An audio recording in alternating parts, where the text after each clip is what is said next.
In the climactic battle of Hogwarts, the clash of emerald and crimson light reverberated through the air.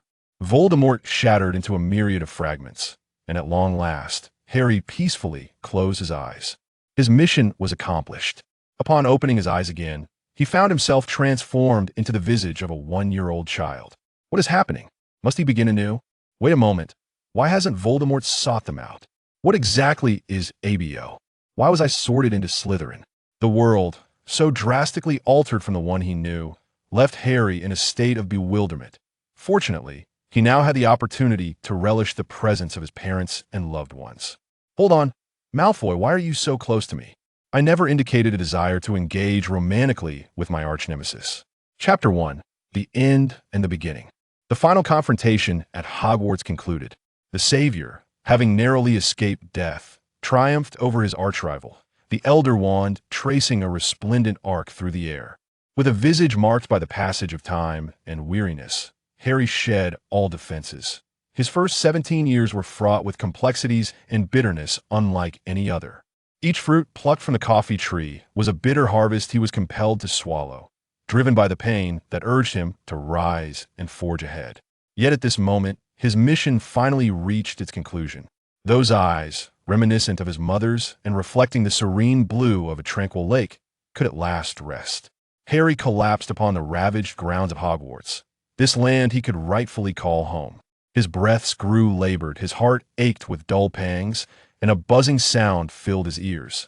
It seems even the Savior is not truly invulnerable. How delightful, Harry mused. He would finally be reunited with Sirius. As his soul softened, Harry faced the specter of death with serenity, uncertain whether his family awaited him beyond the veil of heaven. In a surreal moment, he suddenly opened his eyes wide. It was not the imagined expanse of a pristine paradise. What is this? Harry blinked in confusion. A few languidly spinning dolls danced before him, their forms indistinct.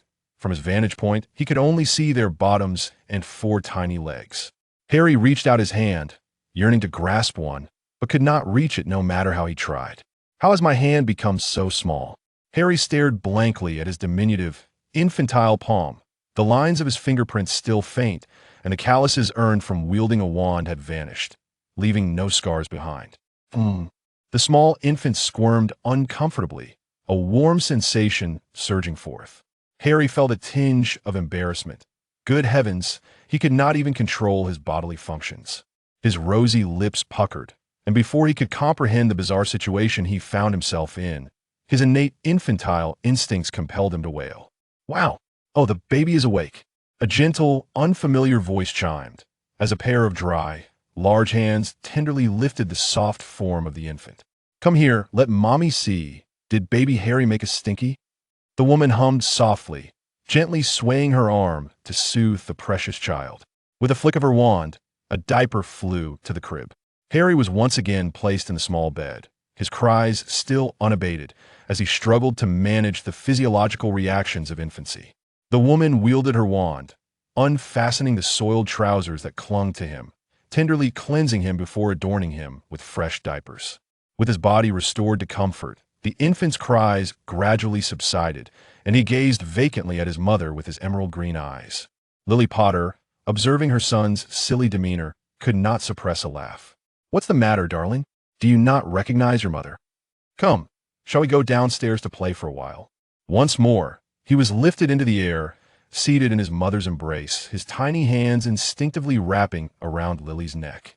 His expression remained dazed, yet his adorable countenance enchanted Lily, prompting her to plant a gentle kiss upon his soft cheek. How delightful you smell, little Harry. The sweet scent of milk enveloped the infant, and Lily leaned in for another kiss, affectionately nuzzling her child with her prominent nose. Her wine-red hair cascaded over her shoulders, with a few rebellious strands playfully brushing against Harry's neck, igniting a delightful tickling sensation. Lily gazed at her child with the utmost tenderness, a smile dancing upon her lips. Sunlight streamed through the window, softly illuminating the space around her, as if enveloping her in a halo of radiance, showcasing her supreme maternal essence. Merlin, mother. Harry thought foolishly, having heard that individuals often recall hidden memories in their minds as they approach death. Was he now reminiscing about his days as a mere infant? His small head nestled closely against his mother's neck. Harry nuzzled with all his might, inhaling the unique fragrance that belonged solely to her, determined to remember his mother's scent. He had seen her likeness in Hagrid's photographs and heard her voice amidst the agony wrought by the Dementors. Yet he had long forgotten the essence of his mother, forgotten the warmth of her embrace. All right, enough with the fussing, my darling. Lily chuckled. We must go downstairs. Bigfoot and Moonface should have arrived by now. Today is Harry's first birthday, and everyone is here to celebrate with you. Are you excited? Yay. He could only manage a few words, waving his tiny hands in front of his mother to express his anticipation and joy. Lily opened the door to the nursery, cradling her son as she descended the staircase. Below, 3 individuals were seated on the sofa, their heads huddled together in hushed discussion, but they turned in unison upon hearing the commotion. James Potter was the first to leap up, perhaps even springing to his feet, rushing to his wife's side to take their precious son from her arms. Happy birthday, my darling. Let Daddy give you a kiss. Accompanied by a shower of affectionate kisses, the man's scruffy beard brushed against the infant's tender face, causing a slight blush to bloom. Harry fought back tears, yearning to be close to his father. His emerald eyes widened as tears threatened to spill, his vision blurring. Yet Harry sought to firmly etch the sight of his father's spirited demeanor in his memory. Let go of him, James. You're going to make Harry cry. A woman's irate voice rang out as Lily hastily pushed her husband's large head aside, lovingly reclaiming her son in her embrace. All right. Today is Harry's birthday. Don't be angry, Lily. The gentle voice was familiar to Harry. It belonged to the elder who had stayed by his side until the end. Remus stood up, acting as a mediator between the couple, playfully poking Harry's cheek with his finger. Happy birthday, little fork. Guess what gift I have prepared for you? Let me guess. James raised his hand on behalf of his nonverbal son. A big box of gourmet chocolates. Not a chance. Remus rolled his eyes. He would never gift chocolates to an infant. Guess mine. Sirius seized the most conspicuous gift from the pile, rushing to stand before the child, lifting a child-sized broomstick wrapped in colorful paper, his eyes sparkling with eager anticipation. Come on, Bigfoot, a 1-year-old can't even say the word broom. James exclaimed, hands on his hips, teasing his friend. But buddy, that gift is absolutely awesome. James slung his arm around Sirius's shoulder as they chuckled together, eager to unwrap the child's broom and allow Harry to try it out immediately. Meanwhile, Remus discreetly averted his gaze, striving to convince himself that he did not see the fire of anger in Lily's eyes. According to their usual script, Bigfoot and Pointyfork were about to find themselves in a world of trouble. As expected, Lily took a deep breath, resolved to call out the full names of her husband and his unreliable brother, hoping to awaken their consciences. James Wow! The child in her arms suddenly erupted into loud wails, prompting Lily to expertly pat her son's back to soothe him, her beautiful face reflecting her flustered state. The 3 individuals in the room hurriedly gathered around, each attempting to comfort their little darling. Harry extended his chubby little arms toward his godfather, gazing at him through misty eyes. Sirius felt his heart shatter as he dropped the broom, cradling his godson to provide solace. What's the matter, little fork baby? Oh, don't cry, your godfather is here. His attempts to soothe the child were not particularly skilled, yet they were usually sufficient to calm Harry. However, the little fork remained nestled in his godfather's embrace, wailing breathlessly. He envisioned the youthful Sirius, a handsome, tall, and dignified man.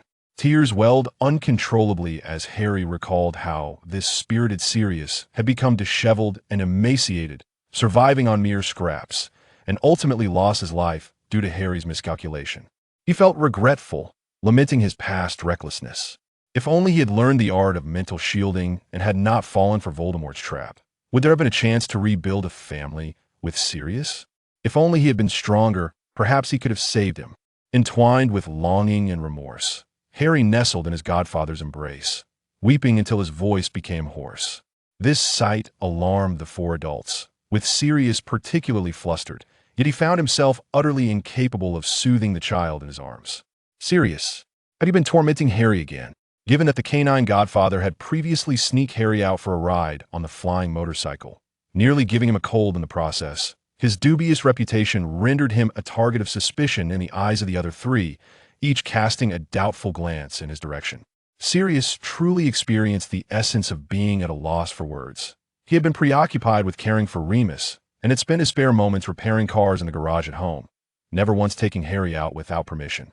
"Oh dear, please don't cry, my little one," Sirius exclaimed in genuine distress, knowing that a child should not weep for too long, and he could see 4 words in his wife's gaze. "You are doomed. Merlin, he was indeed innocent. Who understands the language of infants? Let Harry attest to his godfather's innocence." Chapter 2. A joyous birthday celebration. Thank the heavens, Harry has finally ceased his tears. James let out a relieved sigh. Bending down to wipe his son's face with a handkerchief, one hand supporting the small of Harry's back, while the other gently touched Moony's nose. Hard. Could it truly be?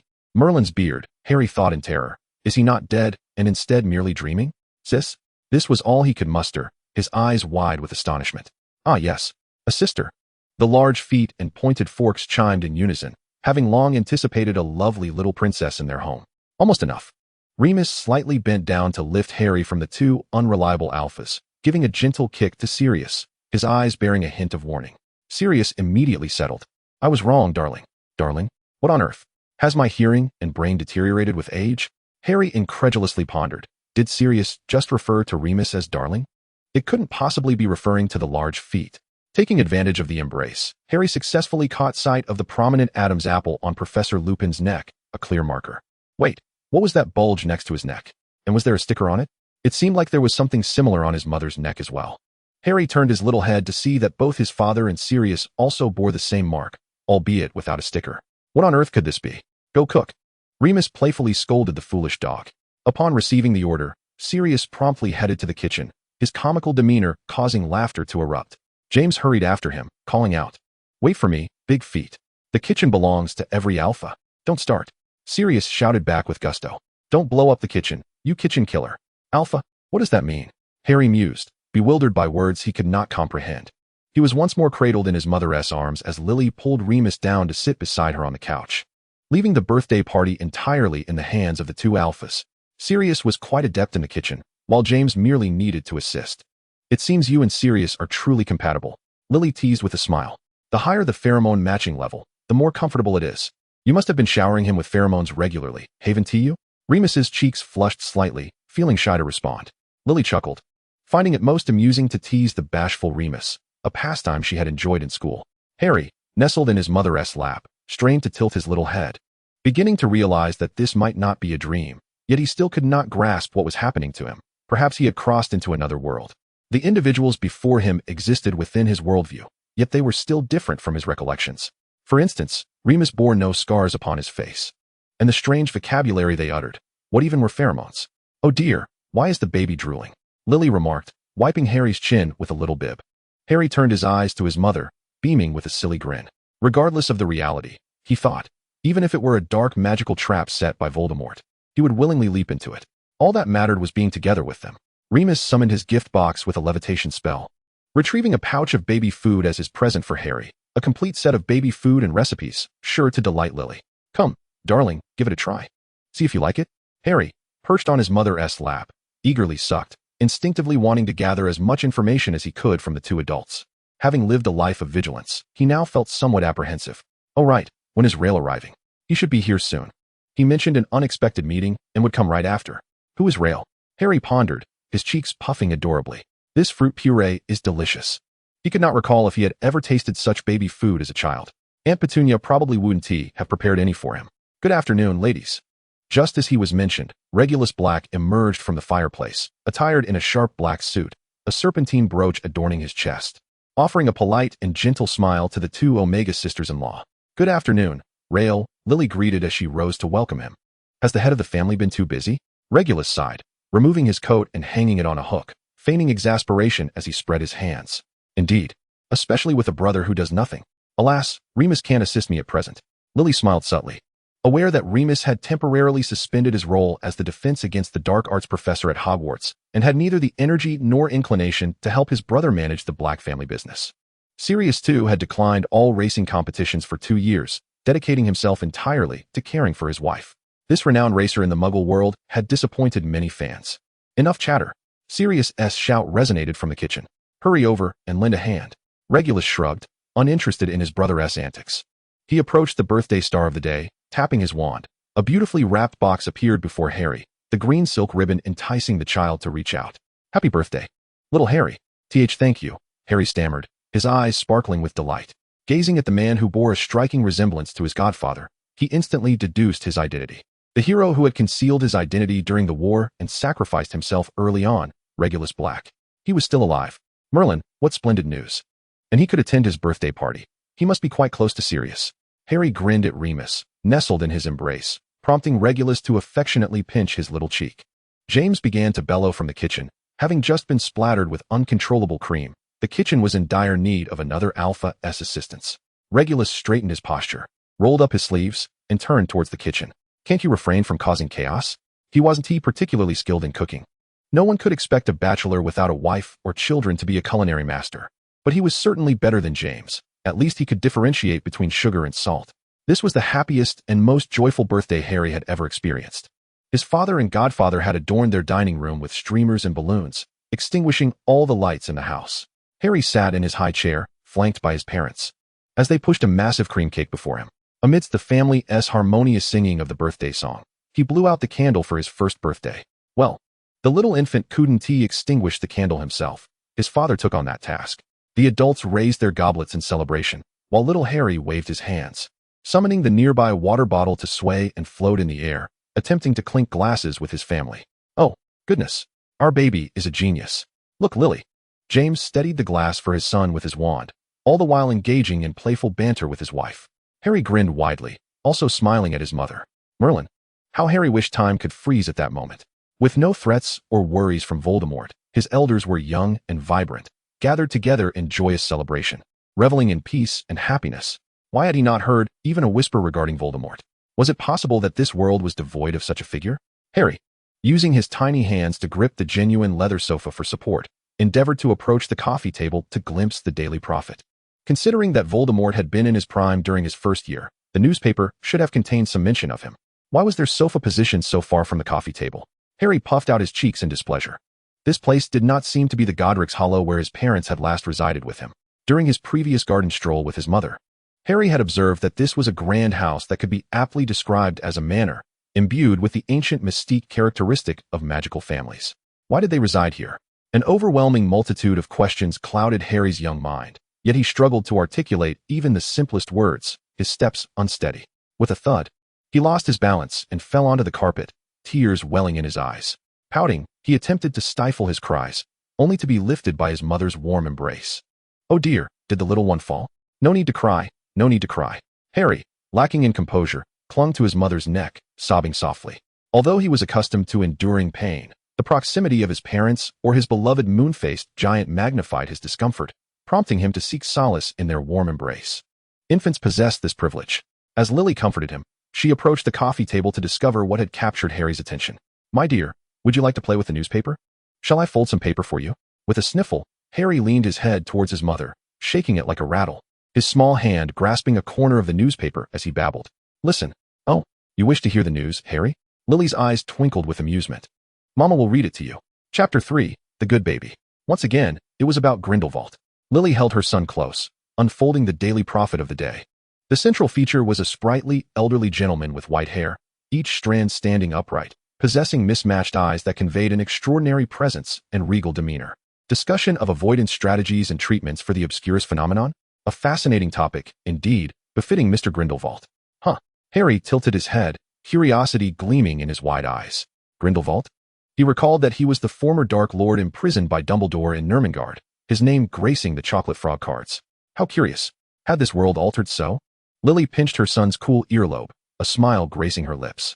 "Mr. Grindelwald is now an honorary dark arts consultant for the Ministry of Magic, where your father works.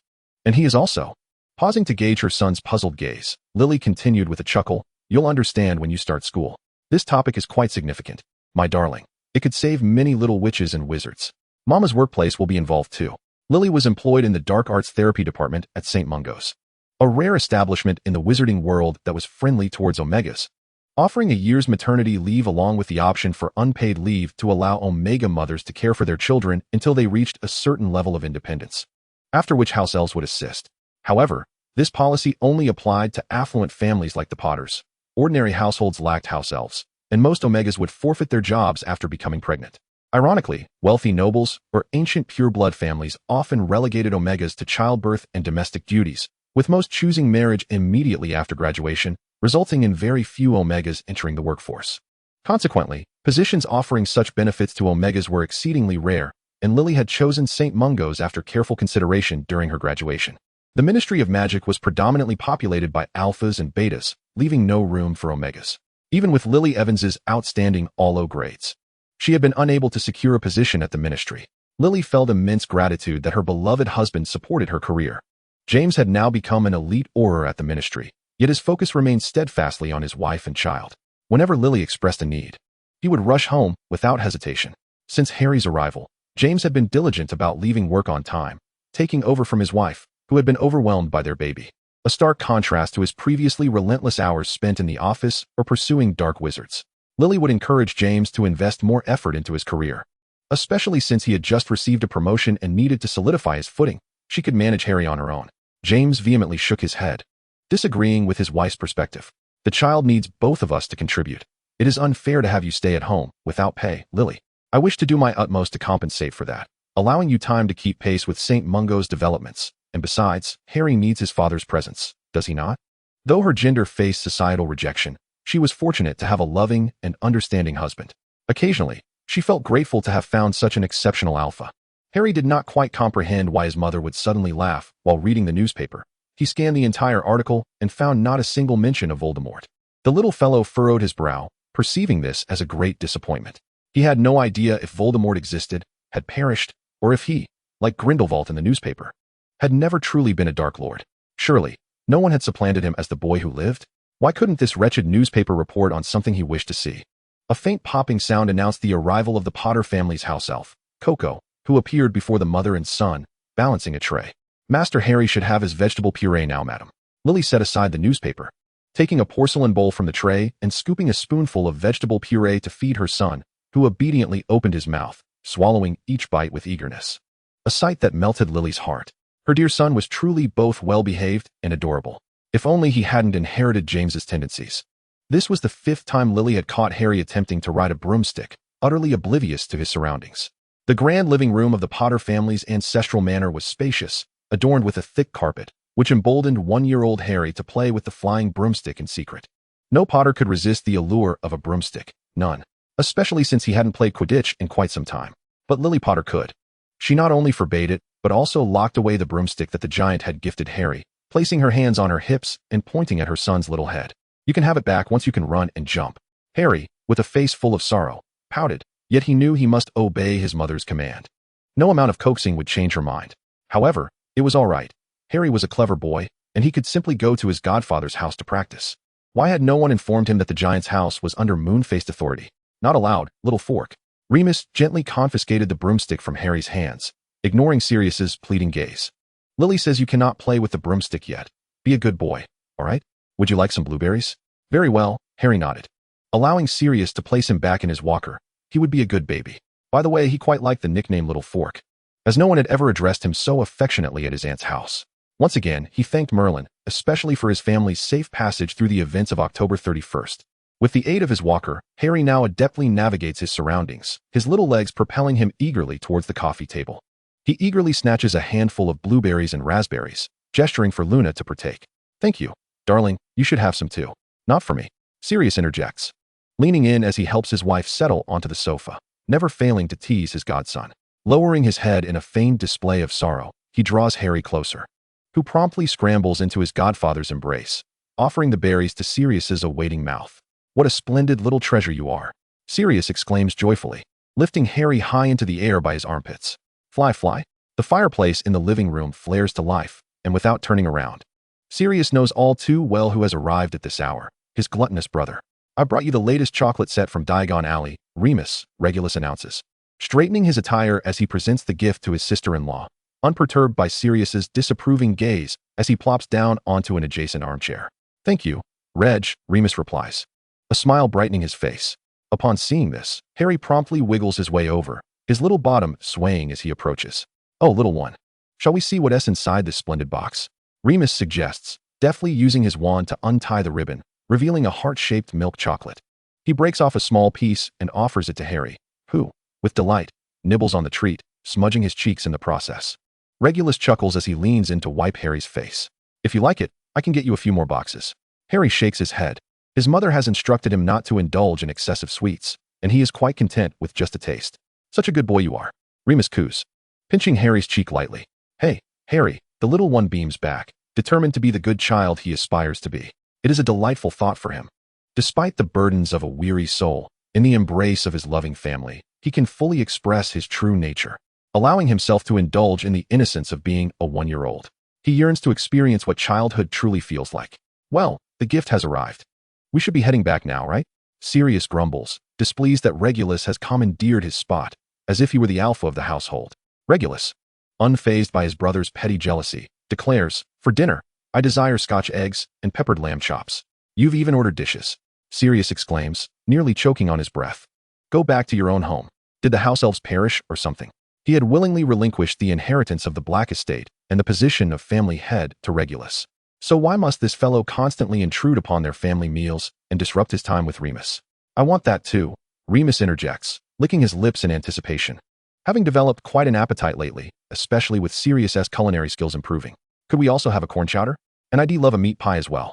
Faced with the hopeful gaze of his partner, Sirius momentarily falters, casting a resentful look at his smug brother. You're lucky this time. Regulus leans casually against the armrest of the sofa, feeling utterly at ease in his brother's home. He places Harry, who is eager to play, back into his walker and transforms an apple on the table into an apple snitch with his wand. Harry darts after it with glee. It seems Harry possesses a talent for catching snitches. I might have to nurture that skill. Regulus chuckles, but soon notices Remus's unwavering gaze upon him.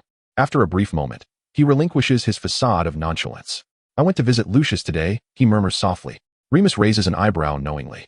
Did Sissy urge you to consider a marriage alliance again? Regulus nods, a hint of despondency shadowing his features. Life has not been easy for him. Otherwise, he wouldn't find himself at Sirius's home so frequently. Both Sirius and I believe that you would not refuse the alliance, Remus muses, stroking his chin thoughtfully. Unlike his rebellious brother, Regulus has always been the obedient child in a pure-blood family, adhering closely to his mother's wishes. It is perplexing that now, as the head of the family, he seems to have changed his demeanor. Yet, it is understandable. If he were just like his mother, Sirius would not maintain such close contact with him. Regulus sighs, unable to respond to Remus's observations. Chapter 4, My Sister. Every day upon returning home, his mother's portrait incessantly urges him to find a suitable omega to carry on the black lineage. When he remains silent, her reproachful voice echoes, chastising him for lacking the qualities of a true head of the family, reminiscent of the way she once berated his brother. It seems that when he disobeys, she does not act like a mother. There is no particularly compelling reason for his reluctance towards marriage. Regulus simply does not wish to spend his life with a stranger. Observing those around him, his brother Sirius married his longtime beloved right after graduation, while Sirius's close friend wed his own ideal partner. Andromeda had long since left the family to marry a Muggle-born beta, and even Narcissa's marriage was built on a foundation of affection. Regulus has nothing. His mother had fixated on finding a marriage partner for Sirius, and after her passing, combined with his own pride and reclusiveness, he has yet to discover his own love. Let us not dwell on this, Regulus sighs, mustering his spirits, unwilling for Remus to worry over his personal troubles. Draco from the Malfoy family has grown quite a bit, and he increasingly resembles Lucius, who, Harry's little feet come to a halt, turning to gaze at the adults. Draco? Draco Malfoy? Perhaps he should arrange for a meeting between them. The two boys of similar ages might enjoy each other's company. Meet Malfoy. Harry hesitates. Memories of the wand thrust towards him and that disheveled blonde boy flooding back. How could he forget? Malfoy is related to the Black family. Surely. Little Draco has changed since his infancy, hasn't he? Harry muses, considering the possibility of forming a friendship. Harry successfully catches the apple snitch and dashes to the kitchen to present it to Sirius, who exclaims praises for his godson's brilliance, causing Harry to beam with delight. It was the life he had imagined sharing with Sirius. No, it surpasses even his dreams. Time quickly passes, and by January of the following year, little Luna eagerly follows little Fork into the home of the Raiders. Merlin, she is truly my sister, Harry exclaims, gazing at the soft, pale little one with adoration. His sister's name is Antonin Lily Lupin Black. Upon seeing his pale-faced wife, Sirius breaks down in tears, barely managing to stand with James's support. All right, All right, Remus soothes, his voice somewhat weak, yet comforting to his distraught husband. You must not let your fans see you like this, he quips playfully. Not very handsome at all.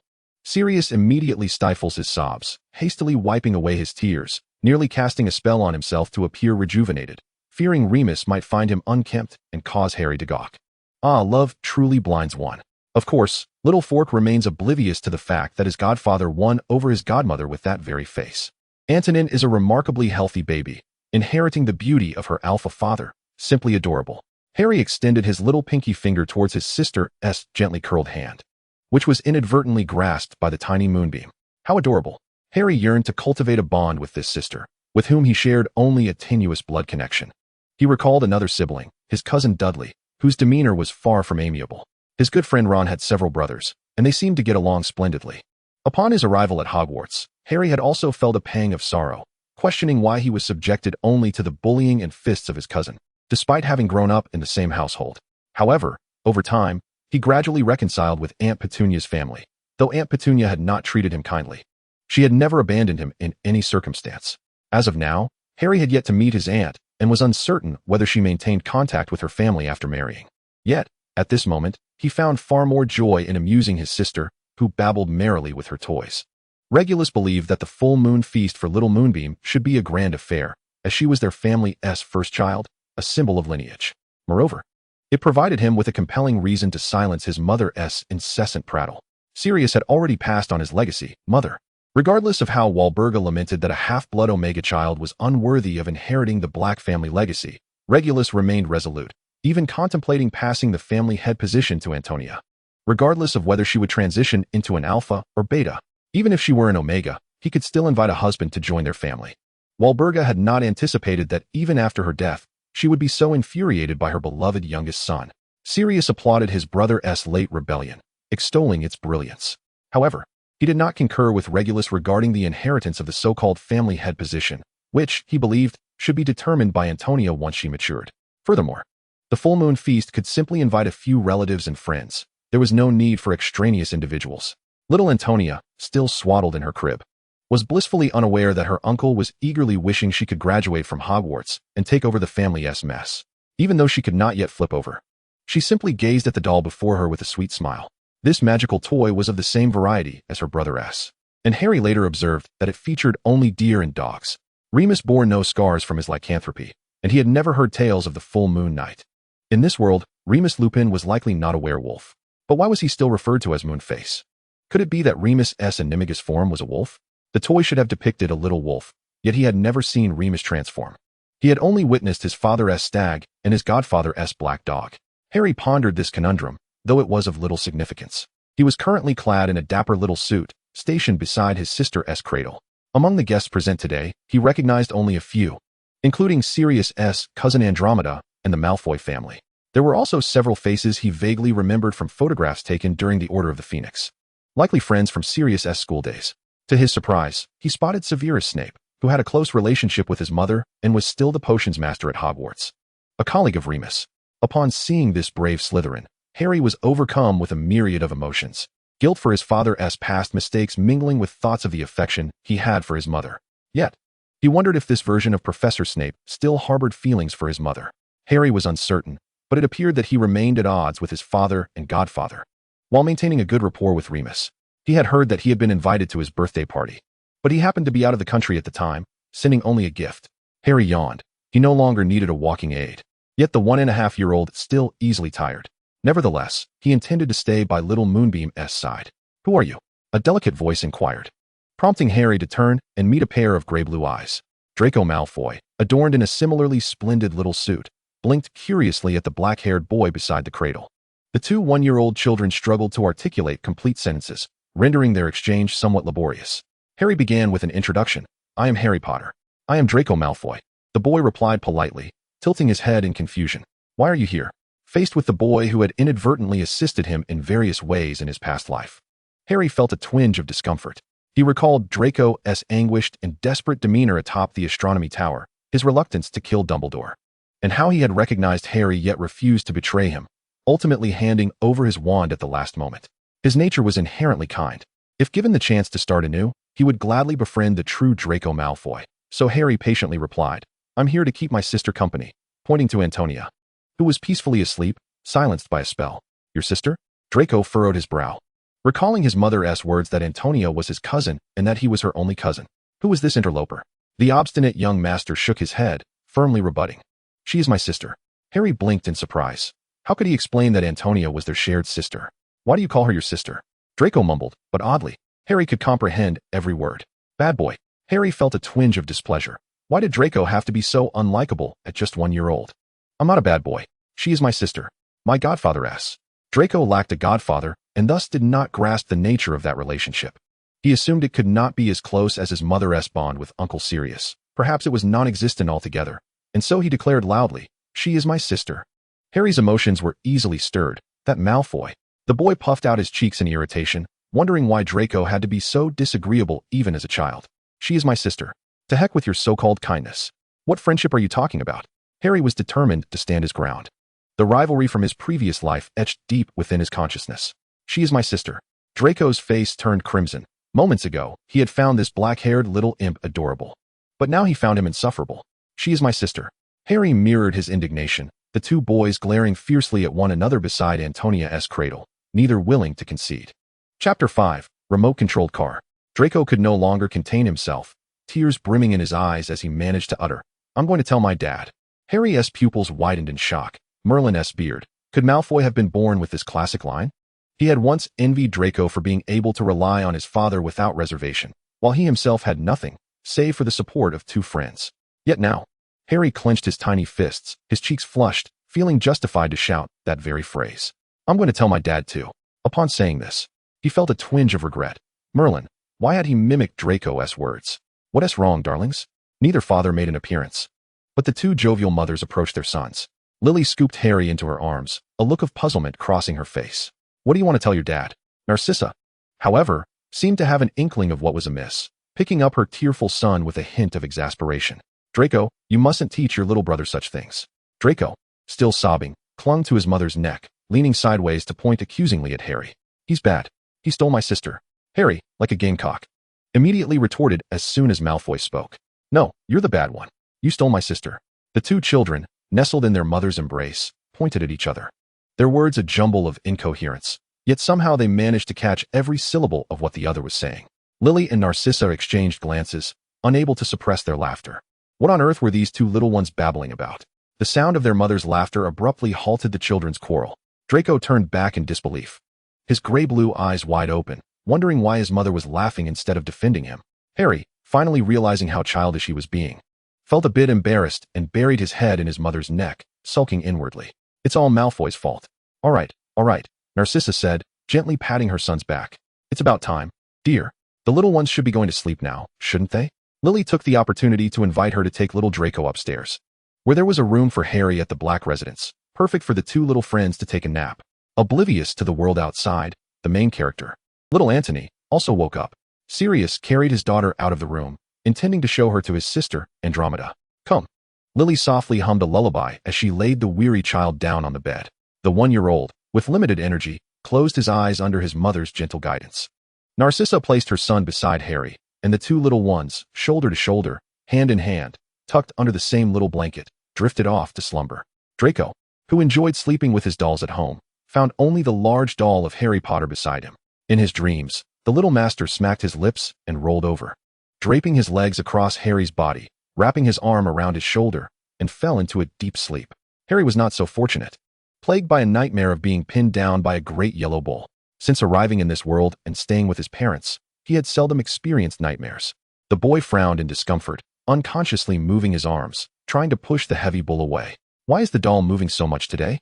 Draco thought, feeling displeased as he groped around, clutching Harry's chubby little belly, grumbling softly before falling back to sleep with a contented snore. Harry still felt uncomfortable and had to turn over, burying his head in the embrace of the person beside him. Draco's arms and legs naturally draped over him, alleviating some pressure, allowing Harry to slip back into sweet dreams. These two children get along splendidly. The mothers, coming to wake the children, were delighted to see the two little ones huddled together. Lily turned to fetch her camera, wanting to capture this heartwarming moment forever. The two Omega mothers hit it off immediately. Lily had initially thought Narcissa would adhere strictly to the pure-blood ideology and be rather unkind to her. However, to her surprise, Narcissa was gentle and polite, even initiating conversation. Perhaps it was due to her connection with Sirius, or perhaps a mutual appreciation among the female Omegas. But Narcissa did not regard Lily with prejudice. On the contrary, she admired her. An Omega from a Muggle background, standing her ground in the competitive St. Mungos, was indeed a remarkable figure. Friendship between people sometimes requires only a few words and a certain opportunity. In any case, Narcissa and Lily established a solid bridge of friendship, with Lily even inviting Narcissa and little Draco to visit her home. Although the Potter family's old manor was not as vast as Malfoy Manor, it could still be described as splendid and opulent.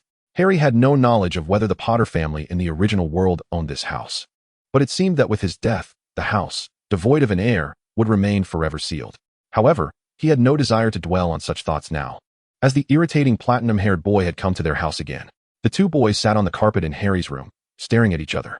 While their mothers enjoyed afternoon tea in the garden, and the house elf, Coco, stood watch over the young masters. Draco pretended to gaze at the sky nonchalantly, but inside, he was filled with hesitation. Narcissa had explained to him what it meant to be a godfather, and he understood that Harry and Antony shared a close bond. So he shouldn't have called Harry a bad child.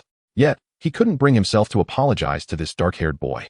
Harry huffed, his nostrils flaring. And with years of experience in battles, he immediately sensed Draco's discomfort. However, he was always magnanimous and chose not to bicker with a little child who knew nothing. Harry stood up and retrieved the latest remote-controlled car that Sirius had gifted him from his pile of toys, maneuvering the black and red racer around Draco, who, as expected, looked astonished. "Isn't it fun?" Harry said, grinning proudly. Draco hesitated, retracting his hand that reached for the small car, crossing his arms and turning his head away defiantly. "Humph. Muggle toy." Still stubborn, Harry shrugged and drove the car onto the accompanying toy racetrack, pressing the special racing mode button that Sirius had customized for him. The car immediately performed a beautiful spiral in front of Draco, racing up the track's incline at full throttle before landing securely at the finish line. "So cool." Draco's eyes widened in awe, yet when he met Harry's gaze, which seemed to say, "I knew you couldn't resist," he straightened his posture, forcing himself to divert his attention from the Muggle toy. "This was given to me by Big Foot," Harry said, becoming increasingly fluent in his speech, guiding the car to Draco. This car was not sold in stores. It was custom-made by Sirius based on Harry's favorite car, meant solely for his precious godson to enjoy.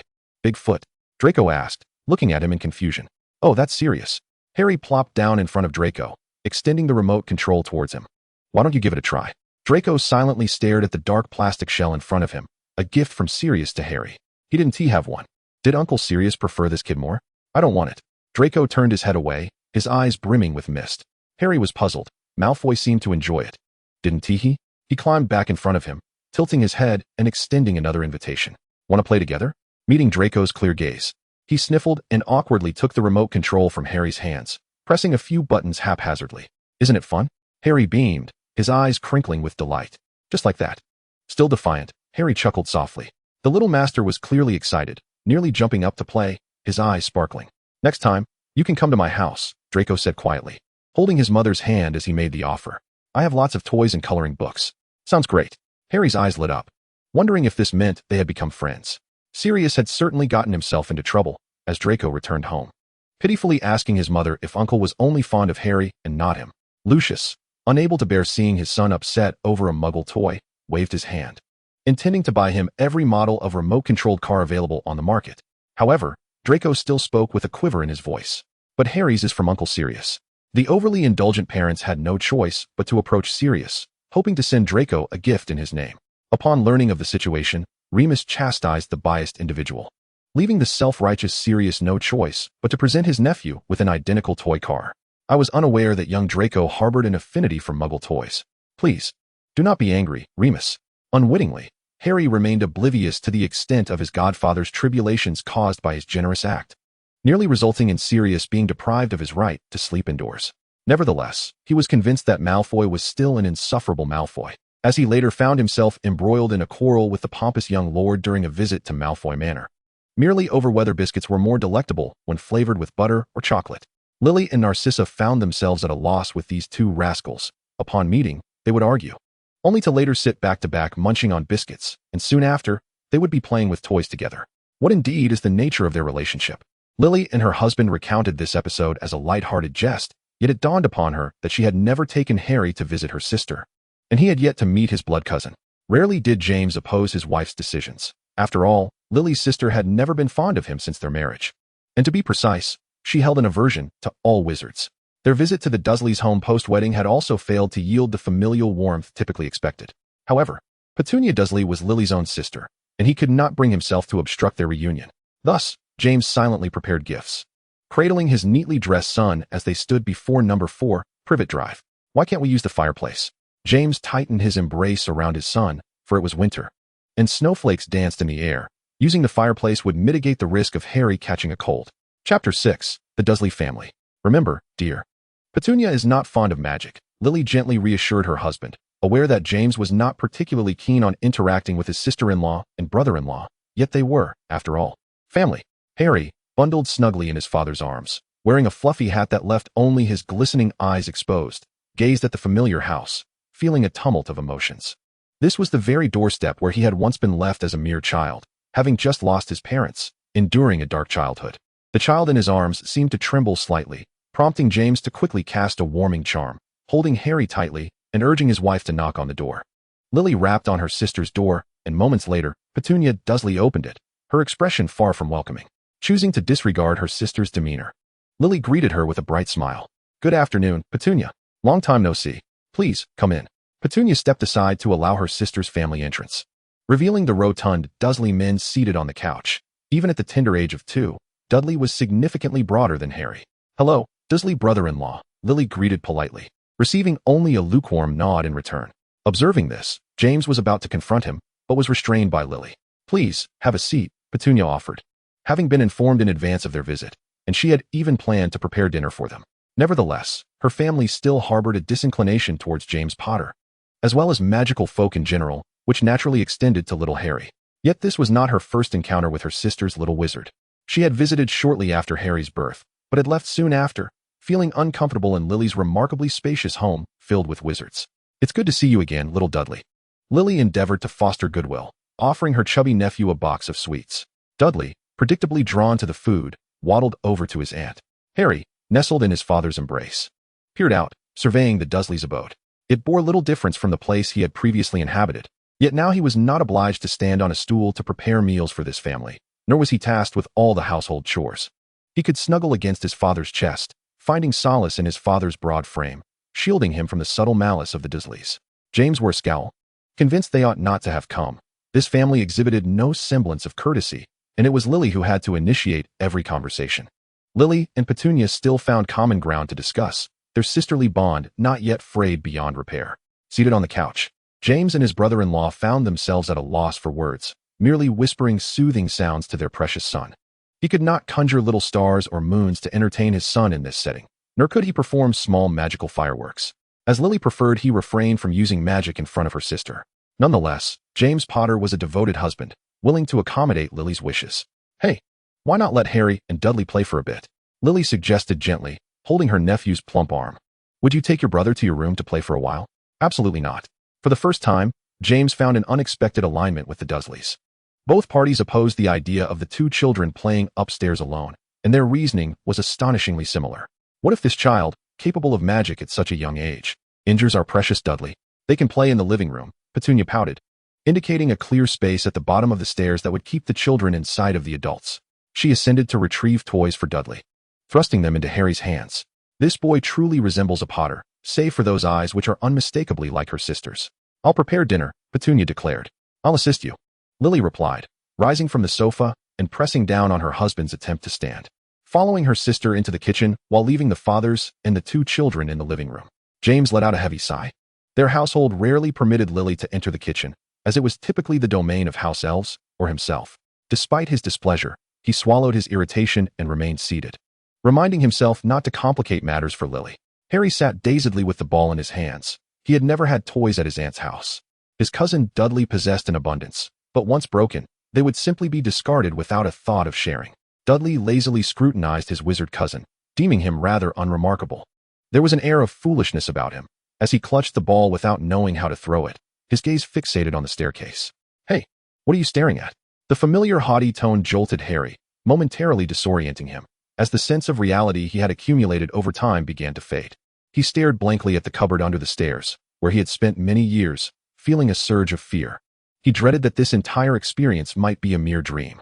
Upon awakening, he would still face Aunt Petunia's wrath, don ill-fitting clothes, and serve as a human punching bag for his cousin, until the arrival of the Hogwarts letter, which would be his salvation. "Are you deaf?" Dudley barked, irritated that his words had fallen on deaf ears.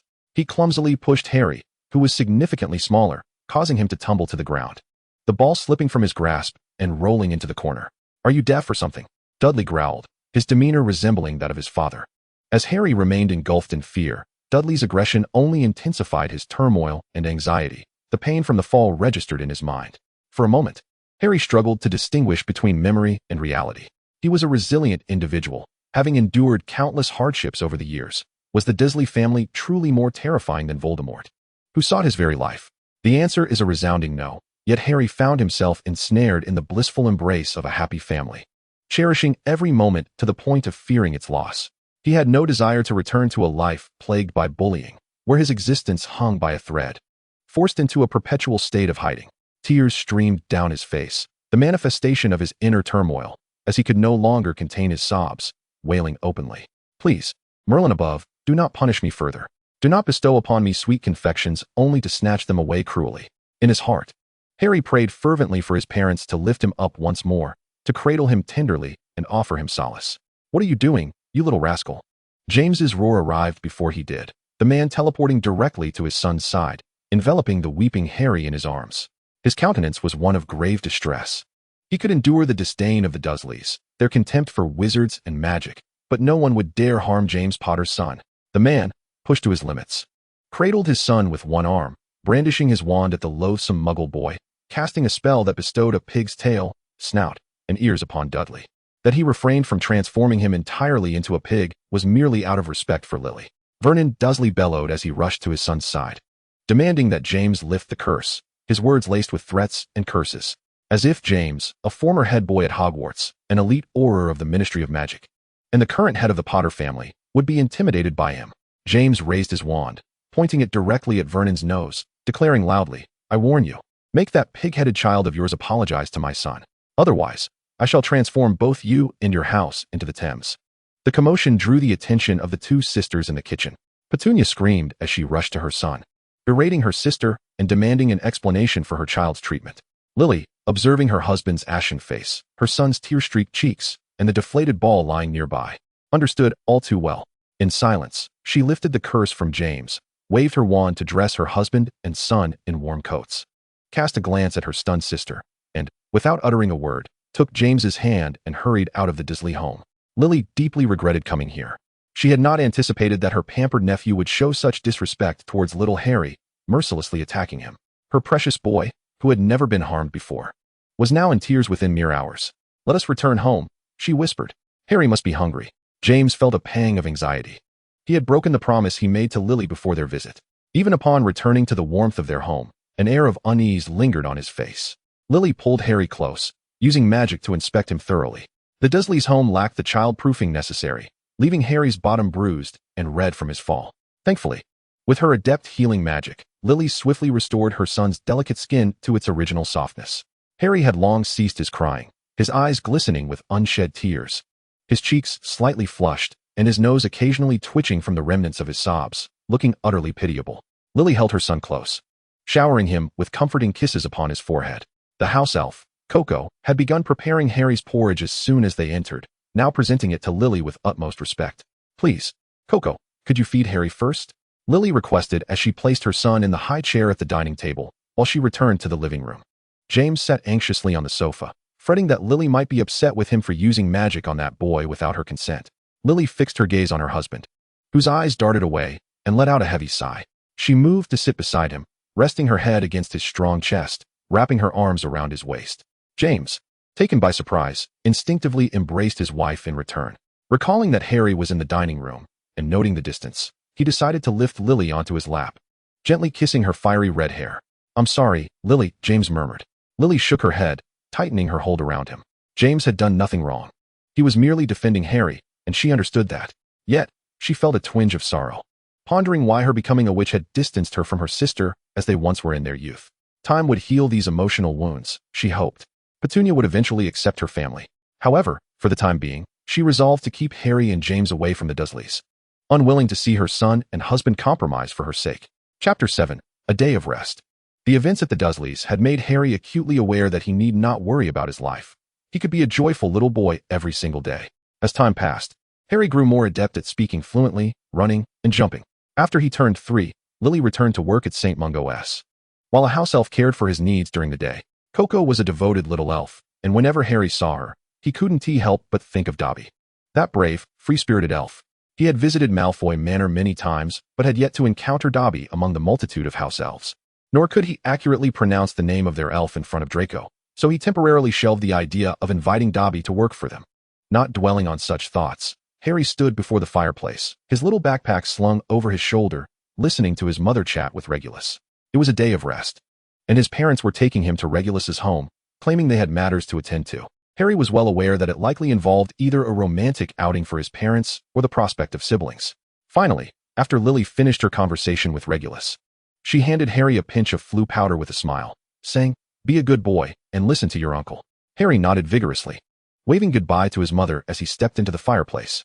Regulus lived alone in the Black family estate, once the headquarters of the Order of the Phoenix. Harry reassured himself that as long as Sirius was well, the house would remain safe from Death Eaters. Regulus brushed off the dust from Harry's clothes and took his backpack. Bending down to speak gently, "Your brother and sister are waiting for you inside. Would you like to go play with them for a while?" "Yes," Harry exclaimed, standing on his tiptoes to plant a resounding kiss on Regulus's cheek before dashing toward the living room, eager to see little Luna again. Regulus watched his nephew's retreating figure with fondness, instructing Creature to take good care of the 3 children. For he had some work to attend to, but would join them later for a broomstick ride. He had grown accustomed to the routine of looking after 3 children alone. Just last night, Narcissa had dropped off little Draco, as she and Lucius planned a brief trip to France. This morning, Antonia had appeared promptly on his bed, the little one still snoring. It was obvious that his brother and sister-in-law had important matters to attend to. If there ever came a day when he needed to consider matchmaking, his resume would certainly boast a section on professional childcare, with the ability to manage multiple children simultaneously. It would undoubtedly be more appealing to Omegas than his status as the head of the Black family. While the notion of being a golden bachelor may not seem so dire, the reality is quite different when all your relatives and friends are married with children. Congratulations. You are about to experience the joys of being unmarried, yet parenting. Regulus mused that this statement could very well become a famous quote, deeply philosophical in essence. Amused by his own dry humor, he chuckled quietly to himself and resolved not to complain any longer. He should promptly head upstairs to review the documents. The children were waiting for him. So, why was it that both he and his brother, Sirius, shared the same last name? Yet his brother could indulge in a blissful weekend with his wife, while he was left to face a multitude of cold, unyielding files? Regulus admitted to harboring a tinge of resentment. Unbeknownst to him, Sirius was entirely oblivious to his brother's subtle grievances. He was busy donning a sleek black leather jacket, exuding an air of nonchalance while effortlessly tousling his slightly longer curls, leaning against the doorframe of his bedroom with a sly smile, ensuring that his alluring pheromones filled the entire space. The intoxicating scent of rum assaulted Remus's fragile nerves, causing him to curl his legs slightly, his breath coming in quick gasps as he leaned weakly against the bed's railing, unable to resist the alpha's deliberately emitted pheromones. His cream-colored loungewear had just been unbuttoned, leaving him moments away from changing into his outing attire. Merlin, weren't they supposed to practice racing together today? His throat bobbed as he stared blankly at the handsome figure before him. The synergy of their pheromones was undeniable, and since they were at home, he was without suppressants. The rich, chocolatey sweetness of Sirius's scent effortlessly wafted through the air, intertwining with the lingering aroma of alcohol, creating an intoxicating mix. Lily often teased that their pheromones combined to resemble delectable rum-filled chocolates, and indeed, he felt as if he might succumb to inebriation in this delightful atmosphere. No, weren't they supposed to leave? Remus's voice trembled slightly as he attempted to make one last stand. How infuriating. He shouldn't have trusted Sirius to behave like a good dog. The notion of waiting to leave together, of accompanying him to practice driving, was obviously just a guise to test him. Sirius stepped closer, towering over his Omega, his fitted leather pants accentuating his long, powerful legs, and his snug black top perfectly outlining his well-defined muscles, topped off with a striking motorcycle jacket that radiated coolness. Remus couldn't help but swallow hard. His alpha looked exceptionally handsome in the leather ensemble.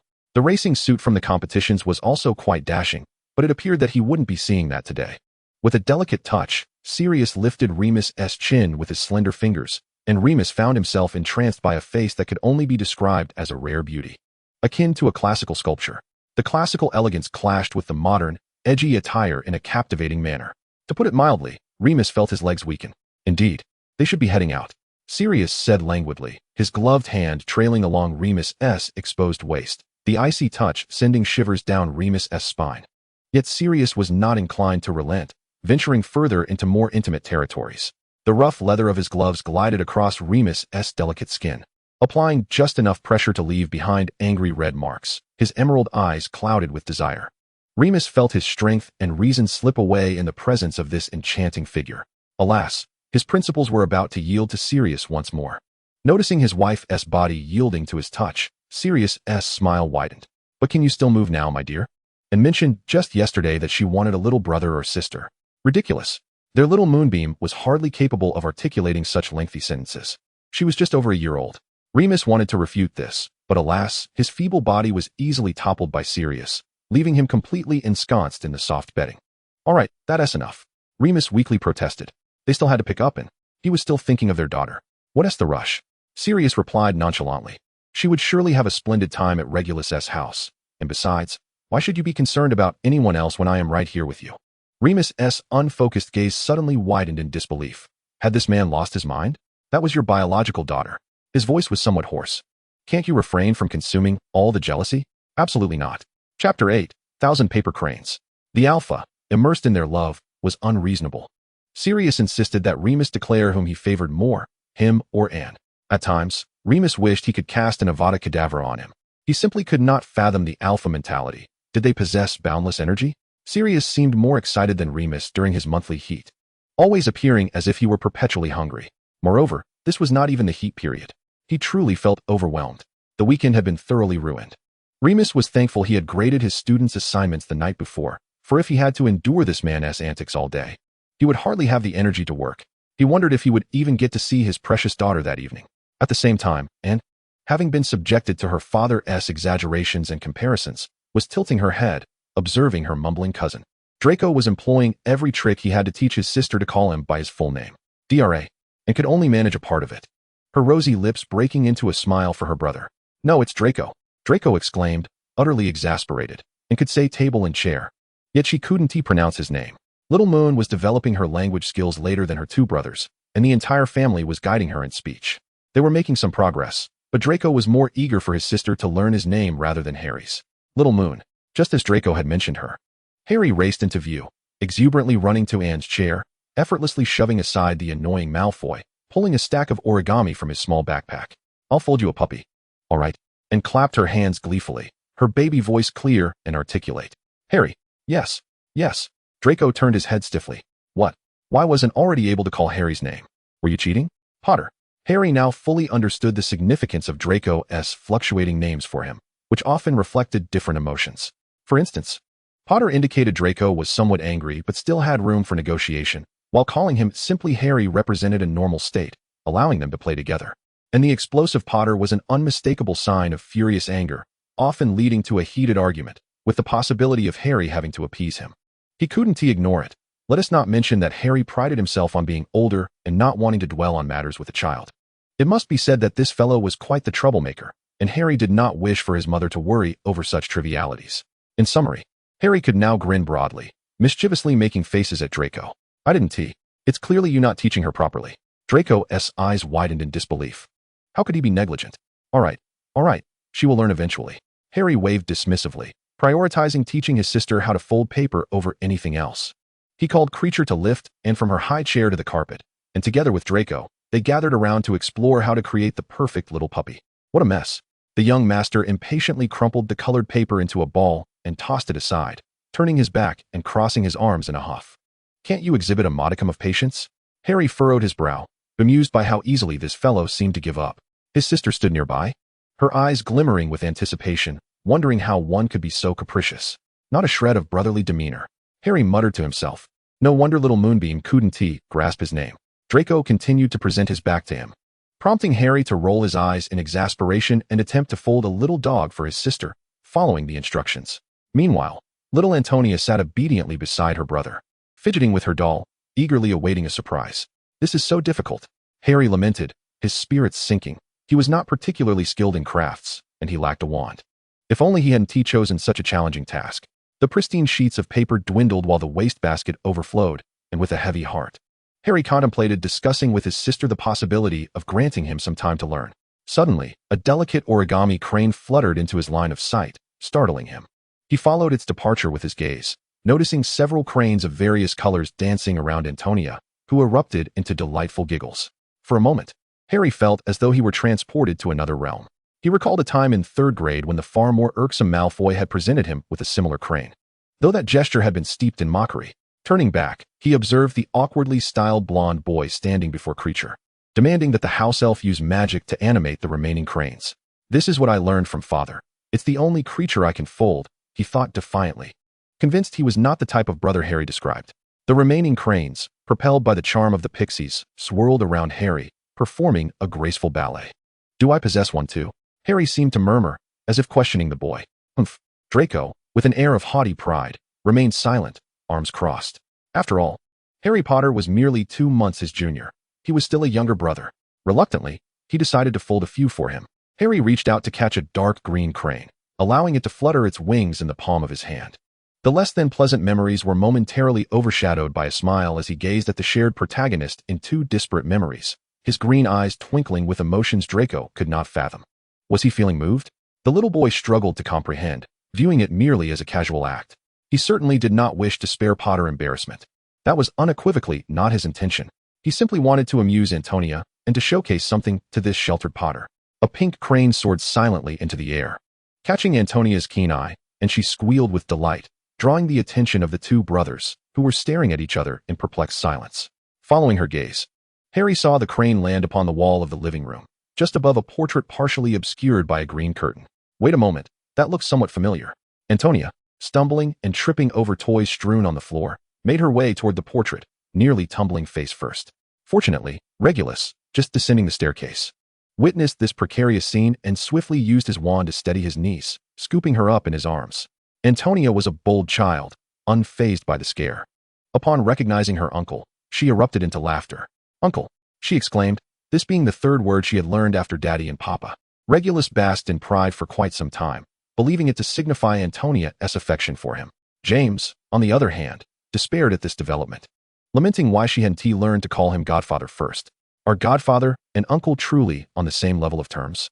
He grumbled to Lily, who merely rolled her eyes at the drama unfolding beside her.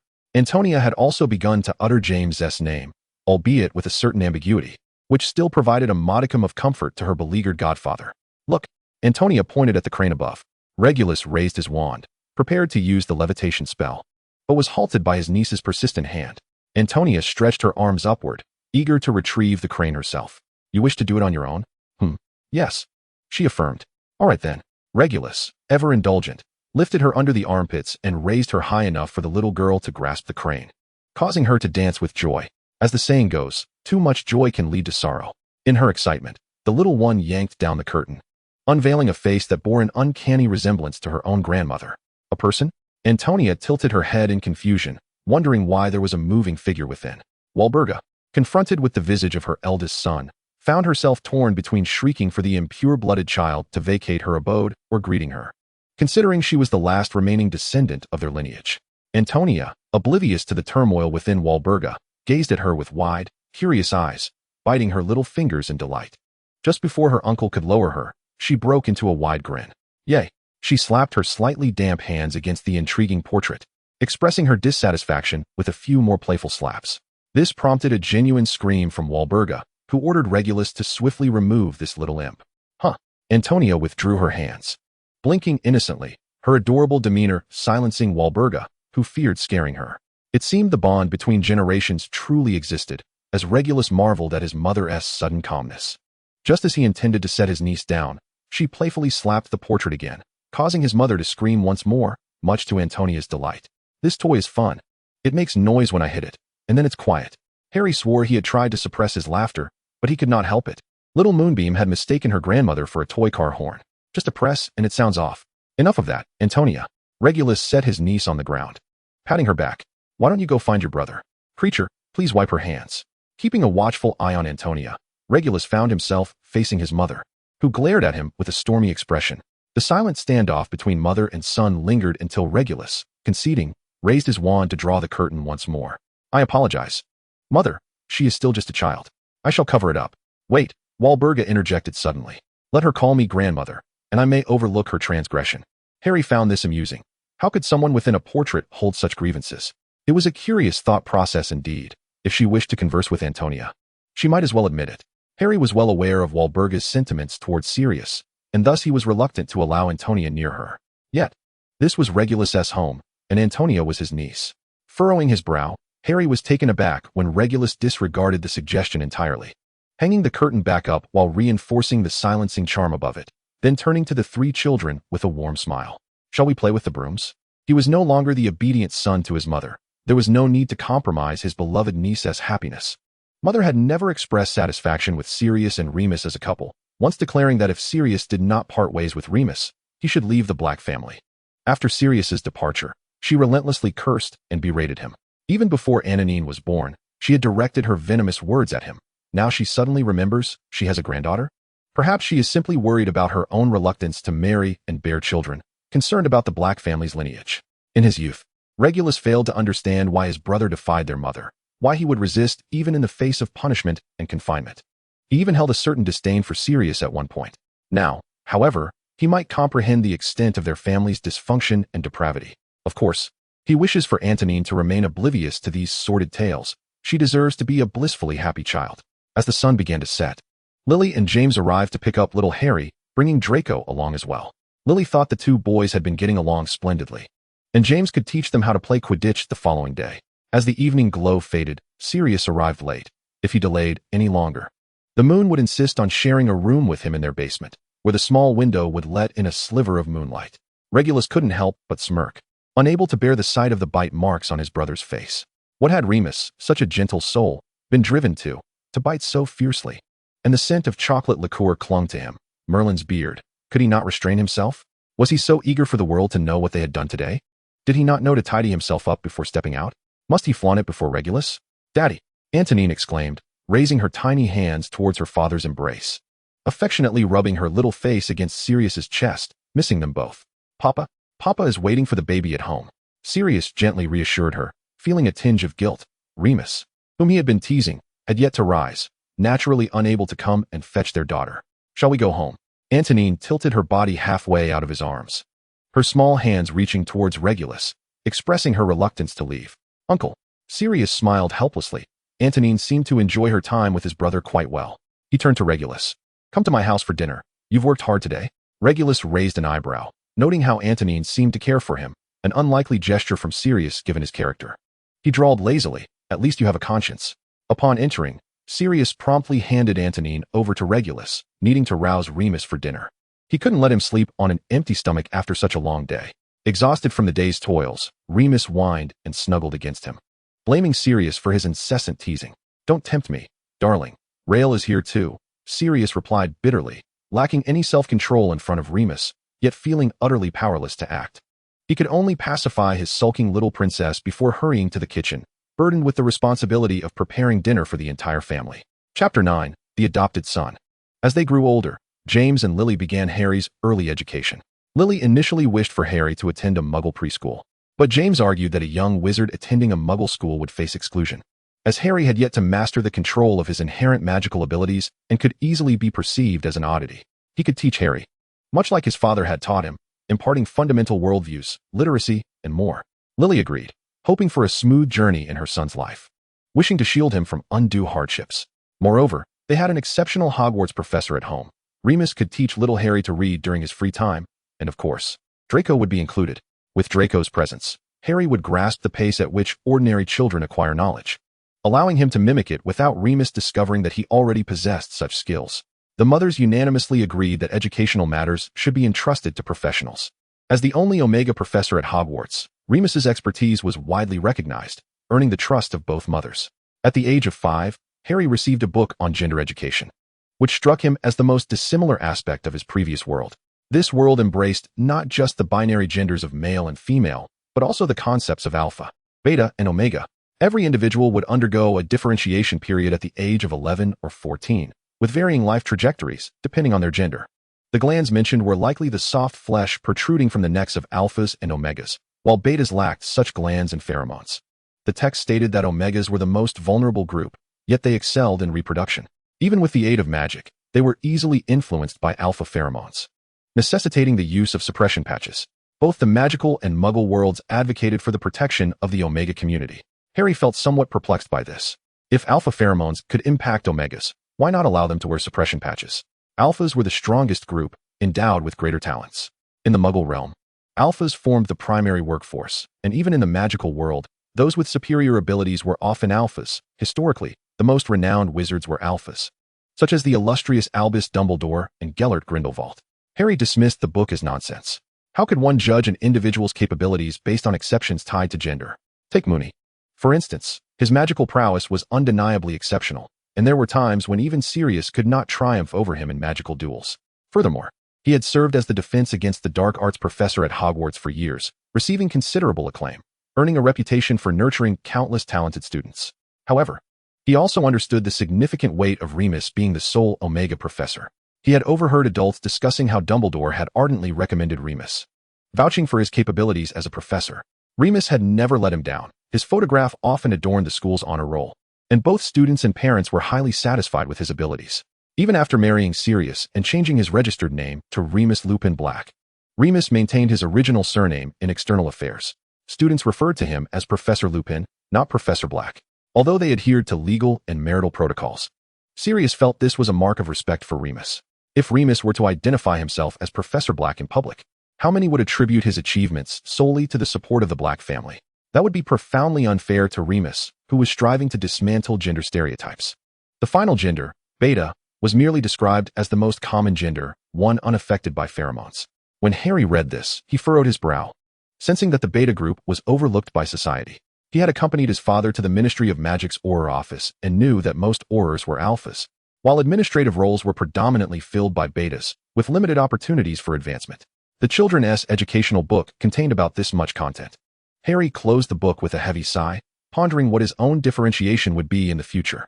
He supported his chin with his hand, his cheeks plush and round, seemingly delightful to touch. Draco unceremoniously pinched his cheeks. "Hey, what are you doing?" Harry exclaimed, swatting Draco's hand away. "How annoying. What are you doing at my house? Don't you know to knock when entering someone else's room?" The relentless barrage of accusations left Draco feeling somewhat aggrieved, to say nothing of it. Harry Potter always barged through his bedroom door without so much as a knock whenever he visited. When had he ever knocked? Moreover, wasn't it he who had invited Draco to play Quidditch today? The young master protested with dissatisfaction. "I've been waiting for you downstairs for ages. Is it wrong for me to come up and look for you?" Harry faltered, realizing that it was indeed his invitation that had prompted Draco to come over and play with the latest broomstick. However, he was certain that Draco had not waited long at all and had simply rushed to his bedroom upon noticing he was not downstairs.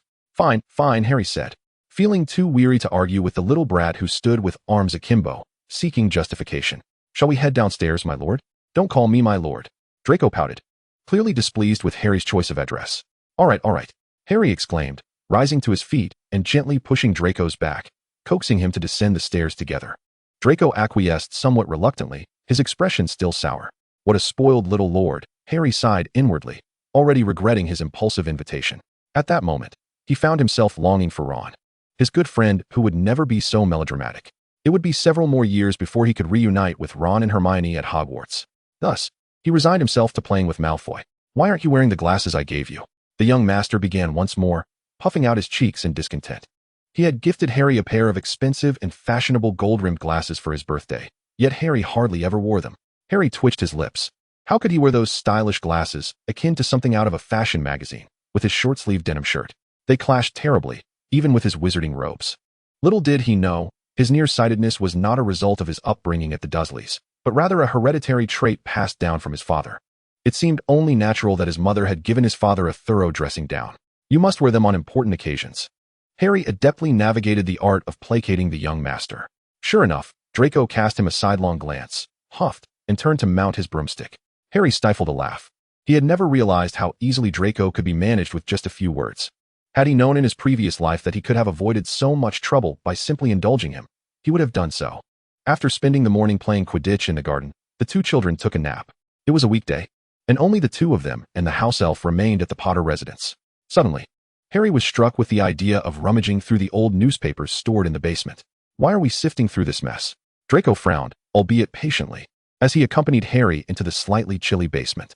Unbeknownst to him, his tolerance for Harry had surpassed that of his other playmates, such as Crabbe and Goyle, whom he regarded merely as minions.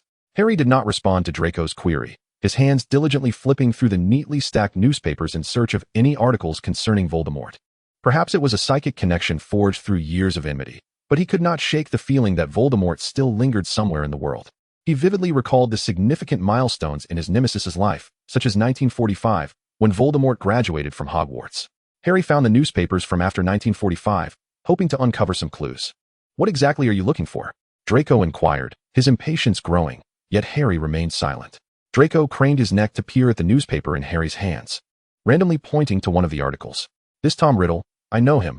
My grandfather was once persuaded by his ideology to join his ranks." "What?" Harry whipped his head around, snatching the newspaper from Draco's grasp, his eyes widening at the headline. "Suspect Tom Riddle, responsible for the murder of several muggles, finally apprehended." This was a 1947 newspaper, and a shiver coursed through Harry's body as he feigned calm while reading the content beneath. Mr. Grindelwald, an honorary advisor to the Ministry of Magic, personally apprehended his adoptive son, Tom Riddle. Riddle sought to secretly establish a dark wizard organization, defying the teachings of his foster father, the renowned white wizard Dumbledore, and was captured by another foster parent, Grindelwald, and imprisoned in Azkaban for his transgressions. According to sources, Riddle was adopted by Mr. Dumbledore from an orphanage in 1937 and attended Hogwarts, where he was sorted into Slytherin. Harry could no longer concentrate on the text. "Merlin's socks," he exclaimed, momentarily unable to process the magnitude of the revelation. Voldemort had been imprisoned in Azkaban before he had even fully established the Death Eaters. Moreover, he was the foster son of Dumbledore and Grindelwald. What on earth? Why had Dumbledore and Grindelwald both adopted a child? Merlin. Harry felt as though he were trapped in a dream, turning to look at Draco beside him. Dumbledore and Grindelwald? Draco tilted his head in confusion. "They were a couple, didn't you know? My mother says their relationship is the most incredible in the wizarding world. No one would expect two equally powerful alphas to have come this far since their youth. Well, they must be over 100 years old by now. I've heard they're still quite affectionate." For the first time, Harry experienced what it felt like to be struck by lightning. His brain seemed to come to a standstill. What on earth was Draco babbling about? How was he supposed to comprehend this? His two former adversaries were now renowned lovers? Why had his parents never told him this? And how could they have adopted Voldemort? No, he should refer to him by his original name, Tom Riddle. Harry grimaced as he flipped through the newspapers, while the golden peacock beside him had grown utterly impatient, clamoring for Harry to play with him instead of perusing those useless, foul newspapers. "Quiet, quiet," Harry waved his hand. "How about I take you to see Sirius this weekend? Let him take you for a spin, all right? Haven't you been going on about how you've never been in your uncle's race car? You go ask him." Draco huffed. "I can go find Sirius myself, you know. Are you going or not?" "Fine." Harry pouted, bemused by Draco's pretentiousness. Just last time, he had vehemently refused to attend Sirius's race. Yet now he couldn't wait to reminisce about it after returning. That had been Harry's first time witnessing a Muggle car race, and it was no exaggeration to say it was as thrilling as Quidditch. Harry had sat atop his father's shoulders, his face smeared with red paint representing Sirius's team colors. Beside him was little Auntie, and perched on Uncle Regulus's arm. Lily had also come, holding a flag proclaiming Sirius's victory on either side with James, both of their faces decorated in Sirius's support red. This race was a golden opportunity for Sirius to seize the grand prize. His beloved car looked like a blazing fire on the track, its red and white paint gleaming in the sunlight, while a few mismatched animal stickers, crafted by little Annie, adorned the doors. The car, much like Sirius himself, exuded a sense of power, its smooth surface unmarred by any blemish, racing down the track with the same effortless grace as its owner. Amidst the cheers of fans and family, Sirius crossed the finish line first, claiming the trophy for the event. So cool, big feat. Harry felt the blood coursing through his veins, not solely due to the exhilarating car race, but also for his godfather. Sirius was meant to embody such spirited vigor. Amidst the cacophony of cheers and applause, he descended from the driver's seat, stylishly slamming the car door, his handsome visage illuminated on the large screen, inciting a frenzy of screams from a contingent of his female admirers. Remus had been eagerly waiting at the finish line, sprinting to his side with water and a towel, deftly evading the cameras.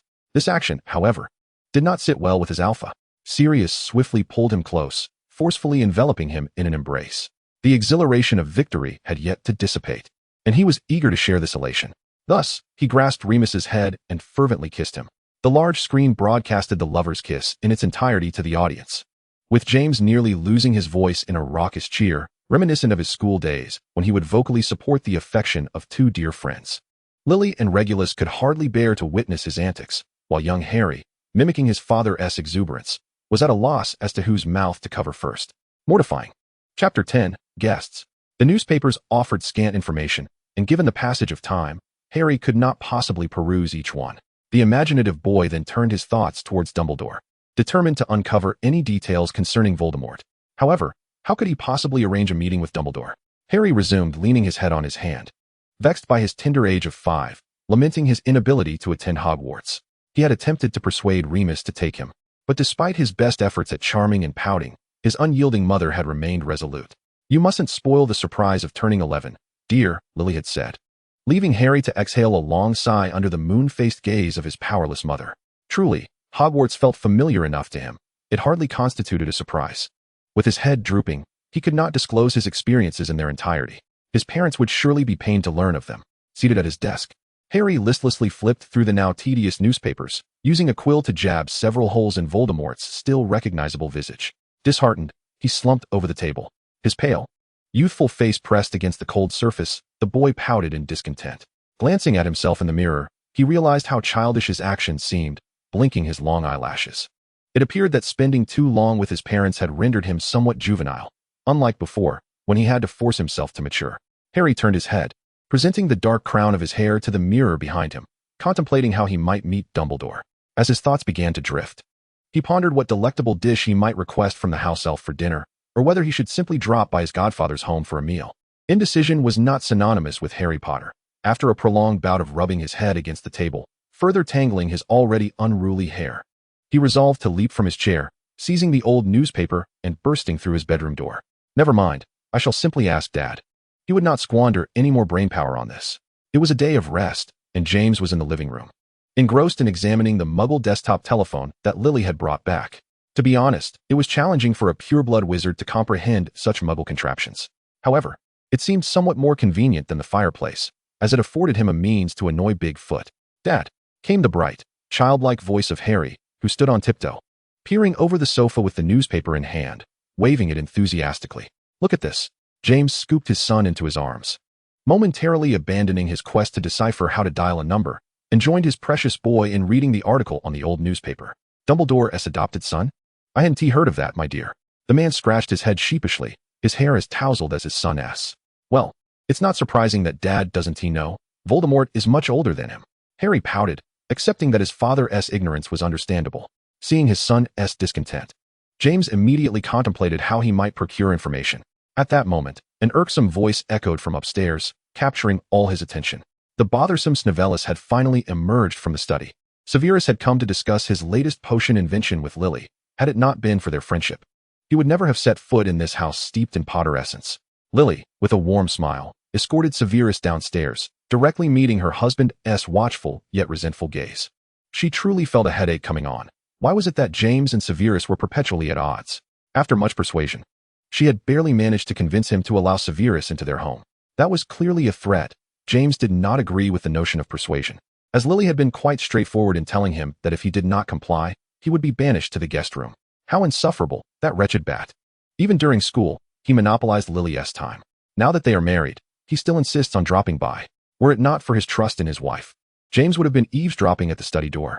It was not as though he had not discreetly placed an ear to the door. Severus, of course, noticed that detestable Potter. He had no desire to engage with this former rival. He and Lily were merely friends, yet this man guarded her like a hawk. Just like in Hogwarts, he found him equally childish and loathsome. When enemies meet, tempers flare. Severus stood at the top of the stairs, locking eyes with James from a distance.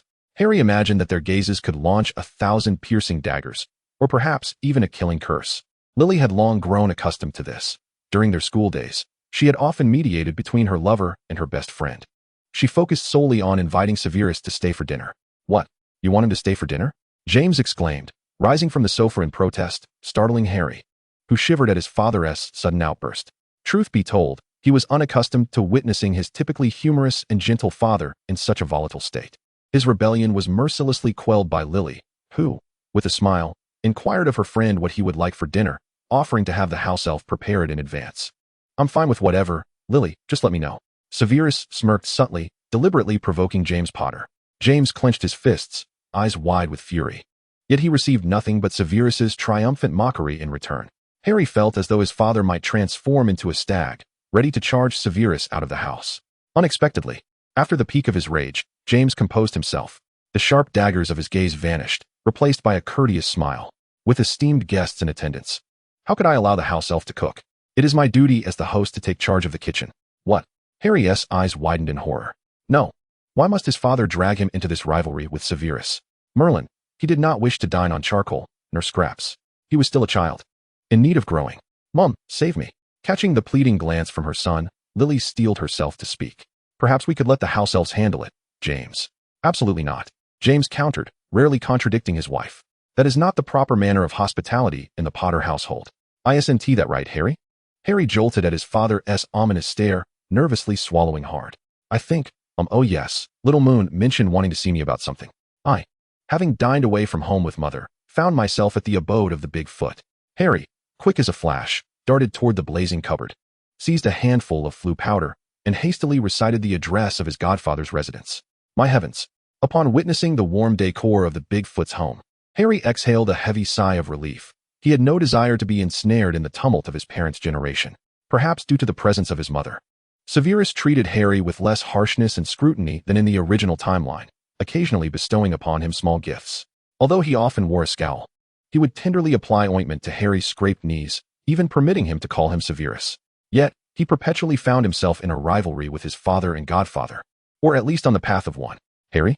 Little Antonia, clutching a plush puppy and adorned in a lovely dress, tilted her head adorably, perplexed by her brother's seemingly frantic demeanor. In a certain sense, the creations of James Potter could indeed be deemed disastrous. Let mother handle it, Harry thought ungratefully. After all, he was still but a child. He placed a hand on his heart, reaching out to stroke his sister's soft, silky black hair. Remus noticed his arrival and cheerfully poured him a glass of juice. What would you like for dinner tonight, Harry? Syrup pie? The siblings exclaimed in unison. Little Moon giggled, knowing her brother would surely select that dish, mischievously making a face at the small fork, prompting her irritated brother to chase after her as they frolicked into the garden. With dinner still some time away, the two weary children settled on the sofa, leaning back against one another to rest. Little Moon invited her brother to spend the night at their home, for they were to ride the flying motorcycle together that evening. Daddy had even installed a child seat. Harry perked up at the thought. After all, home was bound to be a battlefield, and he had no desire to return to the fray. He would simply stay at his godfather's house, knowing that his parents would not mind how long he lingered at the Bigfoots. The following morning, Harry lazily yawned, having perhaps overindulged the night before, as he had returned home late and only managed to rise when the sun was high. He pushed open the bedroom door, rubbing his sleep-heavy eyes, and sluggishly descended the stairs. Breakfast might be missed, but he yearned for bacon and eggs. Bigfoot, Are there guests? Harry blinked his bright green eyes vigorously, discovering several individuals seated in the living room. Not only was Sirius present, but Regulus had also arrived, accompanied by two elderly gentlemen with snowy hair. Dumbledore, by Merlin, be careful what you wish for. Harry joyfully dashed to the sofa, only to abruptly remember that he did not yet know Dumbledore, and he stifled his excitement, halting in front of Albus. Come, Harry, Remus gently beckoned, introducing the guests. This is Mr. Dumbledore, the headmaster of Hogwarts. And this is Mr. Grindelwald, the professor of magical history at Hogwarts. Ahem. Grindelwald cleared his throat, casting a meaningful glance at Professor Lupin, to which the astute Moon faced him with understanding. Also the beloved of Mr. Dumbledore. The elderly man with mismatched eyes raised his chin in a semblance of greeting to young Harry. The flesh of his palm was pinched by his nails as he turned. Ouch! Upon receiving a disapproving look from Albus, Grindelwald's arrogance diminished significantly, and he turned away, refusing to speak.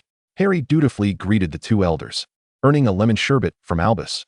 Yet, gazing upon that familiar face adorned with a warm, benevolent smile, Harry's heart surged with tumultuous emotions. By Merlin, Dumbledore and Grindelwald truly are a pair.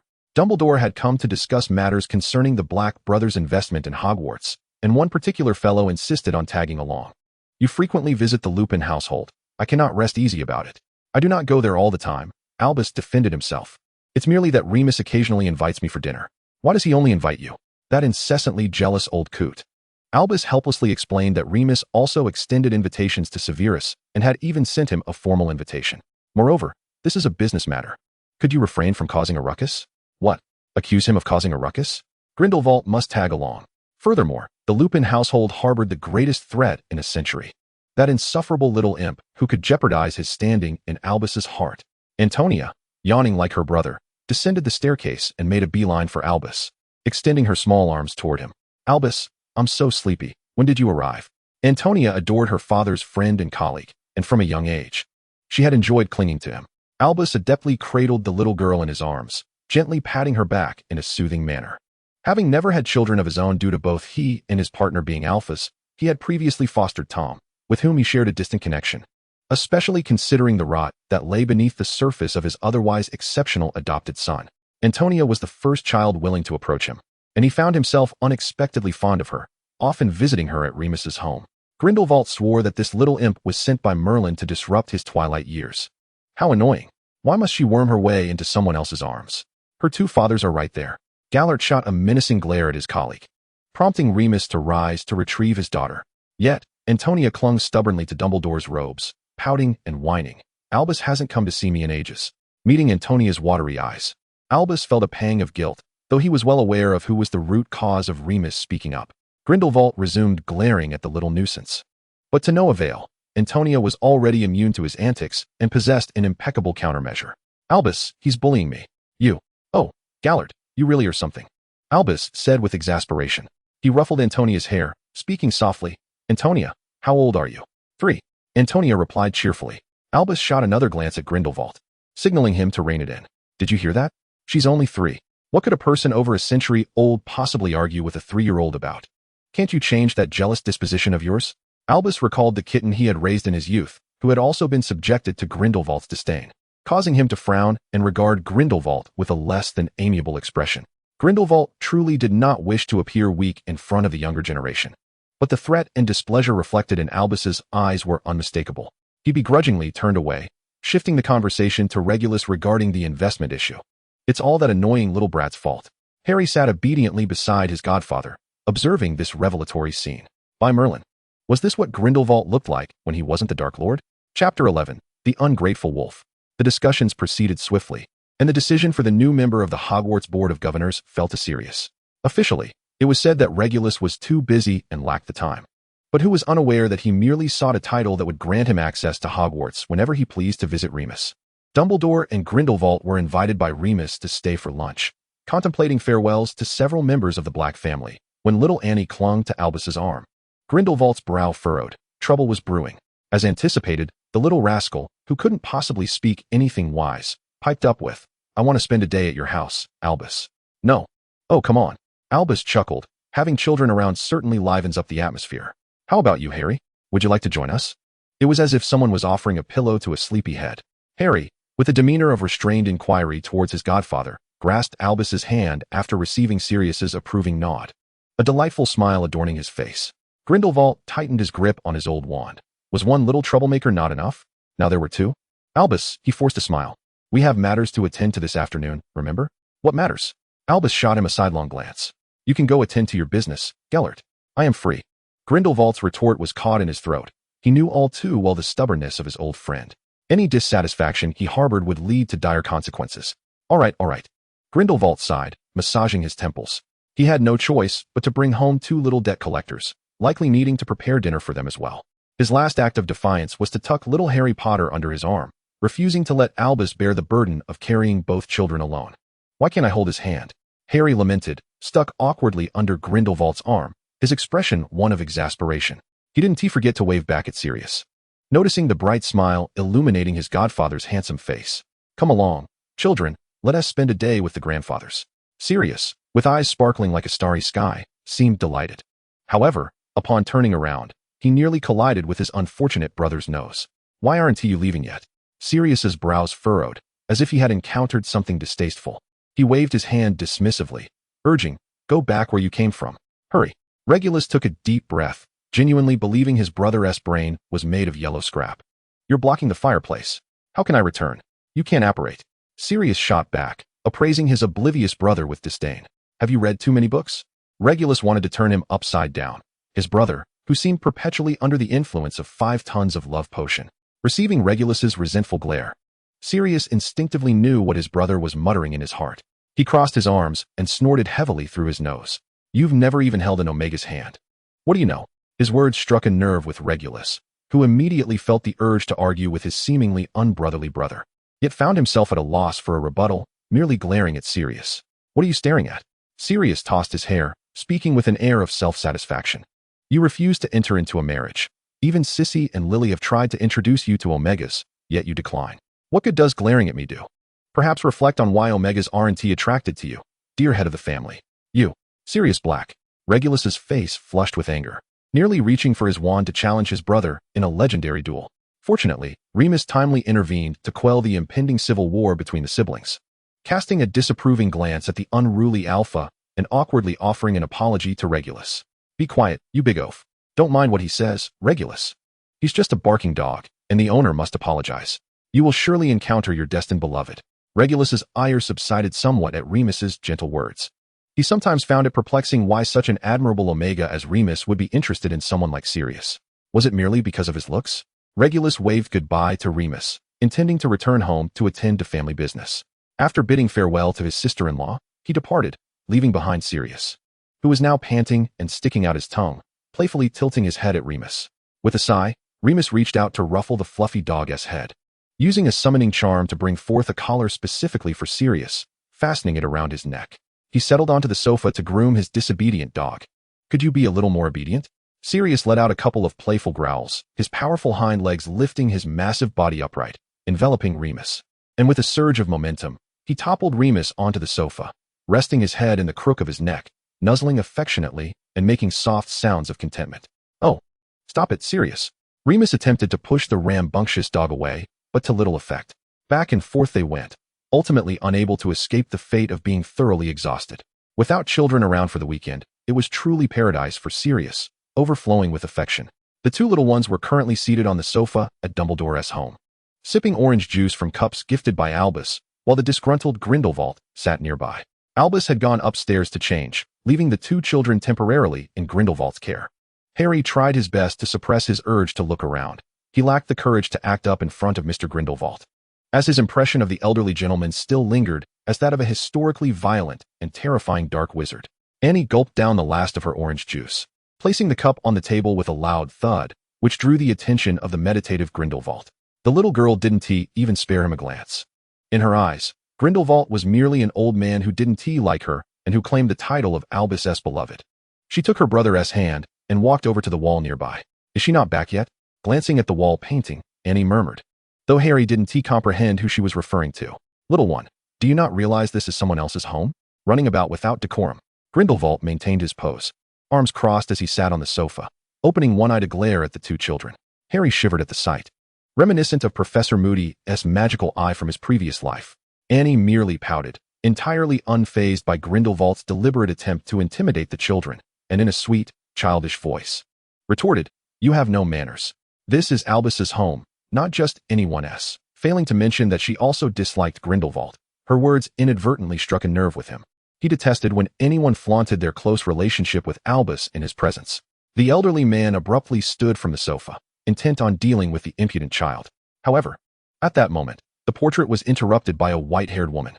Annie's attention was entirely captivated by her, completely disregarding the annoying old man. "Aliana, you're back," the little girl exclaimed joyfully, waving at the woman in the painting. She too held a fondness for this Dumbledore. "Who?" Harry queried, utterly perplexed. Aliana Dumbledore? This is Albus's sister, Harry." Annie introduced the woman he was meeting for the first time. "This is my brother, Harry Potter, from my godfather's house." Aliana had just returned from her second brother's home, observing the little guests with a smile gracing her lips as she greeted the adorable little boy with black hair. Harry momentarily froze, and upon Little Moon's prompt, he promptly responded to the elderly lady, offering a courteous gentleman's bow to Ariana. Having spent considerable time with Draco, he had learned a modicum of these so-called noble etiquettes. He recalled this girl, no? The present-day Ariana appeared to be of the same generation as his grandmother and should be addressed as Madam. Merlin, was she not a quiet one? Had she not perished due to a magical mishap in her youth? Magical portraits can only capture the visage of the deceased as they once were, lacking any foresight into the future. Thus, the Ariana before him had lived to old age in this world. Harry struggled to swallow his myriad of questions. seating himself beside his sister to engage in conversation with this gentle lady. Albus also returned from the bedroom, cheerfully joining the two children in their play, not forgetting to prepare some sweet treats for them. Is it all right if I bake some cookies, Gellert? Very well, very well, Gellert conceded to his beloved. Moreover, with Ariana present, their little sister abhorred disputes. Ariana gazed at the two adorable children frolicking in her brother's home, waves of emotion surging within her, prompting an involuntary sigh. What is it, Ariana? Antony inquired with concern. It is nothing, Ariana replied, her gaze still tender yet tinged with a hint of melancholy. I merely recalled a child from the past, alas. Harry immediately perked up, an instinctive sense urging him to believe that this lady could help him resolve his lingering troubles. What child from the past? Antony tilted her head quizzically. Are there other children in this household? I've never seen them. Annie may never see him in her lifetime. Ariana spoke softly. Why not? Because he, well, has gone to a faraway place. The kind-hearted little girl promptly set down her toy, her large eyes glistening with unshed tears. Despite being only 3, she possessed a certain understanding of death. She knew that, like Ariana and the woman who claimed to be her grandmother at her uncle's home, they were both merely left behind as magical portraits after death. She could also fathom that going to a faraway place was likely an euphemism for passing on. Did he leave behind a portrait? Can Annie see him? No, my dear. Albus, unable to bear the sight of a child's sorrow, quickly clarified. He merely made a grave mistake and is serving his penance in prison. Reflecting on the past, Albus too felt a tinge of melancholy, letting out a heavy sigh. Perhaps I did not teach him well. Harry blinked his large eyes, timing his question perfectly. Is he your child, Albus? The books say 2 alphas cannot have children. What nonsense, you little rascal. Gellert, holding the plate of cookies, used his free hand to give Harry a gentle thump on the head, his eyes brimming with disdain. He is unworthy of being our child. I was kind enough to adopt him. And what did we get in return? He pretended to be a good boy before us while conspiring with dark sorcerers behind our backs. We raised him for 7 or 8 years for nothing. In the end, he even claimed. As soon as the blemished adopted son was mentioned, Gellert's anger flared, and he threw the plate between Antony and Harry, plopping down beside Albus. Seething with rage, he even said we never truly regarded him as our own son. He also claimed we looked down on him for being a beta. That ingrate. I truly wish. Gellert, why speak of such things in front of the children? They are still so young. Gellert pressed his lips together, his eyes still ablaze with indignation, yet he fell silent. All right, all of that is in the past, Ariana interjected, feeling somewhat regretful for bringing up the boy and inadvertently upsetting her 2 older brothers. Having grasped the situation, Antony lost interest in the topic. The little one clung to Albus, asking him to read her storybooks, while even Ariana settled into her portrait to listen to her brother's deep voice reciting tales from the poet Beetle the Bard. Harry sat obediently beside his sister, yet his mind was racing with thoughts. So this was it. Even though Voldemort had been adopted and became the son of 2 great wizards, he had not shed his malevolent nature. Had he ever felt gratitude towards the 2 who brought him to Hogwarts? Moreover, he was a beta. A complex emotion flickered in Harry's eyes, judging by what he knew of this old adversary. Being transformed into what the world deemed an ordinary beta might very likely have been the catalyst for his descent into darkness. He prided himself on being powerful and impeccable. How could he possibly resign himself to being mere societal detritus?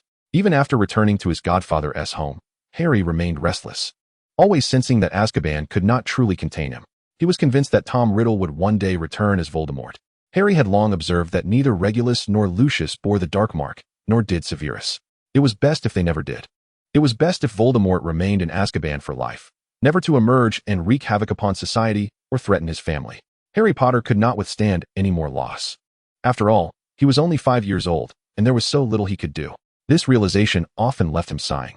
He resolved that in this lifetime, he must learn as much magic as possible to be prepared for any eventuality. Even with Dumbledore and Grindelwald, 2 great wizards, at the helm of the magical world, Harry did not lose an ounce of vigilance.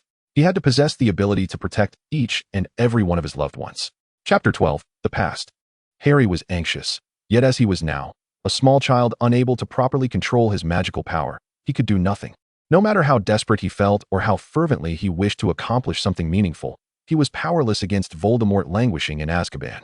He firmly believed that even with the Dementors guarding the prison, they could not truly strip Voldemort of his will and determination. He desperately wished he could cast an Avada Kedavra on Voldemort. Alas, alas, Harry continually consoled himself in his thoughts. Time trickled by, and by the time he turned 8, the Potter family had agreed to embark on a journey together. The family comprised 3 Potters and 4 Blacks. James, undoubtedly the busiest among them, finally managed to secure vacation time, And with both children now old enough to endure the fatigue of long-distance travel, it coincided perfectly with Hogwarts summer break, allowing Remus to join as well. The family excitedly discussed their travel plans amidst much commotion. Harry perused the pamphlet in his hands, his thoughts drifting. Travel. He realized he had never ventured beyond England. As a child, the Dursleys had rarely taken him along, and as he grew older, he had been wholly focused on battling Voldemort, only to find himself in this place for reasons unknown. Antony rested her head on her brother's shoulder, lazily yawning. The elders wanted the two children to select a country they wished to visit, but she could not decide on one. Little Moon was not adept at making choices. Thus, she simply leaned against her brother, chewing on her candy, leaving all decisions to Harry. Have you made up your minds, children? James's booming voice echoed through the room as he returned from work, still radiating the warmth of summer. Lily, arriving home a little earlier, handed her husband a glass of mint water, which elicited an exaggerated compliment from James, causing her to stifle a giggle. My wife is the most beautiful, kindest, and greatest wife in the world. Tone it down, you rascal. Sirius chimed in, draping an arm around his friend's shoulders, his tone dripping with teasing. Do take care not to wound the tender heart of our single gentleman. In response to his brother's teasing, Regulus managed to maintain his composure, diligently feeding his beloved niece spoonfuls of pudding. Honestly, Remus, he sighed, you mustn't indulge her so. Annie is already 6 years old and no longer a mere child. Yet, what if she accidentally swallowed a large mouthful of pudding and choked? Regulus gazed at his adorable and delicate niece with a hint of pity. She is still a little baby, Remus. Once again the familiar rhetoric of the doting uncle. Remus felt a headache coming on as he pressed his fingers to his temple, realizing he truly needed to impose some discipline on their little princess. Antonia had grown quite audacious, often enacting her own sense of justice. For instance, she had once pilfered Sirius's collection of dung bombs and tossed them at the other pureblood children attending a gathering. When confronted, she had shown no remorse, arguing that they had disrespected her godmother and she was merely delivering a minor lesson. She is just like her disobedient alpha father. Have you chosen yet? The little fork? After finishing an entire pudding, Antonia leaned over to discover her brother staring vacantly at a flyer. Egypt? Do you wish to go there? Harry pursed his lips. He harbored no particular interest in Egypt, merely recalling the time the Weasley family had visited. The bittersweet, melancholic emotions surged within him, and he bit his lip, dismissing the past from his mind. May I go, mother? I wish to visit this place. He pointed to the pyramid depicted on the flyer. Lily's smile faltered. Her gaze momentarily filled with hesitation as she sought the opinions of Sirius and James with her eyes. Very well, then our first destination shall be Egypt, Sirius readily agreed, playfully pinching his goddaughter's cheek. Little Fork can go wherever she desires. James nodded in affirmation, gently touching his wife's wrist to indicate that they no longer minded the past. Although their history was not particularly pleasant, it did not warrant tarnishing the allure of such a splendid place as Egypt, especially with both children gazing at their fathers with eager anticipation. It was not worth letting a mere insect spoil their joy. In truth, it was not a matter of great consequence. It merely concerned their traitorous friend, Peter Pettigrew. At the time, while they were studying at Hogwarts, Remus and Sirius had weathered many trials before finally becoming a couple. As graduation approached, not wishing to cause a rift between Sirius and his family that might jeopardize his future prospects, Remus chose to conceal their relationship temporarily. Only a select few of their close friends were privy to this, including the beta, Peter, who continued to socialize with them. At that time, James had failed to discern Peter's true character. Despite not sharing a dormitory due to gender, he had freely confided in Peter, even inviting him along with his family to Egypt during their last Christmas together. However, upon their return, Sirius had found himself in a fierce dispute with his mother and had moved out of the Black family home, severing ties with his family entirely. It was during their 7th year, as soon-to-be graduates sought employment, that Sirius received no offers owing to the deliberate suppression by Walburga. He had hoped to join James in pursuing a position as an Auror, but the Ministry of Magic had found fault with his application, rejecting it outright. The Black family alone did not wield such influence. It was evident that Walburga had leveraged many connections to punish her rebellious eldest son. She was resolutely opposed to Sirius marrying a half-blood Omega from a poor family. This situation also contributed to Sirius's decision to seek work in the Muggle world. Remus felt immense guilt, believing he had hindered Sirius's path to success, even contemplating breaking up with him. Thankfully, Lily had dissuaded him, and now, reflecting on that time, Sirius felt a twinge of fear. Had he truly sacrificed his lifelong love for a mere ephemeral job and his deranged mother? He would have had nowhere to grieve his loss. As an outsider with a keen mind, Lily quickly grasped the crux of the matter. Who revealed your relationship to others? The number of those in the know was limited: James, Lily, Peter, and Severus, who had witnessed their intimacy. Sirius trusted James and Lily implicitly. They had no reason to undermine him. His suspicion naturally fell upon the sole Slytherin among them, suspecting Severus of being the informant.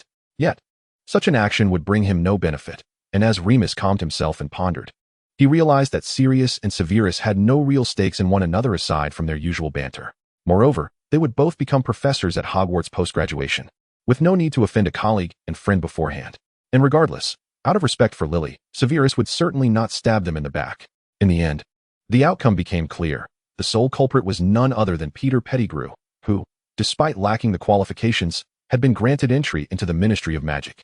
He had traded the news of Sirius's intention to marry Remus for his own advancement. Without such a transaction, a mediocre beta like him could never hope to enter the prestigious ministry. How could he care about the fate of Sirius and Remus? When confronted by the four, he could only cower, weeping and pleading for Sirius's mercy.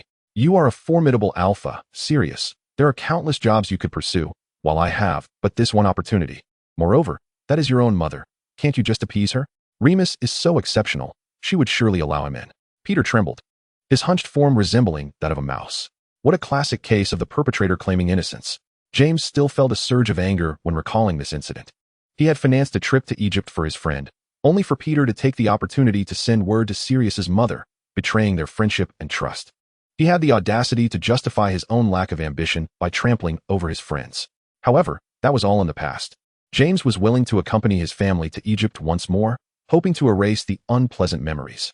They subsequently traveled to France, the United States, and Belgium, finally fulfilling Harry's long-held desire to travel with his family. Upon returning, he brought Draco gifts, each a specialty from the various locations. The young master raised his chin, dismissively claiming they were all trivial trinkets, yet he still donned the necklace Harry had carefully selected for him, which featured a small silver dragon. Harry was already accustomed to his contradictory companion's behavior and smiled warmly at the blonde boy, causing Draco to feel a touch of embarrassment. What are you staring at? Draco feigned annoyance. What? Not allowed to look. Didn't you say you missed me? Who said that? Aunt Sissy wrote in a letter to my mother, saying that while I was away, you kept moping about how boring it was. He also mentioned that you often took to your broomstick, fretting over my absence. Harry beamed, his white teeth glinting, almost blinding the young master. The secret, unveiled by his mother, left the young master indignant, declaring a desire to engage in a duel of honor with Harry. You haven't given up, have you, Draco? Harry teased, surveying him from head to toe, a mischievous smile playing on his lips. Last time, the time before that, and the time before that, you never caught the golden snitch, did you? Draco immediately stomped his feet, exclaiming that it was entirely unfair. Uncle James says I'm better suited to be a chaser, yet you always insist on competing in your favored position of seeker. Harry responded with a playful grimace. The two boys resumed their playful tussle, rolling about on the grass. Draco pinned Harry down, tickling him until he erupted in joyous laughter, tears streaming down his cheeks. Ron and Draco were indeed two very different types of friends.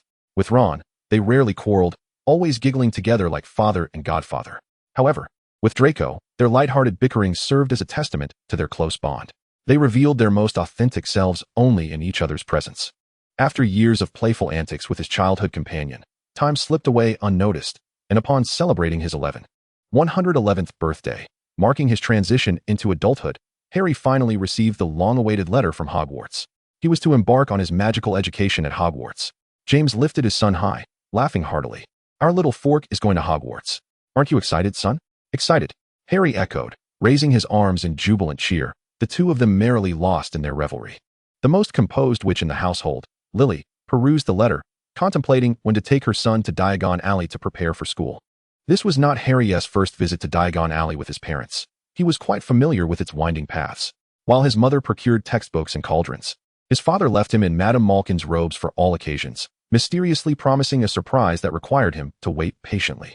Unlike his previous visit with Hagrid, this time, his parents first took him to select a wand. His wand, as it turned out, was the familiar holly wand with a phoenix feather core. The boy furrowed his brow. What was this? He was no longer the so-called savior, devoid of any horcruxes within him. Why did the wand remain identical to his? Harry was unwilling to subscribe to any notion of fate. He simply knew he could not bear to lose anyone else. Are you feeling unwell? The plump madam noticed Harry's subdued demeanor and inquired with genuine concern. Harry quickly shook his head, offering a charming smile. No, thank you for your concern, madam. That is good to hear. Your measurements are complete.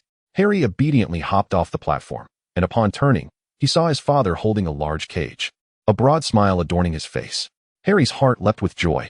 Merlin, he had just been thinking about retrieving his beloved Hedwig, that brave and wonderful girl.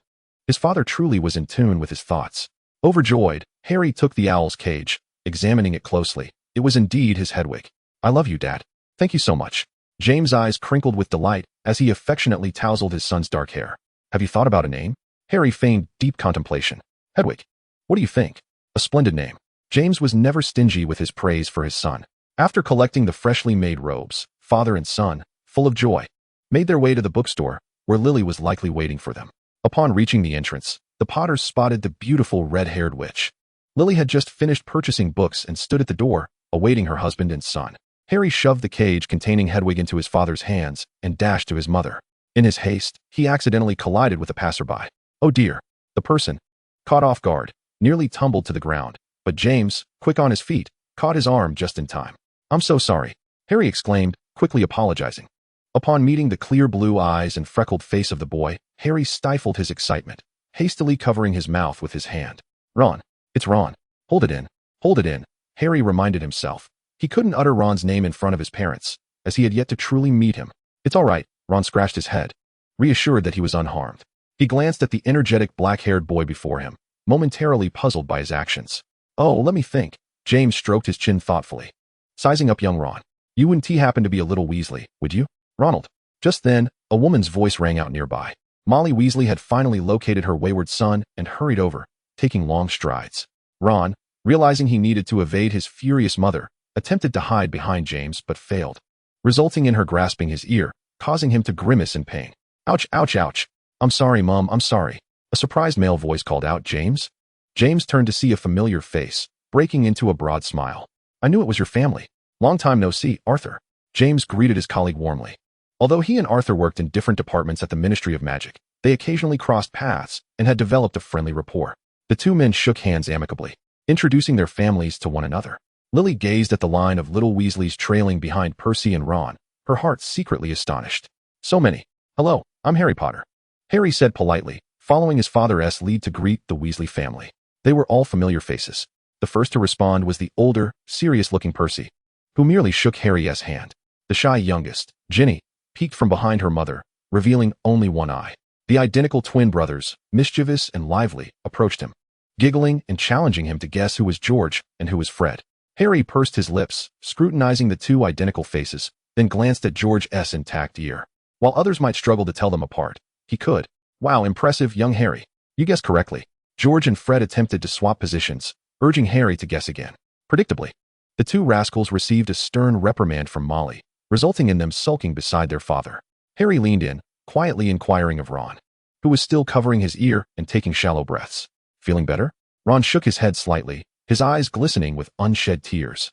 Lily gestured for him to lower his hand and gently waved her wand, casting a silent charm to alleviate his discomfort. The pain has flown away.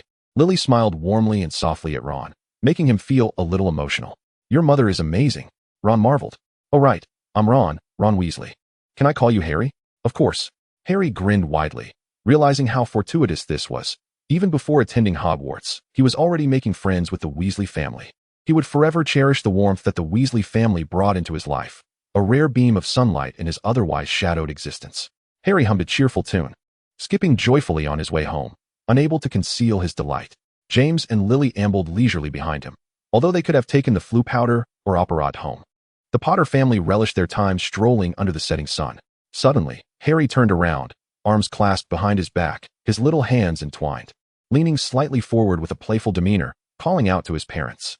Mom, can we have dinner at the Longbottoms tonight? What time is it? Lily expressed her reservations regarding her son's spontaneous idea, noting that it was getting late, and the Blacks might have already finished their dinner, yet she wore a smile. Shall we call them first to check? We could go out to eat, or take a leisurely stroll together. All right, Harry replied exuberantly, gazing up at the sky. The sun is so round today, it's truly beautiful, he thought, and with impatience, he dashed into his father's embrace, allowing his parents to magically transport him home. He was eager to see his godfather's family. That would complete his happiness. Finally, the long-anticipated day of adulthood had arrived, and the day of enrollment was upon Harry. As expected, early in the morning, he busily checked his luggage while watching his mother repeatedly extract his father's trinkets from the suitcase. You really must give him this, Lily. James argued passionately for his son's school life. This is our family's heirloom invisibility cloak. Every Potter has taken it to school. Lily's forehead twitched with frustration. Yet she could not withstand the combined onslaught of her son and husband's pitiful expressions, ultimately gritting her teeth and allowing Harry to take the cloak to school. Darling, you must not cause trouble with it, understand? I'll have Remus and Severus keep an eye on you. Harry patted his chest in agreement, vowing to be the model student of Gryffindor. You don't necessarily have to be sorted into Gryffindor, sweetheart. Lily knelt down, adjusting his robes and gently caressing his soft, fair face. Each house has its unique qualities, Harry, and I believe you will shine wherever you are placed. Harry nodded seriously, though he did not take his mother's words to heart. With no Horcrux of Voldemort to interfere within him now, Harry was confident he would be sorted into Gryffindor, just like in his previous life. Plus, he was going to be roommates with Ron. A knock at the door revealed who had arrived, and Harry, abandoning his father's attempt to style his hair, dashed to open the door, launching himself into his godfather's arms. Are we ready to go, little cub? Are you nervous? Sirius asked with a grin, bending down to catch his godson, lifting him effortlessly and tapping his nose. Harry shook his head, his voice bright and clear. Not nervous. Fantastic. Sirius laughed heartily, planting a kiss on his godson's cheek. Following him was his equally cheerful partner. Remus entered the room, helping Lily with the final preparations. James gazed wistfully at his lively son, wondering if he was the only one reluctant to let go of baby Harry. What about Regulus and Antonine? Lily inquired curiously, believing they should not be absent on such a day. The little one is still in bed. Remus shrugged helplessly. Regulus said he would meet us after he gets Annie ready from the fireplace. Lily couldn't help but laugh, recognizing Remus's exasperation. In this household, no one could escape the adorable onslaught of little Annie, from the close-knit Albus Dumbledore to big brother Harry Potter, all indulging her. As they spoke, flames erupted in the fireplace, and Regulus hurried in, cradling the neatly dressed little princess. The moment her pretty shoes touched the ground, she dashed to Harry's side, reluctantly tugging at his hand with her lips protruding in a pout. Harry quickly reassured his little sister, I'll write to you every week, Annie. Please don't be upset, okay? And, in 2 years, you can come to Hogwarts and study with me. Annie was not consoled, even as she sat in the car, still sulking and clinging to Harry's arm. Harry was off to school, and so was Draco. She was going to be all alone at home without anyone to play with. Sirius settled into the driver's seat, adjusting the rearview mirror. Excellent, the whole family is here. Let us go. This was the Muggle vehicle he had modified from his flying motorcycle for travel, equipped with a flying mode. However, with plenty of time to spare, Sirius could drive smoothly through the streets, heading towards the train station. Remus sat in the passenger seat, ensuring that Sirius wouldn't get overly excited and treat the road as his racetrack. To be honest, Sirius's racing cars were getting increasingly sophisticated, but the speed was frightening, and even Remus, who was only average at broomstick flying, found it hard to fully accept. Platform 9 3/4. Can you guess where it is, son? James winked at him, and Harry followed his father's lead, pretending to be confused and seeking his guidance. Where is it, Dad? Harry, a familiar voice called from behind. Ron was pushing his luggage trolley, barreling towards them. Hey, what a coincidence, Ron. Harry smiled broadly, surprised to see his friend at the platform entrance just like last time. Can't find the platform entrance? Ron puffed out his chest, confidently declaring he knew, and proceeded to demonstrate for Harry. Harry followed Ron into the new world hidden behind the pillar. The same platform, yet a different experience. Harry was tightly embraced by his mother, listening to her incessant reminders in his ear. His father wore a smile, ruffling the hair he had painstakingly combed. Remember to write to your mom and dad, sweetheart. Harry nodded vigorously, reaching up to touch his mother's slightly reddened eyes. I will miss you, Mom. All right, it's nearly time. The train's whistle blew, and Remus stepped forward to take Harry's hand to send him off to school. He would also be taking the train to Hogwarts this time. Let us go, Harry. Harry hugged each family member once more, wiping away the tears of his weepy little moon as he boarded the train. He thought to himself, a school life without Voldemort should be harmonious and happy. Furthermore, the Draco who had always been in opposition to him was now on good terms with him. Harry felt he would likely have no further worries, cheerfully stepping into an empty compartment with Ron. Unexpectedly, the moment the compartment door closed, it was flung open with force. Draco Malfoy stormed in, fuming as he shouted at Harry. Harry Potter, do you have any idea how long I've been looking for you? Panic surged through Harry. He realized he had become too complacent lately. He had completely forgotten about Draco and had not sought him out at the platform as they had agreed. Harry stammered, instinctively pulling the furious young master to sit beside him as his mind raced for a solution. I was just looking for an empty compartment first. Come on, sit down. Harry beckoned for Crabbe and Goyle, following Draco, to join them, and the spacious compartment quickly became crowded. Ron, who had been sitting opposite, scooted over to Harry's side, drawing the attention of the still fuming Malfoy. "Who is he?" Draco inquired, his tone unfriendly, fixating his gaze on Ron. "My new friend, Ron Weasley. This is Draco Malfoy," Harry explained to Ron while anticipating Draco's mockery, promptly covering his mouth with his hand. "Malfoy." Ron hesitated, glancing at the whimpering blonde man, unaware of the close rapport between Harry and Malfoy. "No talking out of turn," Harry admonished Ron, lowering his voice to threaten his childhood rival. Draco reluctantly nodded, finally granted the liberty to breathe. The young lord turned his head away in displeasure, still concerned about his uncle. "Where's Remus?" "He's managing order in the front compartment," Harry replied, feeling quite pleased with the young lord's compliance, and cheerfully offered him a piece of candy. "I must ask, Mr. Malfoy, why do you insist on using so much hair gel?" Harry tilted his head in confusion, having longed to inquire why among the first years. Only young Draco sported a slicked-back hairstyle laden with gel. Was it a Malfoy family tradition? Yet, he observed that both Lucius and Narcissa had rather smooth hair. They certainly didn't suffer from baldness, unlike Draco. "Uffed." Ron let out an ill-timed laugh, directly encountering Draco's ire, who shot him a fierce glare. "What are you laughing at? A poor Weasley dares to mock me? If it weren't for Harry, I wouldn't be seated next to this foul-smelling Weasley." All right. My bad." Harry, regretting his loose tongue, found himself mediating between his two friends. The young lord genuinely did grant him some favor, for aside from glaring at Ron, he refrained from arguing with him. Apart from the unique presence of Malfoy, events on the train unfolded much like in his previous life. Hermione still approached their compartment, inquiring if they had seen Neville's toad. Ron also performed a small spell, albeit not on a rat. His pet was a little white kitten. However, the magic was only partially successful, as the cat's ears turned yellow. "Well done, Ron." Harry offered a friendly pat on his good friend's shoulder for encouragement. Unsurprisingly, Hermione criticized Ron's magic, then tossed her head back, departing with a haughty air. "What's with her?" Ron grumbled, visibly disgruntled. Harry chuckled, unable to reveal to Ron that Hermione might very well be his future girlfriend. The train, laden with the hopes and dreams of new students, finally arrived at its destination, Hogwarts Station. Chapter 14, Slytherin? The Great Hall of Hogwarts appeared just as Harry remembered. He gazed up at the starry ceiling, momentarily setting aside the exhilaration of entering Hogwarts, his heart swelling with an indescribable feeling. Something felt different, as if a veil obscured the familiar. In the past, he was filled with relief at escaping the confines of his aunt's home, coupled with a sense of uncertainty about the future. Presently, he still felt lost. The trajectory of the world diverged significantly from his previous experiences. Lacking any prophetic abilities, he was uncertain how his school life would unfold. Ideally, it would resemble the past, allowing him to spend time with Ron and Hermione daily. Perhaps this was an opportunity for them to collectively experience a tranquil school life. Harry glanced at Remus Lupin at the staff table, who smiled warmly at him. How splendid. Remus was the defense against the dark arts professor, and it seemed likely he would remain in that position, as the individuals behind him were unlikely to appear. At the very least, there was no quarrel. Shrouded in a dirty turban, serving Voldemort, "Harry Potter," Professor McGonagall called out his name. Harry patted Ron's shoulder, casting a glance at Draco, who was already seated at the Slytherin table, wearing a composed smile.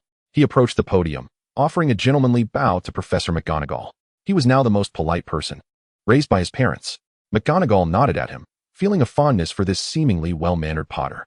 Like the other first years, he took a seat as McGonagall placed the sorting hat upon his head. The hat began its familiar mutterings in his ear. Yet Harry had already surmised where he would be sorted. Thus he felt no anxiety, unlike some of the other students, such as Neville. Oh, and to his surprise, Neville Longbottom was sorted into Hufflepuff. Harry, in a light-hearted mood, swung his legs gently as he awaited the sorting hat's verdict, eager to dash to the Gryffindor table. Well, it seems this is where you belong," the sorting hat announced in its distinctive tone. "Slytherin." Harry nearly leapt to his feet the moment the first letter left the hat's lips, a broad smile gracing his face as he almost bolted towards the red table. However, as that unbelievable word resonated in his mind, his smile abruptly faltered, and his steps halted. What? He remained stunned, gazing blankly at the professor in green beside him.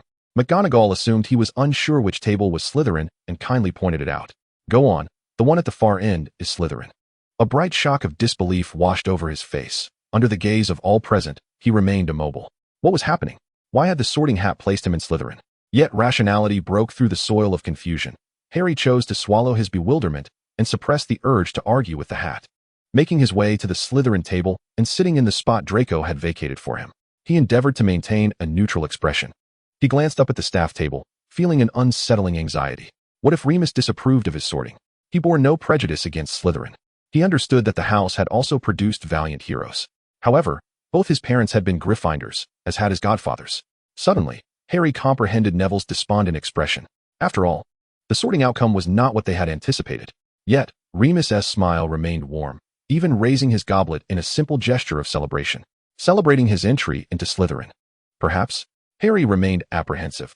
He couldn't fathom why he was sorted into Slytherin when he bore no fragment of Voldemort within him.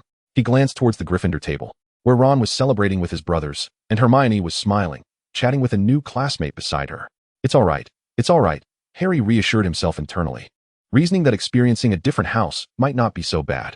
Even if they weren't in the same house, he could still spend time with Ron and Hermione. They would merely not reside together, but that wouldn't hinder their bond. What was he thinking? A small lamb chop was placed on his plate, and Draco was looking at him quizzically. Aren't you hungry? Huh. Harry blinked, meeting the blond man's gaze that held a hint of concern, shaking his head and forcing a smile. I'm fine, you don't need to mind me. Who was minding you? Draco pouted. I'm just worried you might starve to death. That wouldn't reflect well on me, would it? Thankfully, Draco still retained that familiar facade of feigned indifference, which brought Harry a measure of comfort. I'm going to eat off your plate. Harry, regaining some energy, reached for Draco's lamb chop, stuffing his mouth with both their food while playfully winking at Draco. How childish. Draco rolled his eyes, yet tacitly approved of what could be deemed an audacious act. In truth, he felt a twinge of happiness. He hadn't anticipated sharing a house with his dear friend, and to his surprise, Harry had indeed joined Slytherin. Well, he might as well take care of him. After all, what else was an older brother for? After a long day filled with twists and turns, Harry, having satisfied his hunger, leaned slightly against Draco and rest, only to find himself meeting Professor Snape's gaze. Oh, Merlin! How could he have forgotten that Severus was now his head of house? Once a gaze that bore a mix of malice and longing, it now radiated satisfaction and approval. Severus, mimicking Remus, raised his cup in a distant toast, a faint smile gracing his lips. Harry grinned back, returning the gesture with an adorable smile. Well, there were indeed benefits to this arrangement. After all, Severus was the most protective head of house, and it was unlikely he would be penalized as he had been before. Besides, he could always write to his mother, playing the victim if need be. Harry was unfamiliar with the current head of Slytherin, merely following behind Draco as they moved with the crowd towards the dungeons. A 3-person dormitory? Just barely sufficient. Draco swung open the door to their dormitory, followed closely by Harry and a tall black man, Blaise Zabini. Is this really all there is, master? Blaise remarked with a shrug. I've heard that other houses have at least 4 to a dorm. Harry nodded in agreement. Recalling that Gryffindor rooms accommodated 4 to 5, Slytherin was comparatively spacious. Humph. Draco said little, simply claiming the bed in the center of the room. Blaise, wisely choosing not to argue, politely inquired about Harry's preferences before heading to the outermost bed. Harry made his way to the innermost 4-poster bed, carelessly dropping his belongings onto the floor. Just as he prepared to wave his wand to tidy up, Draco had already swiftly arranged his bed for him. In a teasing tone, he elongated the syllables of Harry's name, raising an eyebrow. He might as well have added, "You should thank me." Harry, adept at reading the nuances of Draco's expressions and skilled at exploiting them, replied with a cheerful grin, "You're truly wonderful, Draco. Might you assist me in tidying up these scattered books and belongings?" Child's play. Draco lifted his chin, employing a spell he had learned at home to neatly organize Harry's possessions.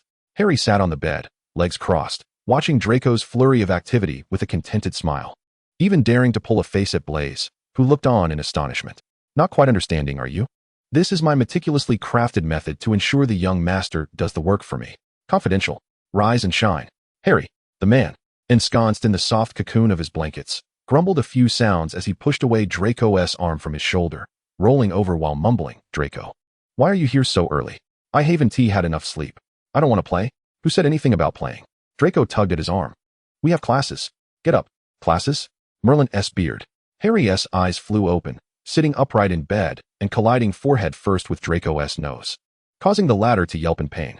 Harry hurriedly jumped out of bed to change his clothes, not forgetting to blow on Draco's reddened nose, murmuring, I'm sorry, let me blow on it, and the pain will fly away."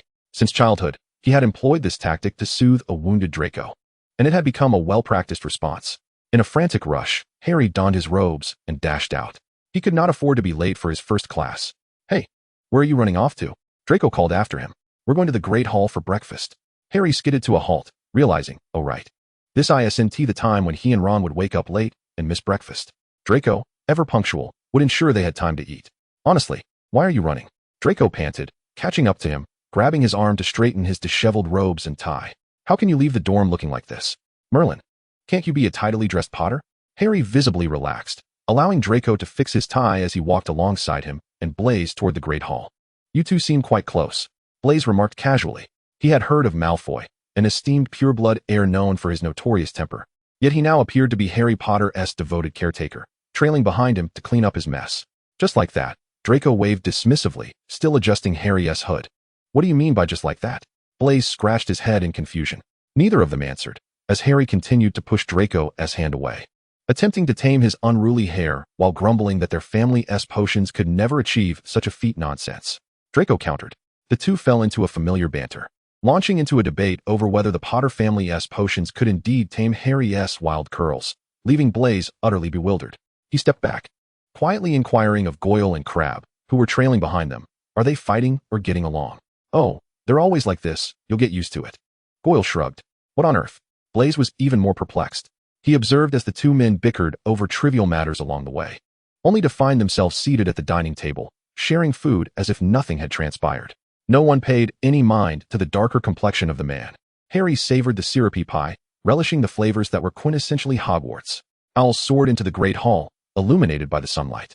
Harry's eyes lit up as he spotted Hedwig gliding toward him, an uncontainable joy swelling within him. Finally, he would receive a letter from home. Hedwig nuzzled against his hand, a letter clasped in her beak, with another affixed to each leg. Harry set down his utensils, relieving his dear owl of her burdens, offering her some crumbs of bread while gently stroking her sleek feathers. Upon opening the first letter, he found it from his parents. The first page was filled with his father's bold, flowing script, inquiring about Harry's well-being at Hogwarts and whether it was as marvelous as he had envisioned.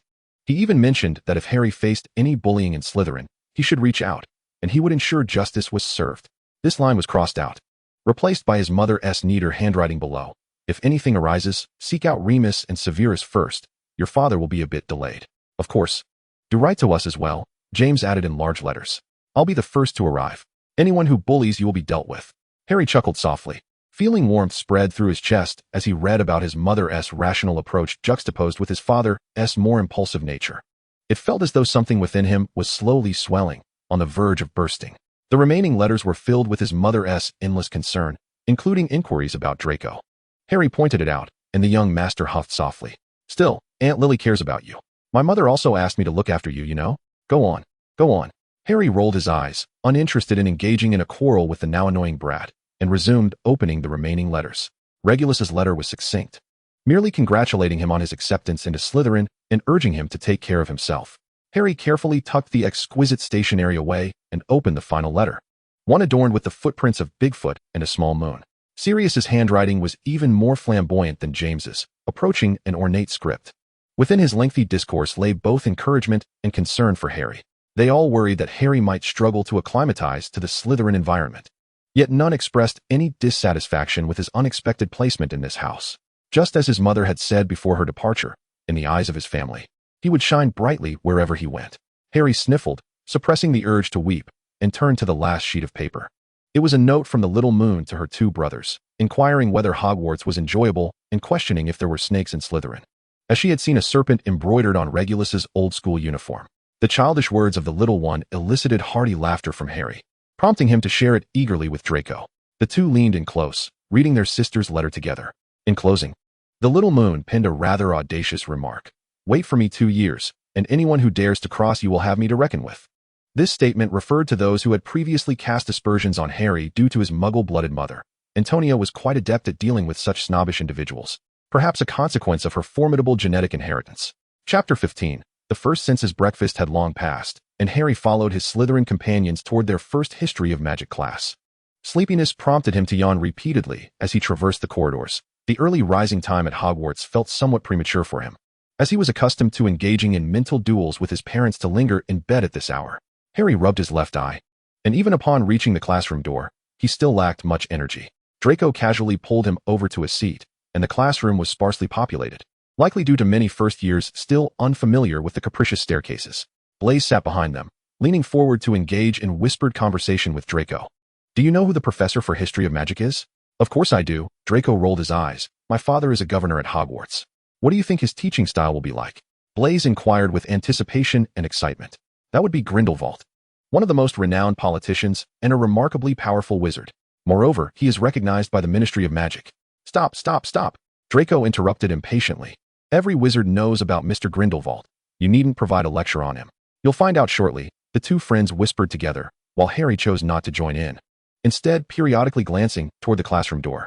He had reviewed the schedule and knew this class would be shared with Gryffindor. The classroom gradually filled up, leaving limited seating available. And Harry reserved an empty spot next to him. By coincidence, no one approached them. After a brief scan, he noticed Hermione had already claimed a seat in the front row, which made him feel slightly disheartened. He had to remind himself not to be impatient, as he had yet to find an opportunity to strike up a conversation with Hermione. As time trickled by, finally, 3 minutes before the class was set to begin, Ron's hurried figure appeared at the classroom door. He had arrived with his roommate, Seamus, and the two had lost their way within the castle, finally locating the classroom. With few empty seats remaining, Seamus settled into the last spot in the back row, while Ron continued to scan the room. Hey, mate. Harry waved at him. Come on. Ron did not rush over as Harry had imagined. Instead, he appeared somewhat awkward, unable to meet Harry's clear gaze. Observing his friend's hesitance, Harry felt puzzled by Ron's indecision and simply stood up, striding over to him and pulling his arm. Come on. The professor is about to arrive. We need to sit down. Ron swallowed hard, still searching for an excuse to decline Harry's friendly invitation. But before he could act, the classroom door slammed shut. Just then, a vibrant phoenix flew in through the open window, circling the classroom before finally perching above the podium, emitting a resounding cry as it spread its wings wide. The arrival of the phoenix, enveloped in brilliant flames, captured the attention of every student, and the room erupted in gasps of awe.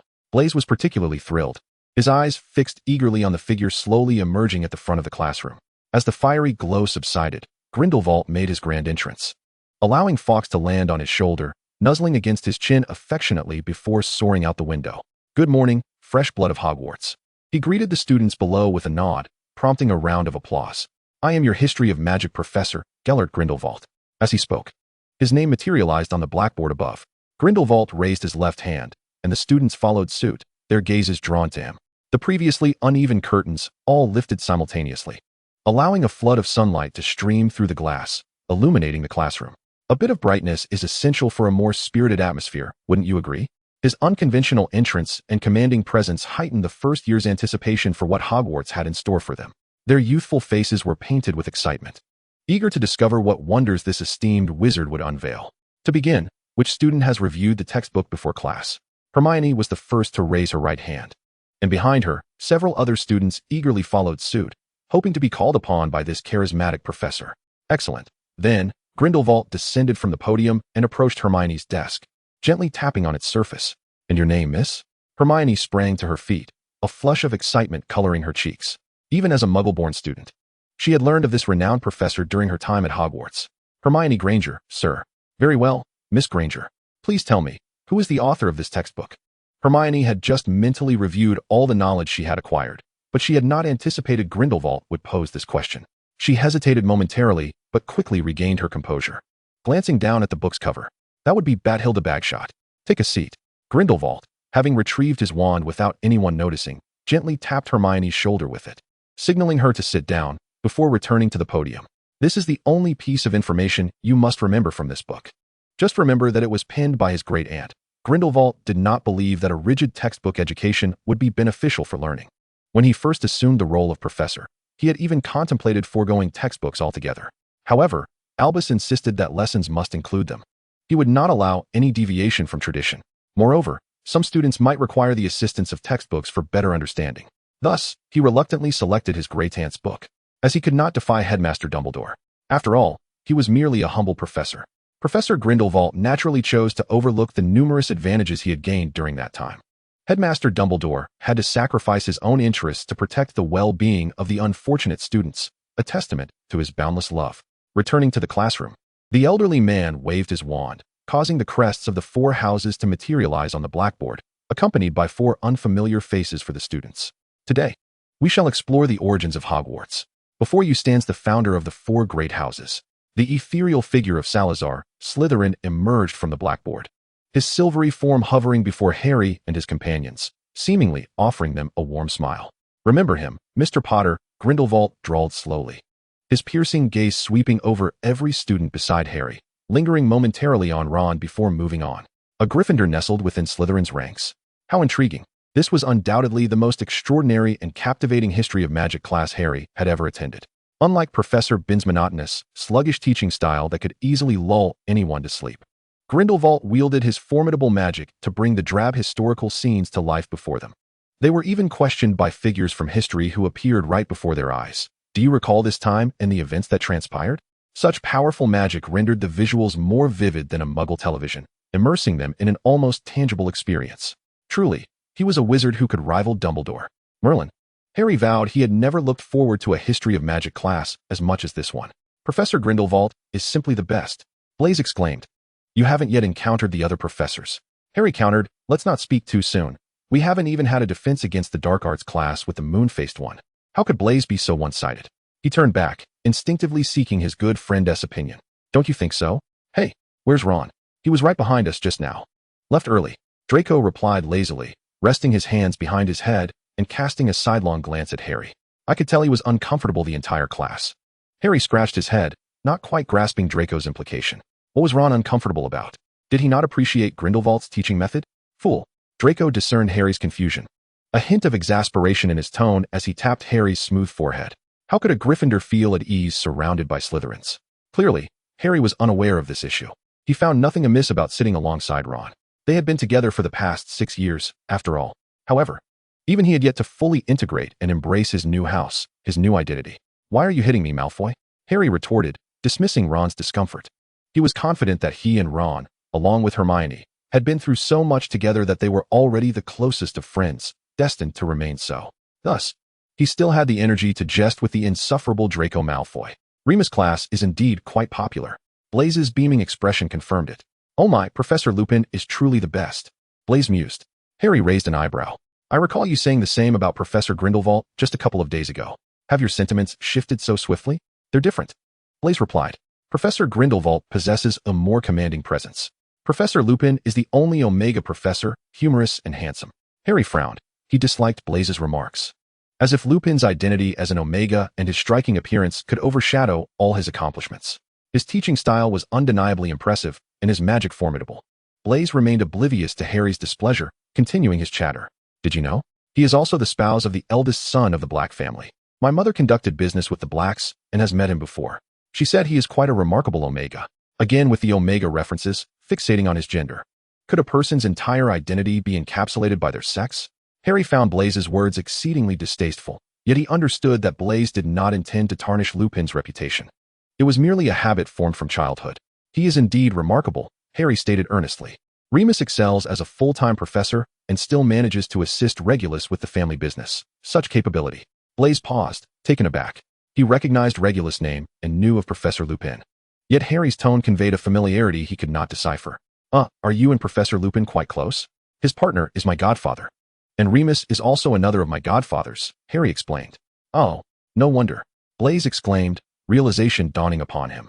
Is that how you and Draco have known each other since childhood? Harry nodded, choosing not to elaborate further as he strode ahead. Is he angry with me? Blaise scratched his head. Did I say something wrong?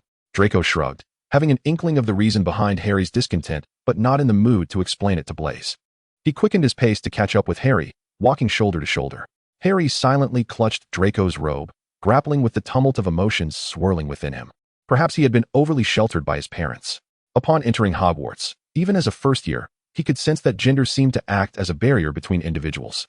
In the Slytherin common room, most of the alphas were haughty, with some being rather unfriendly towards the newcomers. The betas, it seemed, lost their confidence and capabilities upon differentiation. He had witnessed firsthand how a once arrogant Slytherin prefect became a mere background figure after becoming a beta, easily commanded by any alpha. The discourse on gender was far more terrifying than blood purity.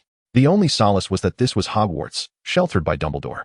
The Omegas enjoyed unique magical protections, free from the suppression of any pheromones, allowing them to focus on their studies. Feeling better? Draco asked softly, ruffling Harry's messy hair. Harry did not flinch. Oh, so you're still upset. Draco understood his friend's subtle emotions well. Blaise meant no harm. You know he doesn't harbor any ill will towards Remus. Harry slowly nodded. He grasped the logic, but still struggled to adapt. Don't worry, I won't let anyone bully you, no matter what you become. Draco cupped Harry's face, his distinctive gray-blue eyes reflecting Harry's image, as he spoke with utmost seriousness. No one will bully my friend. The ethereal promise brought a smile to Harry's face, and he reciprocated by pinching Draco's cheek playfully. Then it seems I'll need you to protect me. Of course, Draco responded emphatically. The Malfoys never broke their word. He had regarded Harry Potter as his best friend since childhood and would naturally continue to protect him. Shall we go? Didn't we agree to head to the library for our homework? Harry regained some of his energy as he took Draco's hand and walked through the corridor. The dark clouds that had earlier loomed overhead had mysteriously dissipated, and sunlight streamed through the windows, casting the two boys' still diminutive shadows onto the ground. Chapter 16, Potions Class. At long last, the long-awaited moment had come to attend class alongside Gryffindor once more. Harry had never realized how challenging it could be for individuals from different houses to meet. The castle of Hogwarts is so vast that it is nearly impossible for him to chance upon Ron and Hermione, who reside in the lofty towers and follow a schedule markedly different from his own, let alone engage in a conversation with them. Yet, he mused, how was it that Malfoy always seemed to materialize before him? Harry stroked his chin, increasingly convinced that something was amiss. Despite the considerable distance separating Gryffindor from Slytherin, how could Malfoy consistently locate him with such precision? The former Malfoy could not provide him with answers, so Harry settled his gaze upon the present Draco. Draco was seated at the table, penning a letter to his mother, with soft strands of hair casually draped across his forehead, lending an unexpected softness to the otherwise imperious figure he was often described as. He appeared to be in good spirits, occasionally sampling a couple of green apples from the plate. Enchanted by the flavor, the man's lips curved into a contented smile. Harry sat beside him, resting his chin in his hand, intently observing. He remained curious about Draco's purpose in traversing the entire castle to find him. Could it possibly be merely to mock him? I know I am quite handsome, Harry, but could you please restrain that wicked gaze of yours? Draco drawled with a distinctive aristocratic lilt, tilting his head to cast a sidelong glance at the man who had been staring at him, unable to resist the urge to pinch the soft flesh on either side of Harry's face. The sensation was just as delightful as it had been in their youth. Get lost. Harry swatted Draco's mischievous hand away, rising to his feet, bending down to seize all the apples from the young lord's plate and stuffing them into his mouth haphazardly. You are the wicked one, Harry mumbled indistinctly. You truly resemble a little hamster. Draco could not help but laugh, eliciting a glare from the hamster lord, prompting him to pass his water cup over. Be careful not to choke. Harry forced down the crisp apple, uncertain of what made this tart variety appealing. Yet Draco had a peculiar fondness for such fruit. He unapologetically snatched Draco's cup, cleared his throat, and made a face at him. Childish. Draco rolled his eyes, retrieving his wand from the desk and locating their potions textbooks amidst the heap of books. It's almost time, let us depart. We cannot afford to be late for Severus's class. Why not? Blaise inquired, leaning in, as today was their first potions class, and he was still unaware of what kind of instructor their head of house would be like. Harry, having developed a camaraderie with him, patted his shoulder earnestly. You are a Slytherin, Blaise, so there is no need for excessive worry. Severus will not be overly harsh on his own. What? The ambiguous statements left Blaise even more puzzled. However, he suddenly had a question. Was the Potter family somehow connected to Hogwarts? Harry seemed quite familiar with the potions professor, and the defense against the dark arts professor was also a family member. Just the other day, Blaise had witnessed Headmaster Dumbledore inviting him to the office for afternoon tea. What exactly did their family do? Let us go? Without waiting for Blaise to voice his question, his two roommates had already opened the dormitory door and stepped outside, leaving him to hurriedly grab his textbook and chase after them. Severus's class was undoubtedly a splendid opportunity to bridge the gap with Ron. Harry deliberately chose a seat close to Ron, offering him a friendly smile. Ron glanced at him, his eyes still flickering, but he recognized that Harry bore no ill will. Yet, he was still unable to accept kindness from a Slytherin. However, he recalled how warmly Harry had treated him upon their first meeting, entirely at odds with the Slytherin stereotype he had in mind. In contrast, the Draco beside him was the very embodiment of a Slytherin, which irked Ron. He found himself in turmoil, wrestling with the decision to cast aside the animosities and prejudices between their houses and to extend the same friendly hand Harry Potter had offered him. Yet, the overwhelming presence of green surrounding him held him back, creating an emotional barrier he could not breach. Just as he was lost in thought, the brisk figure of Professor Snape strode into the classroom, promptly shutting all the blinds with a swift motion. Upon meeting his notably dark gaze, Ron felt a chill run down his spine, an ominous sensation creeping over him. A hand slipped beneath the table, reassuringly patting Ron's thigh. Following the gesture, Ron looked down to see the dark-haired man discreetly giving him a thumbs up. Harry was brimming with confidence, as if to say, "Don't worry, mate, you won't lose any points."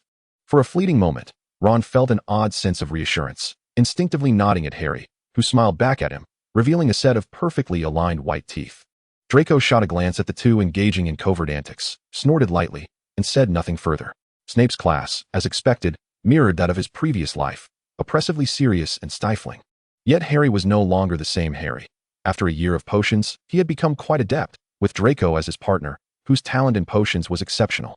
As anticipated, their potion, shimmering with perfect hue, garnered a significant commendation from Severus, earning Slytherin 5 points.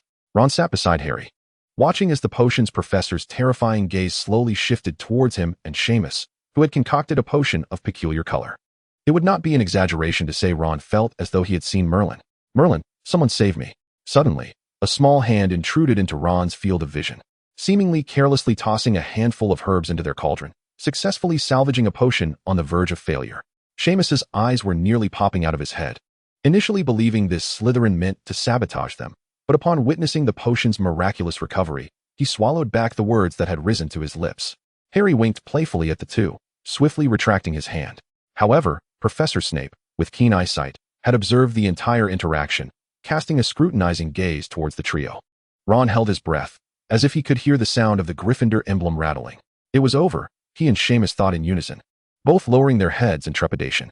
Harry pressed his lips together, his vibrant green eyes fearlessly meeting Severus's, daring to lock gazes with the professor who instilled dread in all students, even slightly turning his body, attempting to shield his two friends from any impending storm with his slender frame. He was finished. Even Blaise was silently mourning for Harry. Yet within a single class, the black-haired professor had already witnessed the fearsome nature of Severus. Snape's lips moved, and it was absolutely intolerable to engage in such antics openly in his classroom. And Harry's actions had deprived him of the opportunity to deduct points from Gryffindor. But the black-haired man simply gazed at him, his eyelids drooping slightly, appearing almost pitiable. This was a tactic he had learned from the world's most adept charmer, capable of softening the hearts of all elders, an invincible method. Severus would surely not blame him, Harry resolutely thought. Indeed, the professor inhaled deeply, forcing himself to divert his gaze from Harry, feigning ignorance of his transgression. Just as he turned to unleash his venom and wrath upon the two Gryffindors, the corner of his robe was gently tugged. Merlin's socks, do you have the audacity, mate? Witnessing Harry's actions, Ron felt as though he might regurgitate his lunch, seeing that the man was brazenly gripping the professor's robe, his expression seemingly pleading. Does it work? By Merlin, it truly does. Ron stared in astonishment as Professor Snape and Harry exchanged glances, then cleared his throat, leaving behind a remark. Next time, rely on yourself. Do you understand, Mr. Weasley? The man nodded fervently, watching as the acerbic professor, who had nearly reduced a woman to tears, gently set them aside and turned to admonish others about their cauldrons. Even Seamus was taken aback, gazing at Harry. How did you manage that? Ron stammered. Oh. Severus merely appears intimidating, Harry replied nonchalantly, as if he were not the target of the professor's ire for 6 years. He wouldn't deduct points for such trivial matters. Draco twitched his lips, unable to meet the adoring gazes of the two Gryffindors, and averted his eyes. Turning around, he noticed Blaise and the two Hulks admiring Harry as well. In a rare moment of kindness, young Malfoy leaned in and whispered to his friends. This trick is unique to him. I advise you not to attempt it. After all, he lacked such privileges, for he was not Severus's favored companion, the only son. Blaise's eyes widened, but Draco's serious demeanor suggested he was not jesting. Indeed, he doubted he possessed the audacity to hold Snape's gaze for more than 3 seconds, let alone tug at his robes. Slytherins were adept at discerning the appropriate moments. As the torturous potions class finally concluded, the first years exhaled in relief. Even Slytherins quaked before Professor Snape's authority. Rumor had it that Hufflepuff's Longbottom had taken refuge in the infirmary due to potions class. Once outside the classroom, Ron muttered, Professor Snape is indeed terrifying. Fred was not lying. But how did you manage it, Harry? Harry turned his head. Snape actually let us off the hook, my goodness. It's Professor Snape, Ron. We ought to show respect to our teachers, shouldn't we? All right. Ron sheepishly scratched his head, offering Harry an embarrassed smile. Thank you. It was nothing, Harry shrugged, responding indifferently. By the way, we're heading to the library to do homework. Do you want to come? Ron hesitated for a moment before inviting Harry. Harry's eyes lit up. Ron was willing to befriend him, which was a positive sign. Just as he was about to agree, his hood was yanked, pulling him in the opposite direction. What are you doing, Draco? Harry shouted, slapping Draco's arm in protest. We have class next. Why go to the library? Are you daring to skip Remus's class? Beware, I might write to Aunt Lily. Goodness, he nearly forgot. Harry wrenched his arm from Draco's grasp, shot him a glare, then smiled at Ron. Next time, perhaps, we have class shortly. Ron nodded, watching as Harry and Malfoy bickered while departing, then turned to head to the library with his roommates. "Yes, quite amusing," Seamus remarked casually. "He hardly seems like a Slytherin. I thought he might end up in Gryffindor," Ron sighed softly. "My mum said both his parents were Gryffindors. Plus, his father was the most outstanding Auror in the Ministry." Seamus blinked, pondering, then why was Harry Potter sorted into Slytherin? Ron shared the same uncertainty, feeling a touch melancholic. He mused that if Harry were a Gryffindor, they might be inseparable, much like he and Malfoy. "Oh, pardon me." Ron, momentarily distracted, accidentally bumped into a woman in front of him, causing the books in her arms to scatter to the ground. Quickly, he knelt to help the brown-haired woman retrieve her books. "Here you go." Ron stood, bending slightly to hand her the textbooks, only for her to lift her head, revealing a familiar face. "Oh, it's you. The peculiar woman from the train. What was her name again?" Ron momentarily forgot. Hermione shot him a glance, reclaimed her books, stood up, and, keeping her head down, walked away without looking back. A few loose curls brushed against Ron's fingers, sending a tingling sensation through him as he stood there, staring in confusion at her retreating figure. "Why is she so rude?" "I know her," Seamus chimed in. "Hermione Granger. She seems quite brilliant and often answers questions in class." TCH. Ron wrinkled his nose in displeasure, harboring no fondness for the impolite girl. Who would want to be her friend? "I heard she is not well liked and comes from a muggle background. Many don't take to her kindly." Ron pouted, not responding to Seamus's comments. Yet, he turned back to glance at Hermione's departing figure. "Let us go. The potion's homework is enough to drown us. It's like a bunch of snotty noses jumping into our mouths. Stinky and lengthy," Seamus complained, eliciting laughter from Ron and their roommates.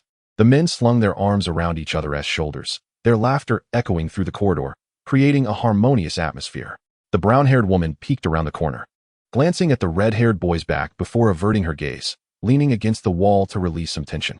Suppressing the sorrow in her eyes, Hermione took a deep breath, clutching her books tightly, and turned to leave. A single tear fell unnoticed, glistening as it slid down the smooth glass, gradually transforming into a faint ripple, a long division line set between friends. Chapter 17, Fireflies. Harry had been quite cheerful lately, as Ron willingly engaged him in conversation and occasionally invited him to play wizard's chess. The Weasley twins were also very friendly, always laughing and sharing jokes or asking him to divulge the secret to earning leniency from Professor Snape. "The secret?" Harry replied, feigning a dramatic tone. "The secret is to be Harry Potter." "Oh, come on, that is no fun," Fred said, draping an arm around Harry's shoulder and ruffling his messy hair. "Honestly, mate, you are the most unique Slytherin." Harry raised an eyebrow, choosing not to respond. In truth, he had a fair idea of why he had been sorted into Slytherin. Deep down, he was aware of his fervent heart. He longed for his life to return to its intended course, eager to reclaim two destined friends, while simultaneously yearning to confront the hidden enemy lurking in the shadows, desperate to achieve something significant. This was his first experience of growing up in the presence of his parents, and he constantly wished to make them proud. He yearned to leverage the advantage of living life anew to secure greater benefits for himself. Perhaps the sorting hat was correct. He was indeed more suited to be a Slytherin at this moment. However, that did not mean he harbored any disdain for Gryffindor. He would always be willing to be with his Gryffindor friends, hoping for another opportunity to stand shoulder to shoulder with them. Draco was oblivious to these convoluted thoughts. He merely knew that his good friend had been spending a great deal of time with a bunch of Weasleys. Even on weekends, aside from the evenings, he scarcely saw Harry's presence. The nearly translucent eyelids revealed prominent veins, twitching nervously in rhythm with their owner's foul mood. Draco rubbed his forehead, inhaling deeply as he forced himself to regain his composure. Unable to restrain himself, he stepped forward to intercept Harry, who was about to leave. "What's the matter, Draco?" Harry inquired, confusion evident in his gaze. "It's so late. Where are you off to?"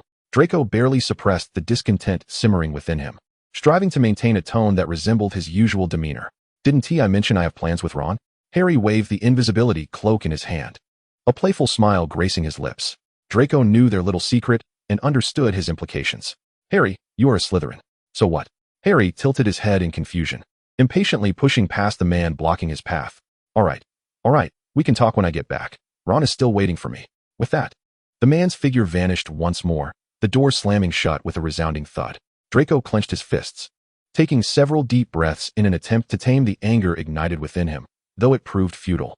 He kicked the dormitory door, startling Blaise, who was sprawled on his bed perusing a magazine. Blaise turned to face Draco's fierce expression, his lips moving silently before he ultimately opted for silence. Perhaps it was best not to interfere, considering the two had grown up together and shared a bond that was anything but ordinary. Draco contemplated raising his wand to lock the door from the inside, intending to teach that infuriating man a lesson for his nocturnal escapades. Yet he could not muster the resolve. He felt like a ghost haunted by a partner's betrayal. Blaze silently assessed, though he dared not voice his thoughts. "Lights out," Draco declared darkly, extinguishing all the flames regardless of Blaze's preferences. He possessed the audacity to do so. What Slytherin student did not regard the Malfoy name with a modicum of trepidation? The temperamental young master curled up in his soft, downy blanket, inhaling the unique scent of soapberry, hoping to alleviate his foul mood. He failed, for the mere thought that these items were identical to Harry's incensed him further. The blanket had been purchased by his mother, Narcissa, and the two only differed in pattern. Harry's adorned with golden snitches, while Draco's displayed the Malfoy family crest. The soapberry used for washing their linens and clothing was exclusively developed by Potter's grandfather and had never been sold to the public. Its unique and pleasant fragrance was favored by Narcissa, while Lily had generously gifted them several. Draco gripped the edge of the blanket, repeatedly twisting it in his hands. Growing increasingly furious. Why? He pondered.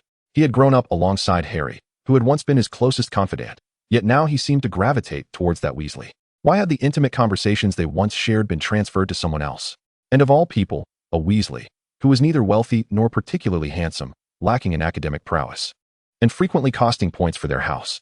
Why did Harry choose to extend his friendship to him, and not to Draco? Jealousy and rage flooded Draco's mind, perhaps with a hint of sorrow, though he was unwilling to acknowledge it. He refused to accept that he might be cast aside by his closest friend, unwilling to admit his grief over this perceived betrayal. Draco sniffed defiantly, stifling all tears. He resolved not to concern himself with Harry Potter any longer, swearing silently within. He even found himself harboring a slight disdain for him, for this ungrateful man. Throughout his life, aside from family, he had only ever shown such heartfelt kindness to Harry. Why had this devotion gone unreciprocated? The autumn chill seeped into the dormitory, and despite the warmth of the fireplace, Draco remained cocooned within his blanket, silently nursing his wounds. Malfoys were proud, and since Harry Potter did not regard him as his best friend, he would not be held accountable for any lack of loyalty. Draco resolved to let Harry sleep in and face reprimand for being late the following morning. At that moment, the dormitory door creaked open, and something slipped through the gap. Hearing Blaze's rhythmic snoring, Harry sighed in relief, grateful not to disturb his roommate. He tiptoed to the center bed, cautiously casting a silencing charm before placing his invisibility cloak aside and drawing back Draco's bed curtains. The man within was still mourning the loss of their friendship, oblivious to the commotion occurring around him, until an unexpected guest invaded his space.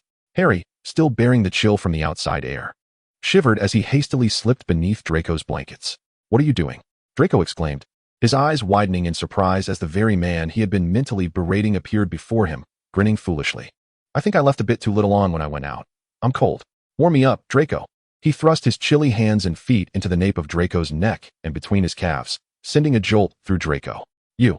Draco was somewhat vexed, exclaiming, "What is the meaning of this? If you're not going to play with me, why torment me in the middle of the night? Why not seek out Weasley to warm him instead?" A wave of jealousy surged within Draco as he forcefully pushed the man away, propping himself up on one arm and speaking fiercely. "What do you want from me?" Harry, having been toppled onto the bed, showed no signs of anger, only a puzzled expression as he replied, "To cheer you up. Aren't you upset?" "What?" The blond man blinked in surprise as Harry produced a small vial from his pocket, eagerly presenting it to him. "Look, fireflies. Ron and I caught them for quite a while. You've never seen them, have you?" Draco blinked slowly as the creatures within the vial emitted a faint glow, fervently flapping their wings against the glass confines. "You went out just for this?"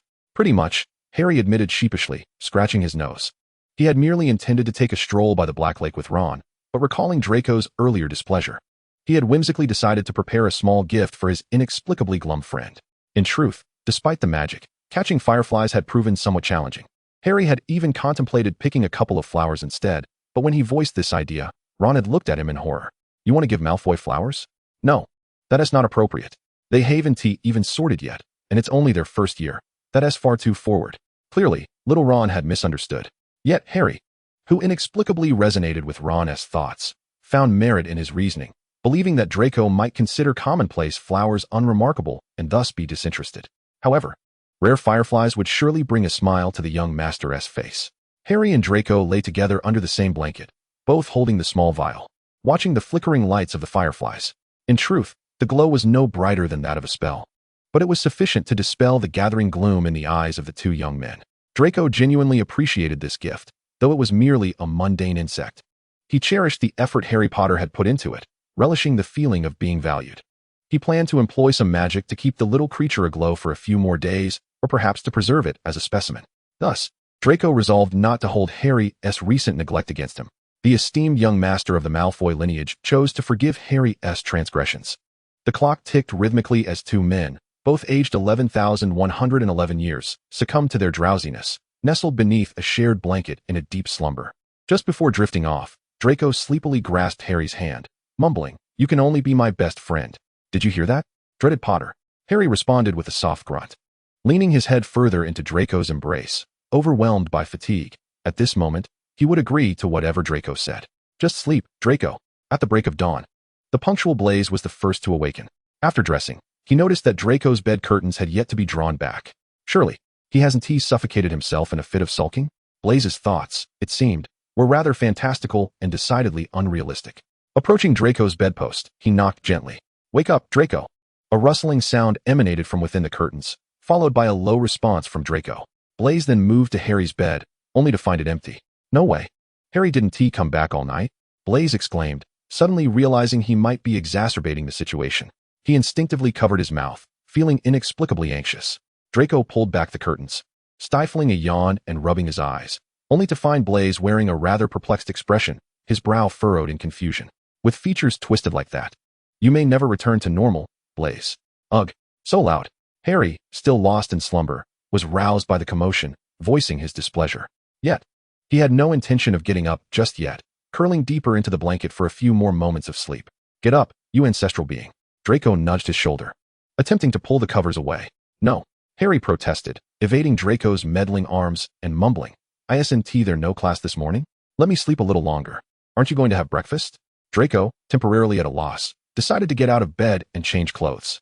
While fastening his buttons, he patiently coaxed Harry to rise. "Come on, after breakfast, you can sleep again." No. Harry's tone was pitiful as he burrowed further into the blanket, reluctantly opening one eye to gaze at Draco, pleading, "Bring me back some breakfast, I'm so tired." "All right, just this once." Draco conceded, exasperated. After all, Harry had always been more prone to oversleeping, and indulging him occasionally wasn't too much to ask. Draco adjusted Harry's bed curtains, allowing him to squirm about, while he meticulously groomed his appearance, ensuring every strand of hair was in place. Although he had decided against using hair gel at Harry's suggestion, Draco still took great care in styling his hair. He hummed a little tune as he diligently combed through it. After a short while, he turned to Blaise. "Shall we go, Blaise?" "Blaise, what is wrong with you?" The man stood frozen in place, his eyes fixated on the direction of Draco's bed, as if petrified by a spell. Upon hearing Draco's voice, Blaise mechanically turned his head, realizing that fantastical hardly encapsulated his current mental state, as if his thoughts had soared from Hogwarts to the pyramids of Egypt. "So Harry returned last night, and slept in Draco's bed? By Merlin's underpants. Are they truly just ordinary friends? On their way to the Great Hall?" Blaise finally voiced his curiosity, unable to contain himself. "No, we're not." Draco's denial caused Blaise's pupils to dilate, his lips trembling, as if he had stumbled upon a scandalous family secret. "So, they have a betrothal or something, right? We are best friends," Draco declared emphatically, a triumphant smile gracing his face. "Isn't that right, Blaise?" "Huh." Blaise seemed momentarily choked. His words abruptly cut off as he stared blankly at the golden-haired man before him. "Ah, yes. You're absolutely right." Blaise capitulated under Draco's glaring gaze. Observing Draco's exuberance, Blaise felt as though the world had become a chaotic mess, something he could chew and swallow whole. After all, he was not sharing a bed with his best friend. Chapter 18, The Broomstick. Setting aside Blaise's unfounded suspicions, everything appeared to be progressing favorably. However, Harry had yet to seize an opportunity to shine in flying class, especially since Draco would not be causing him any trouble. Nevertheless, he was devising a plan. He aspired to become Slytherin's Seeker, the youngest in a century, to bring joy to his parents, Regulus and Severus.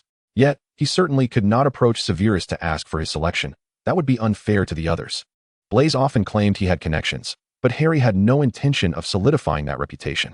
Determined, he resolved to find a moment to confront Slytherin's Seeker directly on the Quidditch pitch. Straightforward and bold. Another flying lesson commenced, coincidentally alongside Gryffindor. Most students had learned to fly at low altitudes, though some remained hesitant, trembling at the thought of taking off. Harry skillfully executed a flip in the air, showcasing a technique taught by Regulus to Draco, garnering applause and admiration from the onlookers. Ron zoomed over, pleading for Harry to teach him as well. To which Harry readily agreed. "Hey, give that back to me." A sharp voice laced with anger drew the attention of the majority. The previously scattered crowd had inexplicably gathered, and Harry exchanged glances with his friends before soaring above the throng. 5 or 6 Slytherin girls confronted Hermione, having forcibly seized her broom from her grasp. "Didn't you receive one?" The leader, Pansy Parkinson, taunted, referring to the almost bare broomstick on the ground, which had been allocated to one of her friends. Hardly capable of flight, they had collectively set their sights on Hermione Granger, who stood alone with a relatively decent broom. "I want the one Professor gave me. Give it back." Hermione had been diligently practicing on her broom, only managing to lift off the ground for a brief moment, nearly tumbling down. In that fleeting instant, the Slytherin girls snatched her broom away. "You can't even fly. Isn't one enough?" Pansy sneered, her malicious gaze scrutinizing Hermione from head to toe. "What's wrong, Miss Granger? Isn't there any spirit of giving in Gryffindor?" Her taunts provoked laughter from the Slytherins behind her, leaving Hermione standing isolated in the center of the crowd, her eyes brimming with indignation. Draco remained indifferent. He recognized Pansy as a spoiled girl often lauded by many. However, she seemed ordinary to him, just another Slytherin. He contemplated taking Harry for another flight, and he was aware of Hermione, a Muggle-born, with whom they had no particular bond. Her being bullied was of little concern to them. "Give it back to her." Harry swooped down, landing in front of Hermione, extending a hand toward Pansy and stating firmly, "Return her broom, Parkinson." The once vibrant crowd fell into a hushed silence upon the arrival of Harry, their astonished and dubious gazes fixated upon him. The reason was simple. Harry belonged to Slytherin and had little to no association with Granger. Some were aware of his camaraderie with Weasley, attributing it to their long-standing acquaintance, and thus found it less surprising. Yet, at that moment, a Slytherin dared to speak up in defense of a Muggle-born woman who was not particularly well-liked, rendering the scene quite remarkable. "Mind your own business, Potter," Parkinson said with a scowl. "Are you really going to defend a Gryffindor? Have you forgotten your identity after spending too much time with Weasley?" Harry nearly laughed in exasperation. What identity? Why was it that some people believed their Slytherin status made them exceptional? "Enough with the nonsense, hand it over," he retorted, gesturing toward Parkinson. At that moment, Draco and Ron landed beside him, with Ron also reaching out to the insufferable Slytherins, demanding they return Granger's broom. Draco furrowed his brow as he glanced at the growing number of Slytherins behind Parkinson, grasping Harry's hand. "This is none of our concern. Let us go take another flight." Harry shrugged off his hand, ignoring Draco's astonished expression as he stepped forward, using his slight height advantage to glare down at Parkinson. The intensity of his gaze made her swallow nervously, and she tightened her grip on the broomstick, casting a sidelong glance at Malfoy behind Harry. "Why are you defending a mudblood?" Parkinson, still young, refrained from uttering anything too harsh, but was resolute about not relinquishing the broom.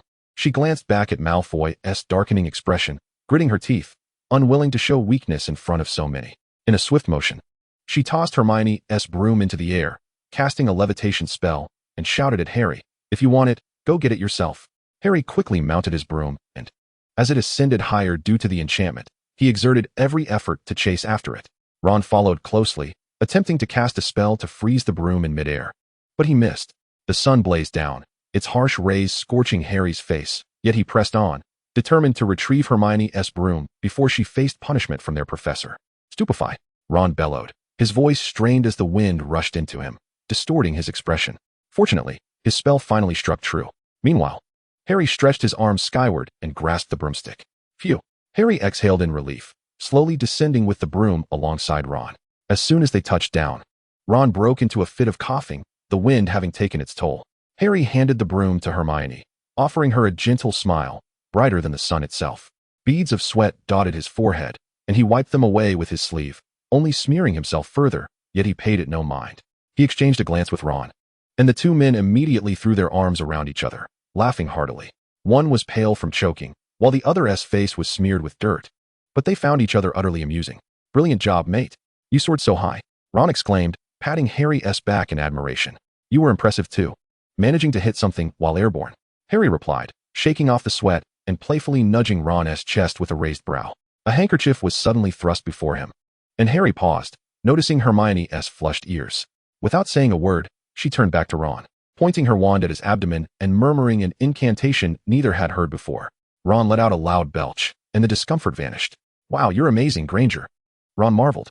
However, Hermione kept her gaze lowered, not responding, while Ron, ever the social one, leaned closer, eager for her to teach him. "Harry Potter." A deep voice called from behind. Harry turned to see Severus, who had appeared unnoticed, gazing at him with a dark expression. "Come with me," he commanded. "Oh, he is not going to give you a dressing down, is he?" Ron said, instinctively tensing up and shivering. "I'll accompany you," Hermione suddenly offered. "If anyone is to be reprimanded, it should be me, not you." Harry shook his head, offering a reassuring smile to his two friends who were vying to support him. "It might be a good thing," he said cheerfully, striding along with a light step, oblivious to the concerned or gleeful looks from the onlookers as he followed Severus away. Once they were out of sight, Severus halted, turning to the slightly disheveled young man and taking the handkerchief from him to give him a quick wipe. He still appeared displeased, which made Harry feel a twinge of anxiety. "Harry," Severus began, "that behavior is quite perilous, you know?" He had almost gasped aloud upon witnessing Harry soaring so high without a professor present just moments earlier through the corridor window. Harry blinked in surprise, warmth flooding his heart at Severus' concern, and he grinned widely. "I'm quite adept at flying. Ral taught me a lot. You needn't worry, Severus." The man sighed in exasperation, realizing that the reckless audacity inherent in the Potter lineage was indeed inescapable. He had hoped that Harry's placement in Slytherin would temper his nature, but it appeared he had been overly optimistic. Yet, considering the malevolent gazes from the crowd moments before, a shadow flickered in Severus' eyes. "If this happens again, I shall write to your mother." Harry immediately panicked, tugging at Severus' sleeve in an attempt to retract the statement, but it was futile. Severus' resolve was unyielding. "But I truly enjoy flying," he murmured softly, his head lowered. Severus stared at the dark tuft of hair atop Harry's head for a moment before pressing his fingers against his temples in frustration. He recalled a recent conversation with Remus, where Harry had expressed a desire to become a seeker for the Quidditch team. At that time, Severus had sensed foreboding, and now that feeling intensified. "I'll write you a letter of recommendation. You can try out for the Quidditch team as a reserve," he suggested, believing that at least with his endorsement, Harry would have a more legitimate chance of joining, avoiding any potential mishaps. No way," Harry protested. "Why not?" Severus queried, bemused. "Hadn't Harry always aspired to join the Slytherin team? It feels like you're pushing me in without letting me prove my worth," Harry pouted. "I want to have people thinking I'm only there because of family connections. I'll challenge them on my own." "Severus, you needn't worry." "Challenge them on your own?" Severus inhaled deeply, sensing that this young man was likely to cause more trouble than both his father and godfather combined. He relented slightly. "You may compete with the current seeker, but I must be present." Harry was about to argue further. "This is the only option, otherwise, you'll have to wait until you're of age to participate in team tryouts. If you go about it privately, I will not endorse your application. Besides, Slytherin values merit. You only need to earn their respect to legitimately become a seeker. I shall not act as a judge. Let them make their own choices." "Very well." Harry reluctantly acquiesced, though the gleam of triumph in his eyes was unmistakable. Severus, of course, discerned his little scheme and sighed wearily, suddenly feeling that this lad might be better suited to another house. He was far too prone to causing trouble. With the promise of an elder ringing in his ears, Harry skipped merrily back to the Slytherin dormitory. The flying lesson had just concluded, marking the last class of his day. As he stepped into the common room, every occupant turned to regard him in unison. Harry surveyed the scene, noting the unfriendly glares directed his way. Predictably so, he scoffed. He was disinclined to pay attention to these inconsequential figures. His gaze lingered momentarily on Pansy Parkinson, who wore a look of palpable grievance at the center of the group. Surely, it was she who orchestrated this multitude of hostile stares? Such a charade, playing the villain while seeking sympathy. Harry held such individuals in the utmost disdain. Casting her a sidelong glance, he could not be bothered to utter a word, instead turning to ascend the staircase, eager to share his day's joy with Draco. The blonde figure sat at the desk, his back to the entrance, and Harry, oblivious to the peculiar atmosphere in the dormitory, exclaimed with enthusiasm, "Draco, let me tell you, Severus has agreed to let me join the Quidditch team." "But what? You're joining the Gryffindor team?" Draco interjected abruptly, not bothering to turn around. "What are you talking about?" Harry leaned closer, draping his arm around Draco's neck. "Of course it's for our house. He said that if I succeed in the challenge, I can replace the current seeker, and it all depends on skill. Do you want to give it a go too?" His arm was violently shrugged off, and Harry paused, finally noticing the crimson hue of Draco's eyes. "What's wrong? Are you unwell? You should just transfer. Why remain in Slytherin? Go find Weasley and Granger. Why come to me?" Harry felt utterly bewildered. He had merely assisted Hermione. Why was Draco so incensed? "Hey, I was just helping Hermione. It can't be that serious, can it? Hermione, you're already on a first-name basis with her, are you? How close you two have become." As Draco's sarcastic tone pierced through the air, Harry's good mood evaporated instantly. "This seems to have nothing to do with you, does it?" "Indeed, it has nothing to do with me. Everything about you has nothing to do with me. Is that clear?" Why are you throwing a tantrum? Harry's temper flared. He did not understand why Draco was angry for merely assisting Hermione. Am I throwing a tantrum? Draco's breath was heavy as he glared at him. At the very least, I'm not deceitful, am I? What have I deceived you about? Harry asked, confusion etched on his face. Draco pointed at the glass jar on the desk, still containing fireflies, thanks to the magic that preserved them. Didn't you say you caught them specifically for me? Why did Weasley claim it was just incidental? Chapter 19. Malice. Thus, he was merely an afterthought, a reality Draco could not accept. After all these years of being with Harry, he found himself overshadowed by the latecomer Weasley, and he was forced to publicly undermine his own dignity for a muggle-born witch. Draco vividly recalled that scene. On the lawn, Harry stood beside Weasley and Granger, the tableau harmonious and warm, as if they were destined to be lifelong companions. Look how close their friendship is. Harry and Weasley would go to great lengths for Granger, and she would mend their wounds in return. It was as though fate had aligned, and Harry had found his two fated friends without needing him, the so-called childhood companion. The glaring image replayed endlessly in Draco's mind. And in a fit of impulse, he confronted Weasley after Harry left. Why should you keep me away from Harry? On what grounds? Ron was perplexed. Why should Malfoy interfere in matters concerning Harry? Because you are his best friend? How childish, Malfoy. Harry certainly had the right to have other friends. He was a person, not your possession. Besides, isn't he concerned about you? He went out to catch bugs for you. Isn't that enough? What do you mean he went out with me just to catch bugs for you? What are you even talking about? Isn't that just a matter of convenience? Enough. I don't wish to waste my breath with you. If there is something to discuss, let Harry come to me. Harry truly never anticipated that a casual remark would return to him like a boomerang. Yet he felt this matter was hardly significant enough for Draco to be so furious. He and Ron had gone out for a night adventure. Initially, they had invited Draco, but he had declined. And now he was upset simply because Harry had gone with Ron. Was it really necessary? He had merely been accommodating Draco's earlier remarks. I did not intend to deceive you, Draco. I merely spoke without thought, and there is no need to dwell on such trivial matters, is there? Can I not apologize? The dismissive tone only stoked Draco's ire further, and he let out a cold laugh. A trivial matter? Harry Potter, in your eyes, what constitutes a significant issue? Helping that muggle-born retrieve a broken broomstick? Is that worth your desperate flight? Have you considered my feelings? Don't speak of Hermione that way. Harry failed to realize he was only adding fuel to the fire. Draco chuckled incredulously, lifting his bloodshot gaze to meet Harry's. She is merely a mud-blood witch. Did I say anything incorrect? Must you demean yourself to mingle with that lot? Harry frowned, unable to contain himself as Draco's words grew increasingly harsh. What do you mean by demeaning myself? I am just like them. Why mimic Pansy's speech? Must you be like those arrogant Slytherins? Well, now I'm one of the arrogant ones, am I? Draco, devoid of any further energy to argue, seized his wand and robe and exited the dormitory in silence. Hey, you, Harry called after him, but nearly had the door slammed on his nose. He stood frozen, utterly bewildered as to why Draco was so angry. A faint cracking sound caught his attention, and he turned to see the glass jar on the desk, which Draco had so meticulously maintained, now riddled with tiny fissures. Ultimately shattering under his gaze, the once glimmering fireflies lay lifeless amidst the shards of glass, their time extinguished, leaving behind only their rigid corpses. Returning to its original state, Harry murmured the incantation softly, and the jar reverted to its prior form, yet the tiny creatures within could no longer emit their glow. He sniffled, lowering his lashes. As a realization dawned upon him, he had indeed erred in some way. Harry and Draco fell into a cold war. Once inseparable, the two men now exchanged not a single word. Draco remained obstinately silent in the dormitory. Harry appeared eager to engage with Draco, yet hesitated at every turn. While he could converse normally with Blaise, in class they typically sat together, whereas Draco occupied a distant space with Goyle and Crabbe. Harry felt a headache brewing. He truly could not fathom what had Draco so agitated. Nevertheless, he was determined to mend their fractured friendship.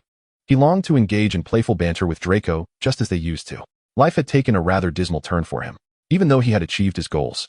With Hermione and Ron rekindling their friendship with him, Harry found himself mired in melancholy.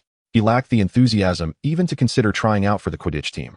Each morning, he was compelled to set his own alarm, with no one to tidy his disheveled clothing or to nag him about making his bed before leaving the dormitory.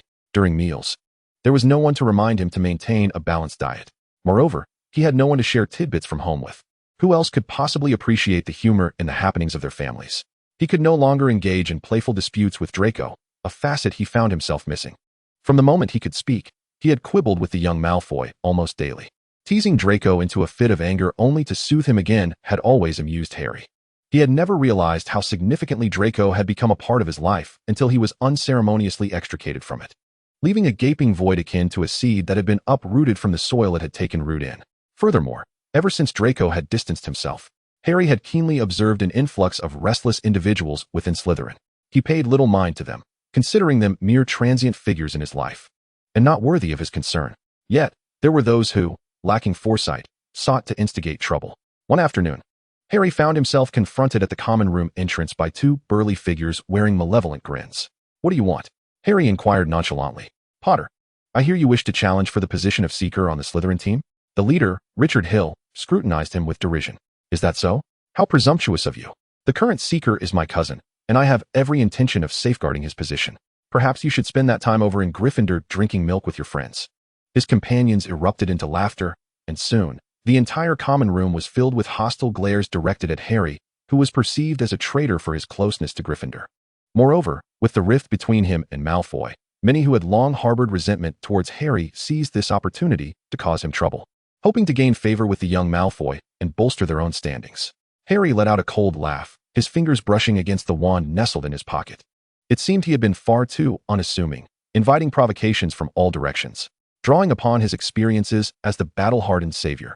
Coupled with the sage guidance from his father and godfather, he was more than capable of making this entire room pay the price for their insolence. Before he could draw his wand, however, a blond man in the center of the room suddenly leapt to his feet, bellowing, "Silence! You're all insufferable." Harry was taken aback. He had not expected Draco to defend him.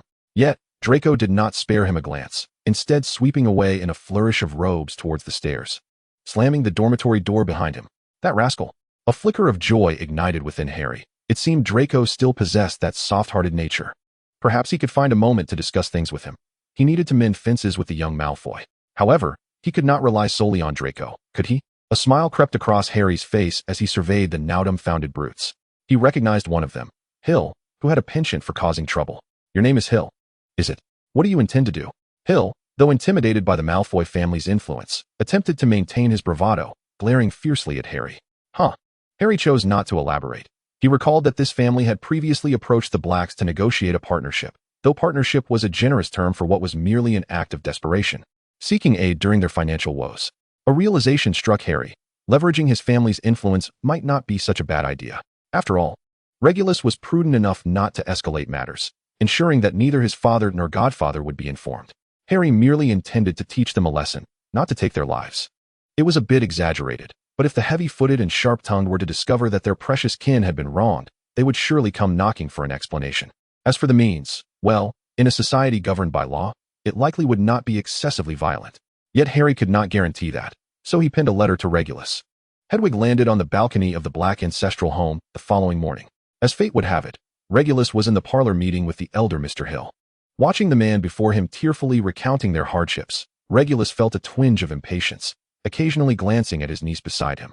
Antony was playing with the family's pet cat, Nini, a gift Regulus had procured for her to console her wounded spirit after losing her playmates when Harry and Draco went off to school. A typical British shorthair. Only 3 months old, with soft kitten fur and striking blue eyes, little Moon adored it. The young girl sat at one end of the sofa, using a cat wand to make Nini leap and bound, the jingling of the bell slightly disrupting Mr. Hill's performance, but he dared not voice his annoyance. The sole heir of the Black family was not someone he could easily dismiss. Creature appeared before his master, presenting Hedwig perched on his arm, and respectfully handed over Harry's letter. Regulus lifted his eyelids, casting a casual glance at Mr. Hill. "Do be quiet. I wish to read a letter." Antony scampered over from the other end of the sofa, sitting beside her uncle and peering curiously at her brother's letter. Upon seeing this, Mr. Hill shut his mouth, though doubt began to creep into his mind. Had he heard correctly that the Black family had another heir? Regulus's expression shifted from sunny to stormy as he raised his gaze and inquired, "Mr. Hill, I have heard that your son is also enrolled in Slytherin at Hogwarts?" Indeed. Mr. Hill's eyes brightened. Could it be that his son was friends with the letter's author? That would be a stroke of luck indeed. Antony wore a knowing smile, her hazel eyes locking onto Mr. Hill's for the first time before averting her gaze, exchanging a glance with her uncle before jumping off the sofa. Little Moon scooped up the kitten she had left elsewhere, smoothed her dress, and headed toward the stairs. "Creature, fetch some cat food for Nini." The living room was left with only Regulus and the obsequious Mr. Hill, who was practically beaming. "Mr. Black, regarding the funding for this matter." "Very well." Regulus suppressed the shadows in his eyes, maintaining a calm demeanor as he regarded the overjoyed Mr. Hill. He hoped their family was thoroughly bought out. How could they be so pleased? No one could bully the people of their house. On a weekend afternoon, Harry could no longer contain himself and intercepted Draco at the common room entrance as he was about to leave. Can we talk? Draco lifted his eyelids, observing the pleading expression on Harry's face, and eventually relented. What about? Will you tell me why you're angry? I can change. Draco scoffed. You cannot change, Potter. Harry frowned, aware of the curious gazes around him, though he cared little for their scrutiny. You cannot be so rash, Draco. Oh, then perhaps you should sever ties with that Muggleborn and that Weasley. What do they have to do with this? Why shouldn't they? I harbor a deep discontent towards my friends associating with two Gryffindors, particularly with one who is an absolute miser. Must you always speak in such an unpleasant manner, Draco? Harry interjected, raising his voice slightly. Do you truly believe that friendship can only be quantified by wealth? Harry's anger surged. He could not fathom how Draco had reverted to that insufferable Malfoy persona. Very well, let us refrain from such talk. Then you shall sever ties with that Granger. I do not wish for my friends to be sullied by dirt. Draco faltered, hastily restraining his words.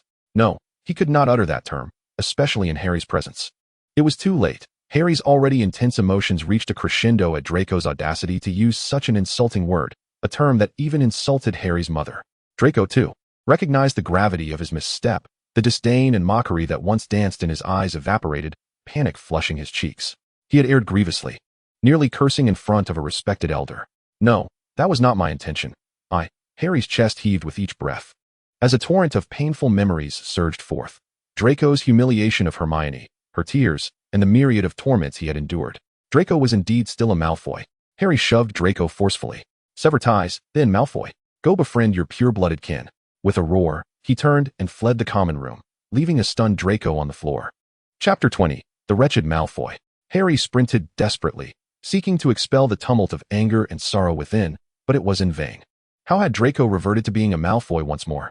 Harry struggled to suppress the sting in his eyes. He loathed this feeling. He had deemed Malfoy a cherished friend. So why did reality strike him down so mercilessly? Harry? Oh, my apologies.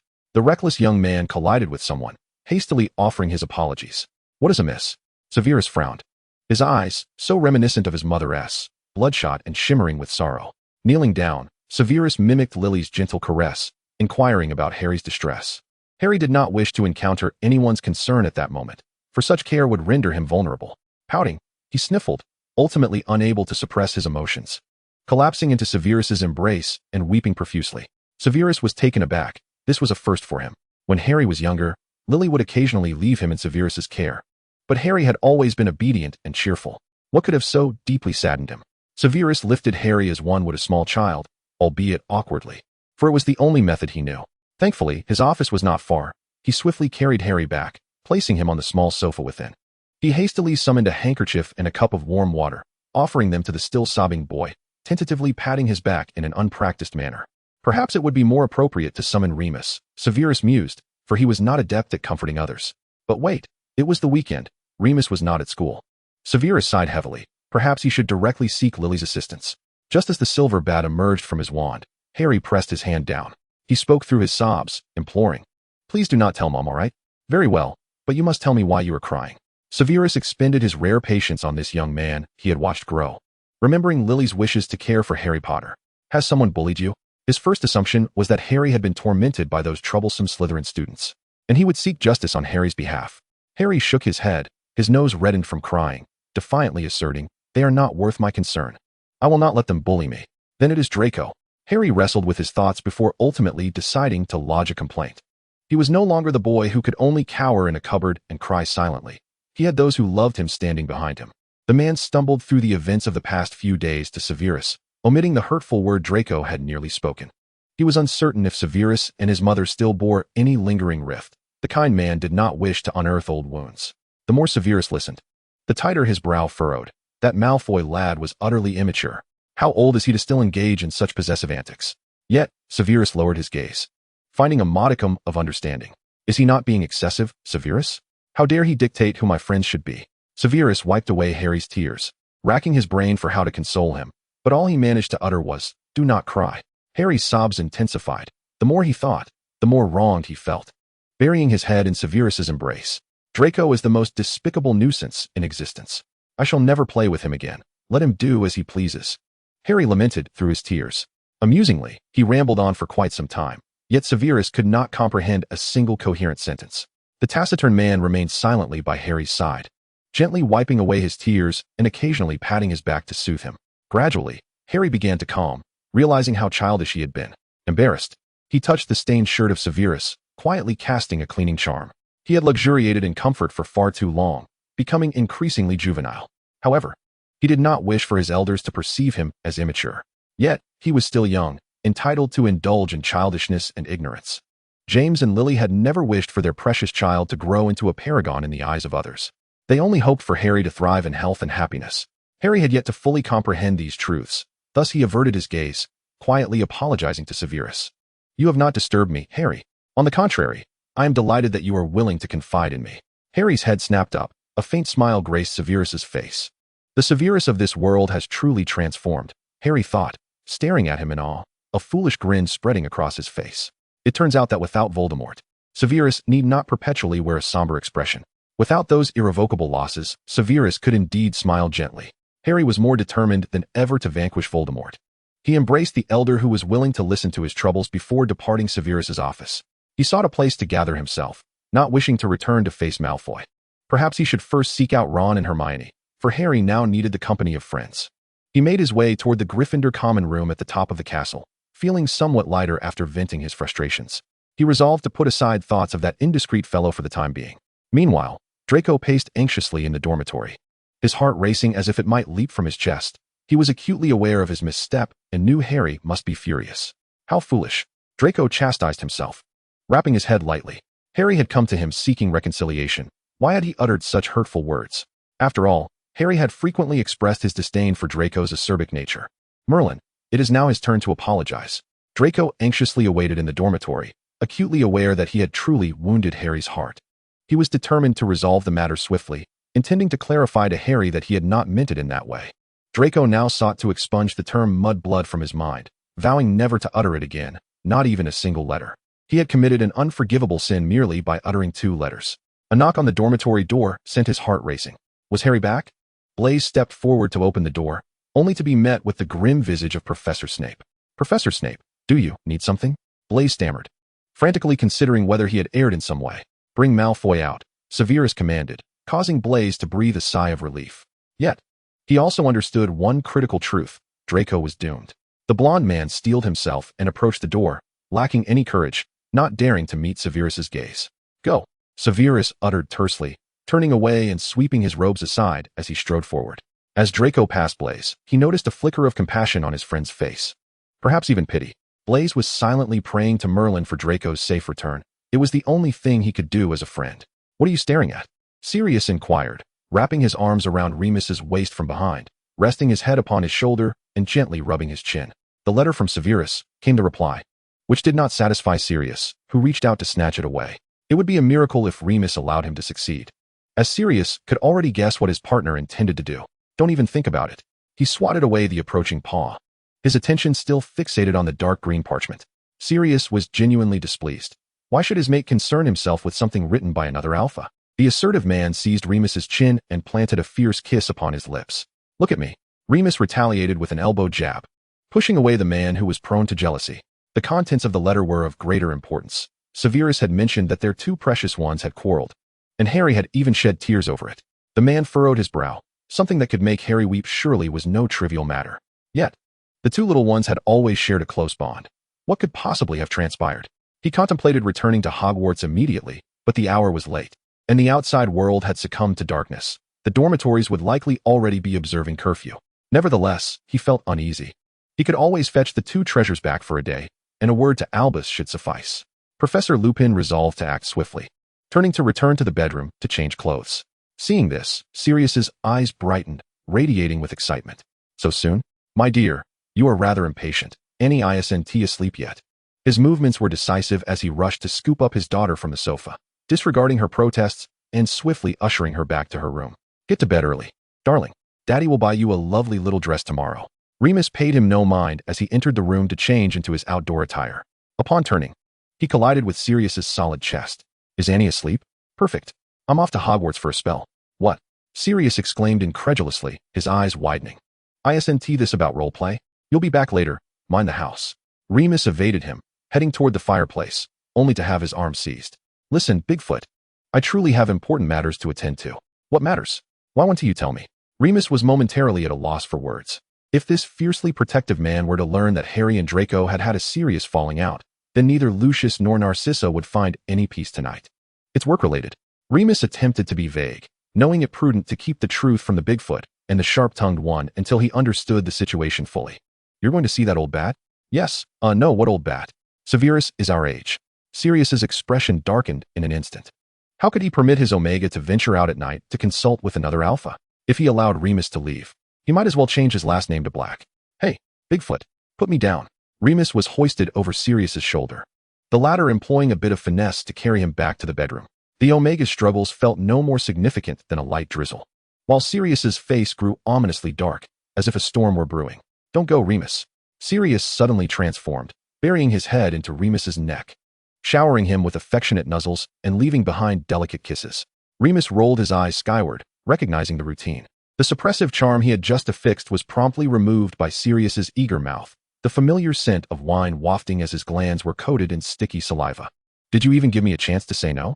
Remus lamented, wishing they could find a more suitable occasion for such displays of affection. It perpetually made him feel as though defying Sirius would be akin to committing a crime.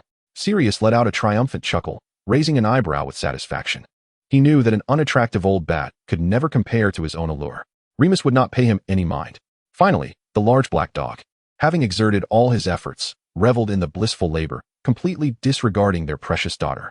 Fortunately, Annie had grown accustomed to this, being an independent little girl. She washed up and donned her pajamas alone. She placed her little cat, Nini, in its bed and crouched down to scratch its furry chin.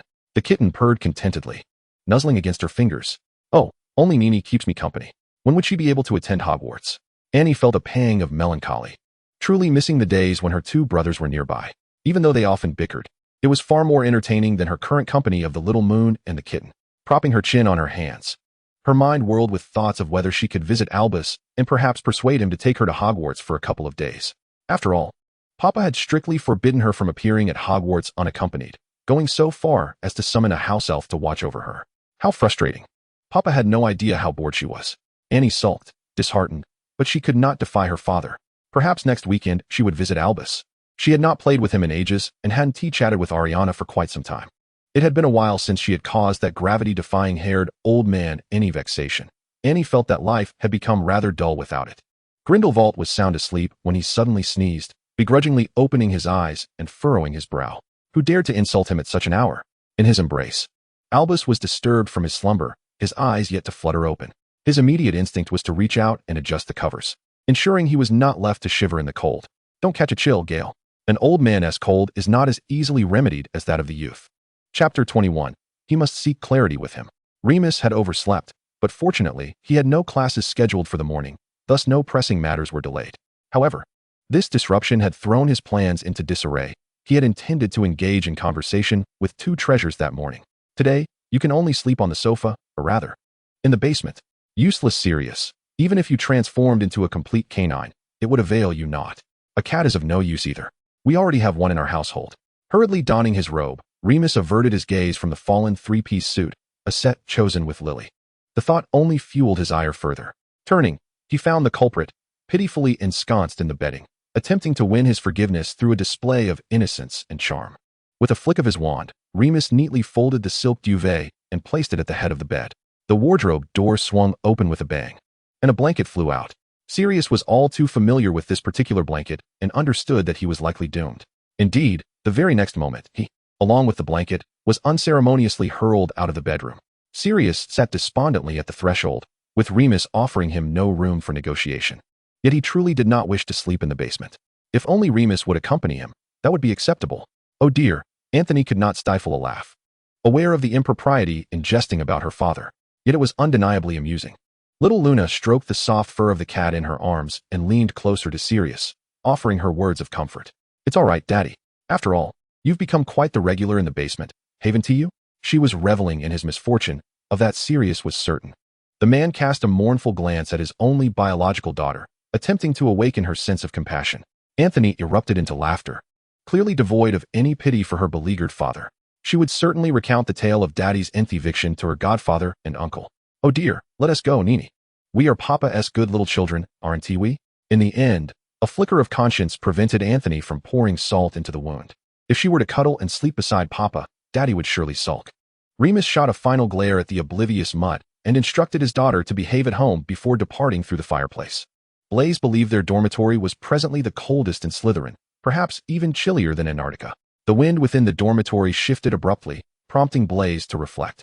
Now Draco was the one watching Harry, hesitating to speak, while Harry, frozen with a grimace, refused to grant him even a glance.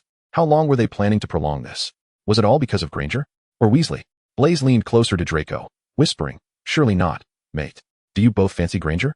Draco's expression darkened further at the insinuation, prompting Blaise to tactfully change the subject. "Is it Weasley? Get lost." Draco kicked Blaise in the backside, shouting angrily, then cautiously glanced in Harry's direction. The dark-haired man remained unfazed by the commotion, absorbed in organizing his bag, scarcely acknowledging Draco's presence. Dejected, Draco hung his head, uncertain of how to broach a conversation with Harry. "Let us go, Blaise, to class." Harry was only speaking to Blaise. The first afternoon class happened to be Remus's defense against the dark arts. Throughout the lesson, Draco remained tense, fearing to catch a glimpse of disappointment in Remus's eyes, and dreading the prospect of being singled out. Thankfully, Remus maintained his usual demeanor. At the end of class, Harry departed without a backward glance, forcefully shaking off Draco's arm from his shoulder. "Come here, little dragon." Draco's initial movement to pursue Harry faltered, his head turning stiffly. "Surely not, Merlin. I've already endured a tongue-lashing from Severus yesterday, and now I must face Remus's ire?" Remus wouldn't scold him, would he? But would he tell his parents? His mother would undoubtedly send an angry letter. Draco squeezed his eyes shut, gritting his teeth as he turned, only to meet Remus's gentle gaze. "Come here." Remus beckoned him with a wave of his hand. Draco hesitantly approached, lowering his head and taking a deep breath, deciding to preemptively speak. "I'm sorry, Remus. It's all my fault." A brown paper bag was offered before him, and Draco hesitated, raising his head. "Didn't you mention wanting to eat the cookies Sirius baked? I brought you some." You." Draco was momentarily taken aback, staring blankly at Remus's kind smile. "What's the matter? Afraid I'll chastise you?" The man replied disheartenedly, refraining from taking his uncle's paper bag. "Has Severus spoken to you about anything else?" Draco nodded, then shook his head. He felt that their conversation hardly constituted discourse. It was more of a one-sided reprimand. Truly, what a predicament." Remus sighed, his tone tinged with exasperation. "Why scold him? They are not yet of an age to understand." Remus was indeed a doting parent, though he seldom acknowledged it. He took Draco's hand, handing over the paper bag once more, and softly inquired, "Would you like to talk with me?" Draco nodded. He felt a need for guidance from an elder. In the office, the blond man cradled a cup of hot cocoa, appearing uncharacteristically vulnerable. "I truly dislike him associating with those two. They are insufferable." "What do you dislike about them? Is it because they are Gryffindors?" Draco shook his head. "Is it because they are not like you?" Another shake of the head. Had it not been for Harry, he would hardly have noticed Granger and Weasley. "Because of Harry?" Draco buried his head deeper. "My dear, you must understand that one cannot have but a single friend throughout life." "I know, Remus, I know." The heir to the Malfoy legacy was not so naive as to misunderstand such social nuances. "But I'm just angry. I loathe those two. It feels as if they are attempting to." Draco's voice quivered. "As if they want to take Harry away from me. With them around, I feel as though Harry no longer needs me." Remus sighed. "Have you shared these feelings with Harry?" "No. I'm afraid that if I speak out, he will truly stop playing with me." "And yet you choose to provoke him?" Draco's tears halted, his arm roughly wiping away the moisture from his cheeks, remaining silent, unwilling to meet Remus's gaze. "Has Severus not shared anything else with you?" "What else?" "About his experiences during school?" Draco stared blankly, shaking his head, appearing somewhat foolish. "Very well." Remus had no intention of leaving his friend without support. He too was once lost, much like you. He nearly jeopardized his friendship with Lily. "But they have a good relationship now, don't they?" Draco grasped at Remus's arm, curious. "Indeed, because he salvaged that precious friendship in time." "My dear, if Harry were a Gryffindor, would you still be friends with him?" "Yes," Draco replied without hesitation. "Your awareness has surpassed his." Remus chuckled. Severus once refrained from speaking to Lily for a considerable time merely because she was a Gryffindor. "Oh." Draco's eyes widened, especially after Lily became acquainted with that sticky-fingered James. There was no need to spare James's undergarments. Remus was never one to hold back. His frequent conflicts with James were also due to Lily. Severus disapproved of James's relentless pursuit of Lily, while James resented Severus's aloofness toward her, as it displeased Lily. Matters of love rivalry should be approached with subtlety, Remus mused. And what happened next? Severus severed ties with those who incessantly urged him to distance himself from Gryffindor.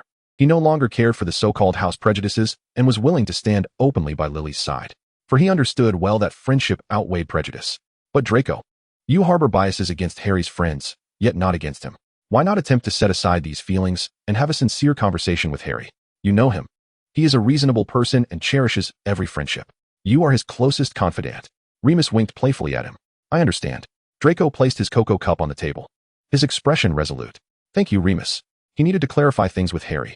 I say, Harry, you should return to Slytherin. It's still early, Hermione. Harry slumped over his desk, tilting his head, unwilling to budge. Avoidance is futile, Hermione stated matter-of-factly.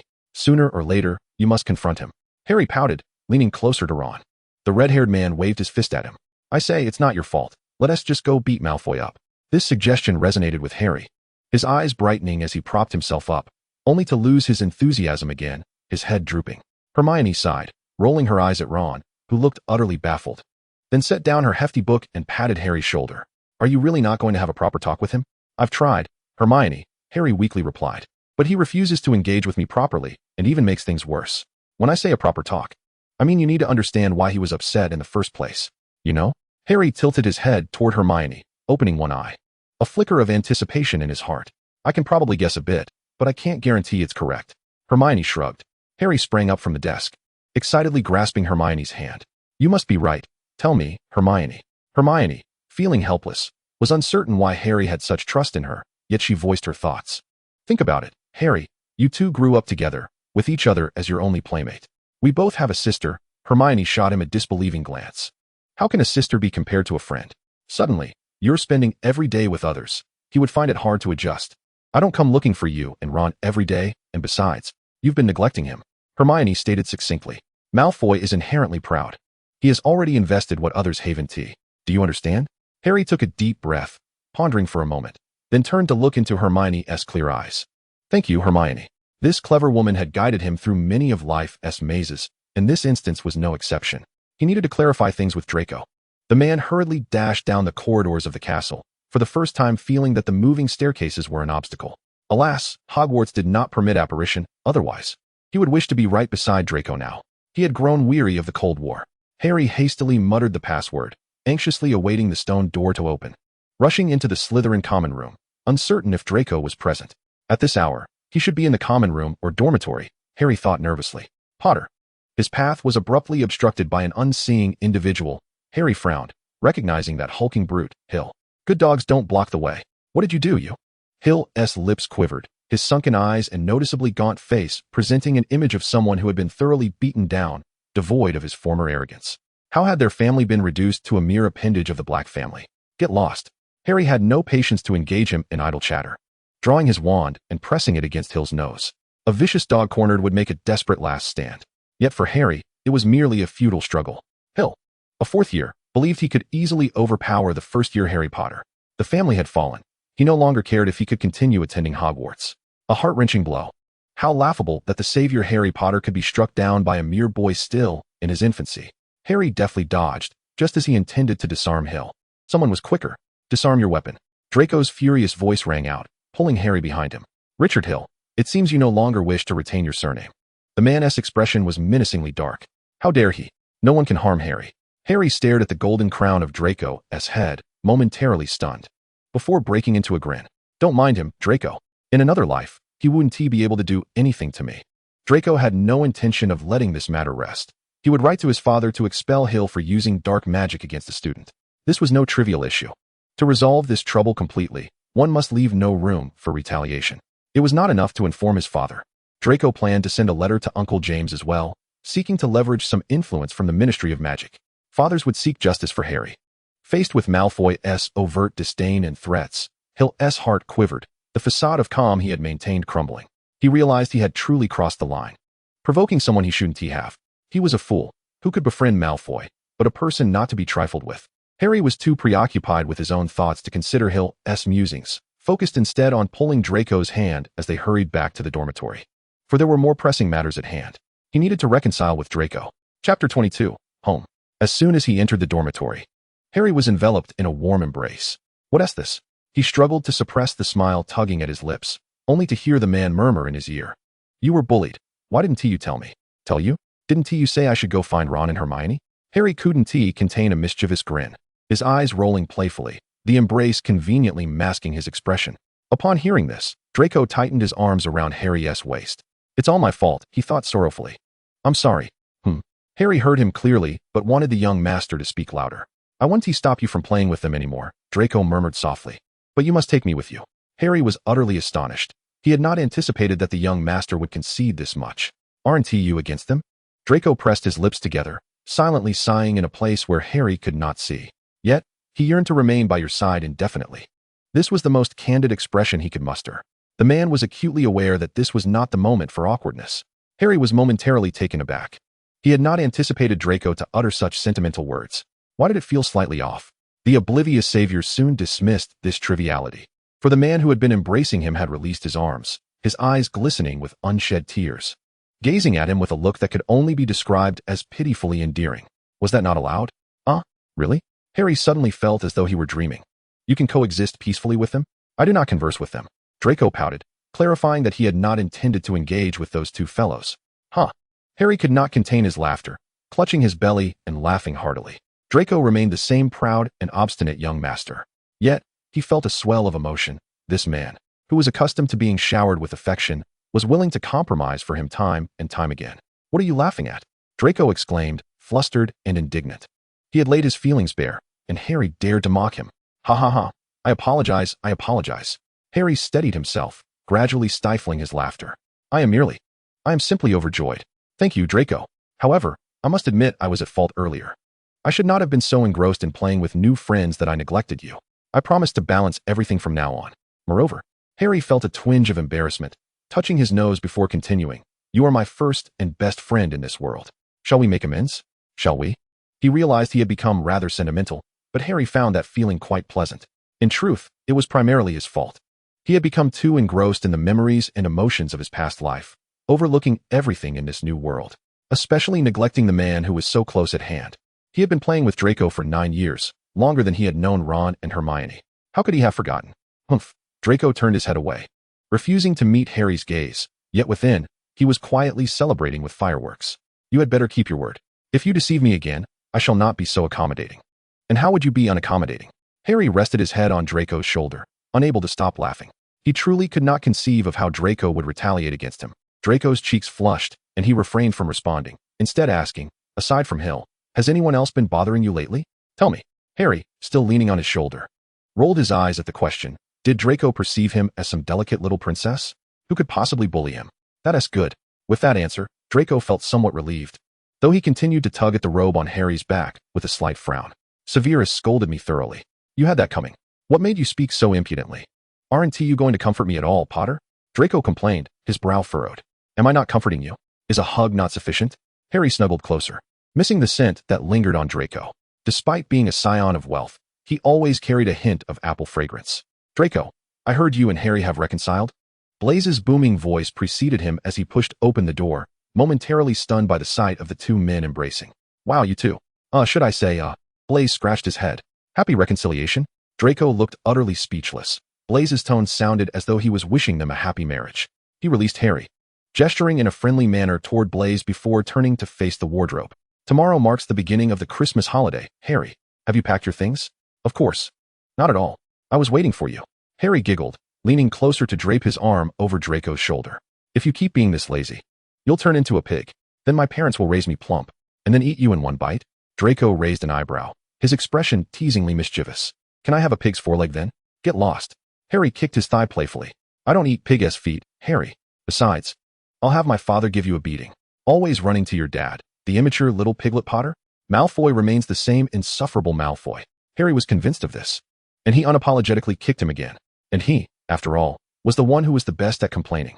Snowflakes danced in the air as the Hogwarts Express set off once more, Hagrid bellowing for every student heading home to board the train swiftly. Harry finally became one of them, dragging the small suitcase his mother had prepared for him, stepping onto the train alongside his dear friends. Thank you, Zabini. Hermione politely expressed her gratitude as the tall black man had just placed her suitcase on the high rack. No trouble at all. It is my honor to serve a lady. Blaze winked and added in a hushed tone, just let me borrow your homework next time. Harry chuckled at his antics. Truly, No one would have expected Blaise to be the first in Slytherin to accept his two Gryffindor friends. He and Ron shared numerous common interests and were ever the gentleman toward women, while Hermione's impeccable assignments and consistently high grades captivated everyone who drew near her. Pretentious, Draco muttered under his breath. Why say that? Harry tilted his head. Blaise is quite impressive, if you can make girls happy like he does. Are you envious? Draco narrowed his eyes, his gaze toward Blaise growing increasingly unfriendly. What nonsense are you spouting? Harry tugged on his arm, pulling him toward the compartment. I'm a bit tired. I want to take a nap. I'll wake you when we arrive. Draco was easily diverted from the topic, patting his shoulder, signaling Harry to lean against him. Harry did not hesitate, resting his head on the man's slender shoulder, closing his eyes. The train rattled forward, and Harry drowsily drifted into slumber. He dreamt once more of the past. What a dreadful dream. Once again, there was that mirror. He could only reunite with his parents briefly through the mirror of Ariste. At that time, he had no idea who Sirius and Remus were. He was all alone. Harry, did you have a nightmare? Draco's voice called him back to consciousness, gently wiping away the tears that had gathered at the corners of his eyes. What's wrong? Hermione leaned over, concerned. Harry shook his head, straightening up, the tears that had pooled in his eyes spilling over as he blinked, and he hastily wiped them away.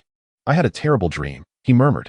Dreams are always the opposite, Blaise declared boisterously, snatching a piece of gummy candy from Goyle and offering it to Harry. Have something sweet, it will lift your spirits.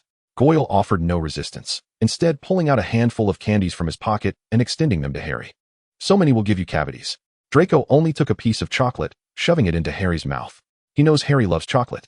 Harry savored the sweet, creamy milk chocolate in his mouth, and suddenly let out a foolish chuckle. Thank you all. It's in the past, Harry, he silently reassured himself. Do not dwell on bygone days. This chocolate is delightful. Where did you procure it, Goyle? Draco snatched the half-eaten piece of chocolate from Harry's mouth and popped it into his own, chewing away. It's certainly not as delectable as what Sirius makes. It's quite delicious, I assure you. Harry playfully flicked him on the forehead. Such a brat. What did you say? The two men began to tussle once more, with Blaise cheering them on from the sidelines. Oh yes, Harry, tug at his hair. Yes, Draco rummaged through his pockets. Hermione sighed, resting her head in her hands. Whose side is Blaise on, anyway? Can these two be any more juvenile? Mum. Upon disembarking from the train, Harry dashed into his mother's embrace. Lily and James had been waiting at the station, eager to welcome their precious son back home. Let me have a look, darling. You seem a bit thinner. Lily tenderly caressed her son's face, feeling as though his chin had sharpened. Come here, Dad wants a hug. James lifted Harry by the armpits, hoisting him into the air. Oof, not thinner at all. In fact, you seem to weigh a tad more. I've grown taller. Put me down, Dad. There are so many people. James chuckled, delighted that his son was growing up and feeling shy. He set Harry back on the ground and gestured to his son's height. Well, my dear, you have indeed grown taller. Harry would surely be as tall as his father one day. I don't want that. I want to be taller than Dad. Harry waved his little fists, brimming with ambition. All right, my son will undoubtedly grow tall. James laughed heartily, pulling Harry's small suitcase as Lily took hold of Harry's hand. The family strolled leisurely towards the station exit. Let us go. We came in Sirius's car. He is preparing dinner at home.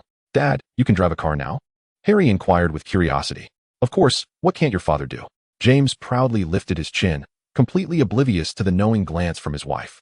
Lily intended to spare her husband any embarrassment by not mentioning his near collision with the tree at their doorstep. What about Mooney? I didn't see him on the train. He.s at home. James pinched Harry's soft cheek. They are all waiting for you to come home. Sirius was in the kitchen preparing a lavish meal for his godson. Knowing it was Harry's first return home after starting school, and he surely would want to taste his cooking, Remus sat on the sofa, flipping through a newspaper, contemplating assisting Sirius, but the alpha gently coaxed him onto the couch. You've had a long day at work. Dear, you only need to rest. Sirius was very considerate, even having brewed a cup of red tea for Remus. However, he did find himself a bit slower on his own, his eyes darting about. Regulus would be arriving later. And since James and Lily had gone to the train station again, he mused, Come on, Annie, shall Daddy teach you how to wash the vegetables? Annie obediently set down her crayons, washed her small hands, and allowed Sirius to tie an apron around her as she assisted him, doing so without complaint. Sirius was quite pleased. His darling daughter was far smarter and more obedient than Regulus. Annie diligently washed broccoli and carrots, excited that her brother was returning home. She wished to prepare a salad for Harry. Tonight was Christmas Eve, a time for family reunion. Regulus hurriedly finished his work and rushed to the Potter household. Upon entering, his sister-in-law greeted him with a smile. Regulus knew their family's festive routine all too well, After taking a sip of the red tea handed to him by Remus, he dashed towards the kitchen. Sirius, how could you let little Annie work? My goodness, Regulus exclaimed, scooping his niece from the small stool by the sink. She wanted to make a salad for Harry, and I didn't let her use a knife. Merlin, Rel, must you always spoil her so? Regulus didn't wish to argue parenting methods with his brother. He coaxed his niece out of the kitchen, instructing her to wait patiently in the living room for her brother's return. As soon as Harry stepped through the door, the familiar sounds of bickering emanated from the kitchen, prompting a smile from him. Home at last. Little Moony bounded into his arms, tilting her pretty little head upwards, asking if he had enjoyed his time at Hogwarts. Harry beamed, just about to regale her with tales when his godfather burst from the kitchen to him. Let me see. Has little Fork grown thin? Once again, Harry was lifted and embraced by his godfather, Sirius rubbing his stubbled face against Harry's cheek. Did you miss me? Yes. Yes. It tickles, Sirius. Harry adored his godfather, though he wasn't particularly fond of the prickly stubble. Such a good boy. Sirius planted a hearty kiss on Harry's forehead, grinning widely at him. Welcome back, Harry. Regulus followed closely behind his brother, grinning. Wait a moment, what is that smell? Sirius suddenly realized, his smile faltering. Oh no. My roast chicken. He set his godson down and dashed back to the kitchen. Harry couldn't help but burst into laughter. How wonderful it was that his home remained as it had always been, noisy and lively, wrapping him in a sense of genuine happiness. Harry cherished this life. Chapter 23, Christmas. Annie sat atop her godfather's shoulders, reaching up to place the star atop the Christmas tree. A little to the left. Yes, perfect. Lily stood below, directing her while simultaneously trying to drape the hand-knitted sweater over her son. This was a skill she had learned from Molly. Lily had never been adept at such crafts. But upon hearing that the Weasley children all wore sweaters made by their mothers, she desired to create something special for her own children. Oh, Mum, Harry shouted, trying to catch his mother's attention, feeling utterly suffocated by the sweater that had gotten stuck on his head. Merlin, I'm so sorry, darling. Lily hurriedly helped her son remove the garment that only allowed his eyes to peek through, and Harry gasped for breath, feeling as though he had narrowly escaped a disaster. What is going on? Lily held the sweater up, puzzled. Is it ill-fitting? I made it according to Harry's usual clothing size. Did I perhaps grab the wrong one? Regulus, who was hanging garlands from the ceiling, pointed to another neatly folded blue sweater on the sofa. No, that is not it. Lily faced Regulus, showing him the sweater. Look, the letter on it is an H, while Annie's is an A. Annie hopped down from her godfather and approached the sofa, picking up her own sweater to try it on. Wow, I can wear it. It seems a bit big. Is this a sweater dress? Annie tugged at the hem that reached near her thighs, looking questioningly at her godmother. Ah, surely not. Lily gasped, covering her mouth in surprise, removing the sweater from Annie to try it on her son instead. Just right. Harry donned the sweater that Annie had just taken off, and it fit him perfectly as well. Oh dear, I must have mixed up the sizes. Lily lamented. What a disaster. I have no idea what size I got for Draco. It's all right. If it doesn't suit you, Aunt Cece will magically alter it, Harry reassured, gently stroking the soft fabric of his sweater, a beaming smile adorning his face. It was a splendid creation from his mother. Then shall I revert your outfits back? No need. It is quite delightful for us to wear each other's clothing, Harry chuckled merrily. Isn't that right, little Moon? Antony nodded, tugging at the crookedly embroidered fork pattern on her chest. Oh, I am now a little fork. The sweater Harry wore also featured a moon design, and he poked at the crescent moon while grinning foolishly. Then I shall be the little moon. James tousled his son's hair. Mr. Little Moon, could you take your sister to the kitchen to see how our dinner is coming along? I promised to complete the task. As he watched the two identical children scamper towards the kitchen, James placed his hands on his hips and sighed. What's wrong? Lily inquired. The man turned, his expression one of mild grievance, and with an affected tone, he lamented, I do not possess anything that you have knitted with your own hands. Lily blinked her beautiful emerald eyes, having entirely forgotten about James. Well then, what would you like? I shall knit something for you tomorrow. James opened his arms, pouting at his beloved. Right now, I desire a hug. Honestly, Lily chuckled helplessly, rising to wrap her arms around her husband's waist, nestling into his embrace. James grinned widely, planting a loud kiss on her forehead, and then peppering her smooth, red hair with affectionate kisses. Regulus wore a solemn expression, accustomed to the routine of being overlooked by his older brother and sister-in-law. Yet, he could not fathom if this was the secret to winning over an Omega. If so, he might never learn it in his lifetime. Darling, is the soup ready? In the kitchen, Sirius encircled Remus's waist from behind, enveloping him entirely in his shadow. Remus lifted the ceramic lid, tasting a spoonful of the soup, smacking his lips thoughtfully before shaking his head. I believe it requires a bit more cooking. Is that so? Let me have a taste. Remus dutifully brought the spoon to Sirius's lips, only to watch in disbelief as Sirius waved his wand, sending the spoon aside. Sirius sealed his lips over Remus's, audaciously extending his tongue to savor, rummaging through his mouth. Caught off guard, Remus could only pat his shoulder in a silent plea for release. Sirius freed him, but then mimicked Remus's earlier actions, smacking his lips in a teasing manner. I must say, it tastes delightful. Remus's cheeks flushed crimson. How infuriating that after all these years, he could not escape this rogue's clutches. To make matters worse, upon turning around, he found his two little treasures gazing at them wide-eyed. Little Moon, your face is quite red, Harry remarked, blinking innocently, though inwardly he was stifling laughter. His godfathers truly were enamored with each other. Clearing his throat, Remus pushed the large dog aside, retrieving 2 pieces of roast beef from the counter, and handed them to the children, somewhat attempting to divert attention. Is the living room tidied up? Harry nodded, swallowing the beef, his mouth glistening with juices. However, I feel this year's Christmas tree is a tad crooked. Where did you acquire it? Sirius chuckled, pulling the last tray of cupcakes from the oven. You ought to inquire with your father, little fork. Huh. Harry looked puzzled. Is it possible that Dad turned into a pointed fork and bumped into this tree? Remus chuckled silently, intending to adhere to James's brotherly rule of not bursting his bubble, and instead spoke gently. Why don't you call those 3 over, my dears? Christmas dinner is about to commence. Dinner is all set. Where on earth is that lad? Grindelwald furrowed his brow, removing his apron and tossing it onto a chair. He'll be a bit late returning from Austria. Don't fret, Gellert. Albus leisurely set the dining table, soothing his partner's anxiety while humming a cheerful tune. Could you refrain from singing the Hogwarts school song, Albus? Aberforth, polishing the frame of Ariana's portrait, expressed his utter incomprehension of his brother's taste. Could you perhaps choose something more melodious? This lacks any sense of style. Oh, my heavens, a lad who only knows how to tend goats dares to speak of taste? Grindelwald retorted sarcastically. Only he could critique Albus without fear. Yet, he had never uttered such words aloud. To be precise, he believed Albus was beyond reproach. Aberforth rolled his eyes dramatically, having spent a century pondering what exactly Albus saw in this character. You had style, you dressed like a Gothic rose in your youth. Hey, what do you know? Grindelwald slammed down the plate he was holding in rebuttal. That was fashion.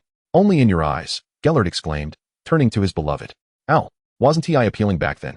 Albus hesitated, his expression torn, but with both his brother and partner looking at him expectantly, he had no choice but to respond. Truth be told, Albus did not quite endorse Gellert's Gothic style. However, he conceded, you were handsome. He nodded honestly. His partner's face was indeed striking. Compensating for any fashion faux pas, Aberforth inhaled deeply, knowing these two were perfectly matched. The wind chimes at the door jingled as Credence opened the front door, ushering in a swirl of snow. I'm back. Oh, child. Come in quickly, it's cold outside. Albus stepped forward to greet his only nephew, brushing the snowflakes from his shoulders. Credence shivered, donning the warm robe Albus offered, and smiled at his uncle. This task was rather troublesome. That Zowu was quite cunning and nearly destroyed a Muggle street. He was the current head of the Department for the Regulation and Control of Magical Creatures. And even as he approached retirement age, he still charged into the fray. Come, Nagini, we're home. Credence opened the bag hanging at his waist, and a massive python emerged. She was his beloved, bound by a blood curse yet resilient and gentle. Even though Nagini had fully transformed into a snake, Credence always kept her close. The young man had met Nagini while traveling, rescuing her from a life of forced performance at a circus, and over time, their bond blossomed into mutual affection. Perhaps it was more accurate to say they were in love with one another. Merry Christmas, Aunt. Credence removed his hat and greeted Ariana's portrait. Nagini gracefully slithered beside him, flicking her tail in a gesture of greeting to the gentle lady. The bond between Credence and Ariana was particularly profound. He was the unplanned offspring of his parents' drunken encounter, an existence that should not have been. Yet, the Omega Protection Act mandated that once an Alpha had permanently marked an Omega, they must assume responsibility. His parents lacked any emotional foundation. Their union was merely a consequence of an unforeseen circumstance, which led them to obtain a marriage certificate and subsequently bring him into the world. Abeforth harbored aspirations of cherishing a life with his wife and child. At that time, his quaint tavern had only recently opened, bustling with patrons, leaving him oblivious to his wife's disinterest in companionship. On a stormy night, she abandoned their home, leaving behind their infant son. Had it not been for Ariana's timely visit, Credence might have succumbed to despair in his crib, silently losing his life. Abeforth endeavored to locate the child's mother, but amidst the vast sea of humanity, they never crossed paths again. He reassured himself that the child remained at his side and advised him to let go of the past. Their marriage had been a mistake from the outset, and cutting losses might not necessarily be a misfortune. Consequently, Ariana began visiting Aberforth's home more frequently, concerned for her nephew, who lacked an Omega mother, and aware that her oblivious brother was ill-equipped to care for the child. Due to health issues, Ariana had not married or borne children, thus pouring all her affection into raising Credence. "Merry Christmas, children," Ariana beamed warmly. "They've been waiting for you for quite some time." Credence shyly smiled, turning to embrace his father. Abeforth let out a heavy grunt, saying nothing, and turned to retrieve the woolen hat he had prepared for his son. "Oh, thank you, father," Credence exclaimed joyfully, delighted by his father's thoughtful gift. Abeforth then draped a woolen scarf around Nagini's neck, but it slipped off immediately, prompting him to enchant it in place.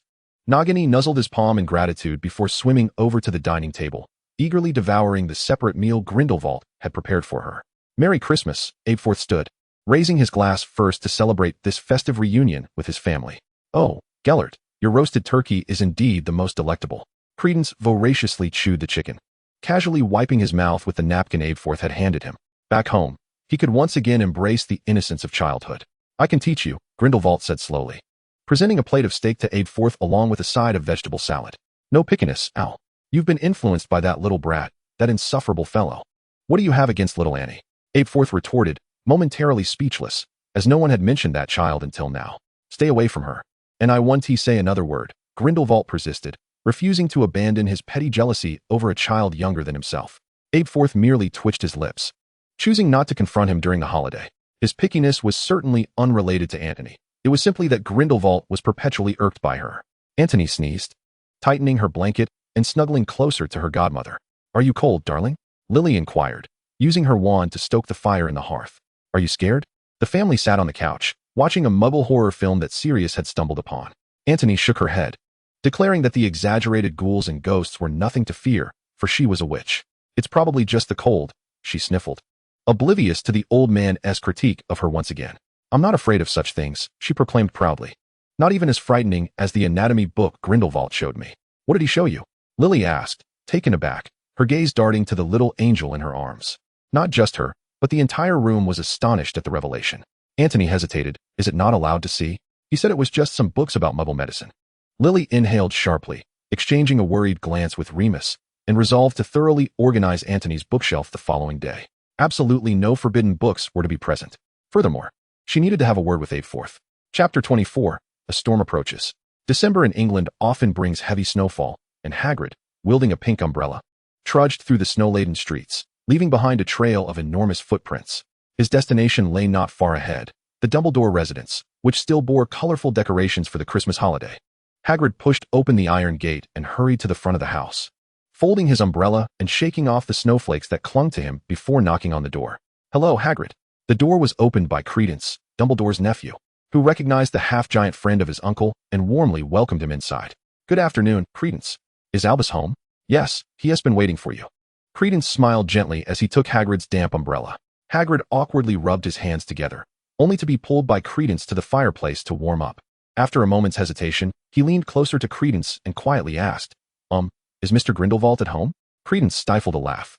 He knew that anyone who befriended his uncle had, to some extent, felt the weight of Gellert's intimidation. "But today, you're in luck. No need to worry," he said mysteriously, patting Hagrid on the shoulder. Hagrid's round eyes were filled with confusion as he stroked his beard, following Credence into the living room, where he immediately spotted the red-haired witch seated with her back to him. "Lily, is that you?" Lily turned, recognizing her old school friend Hagrid, and joyfully stood to greet him, embracing her friend warmly.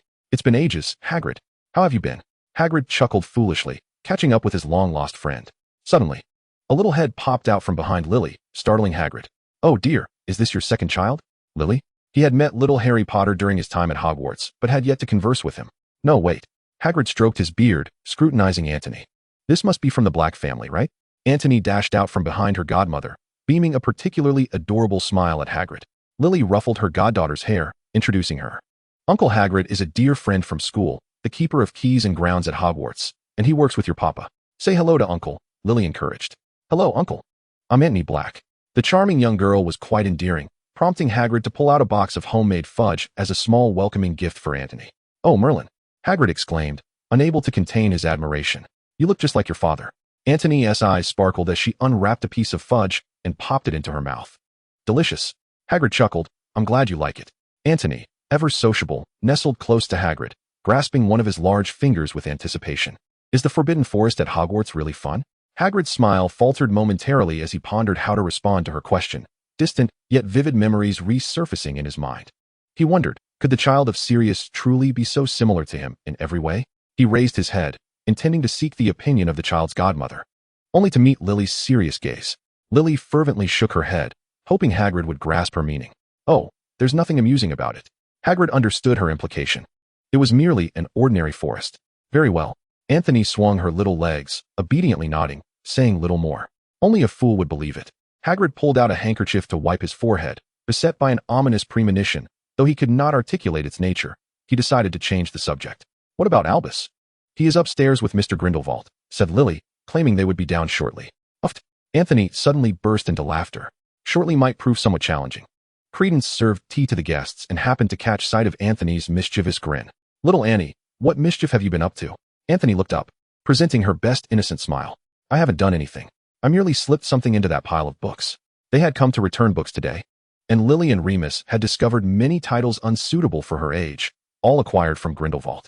Little Annie received quite a reprimand, as Papa and her godmother admonished her against reading such nonsense, particularly the compendium of forbidden spells.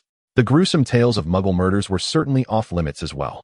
Feeling chastened, Anthony naturally sought an outlet for her frustration. Thus, she stealthily inserted a magazine, one showcasing Muggle swimwear that her father had left behind in a fit of rebelliousness, into the stack of books to be returned. She then casually placed the magazine right in front of Albus. The sound of a door opening upstairs prompted Anthony to leap from the sofa and dash to the stairs, accurately launching herself into Albus's embrace. Darling, make sure to tell me what Gale gives you next time, all right? Albus spoke gently, a stark contrast to the man who had just dragged Gellert into the study. Anthony nodded obediently, and taking advantage of Albus's robes for concealment, she made a face at Gellert. Grindelwald felt a surge of indignation. He had just received a scolding from Albus, particularly concerning that Muggle magazine. Damn it. That cunning little wretch. Always pretending to be adorable. He must show this brat a lesson. Albus released little Annie, allowing her and Gellert to stand there glaring at each other, akin to two cockfighting roosters. However, he had no time to spare, striding swiftly to Hagrid. Do you have the items? Hagrid nodded gravely, producing a cloth bag from his pocket and handing it to Albus. The goblins at Gringotts say things have been rather unsettled of late. Albus rubbed the package in his hands, his gaze darkening. A storm is brewing. Gellert abruptly flicked Anthony on the forehead and walked to Albus's side, snatching the poorly made cloth bag with a cold smirk. He certainly has a knack for trouble. Even in prison. I am curious to see what kind of storm he can stir. Albus shot him a glance, but remained silent, producing a letter from his pocket and handing it to Lily. Please pass this on to James, Lily. I apologize for the inconvenience, but some matters require advanced preparation. Lily nodded, stowing the envelope away, then beckoned her pained-eyed goddaughter to her side to alleviate her discomfort. We should head home, Annie. We have matters to attend to this evening. How about a dinner at our house another day, Hagrid? The burly friend readily acquiesced, bidding farewell to the Dumbledore family as he planned to indulge in a few drinks at the Hogshead Inn. The weather was perfect for a few glasses of fire whiskey. After seeing off a few guests, Credence approached Albus, opening the cloth bag in his hands. The Philosopher's Stone, capable of granting longevity. Some will go to any lengths to acquire it. How shall we handle this, Albus? Albus exchanged a glance with Gellert, an unspoken understanding passing between them. Perhaps I should consult my old friend first. Gellert shrugged. Even if he disagrees, I shall destroy it. Albus raised his hand and gave him a light flick on the forehead before turning to the study. Hey, what's that supposed to mean, Al? Gellert shouted in dissatisfaction. Who told you to bully a child? Albus replied without looking back. I wasn't bullying her. Gellert quickened his pace to catch up, his expression sour. Al, do you prefer me or her? Speak up. Albus rolled his eyes dramatically, intending to tease him further. What kind of preference are you referring to? His uncle was quite adept at igniting explosions. Credence, having overheard everything, was convinced. Sure enough, Gellert immediately became apoplectic, his hair standing on end. What other kind of preference? Al, you need to clarify. Guess. Gellert followed Albus, loudly demanding an explanation as they made their way into the study. The door slammed shut with a thud, muffling all sounds. Credence remained downstairs, incredulous at the thought that Gellert was genuinely jealous of someone who was 11,109 years old. He truly had not changed a bit over the years. He suddenly recalled his father's assertion that Gellert had even been jealous of him at the age of 1. Likely not an exaggeration, but indeed the truth. Credence shook his head, deciding to head to the kitchen to roast a chicken, having learned some methods from Gellert, hoping to prepare a meal for Nagini. With the recent cold weather, Nagini often slept for long stretches, and he needed to ensure she received adequate nourishment. Lily and Anthony went directly to Malfoy Manor, where a small social gathering awaited them that evening. It was a dreadful day for the white peacocks in the garden, as their territory was violently seized, with no plans for restitution in sight. A Quidditch match was in full swing on the lawn, with Gryffindor, represented by James, Sirius, and Remus, engaged in a battle of dignity against Slytherin, represented by Regulus, Severus, and Lucius. They referred to it as a battle among men. Harry sat languidly in the garden gazebo, yawning and tilting his head towards Draco beside him. So why hasn't a winner been declared yet? Draco flipped through a new book, not lifting his eyelids. Without the golden snitch, it all depends on who scores the most goals, which makes it difficult to determine a victor. Besides, out of the 6 of them, only 3 actually know how to play Quidditch. Just wait. Harry slumped back in his chair in disappointment. So why not let me and Draco join in? It's so boring. Narcissa was inside directing the house elves to prepare for the evening's banquet, while his mother and Annie had gone to Albus's home, leaving Draco engrossed in his reading. He tugged at Draco's sleeve. Play with me. What shall we play? Draco shifted slightly, still not raising his gaze. You've already beaten me 5 times at wizard's chess. Do you want to go again? Harry puffed his cheeks, struggling to find a retort, and turned his attention to a grove of trees behind Malfoy Manor. It seemed he had never ventured in there. Forget it, not today. Draco shot him a sidelong glance, preemptively dismissing the idea before Harry could voice it. He was well aware of what Harry Potter's mind might concoct. Should you venture in and emerge all muddy, be wary of Aunt Lily's imminent swat on your backside before the evening's gala, Draco quipped nonchalantly. My mother would never do that. Harry retorted loudly. I would, Draco replied, lazily lifting his eyelids to regard him. Careful, brother, or I shall give you a thrashing. Bollocks to you. Harry shot back, delivering a playful kick to his rear, irked by Draco's incessant self-proclamation of being the elder by a mere 2 months. How annoying. The house elf blew a whistle, signaling the imminent conclusion of the match, as James, in a final moment of brilliance, scored a goal that secured 10 points for Gryffindor. That very 10 points shattered the tie, leading them to victory. The trio of seekers soared through the air, exchanging celebratory high fives, while Sirius, with a flourish, executed a backflip before winking at Regulus. Regulus's cheeks flushed crimson with indignation, tempted to deliver a punch to his older brother.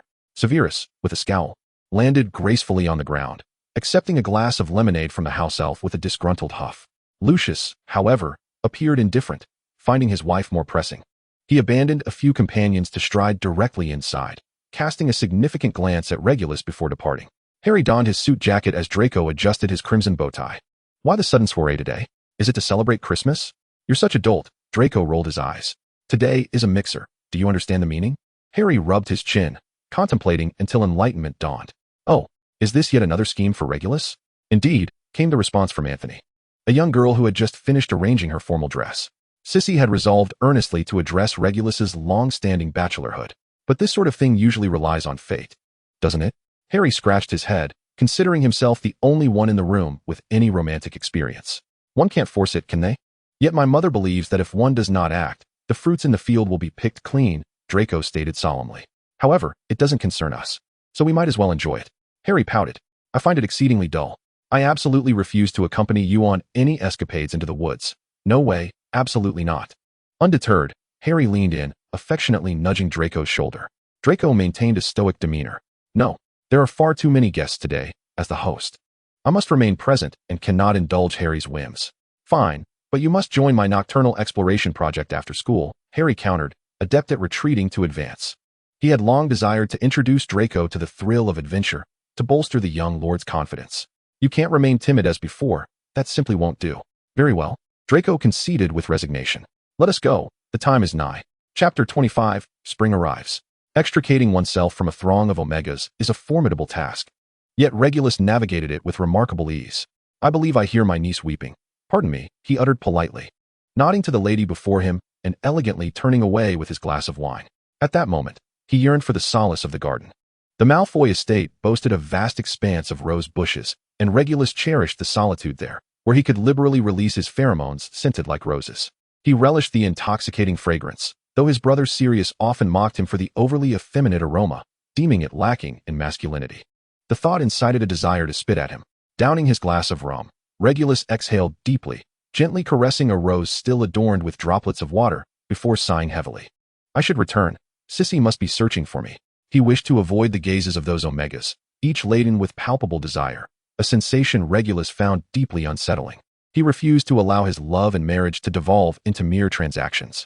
The house elf whisked away his glass, and Regulus took a cloth to wipe his hands before stepping through the ornate garden archway and along the long corridor towards the interior. "Can't you devise a plan?" "Useless," a sharp female voice echoed from the corner, causing Regulus to pause. He had no habit of eavesdropping, but something compelled him to linger, concealing himself in the shadows. "I have done my utmost, Ivy, yet you see, Mr. Black shows no interest in anyone." A clear male voice answered, and Regulus blinked, feeling an inexplicable tug. The voice was unremarkable, yet it ensnared him, compelling him to listen further. Perhaps it was the mention of his surname that intrigued him, he mused. "Wasn't bringing you here intended to devise a way to attract Mr. Black's attention? Otherwise, what use are you?" Cyrus Norton suppressed his rising ire, grinding his teeth as he listened to the complaints of his blood relative sister. Look at her arrogant demeanor. How could Mr. Black ever be interested in her? He loathed his sister, who was solely intent on climbing the social ladder, using him as a convenient outlet for her frustrations simply because he was the only beta in the family. Never mind, he sighed inwardly. He had become accustomed to it over the years. The man's long lashes drooped, illuminated by the moonlight that cast a silvery glow upon his fair visage. Regulus, seizing the opportunity, scrutinized the unfamiliar man's features in the dim light. He appears quite soft. Had he come of age? His tousled auburn curls framed a nose that tipped upward, and his hazel eyes sparkled in the moonlight, resembling translucent amber. His brows furrowed slightly from the woman's reproach, while his rosy lips moved as if to retort, yet remained silent. Merlin, Regulus thought, captivated. Enough. Let us return. You must attract Mr. Black's attention, do you hear? The woman stamped her tiny heeled shoes, giving Cyrus a light shove on the shoulder. Cyrus turned, slightly lowering his head as he moved forward. Unfortunately, he collided into a broad embrace. Regulus vowed he had not intended to. It was as though his legs had suddenly betrayed him.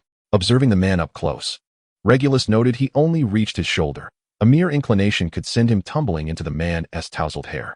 "Oh, my apologies, sir," Cyrus stammered, hastily stepping back to apologize to the man before him. Regulus swallowed hard. The sight was reminiscent of a kitten raised by Annie. How utterly adorable. Is there truly someone so charming in this world? Mr. Black? A woman's surprised voice broke the spell, jolting Regulus back to reality as he realized he had been staring foolishly. How foolish of me. The woman, exhilarated, dashed towards Regulus, shoving her brother aside as she exclaimed, "I am from the Norton family." Yet before she could finish her sentence, Regulus had already vanished from sight. The siblings were both startled by his sudden apparition. Silas bit his lower lip, striving to disregard the relentless thumping of his heart. Stop thinking about it, he admonished himself internally. She is not someone within his reach. Regulus unexpectedly materialized beside Sirius, who was sweetly taken aback along with his brother and sister-in-law. What happened? Remus inquired curiously, noticing their brother's flushed countenance, a rare sight indeed. "I nearly fell into a trap," Regulus replied, still shaken. "It must be a trap, undoubtedly a scheme from the Nortons, sending this man to tempt me. How infuriating. I will not be deceived. Quick, check for me, Lily. I think I might have been dosed with a love potion." Lily looked bewildered. Where would a love potion come from? Yet, she still assisted Regulus with a cursory examination. "You aren't under a love potion? What transpired, Reg?" Regulus was taken aback by the absence of a potion. "Then what is this? What is wrong with me?" Sirius, draping an arm around his lover's neck, scrutinized his younger brother from head to toe. "Have you fallen in love? Why are you hitting me, Remus?" "I'm not wrong," Sirius retorted. It was rather typical for their family members to fall in love in such a manner. Sirius turned his gaze towards the little elf trailing behind Regulus and beckoned it over, whispering a few words in its ear. Antonia was perched on a high stool, observing her two brothers squabble. Their arguments were utterly trivial, revolving around the most mundane matters, yet they relished every moment. The little girl yawned and cast her gaze toward her father's position, just in time to see Daddy waving at her. Antonia hopped off the stool and hurried to her father's side, her eyes suddenly sparkling as he whispered something in her ear. "It's a piece of cake." Little Moon picked up a cup of apple juice and, following her father's gesture, accurately splattered the juice onto the shirt of the man in the corner. "Oh dear. I'm so sorry," Antonia exclaimed, covering her mouth in feigned shock. Regulus James nudged his elbow against his chest. "Look, little Annie is in trouble." "What?" Regulus, who had been lost in thought on the sofa, immediately sprang to his feet. "Who dares to trouble my niece?" His keen eyesight immediately recognized the figure in the corner.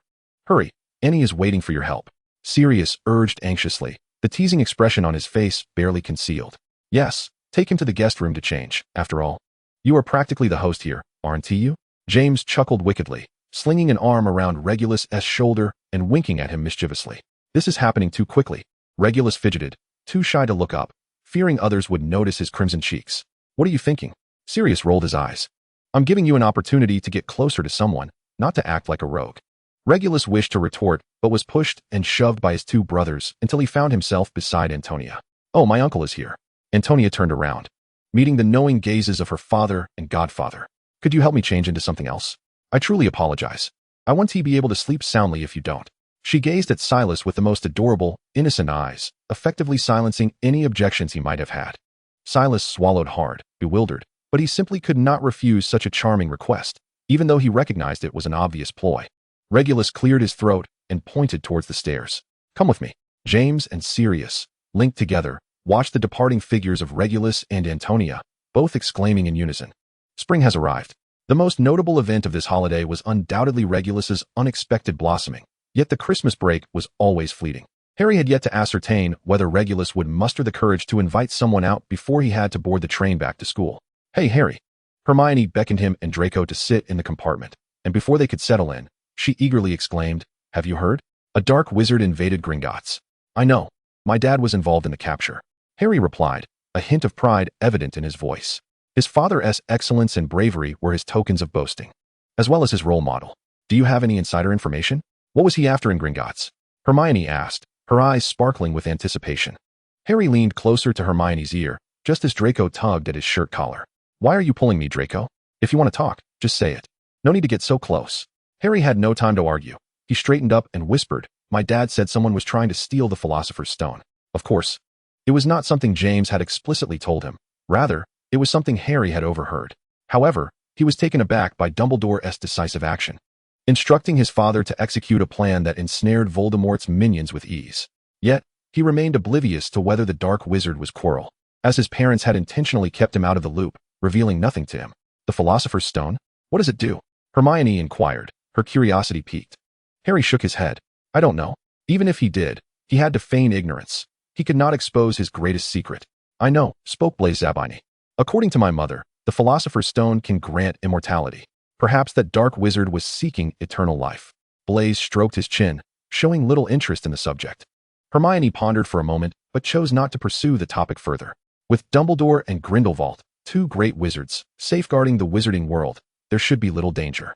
Upon returning to school, Harry sought out the Slytherin Quidditch team and successfully claimed the position of Seeker. Severus, in the interest of fairness, enlisted Professor McGonagall, the head of Gryffindor, to serve as referee, ensuring that Harry secured the position of Seeker fairly. Harry Potter, where do you think you're going?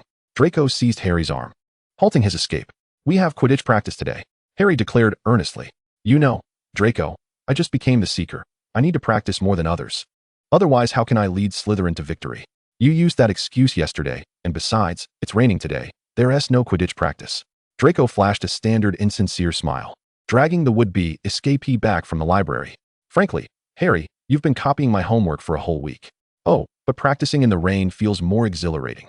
Harry attempted to employ the same tactic, hoping to wear down Draco into submission once more. No way. Draco firmly refused to be tricked, pulling him toward the library. You must write it yourself today? Ah, fine. Harry sulked, being dragged back to the long table occupied by his friends, his head hanging low as he poked at the parchment with his quill. This was ridiculous. He mastered first-year material already. Why did he need to rewrite the assignments? He would certainly pass the final exam. Draco had changed. He had become rather nagging. Harry sat in melancholy reflection, pondering why he had been compelled by Hermione to study earlier, and now found himself under Draco's relentless pressure. He yearned to partake in a game of Quidditch. Blaise, having intrusively entered the library at some point, plopped down beside the equally listless Ron, craning his neck to engage with his friends. Have you heard? There are monsters in the Forbidden Forest. Harry tilted his head, dismissing Blaise's proclamation as mere folly. There were always monsters in the Forbidden Forest. However, Ron leaned in with curiosity, excitement igniting within him at the mention of a topic unrelated to studying. What? I heard from a Hufflepuff student that there have been strange shadowy figures in the Forbidden Forest, possibly a blood-sucking vampire. Come now. Vampires are a mere figment of Muggle fairy tales, Draco scoffed, rolling his eyes. But they say the groundskeeper got injured. Allegedly. He was nearly drained of blood by a vampire. Blaise's tale was so vivid that it even made Harry's heart race with concern. He straightened up. Anxiety etched across his face. Hagrid, he won't be in trouble, will he? Where is he? Who? The vampire? How would I know? Draco retorted, stifling disbelief at Blaze's train of thought. Oh, they say he's in the hospital wing. Harry sprang to his feet, rushing toward the door. Despite knowing that Blaze's rumors might be exaggerated, he felt an overwhelming need to check on Hagrid. The friends exchanged glances, and it was Ron who first stood, calling out, "Wait for us, Harry," only to be swiftly reprimanded by Madame Pomfrey. Chapter 26. An Adventure in the Forbidden Forest. A throng gathered at the entrance of the hospital wing, drawn by the tantalizing rumor of a vampire. Numerous students clamored to converse with the groundskeeper, eager for first-hand accounts.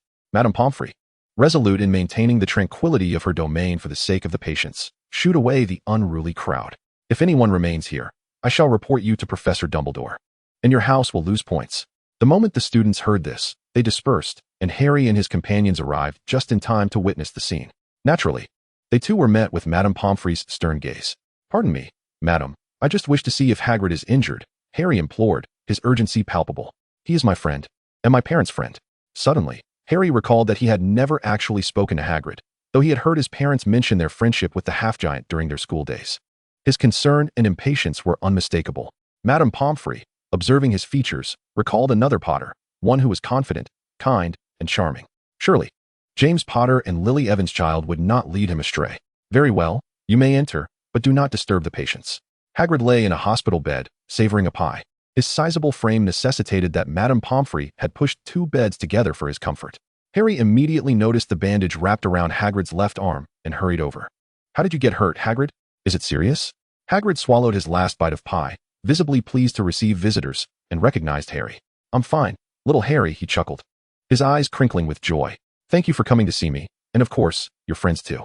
Harry sighed in relief and glanced at Draco, who, understanding the cue, retrieved a generous handful of sweets from Goyle's pocket, placing them on Hagrid's bedside table. They had come in such haste that they had brought no gifts, making do with Goyle's snacks instead. "Thank you. Oh, let me think. You are the Malfoy boy, aren't you?"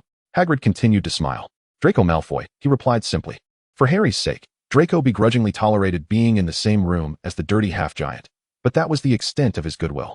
"Is this the result of a spell?" Hermione, having approached the other side of the bed, cautiously examined Hagrid's wound while offering a shy smile when he looked her way. "I'm Hermione Granger. Nice to meet you, Hagrid. How did you get hurt? Surely no one at Hogwarts would attack you." At the mention of this, Hagrid perked up, sitting straighter and venting his frustrations to the group of students before him. "To this day, I still don't know who attacked me. I was just out on my usual patrol with Fong." "Oh, Fong is my dog. You should meet him sometime. He is adorable. Fong has an excellent sense of smell. And he caught the scent of blood, but when we arrived, all we found was a pool of blood on the ground. No clue whose it was.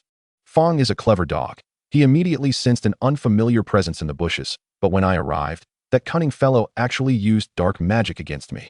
Hagrid's excitement grew, and he began gesticulating animatedly, startling Ron when his uninjured hand thumped against the bed frame. "Oh, sorry." Hagrid apologized sheepishly to the red-haired boy. "Wait, I shouldn't be telling you all this."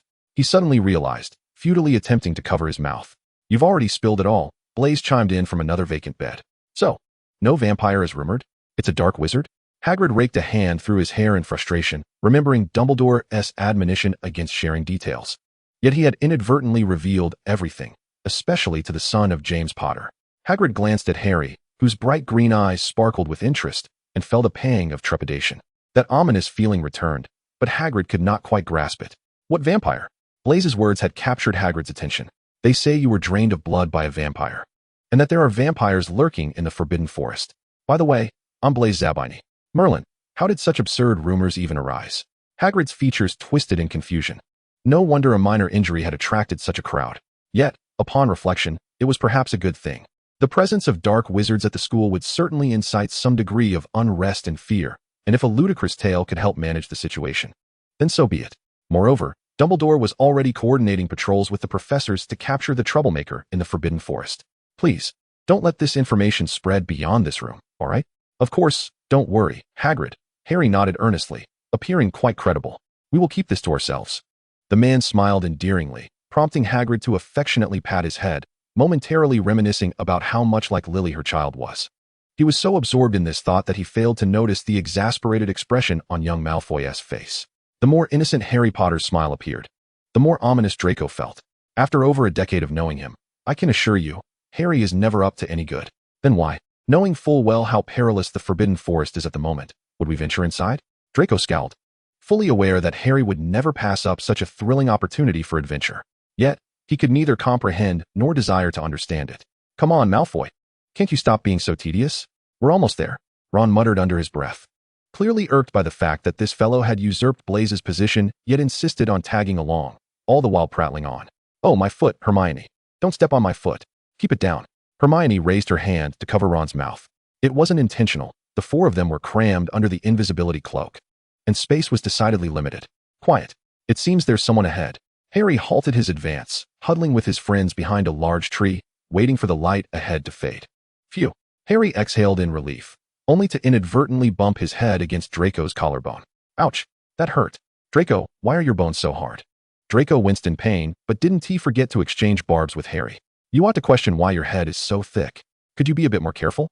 To avoid exposure, Harry awkwardly squeezed into Draco's embrace, reducing their already cramped quarters to the space of 3, struggling to move forward. In the urgency of the moment, he found himself wedged between Draco and the tree trunk. Enough. Hermione nudged the two of them. Is this really the time for bickering? I'm not bickering, Harry retorted defiantly. It's him. He is as thin as a stick, and his bones are rock solid. What? Potter, are you blind? I'm clearly tall, Draco exclaimed, his eyes wide. Who looks like a short gourd, huh? Hey you.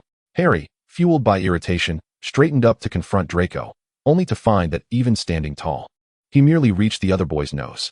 Blast it. Had Draco secretly taken height-enhancing potion? He distinctly remembered that back when they first started school. Draco had been slightly shorter than him. Shut up. Hermione's voice held a hint of anger. Are you trying to attract attention? Harry retracted his neck, exchanging glares with Draco, both silent for the moment. Hey, what's that? Ron pointed to some bushes that had suddenly rustled. Let us go. The four of them clumsily advanced, hastily pushing through the underbrush, only to find the area behind them utterly deserted. Look, Harry, ever observant, pointed to a faint trail of footprints on the ground. The recent rainy weather had left the earth muddy. They followed the trail, and Harry pressed his lips together, sensing an ominous foreboding. Navigating through several crooked trees and avoiding the pesky vines underfoot, they found themselves on a path overgrown with weeds. Hermione, alert, raised her wand, walking at the center of the group, her gaze scanning their surroundings intently. What is that? Draco suddenly spoke, prompting the others to follow his pointing finger. Before a thicket lay a pristine white unicorn, emitting a mournful cry. Without hesitation, they rushed to its side, only to discover that the unicorn bore several long, deep wounds, blood oozing from its body. Harry's breath hitched. Voldemort was supposed to be imprisoned in Azkaban. Why would anyone seek the unicorn's blood? Standing tall, he cautiously surveyed the area, relying on years of experience to uncover any clues. Yet, nothing presented itself. Harry furrowed his brow. Why is it keeping its eyes closed? Is it in too much pain? Hermione, filled with empathy, knelt down and cradled the unicorn's head in her lap. We need to find the professors for help. We can't just watch it die. Don't rush. Draco crouched down, taking a deep breath. Healing as before. The tip of his hawthorn wand emitted a faint white glow, perhaps due to its core being made from unicorn hair. The gruesome wounds on the beautiful creature began to visibly heal. Did I succeed? Draco exclaimed with delight. This was a spell meant for 6 years. His first-year magic was barely sufficient to mend the unicorn's superficial injuries, and the dark magic tainting it remained. It seems it's not enough, Ron frowned, momentarily forgetting about house points. Let us take it to Madame Pomfrey. Aren't you afraid of being expelled? Draco raised an eyebrow, aware that they had violated school rules by entering the Forbidden Forest, admitting it could lead to their immediate expulsion from Hogwarts. Are you scared? Ron shot him a glare. Of course not, Draco shrugged. My father is a governor. The insidious capitalist. Ron found himself at a loss for a retort, settling for another glare. Hermione ignored their exchange, gently stroking the unicorn's mane, attempting to alleviate its suffering. Let us use the levitation charm. We need to get it out of here, Harry suggested, crouching down.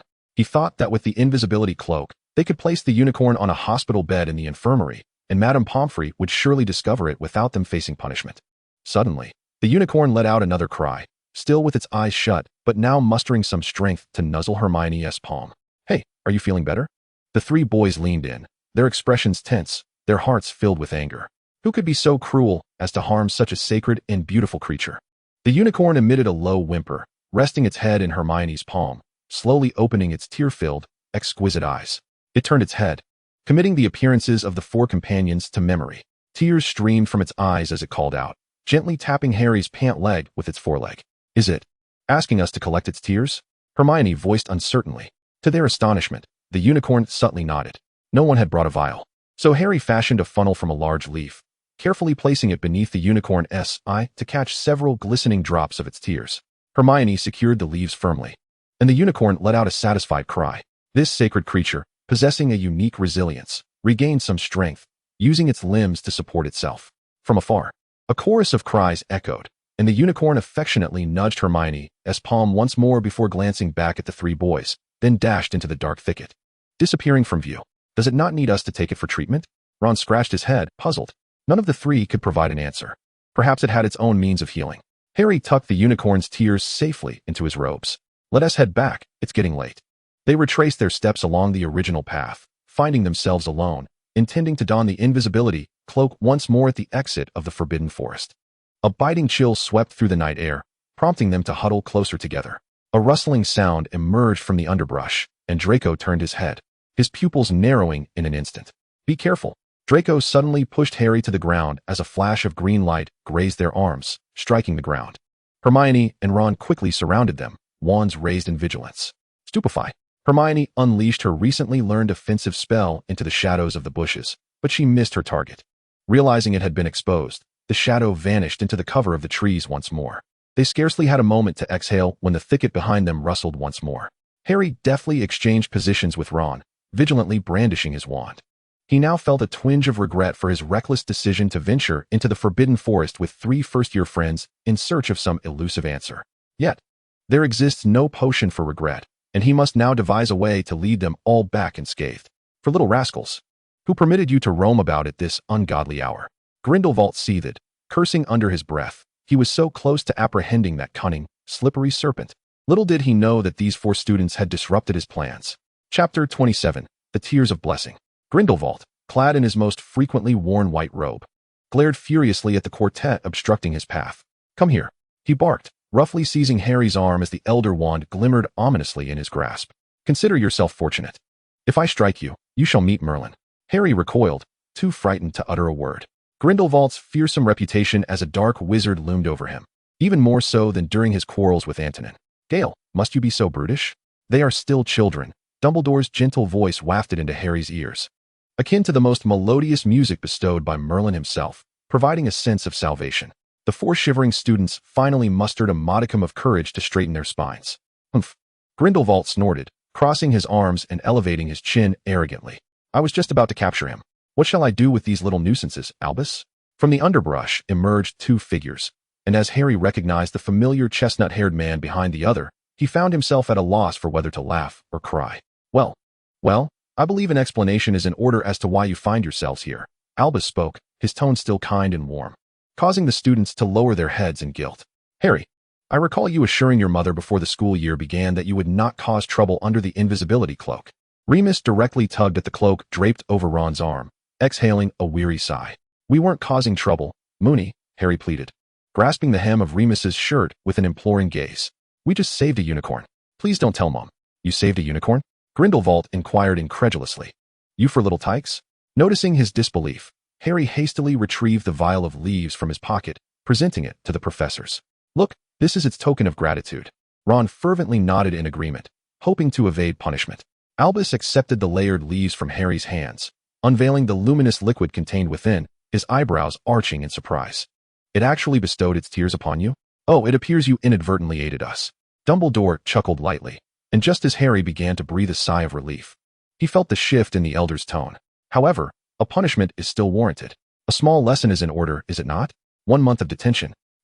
Ron deflated like a punctured balloon, remembering tales from Fred and George of the horrors of detention. Are we to battle trolls, or coexist with giant squids? Remus chuckled. Neither of those, young Ron. You shall merely assist in tidying up the school. However, he neatly folded the invisibility cloak and tucked it into his pocket. This item shall be confiscated. No, Moony, please. Harry lunged into Remus's embrace, nuzzling against his waist with his fuzzy head, attempting to soften his resolve.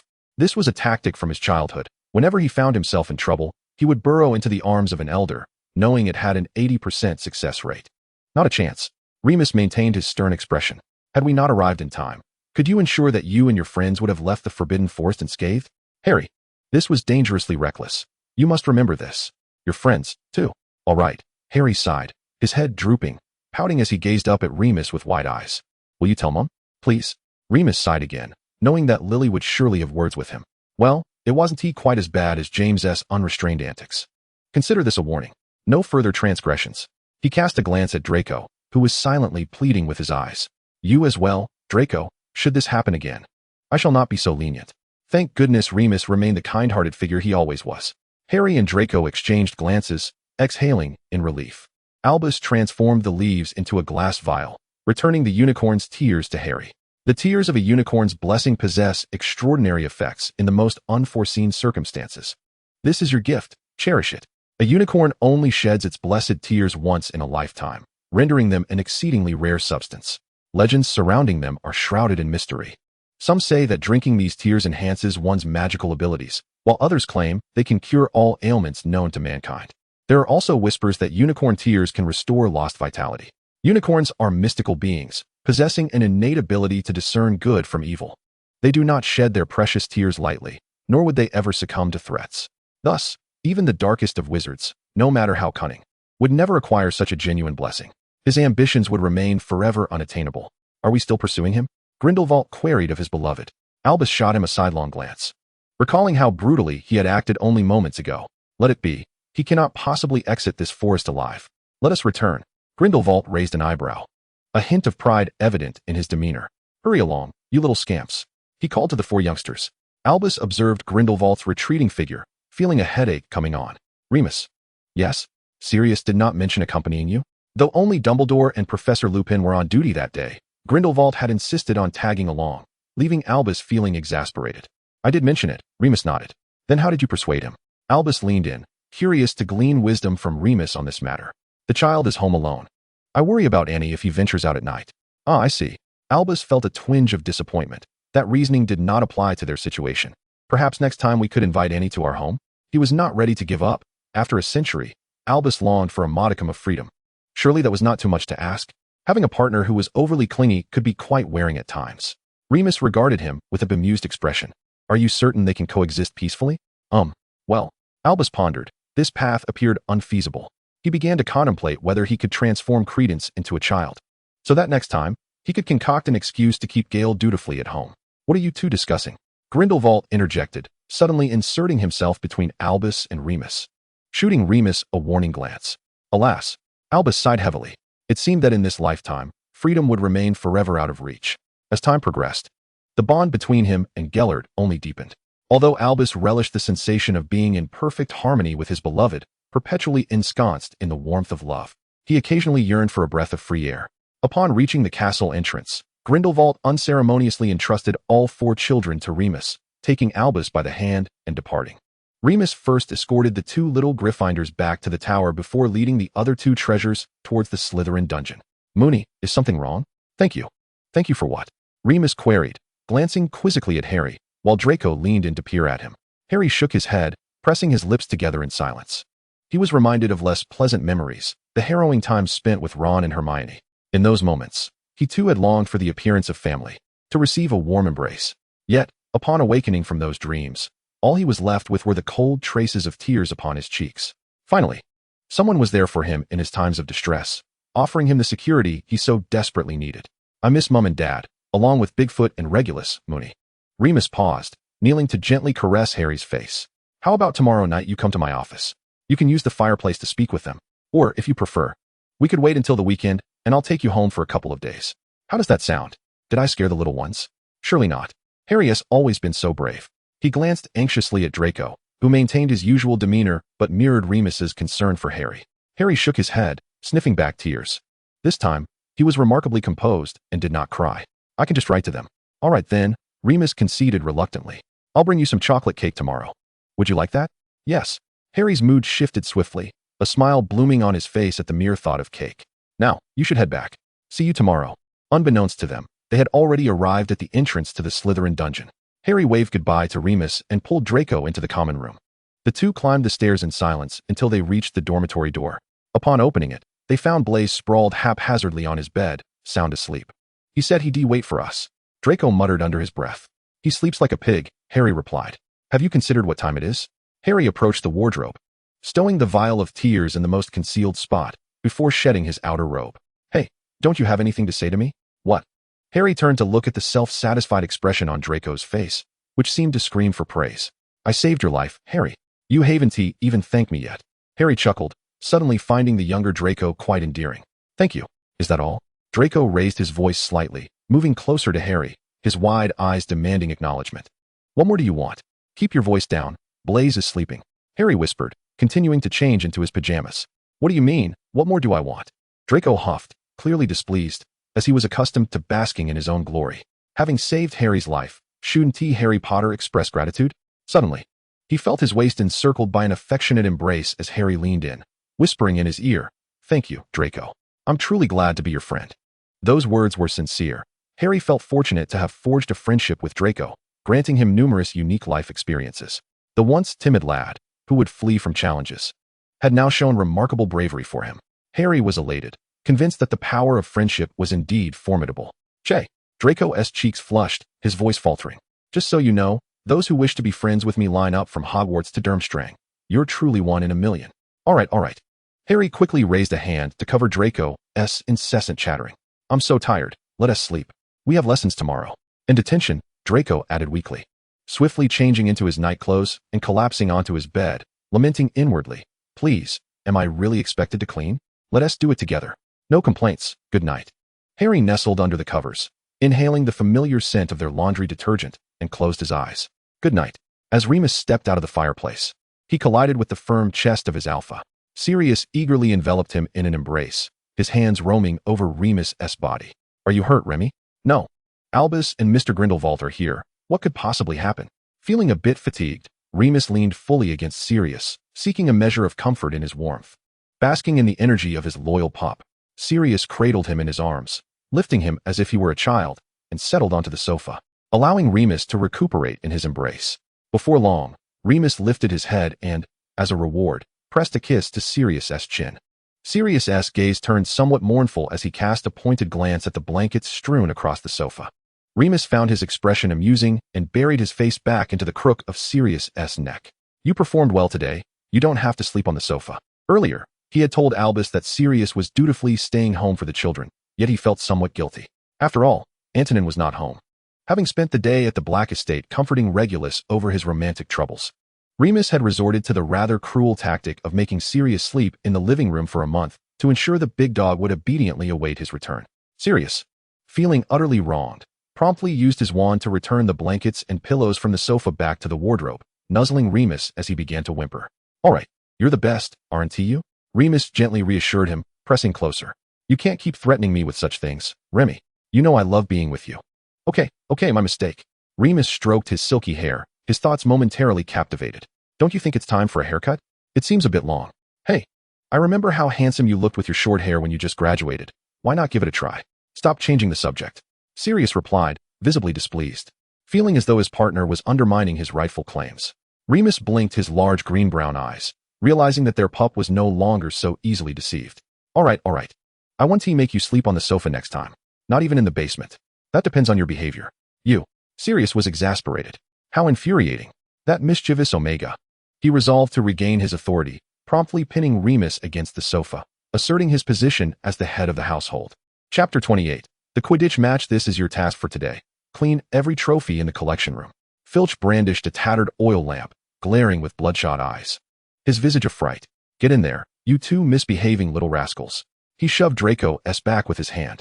Hey, don't touch me with your filthy hands.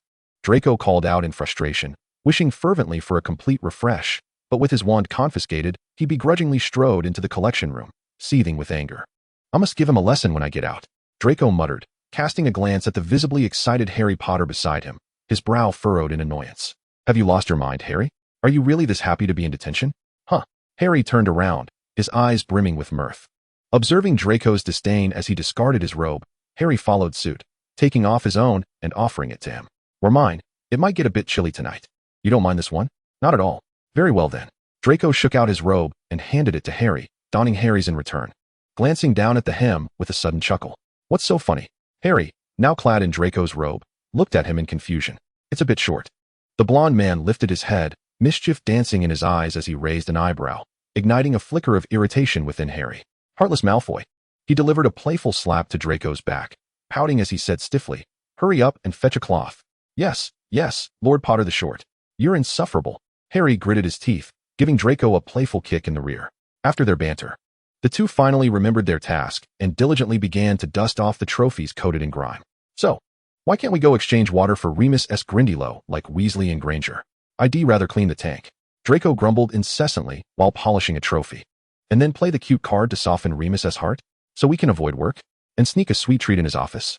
Harry astutely pointed out his ulterior motives. "Don't get your hopes up. Albus 1T give us that opportunity." "Enough complaining, Draco, look at this."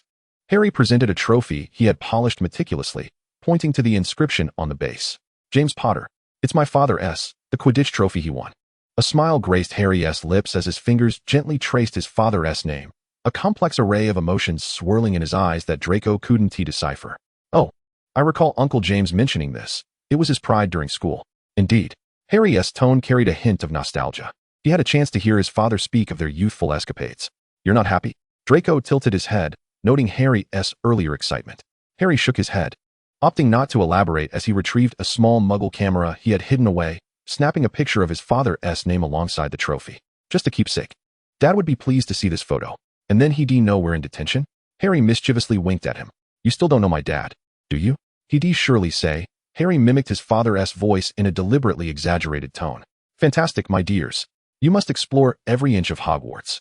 Draco couldn't contain his laughter. Harry's imitation was spot on, reminiscent of how Uncle James usually spoke. "Draco, I'm going to win this Quidditch match." Harry suddenly ignited with determination. "I want our family name to appear in the collection room once more." "Quite ambitious, I assent it, Mr. Potter." Draco shoved the cloth back into Harry's hands. "Finish polishing these trophies before you chase your lofty dreams." Harry rolled his eyes at the buzzkill. The final Quidditch match of the semester would pit Slytherin against Ravenclaw. Slytherin had previously defeated Gryffindor, with Harry catching the golden snitch to secure victory. Ravenclaw narrowly triumphed over Hufflepuff. Thus, during the finals, Ron and Hermione could unabashedly cheer for Harry. The sight of two Gryffindors amidst a sea of Slytherins was always striking. But what drew even more attention was the flag Draco had crafted specifically for Harry, edged in silver.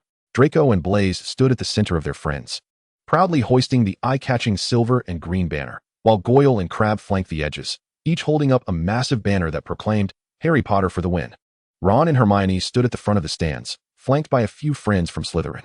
The red-haired man craned his neck to gaze at the gleaming silver HP emblazoned on the flag, exclaiming, "It can't possibly be made of real silver, can it? Do you even know what embroidery is, you ignorant Weasley?"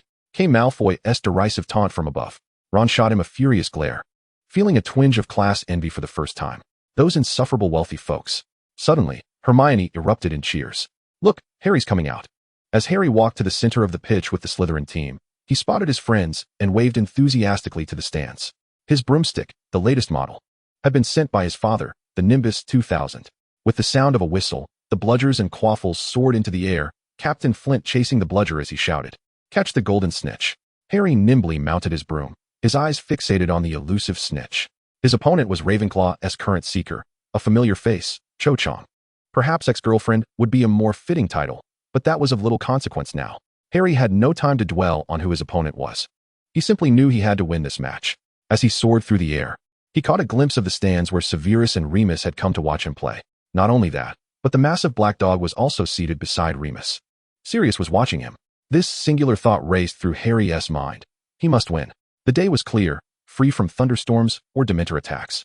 His godfather could openly appear on campus. It was the perfect opportunity for Harry to present the trophy of victory before him, fulfilling the long-hidden regret in his heart. In her second year, Cho Chang had just joined the Ravenclaw team, confident in her Quidditch prowess. In the previous match against Hufflepuff, it was she who had caught the golden snitch, turning the tide in their favor. The young girl felt quite smug, facing an opponent a year her junior. She was brimming with confidence, even teasing Harry as they chased through the air. "Just be careful not to get hit by a bludger, first year." She lagged behind Harry by a position, and at that moment, neither had yet spotted the golden snitch. The girl glanced at Harry's state-of-the-art broom, convinced that victory would belong to them. This Harry Potter, who became a seeker in his first year, must have relied on family connections and the best broom available. She mused. Rumors circulated that Potter was Professor Snape's favorite student, likely having taken the back door. These thoughts made her complacent.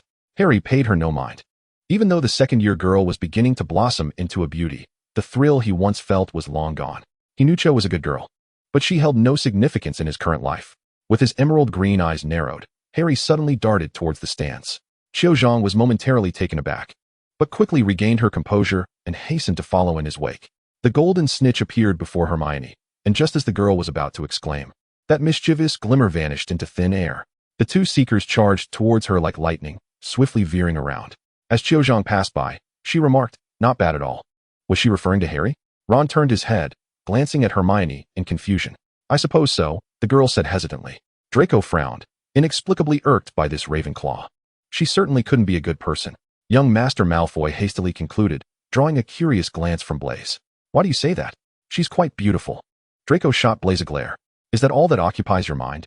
Look, she even deliberately bumped into Harry. Isn't that simply a basic Quidditch maneuver?" Blaise pondered, baffled by Draco's unwarranted animosity towards a stranger. The last person he had despised so intensely was the Weasley and Granger standing below them. Blaise's realization dawned as he glanced at the backs of his two friends, who had already formed a bond with Harry. Harry has become friends with this girl? When did that happen? "Shut up," Draco screeched, as if someone had stepped on his tail. "I won't allow Harry to associate with her." "You speak as if you have any authority," Blaise muttered under his breath. The cheers that erupted from the stands drowned out his voice. As Goyle and Crabbe suddenly hoisted a banner high, prompting even Ron to turn around and snatch the flag from Draco's grasp. Every friend of Harry's and every Slytherin was vociferously chanting his name. "Harry Potter has caught the golden snitch." Just moments ago, Harry had deftly evaded a bludger, and the golden snitch hovered right before him. Xiaozhang closely pursued him, and both of them simultaneously dove down, extending their arms. As females mature physically earlier than males, Xiaozhang, leveraging her slightly taller stature, aimed to shoulder him aside. Unexpectedly, the man executed a roll mid-air, squatting on his broomstick. They hurtled closer to the ground, Harry gripping his broom with one hand, launching himself forward in a perilous dive, rolling once on the spot before crashing onto the pitch. The entire arena fell into a hush at his audacious maneuver. Draco, who had been bickering with Blaise, was about to sprint onto the field. Ron's startled shout halted him in his tracks. The man sprawled on the grass pushed himself up with an arm, his face bearing minor abrasions, but Harry paid little heed, raising the golden snitch triumphantly. With Madame Hooch's whistle signaling the end of the match, Slytherin emerged victorious. Harry panted heavily, his smile stretching ear to ear. He spotted his family rushing towards him from a distance, with that large black dog leading the charge. "Sirius, I won," Harry shouted to his godfather, disregarding the slight aches in his body as he sprinted into Sirius's furry embrace. Sirius howled in excitement, transforming back into his handsome wizard form, lifting Harry high by his armpits. "Brilliant, little pup. You are the finest seeker." Harry twirled in delight, grinning foolishly. He was soon passed into the arms of Remus, who was hurrying over. The man wrapped his arms around Remus's waist, tilting his head to meet those bright eyes. "I won, Remus." Remus swiftly used his wand to mend Harry's scratches and hurriedly checked his limbs. Friends in the stands and Slytherin players gathered around, their faces etched with concern. "Thank goodness you're not seriously hurt," Remus breathed, his heart racing from the danger of Harry's recent actions. "Congratulations, Harry." Remus smiled proudly, gently hugging the boy before releasing him. "You were fantastic, Harry." Ron rushed up to him, enveloping his friend in a hearty embrace. Though the trophy would not ultimately belong to Gryffindor, Ron was genuinely thrilled for his friend. Harry was hoisted high into the air by his teammates and friends. The victory in this match solidifying Slytherin's grip on the House Cup for the year. Severus felt elated, perhaps due to the impending House Cup for Slytherin, but more so for that courageous young man. Truly, he is Lily's child. Xiaozhang stood with her teammates, gazing down with a sigh. She had underestimated that man. "It's all right, Xiao," her teammates consoled. "Next time, we will surely prevail." Xiaozhang nodded and approached the Slytherin team, extending her hand towards Harry Potter at the center. "You were impressive, Harry Potter. Congratulations." Harry politely grasped the tips of her fingers and nodded slightly. "You are also a formidable opponent. Until next time." Xiaozhang smiled, her bright grin captivating several nearby men, and mischievously said to Harry, "Next time, I won't let you win. Be prepared." Harry chuckled, finding it agreeable to befriend Xiao. But before he could respond, his arm was yanked away with force. Who should really be preparing? Draco scowled, glaring fiercely at the dark-haired girl, pulling Harry away. "Stay away from her, Harry. She clearly has ill intentions." Harry blinked, puzzled by Draco's fierce animosity towards Xiao. Blaise kindly interjected, "Can't you see? Whoever you befriend, Draco loathes." Hermione couldn't contain her laughter and nodded vigorously, adding fuel to the fire. "Tomorrow, invite that girl to the library for some homework. Who knows? Malfoy might just explode in the Ravenclaw common room." "Shut up," Draco's face flushed crimson. This group was slandering him. That won't work. Draco can't enter the Ravenclaw common room, Harry said earnestly, though a teasing smile danced on his lips. This mock seriousness only served to further infuriate young Master Malfoy. You idiot. Chapter 29, Final Exams. As the raucous Quidditch match concluded, the students faced the imminent final exams. It dawned on Harry that he truly only needed to prepare for the finals this term. What a novel experience. The dark wizard encountered in the Forbidden Forest had made no subsequent moves. After much contemplation, Harry eventually sought out Moony, employing his unique charm to extract some conclusions from Remus. Hagrid had ultimately discovered the dark wizard's tattered robes and corpse in the Forbidden Forest. Where did he find it? Were there no other clues on him? Harry tugged at Remus's robes, bombarding him with questions. What did he want the unicorn tears for? Please tell me. Remus shook his head, unwilling to divulge a word more. He had no intention of revealing that Hagrid had found the man near the spider's lair, nor that they had only recovered an arm and a few scattered pieces of flesh. It might be a bit too horrifying for Harry. Remus wished to safeguard his friend's mental well-being. He extended his pale, bony finger and tapped gently on Harry's small head. The remaining details are not for you to know. You should focus your attention on more pressing matters, shouldn't you? Harry drew out the last syllable, visibly unsatisfied with this answer, casting a pitiful glance at the moon-shaped face. Be a good boy and return to prepare for your final exams, Remus insisted with unwavering resolve. Did you not claim you would achieve all OS to show your parents? In that brief moment, Harry felt deflated. He tugged at the sleeve of Remus's robe, his arm drooping in despair, but suddenly recalled something and looked up sharply. What if I perform poorly? Moonface, won't you be disappointed? Remus, taken aback by the question, reached out to gently rub his earlobe. As long as you do your best, that's all that matters, understand? Oh, and no room for complacency. Severus, and I will not grant you leniency, do you hear me? Got it. Harry relished this answer. He understood that his family's sole expectation was for him to grow up healthy and happy, free from undue pressure. He merely sought reassurance, time and again. A warm feeling surged within him, and the man's lips curled into a smile. Seizing the opportunity while Remus was distracted, he snatched a handful of chocolate from the desk drawer and, like a slippery eel, darted out from under Remus's arm, laughing joyfully as he ran away. I'm heading back, Moonface. I will prepare well for the exams. That boy, Remus exclaimed, hands on hips, shaking his head in exasperation. It was meant for him. Yet he had to pull these little stunts. Harry, oblivious to the remark, hummed a tune as he made his way to the library where his friends were busy studying. He unwrapped a piece of chocolate and popped it into his mouth. It was pop rock flavored, delightful. Harry mused that Hermione must be occupying most of a large table, her head buried in a sea of questions. Just as he thought, 5 boys were crammed at the end of the table, barely leaving a spot for Harry. Draco rubbed his temples in frustration, while Granger was in a phase of being unapproachable. Harry sought out Remus again. The remaining 4 simple-minded fellows simply tormented him.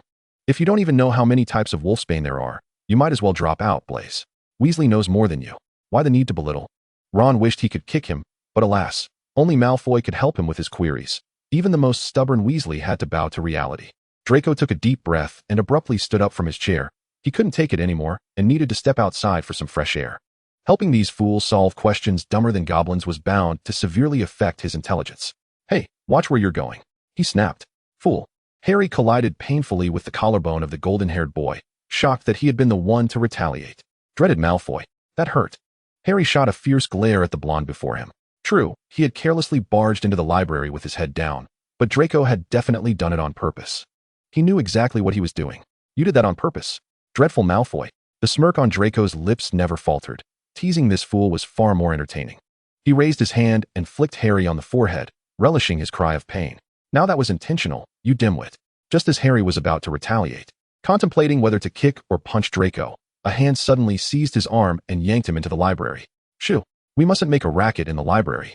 Draco covered Harry's mouth, stifling his outburst, his eyes glinting with triumph at having outsmarted Harry. In the next moment, however, his expression visibly twisted. Harry, with his neatly trimmed nails, pinched the soft flesh at Draco's waist, hidden beneath the cloak. No one witnessed his mischief. You're right, Draco, Harry said, a smile gracing his lips as he whispered in Draco's ear. Let us hurry and study. We must maintain silence in the library. Madame Pants glanced at the 2 oddly positioned men with strange expressions, but seeing they made no noise, she returned to her book. The library before finals was perpetually crowded, and Madame Pants had her hands full, only occasionally finding time for herself. In this tense atmosphere, the busy students finally faced their final exams. Harry could hardly recall what the subjects had been in his first-year finals, but he was familiar with most of the material. What intrigued him was Professor Grindelwald's History of Magic test, which was completely different from Professor Binns's paper. They were called in one by one, with only Professor Grindelwald and a crystal ball sitting on the desk. "Extend your hand." Grindelwald sat in his chair with his eyes closed, uttering just 3 words. Harry obediently placed his right hand upon it, and the crystal ball emanated a soft glow, wisps of white mist gathering in the air to form a segment of text. The impact of wand legislation on the Goblin Rebellion. Harry paused. The question was familiar, but where was he to respond? "This." Grindelwald tapped his desk, signaling Harry to look over. "Speak." An oral response. How peculiar, Harry thought to himself, truly befitting Professor Grindelwald, who never adhered to conventional methods. After he answered one question, the crystal ball floated out the next, and only after completing the 5th did Professor Grindelwald finally relent. "That will suffice. You may leave. Call in the next student." Dazed, Harry exited the classroom, the last Slytherin to take the exam, and the next to enter was Hufflepuff's Neville, who appeared quite anxious. "How did it go?" The Weasley twins crowded around him, grinning. "I answered everything, but I have no idea if my answers were correct." Harry rubbed his nose. Professor Grindelwald had maintained a stoic demeanor throughout, and he and T received a score sheet at the end. Were the questions in that crystal ball fixed? Of course not. They're random, and it seems the professors have added their own magic to it. It's said that if you're unprepared, that crystal ball will present every question you don't know. Really? Harry's eyes widened. Does that mean there's absolutely no room for error? Fred shrugged, confirming. That's indeed the case. Even the two of us couldn't think of any way to cheat and had to diligently study instead. After all, no one dares to act up under Professor Grindelwald's watch. Hermione, still shaken, patted her chest, relieved she had memorized the entire textbook. She had been able to answer fluently and hoped her grades wouldn't be too dismal. All right. Now that the exams are over, why discuss them further? Ron said breezily. Time for a holiday. We should talk about what to do during the break. At this, Harry's eyes lit up. He remembered his mother had written that they would travel abroad during the holidays, and he was very much looking forward to it. Under the blazing sun, the summer heat enveloped them, and the train's whistle sounded once more. Harry, drenched in sweat, pulled Draco along as they sprinted down the platform. "This is all your fault," Draco shouted. "You always sleep in. You were the one who insisted on preening in front of the mirror," Harry retorted, hastily boarding the train and pulling the young master up behind him, still defending his case. Though time was no longer of the essence, Draco could not help but indulge in his vanity for a moment longer. Frustration bubbled within him. Did everyone truly possess the same disregard for appearance as that reckless Potter? Hagrid's deep voice resonated as the train doors closed. Harry exhaled in relief, stacking their luggage atop the rack, uninterested in engaging with Draco's incessant prattle. "You truly resemble an old woman." Harry could not suppress an eye roll. He failed to comprehend why, after finally finding an empty compartment, they could not simply sit quietly, but instead felt compelled to adjust his tie. "You look like a slob." Draco rolled his eyes in response, wondering when Harry Potter would ever pay heed to his appearance. The two continued their bickering over trivial matters, and by the latter part of the journey, they were met by a disgruntled Blaze, regretting his decision to enter their compartment. Hadn't he heard enough of their squabbles? Why was the train still not at its destination? Today, only Harry's mother was coming to fetch him. James was caught up with work, and Sirius was in France for a match, accompanied by Remus. "Is your mother cooking tonight?" "Yes," Harry replied, beaming, though his mother seldom cooked. Whatever she made was always delectable. Hand in hand with his mother, Harry exited the station, squinting up at the glaring sun, his heart swelling with anticipation for his summer, a summer unlike any other.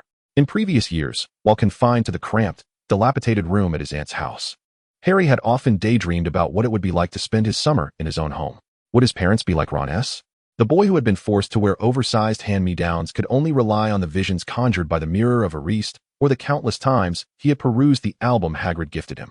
A heavy sigh escaped Harry's lips, his expression betraying a deep-seated despair. "Mom, it hurts." "Oh, I'm so sorry, sweetheart." Lily quickly loosened the hair straightener, her tone softening. "Is it better now?" Harry nodded vigorously, his eyes devoid of life. He had been enduring this for half an hour, and his mother had yet to straighten his unruly hair with that hot, painful device. What could a muggle contraption accomplish that magic could not? Harry rolled his eyes, observing his little sister seated on the sofa. Anthony's hair, once long and straight, now boasted an array of curls due to the efforts of her godmother and aunt. Oh, how he had forgotten what those cylindrical contraptions were called. Was this curling rod truly so miraculous? At the opposite end of the sofa, the Malfoy mother and son sat, Narcissa expertly applying a pink curling rod to her son's hair while expressing admiration for Lily's perfectly coiffed waves. More effective than potions. Indeed, I bought quite a few. Lily shook a small basket filled with hair products. Sometimes, Muggle inventions proved more fascinating than magic. Narcissa nodded, conceding that Lily had a point. Ow! Draco cried out. This dreadful pink cylinder is biting me. Are we done yet, Mother? The young master wore a similarly blank expression, wondering when this torment would conclude. What's the rush? Patience is a virtue, Draco, Narcissa replied languidly. Look at Annie. She behaves so well, and she is 2 years younger than you. Anthony turned her head, the curling rod making a delightful sound as she moved. The little girl remained silent, merely extending a plate of cookies towards her brother. Have something sweet, brother. Just hang in there. All right. Lily finally set down the straightener, conjuring a mirror with her wand to present to Harry. Look, isn't your straight hair quite different? Harry scrutinized his reflection for what felt like an eternity, finding his disheveled locks far more appealing. Yet, he dared not voice his thoughts, for his mother appeared utterly pleased. You look so handsome, sweetheart. Once your father is on leave, I ought to do the same for him. As long as it isn't just him suffering, Harry mused. Feeling a wave of relief wash over him, Lily rose once more, moving to Anthony's side to remove the curling rods from her head. Just as Narcissa placed the final rod on her son, she joined in the marvel. Wow! Both mothers exclaimed in unison. Little Annie, now with curly locks, resembled a doll even more than before, adorable beyond compare. Lily cupped her goddaughter's face, gently squeezing her cheeks and shaking her head. Merlin, why does the same face look so much more endearing on Annie than on little Sirius?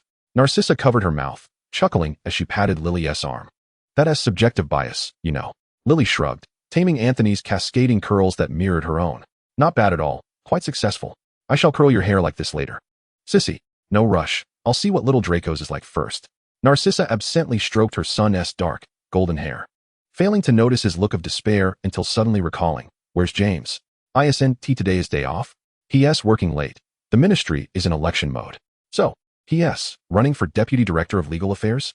Narcissa hesitated to inquire. Lily shook her head, unwilling to conceal the truth from her friend. Director? But James has never been fond of high office. Circumstances have changed, Sissy. Lily's tone grew somber. Albus says we need certain authority. Narcissa sighed heavily, unable to restrain herself from commenting further. Is there truly no room for negotiation? It's merely a prophecy, after all. Lily shook her head, gently toying with Anthony's curls. You know, Sissy, Mr. Grindelwald's prophecies never miss. A prophecy? What prophecy? Harry felt his body stiffen. What prophecy? He had never heard of such a thing. What did it entail? Why did both his mother and Aunt Sissy wear such grave expressions? Though it was summer, cold sweat broke out on Harry's forehead in an instant, and he could feel his shirt drenched as a deafening buzzing filled his ears, rendering him unable to focus. Summoning all his strength, he raised his arm to grasp his mother's dry, soft hand, desperately seeking reassurance. Lily was startled by the clamminess of his little hand and quickly redirected her attention to her beloved son. What's wrong, Harry? Why are you sweating so much? The temperature in their home always adjusted to be comfortable, so Harry should not be feeling this overheated. Mom, what prophecy? Harry's voice trembled. Merlin, must his parents be made to die for him once more? Lily frowned, instructing a house elf to fetch Harry a fresh shirt and waving her wand to lower the room's temperature, gently touching his forehead. You don't need to know so much. She produced a handkerchief, wiping the beads of sweat from his brow. Why are you so anxious? This has nothing to do with you. Nothing to do with me? Harry blinked, wanting to pursue his mother's words, but was silenced by a gentle tap on his forehead. Go, change your clothes. Lily understood her son's curious nature, but those burdensome matters were for their generation to bear, not his. All Harry needed was to grow up happy. That was enough. She and Narcissa deftly avoided broaching the subject, refraining from discussing it in front of them. The two began to examine Draco's hair, contemplating the aesthetics of the curls. The mothers carefully removed the curling rods from Draco's hair, styling the spirals into a more presentable form. Narcissa rested her chin on her hand, deep in thought. Something felt amiss. Lily reached out to adjust Draco's hair once more, but to no avail. The two mothers exchanged glances, their expressions a mix of hesitation and amusement, which made Draco's heart race with anxiety. What was wrong? He turned to look at Anthony, only to find his little sister puffing out her cheeks, unable to contain herself any longer, and burst into laughter. Ha! Merlin, Draco, you. Anthony clutched her stomach, laughing unabashedly. His cousin, sporting a head full of golden curls, resembled someone who had just had a bowl of instant noodles placed atop his head. Oh right. Draco had no idea what instant noodles were. Anthony nearly fell off the sofa in her fit of giggles, her laughter infectious enough to break the restraint of the two mothers. Finally, Narcissa could no longer hold back. She leaned her head on Lily's shoulder, one hand covering her lips as she let out a barely concealed laugh. What is so funny?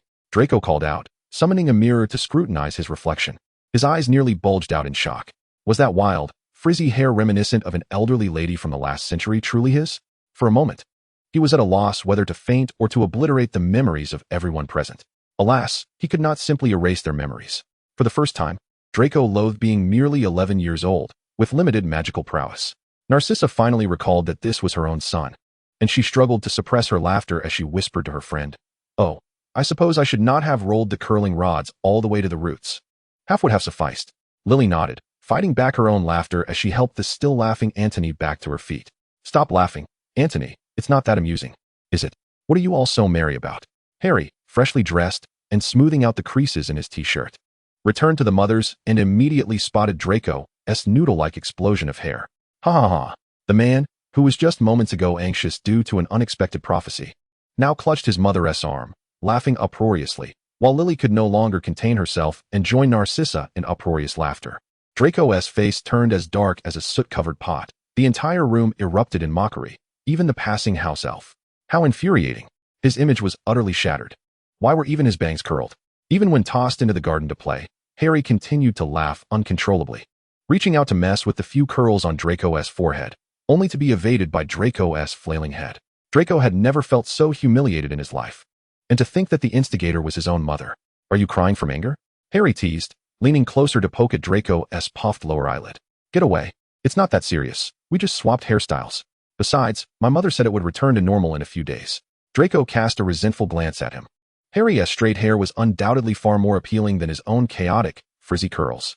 Come on, Antony exclaimed, clutching her grooming box, rushing to the shaded area of the lawn and squatting before her cousin, opening a box full of hair clips. "Which one do you like? It might make things better." Antony's taste leaned towards the flamboyant, so her collection featured many bold designs, while her godmother and aunts would also gift her some simple or cute ones, all of which she gladly accepted. Consequently, Harry successfully found a white hair clip adorned with a bow and a little cat design, adorning young Master Malfoy with it, and sweeping his curly bangs up. Much cooler. The compliment was sincere. Harry acknowledged that Draco had a handsome face, as few could pull off such a dreadful hairstyle while also looking adorable with a hair clip. Draco did not feel elated by the praise. Past experiences led him to instinctively believe Harry was mocking him. The young master pouted and playfully shoved Harry. "Liar." Harry pretended to stumble with a loud oof, using the momentum to pull the golden-haired boy down beside him on the grass. Antony closed her grooming box and lay down next to Draco, allowing her own curls to cascade onto the ground. The three of them reclined on the lush green lawn, gazing at the round sun peeking through the gaps in the leaves. A gentle summer breeze carried the sound of cicadas. Harry closed his eyes, savoring the comfort bestowed by nature. "What do you think the prophecy the mothers mentioned earlier was about?" Harry inquired, his mind racing with thoughts. He feared that his mother, in her desire to protect him, would withhold the truth. He knew he was frightened that the prophecy was somehow related to him and Voldemort. "I don't know," Draco shrugged, tilting his head towards Harry. "Why bother speculating?"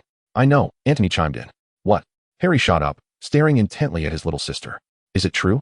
Antony opened one eye, casting a sidelong glance at her brother. "Of course it's true. When have I ever boasted?" "What is it? Hurry and tell us, little moon."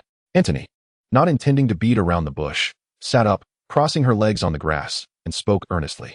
Grindelwald saw a very grotesque snake face in the prophecy orb. "This person will bring great peril to the wizarding world." "And then?" Harry prompted. "That's it," Antony shrugged. "Is that all they told you?" Draco asked, sitting up and brushing off a leaf that had fallen on his face. "Not exactly. I witnessed the prophecy being made," she replied. Harry blinked in confusion. This was entirely different from Trelawney's prophecy, which merely foretold Voldemort. He persisted with his inquiries. Was there nothing else? For instance, does he have a destined adversary? Or will there be a savior in the wizarding world? Antony shook her head. "No, you really have an active imagination. The prophecy only mentioned that ugly snake face. It doesn't he even look like a proper human?" That grotesque visage had left Antony with considerable psychological trauma. She had merely wanted to sneak off and play with Nagini for a day, only to stumble upon Grindelwald making the prophecy.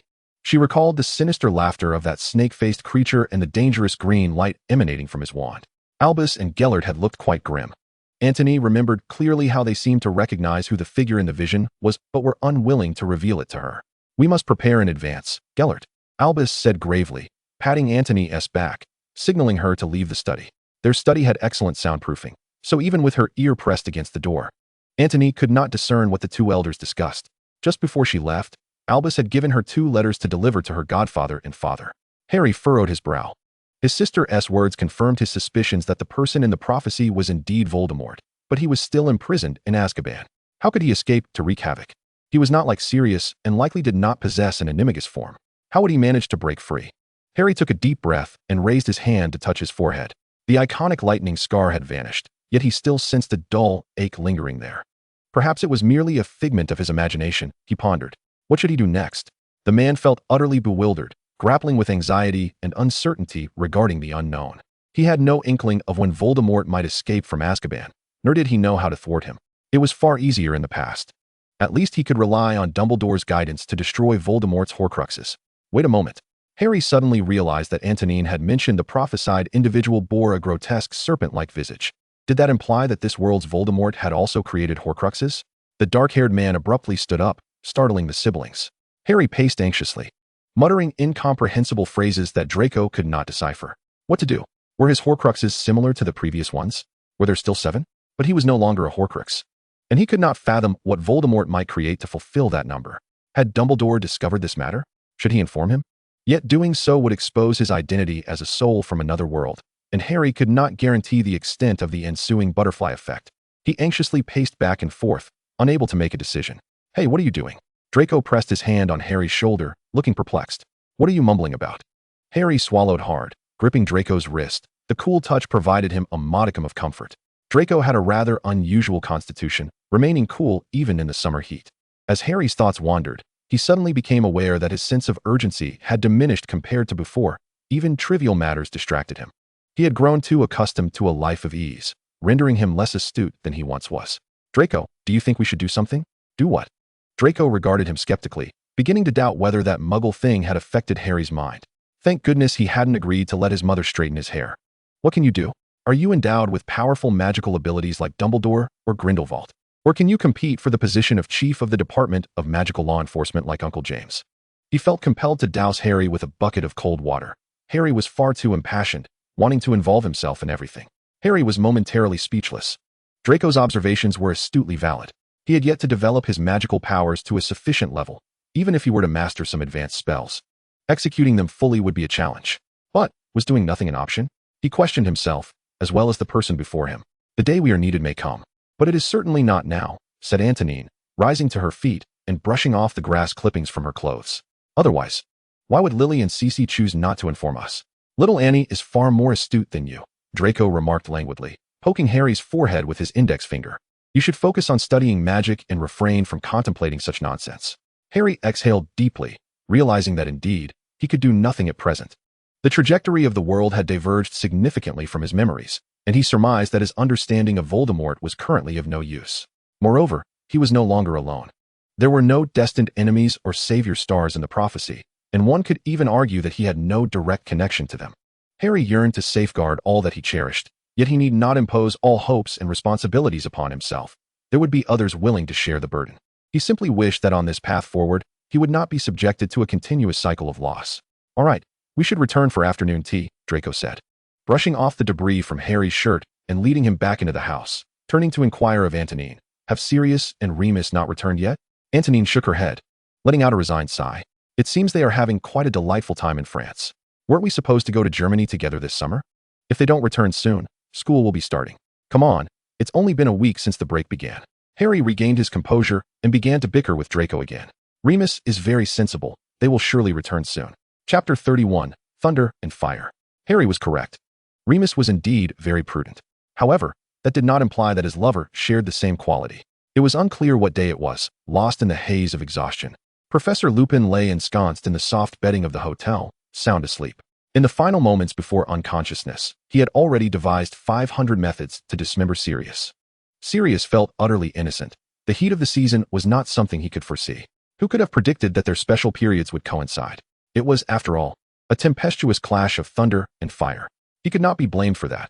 He had to satisfy his partner's physiological needs. His surging energy roused him early, and the first thing Sirius did was pull back the covers that half-covered Remus's face, allowing him to breathe.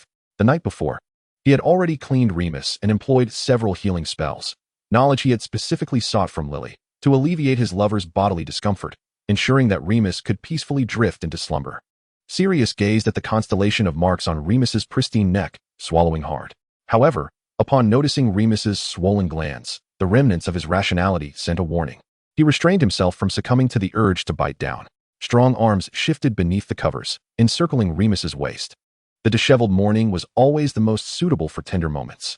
The air was thick with the mingled scent of their pheromones, and Sirius inhaled deeply, resting his stubbled face against the crown of Remus's head, nuzzling gently. He adored the taste of chocolate liqueur, but above all, he cherished the person in his embrace. Sirius intended to hold his lover and doze off once more, yet upon closing his eyes, slumber eluded him. His hand, resting on Remus's waist, traveled upward. Noticing that his lover's abdomen and stomach were slightly sunken, Sirius contemplated getting up to prepare something for Remus to fill his belly. However, the bed and the person within it were like a magnetic vortex, and Sirius had no desire to leave even for a moment. He tightened his hold on the unclothed Remus, his head burrowing restlessly. The incessant fidgeting of the dog predictably roused his master. Remus felt an overwhelming heaviness in his eyelids, unable to open them, and the roving hands on his body were exceedingly bothersome. He lacked the energy to resist. Water. The moment consciousness returned, his most intense sensation was the dryness in his throat, akin to fire. With a hoarse voice, Remus turned his head restlessly. Sirius poked his head out from under the covers, swiftly reaching the water cup on the bedside table before Remus could react. He took a large gulp and gently lifted Remus's head, offering him a drink. Remus showed no resistance, evidently accustomed to this method of hydration. The excess water dribbled down his cheek, forming a long trail that accentuated his already fair complexion. Sirius leaned in, planting a series of soft kisses along his profile, which irritated Remus to no end. With a tired arm, he slapped Sirius's face, which was renowned for its flawless beauty over the past century. How delightful, Sirius thought. Remus, of course, lacked any vigor. His sole effect was to stir excitement in Sirius, who seized his hand and nibbled at his gentle fingertips as a dog might savor its beloved bone. Go on, make dinner. Remus withdrew his hand and turned away, presenting the back of his head to him. At your service. Sirius tucked in the corners of the blanket around his omega, hastily leaping from the bed. Grabbing his shirt and underwear that had fallen to the floor, he pondered for a moment, ultimately deciding to don only his boxers. Protecting Remus's meal was of utmost importance. The rest was inconsequential. Their lavish hotel suite came equipped with a kitchen. In the previous days, driven by urgency, Sirius had resorted to Muggle takeout for their meals. Today, however, he had the time to cook for himself. Donning a black apron and perusing a cookbook he had purchased days prior, the local French cuisine appeared rather abundant, and Sirius selected a few easily digestible dishes, choosing the ingredients and calling the supermarket for delivery. The inventions of Muggles were sometimes remarkably convenient, such as this particular service. The diligent Sirius was using magic to tidy up the scattered balloons in the bedroom. Ever since adopting Anthony, he had been employing this method, unwilling for Remus to endure any more discomfort. One child was sufficient. More would only disrupt their blissful life. The stove simmered gently, and Sirius hummed a tune. His first attempt at French cooking proving surprisingly effortless, exhibiting a remarkable flair.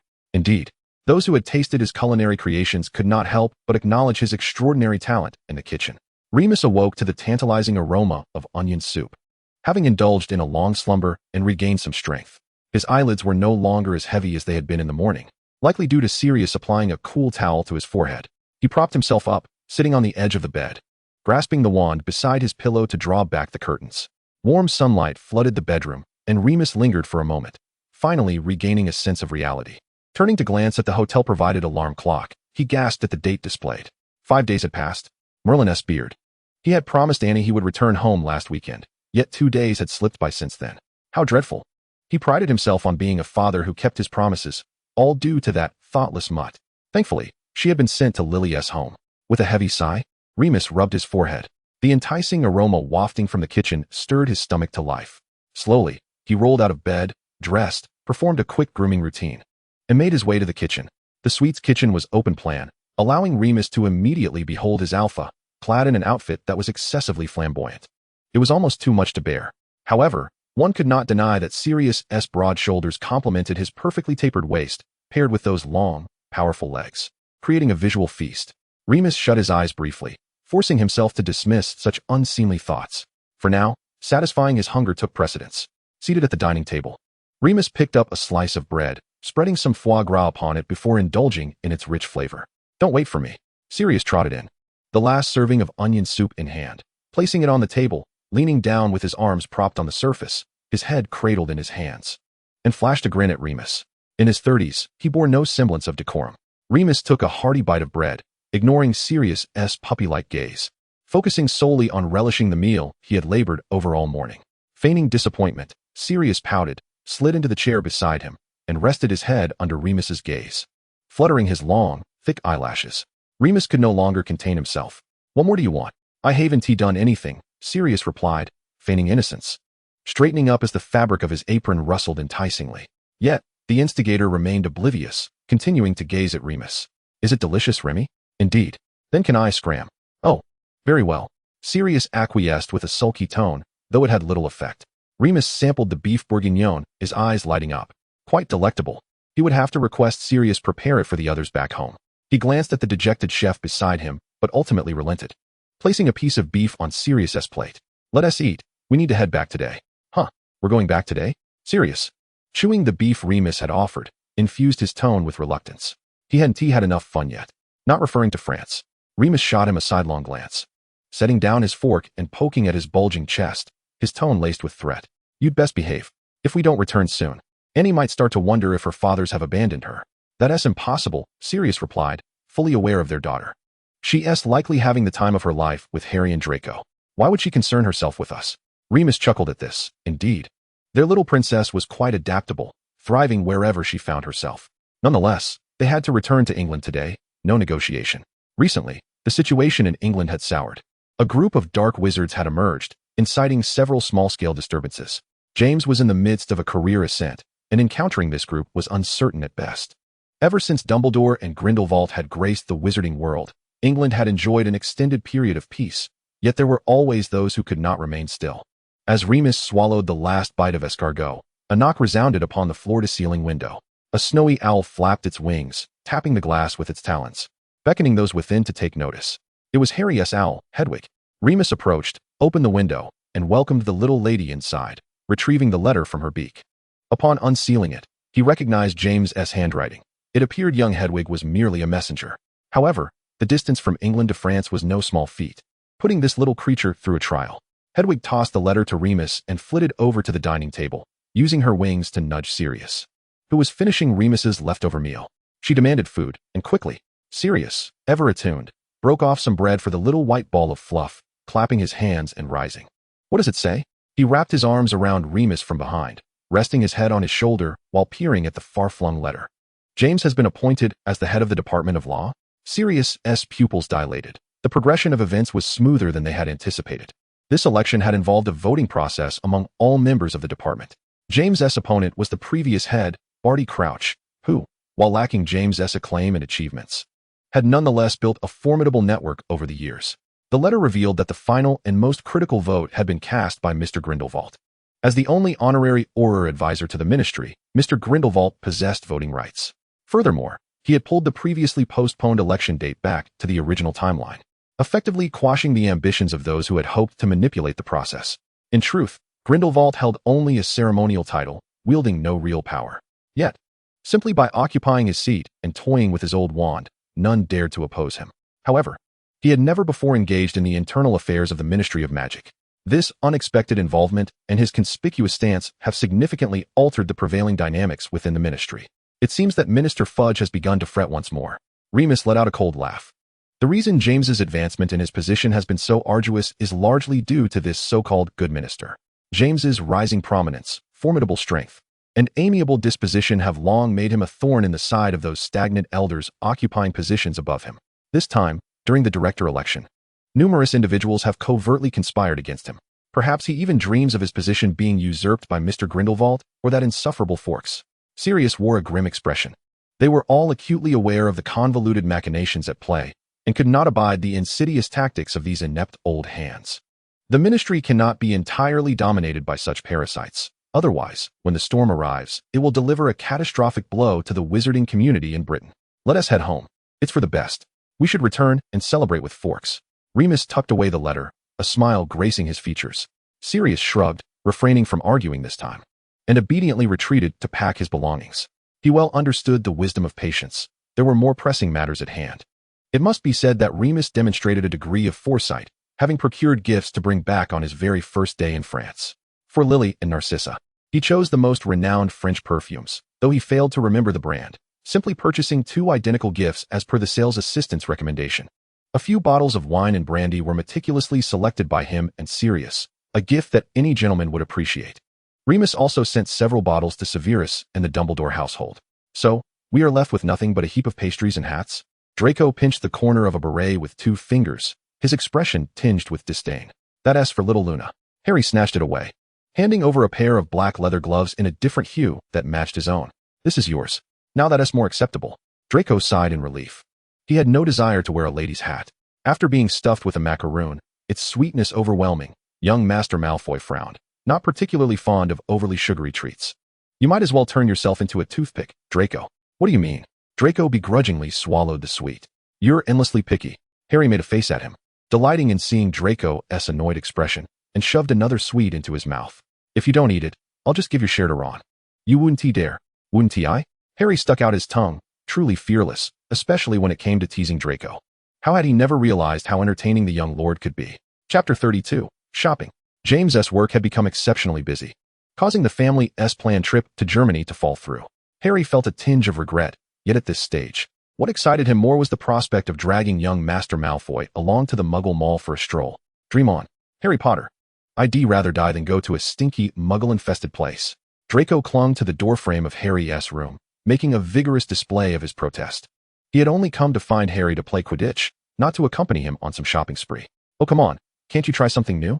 Harry wrapped his arms around Draco's waist from behind, tugging him insistently towards the outside.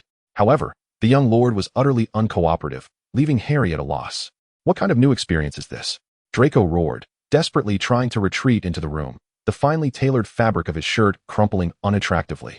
Though he was too preoccupied to fix his appearance, he wouldn't even go to the Weasleys to catch gnomes, let alone a place filled with muggles.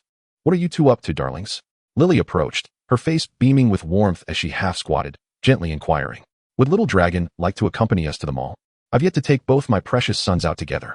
Draco's cheeks flushed. He was aware that Lily had always treated him as one of her own, though this statement was not meant in the way he perceived. The little fellow released the doorframe and adjusted his shirt, smoothing out the creases. Sure. Hey, you.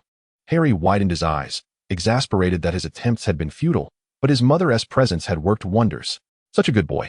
Lily affectionately ruffled the hair of both boys, then noticed the creases in Draco's shirt, instructing a house elf to outfit him in Harry's short sleeves and shorts for convenience. I truly question your taste, Harry. Draco tugged at the printed pattern on his chest, glancing at Harry's little black cat design, wrinkling his brow. What animal is this? Harry stifled a laugh, having deliberately chosen this white t-shirt as a gift for Draco, meant to serve as a memento of the past. It's a white ferret. Isn't it adorable? I specifically bought it for you. Childish. Draco didn't say much more, though his expression remained sour. He had no intention of removing it. Harry turned his head, exerting every effort to suppress his laughter. By Merlin's socks, Professor Moody's choice to transfigure him into a ferret was truly prescient. Draco bore an uncanny resemblance to that creature. One couldn't help but wonder if he would also turn into a ferret as an animagus. Lost in his imagination, Harry finally burst into laughter, drawing the attention of those around them. Draco swiftly covered Harry's mouth, lowering his voice. Are you daft? What are you laughing at? Harry blinked his emerald green eyes. He certainly couldn't divulge to Draco the reason for his amusement. Just as he was racking his brain for an excuse, a familiar yet long unheard voice called out. Harry Potter? Even after years apart, Petunia Dursley recognized her sister's child at a glance. He bore a striking resemblance to his father, with eyes identical to Lily's. It was the weekend, and the Dursleys happened to be at the mall as well. Harry was taken aback. He hadn't seen Aunt Petunia in ages and wondered how she had been. Petunia? Lily emerged from a clothing store, 2 large bags in hand. Draco stepped forward to take them from her. Long time no see. Lily expressed her joy. It had been years since she last saw her sister. Besides exchanging letters during Christmas and their respective birthdays, Petunia had been reluctant to maintain contact. Petunia glanced up at the store's sign, then at the exquisite fabric and design of her sister's clothes, pursing her lips. The clothing in this store could easily account for a month's expenses for her family. Unaware of her sister's discomfort, Lily warmly engaged her in conversation and introduced her to the now-grown Harry. Draco, listening to the sisters' exchange, leaned in to whisper to Harry. Is this Aunt Lily's relative? Her older sister. Oh, Draco acknowledged, his politeness and decorum preventing him from making any disparaging remarks about a relative of an elder. However, upon observing the large boy beside Petunia, he curiously inquired, "That person, is he? That is my cousin. Oh, you two really don't resemble each other."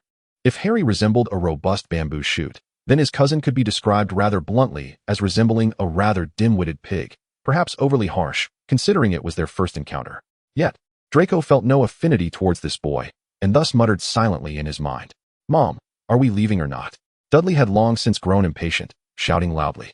He certainly did not recall the kind-hearted aunt, nor did he harbor any fondness for the two individuals beside her. All right, let's be on our way now, darling." Penny busily coaxed her son, bidding a hasty farewell to Lily. As she gazed at their retreating figures, a heavy sigh escaped Lily's lips. "What's wrong, Mum?" Harry inquired, grasping his mother's hand, his head tilted and his large eyes brimming with concern. Lily shook her head, playfully pinching her son's soft cheek, then turned to reclaim the bag from Draco, but he deftly evaded her grasp. "I can carry it. It's not heavy. Besides, it's not gentlemanly to let a lady carry things," Draco declared with an earnestness that brought a smile to Lily's face. Surrounded by her two adorable boys, her spirits lifted considerably. "Come on, let us go have dinner. How about Chinese food tonight?" Yes, the holiday had flown by, and Harry barely had time to register it before the new Hogwarts supply list arrived. Unfortunately, Lily and James both had to work overtime that weekend, so the task of accompanying Harry to shop fell to his godfather's family.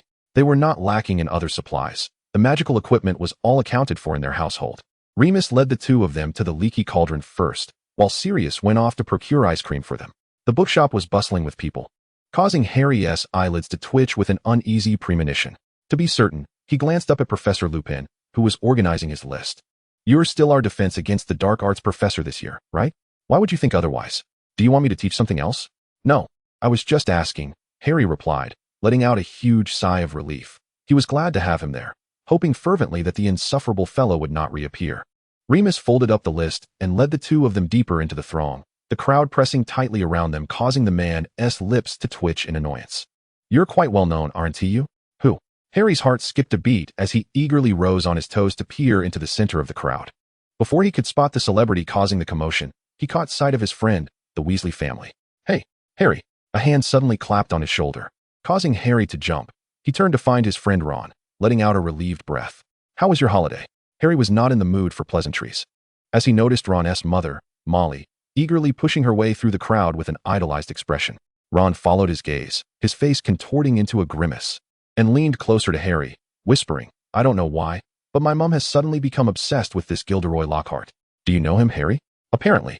He is a famous adventurer, but I think he looks rather untrustworthy." "Who?" "Lockhart." Ron pointed toward a figure glimpsed through the gaps in the crowd. "His books are inexplicably popular. My mom is here to snag his autograph today." "You don't know him?" "Of course I do." Harry grimaced slightly, feeling a headache coming on. How had this insufferable character returned?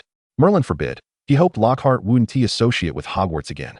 He did not wish to endure the agony of his bones vanishing and then regrowing once more. "Harry, stay here with your sister. I'm going to get a Lockhart book." "What?" Ron exclaimed, his voice rising. Had even Professor Lupin been enchanted by him? Harry's pupils dilated as he stiffly turned his head toward his little sister, hoping for an explanation from her. Antonia blinked her beautiful eyes, puzzled by why her brother and his friend looked as if they might shatter, and who Lockhart was. "Oh, little moon. Catch this." Finally, Sirius squeezed through with the ice cream, noticing Ron's presence and handing his portion to him. "Where's Remus?" Harry pointed to the man struggling in the crowd, his expression one of despair. "Oh no, even Remus has fallen under the spell."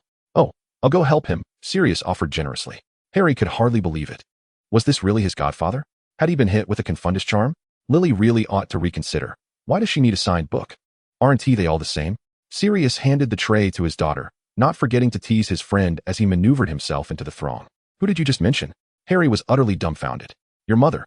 Antonia kindly clarified for her brother, patting his shoulder and gleefully adding, "James knows this news might very well send Lockhart into the Black Lake."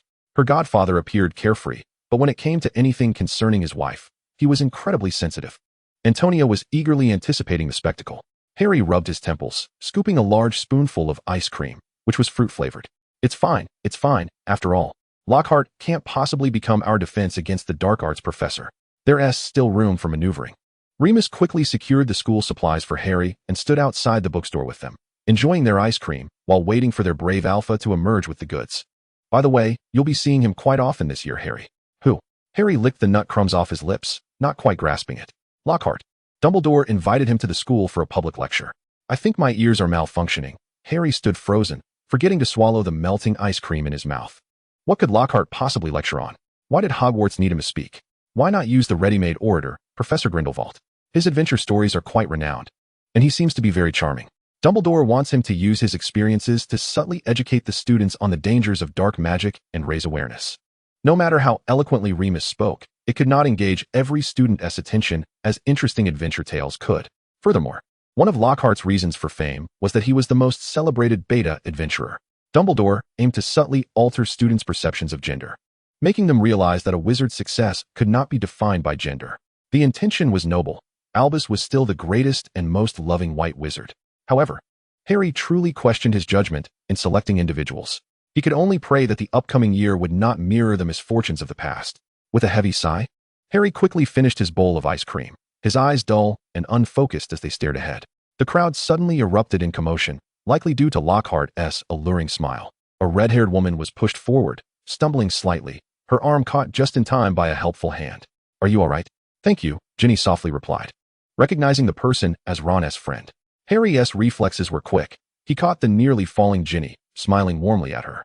12 years later, he found himself face to face with his former girlfriend. He recalled that when he first met the Weasley family, he had been so focused on befriending Ron that he barely exchanged a few words with Ginny. He remembered the brave and resolute woman who had once stirred his heart. Under duress, he had been compelled to break up with Ginny. However, now, Harry was astonished by his own calmness. It seemed he had lost the fluttering feelings he once harbored for Ginny. This was only natural after so many years. This Ginny was no longer the girl who idolized him. Perhaps there would be no romantic progression between them.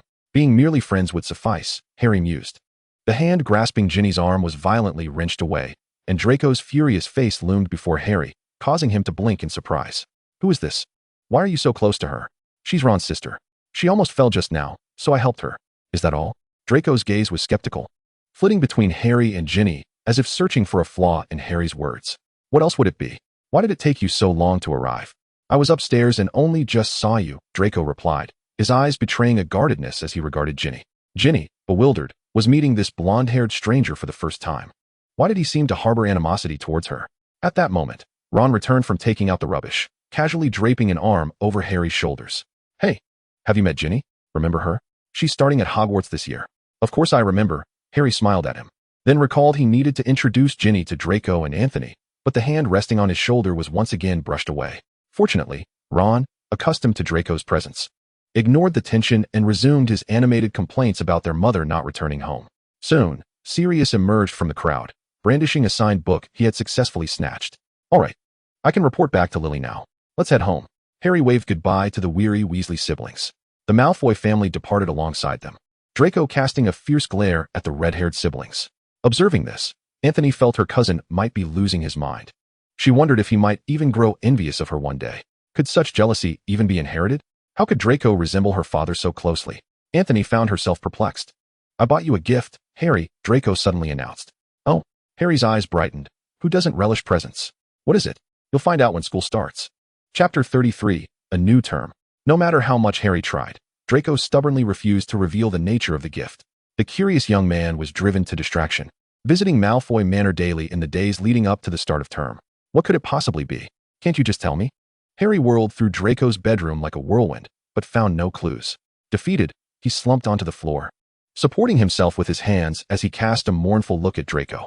"You should exhibit a bit of patience, Mr. Potter," Draco said, seated at his desk, half-turned, propping his head on his arm, eyes twinkling as he regarded the man who seemed on the verge of throwing a tantrum. "How about some mint water?" "No, I want orange juice." "As you wish." Just then, a house elf entered with desserts, and Draco instructed it to squeeze 2 glasses of fresh orange juice. "Remember to add some mint leaves, Dobby, to cool down Master Potter." Suddenly, Harry sprang to his feet, seizing the elf's arm with remarkable speed, blocking its path. "Dobby, Dobby." Merlin knew how long he had searched for Dobby. How could Malfoy Manor, with its myriad of house elves, have Dobby right there? Yet every time he visited Draco, he was obliged to be in his company, leaving him with no time to himself. Gripping the elf's arm tightly, Harry was struck by how closely Dobby resembled his memories. With those large, bell-like eyes staring back at him, there was a hint of timidity in Dobby's gaze, but Harry knew he was a brave little elf. This courage perhaps indirectly led to his ultimate sacrifice. "What are you doing?" Draco asked, bewildered as to why Harry was holding onto their house elf. Draco, Harry began, pausing as he realized that asking for one of their long-serving house elves might be unreasonable, but he could think of no better approach. He wanted to grant Dobby his freedom. Would you let me have Dobby? He could offer a handsome sum to buy him, then give Dobby a piece of clothing to set him free. Of course, perhaps Dobby would prefer to stay, and Harry could persuade his father to hire him. But how could he convince Draco to agree? All right, Draco replied decisively, catching Harry off guard, who turned in astonishment. You agree just like that? If you want him, then take him. Harry blinked his bright green eyes, pursing his lips. Perhaps he had misjudged. Draco was a remarkably generous friend. Thank you, Draco.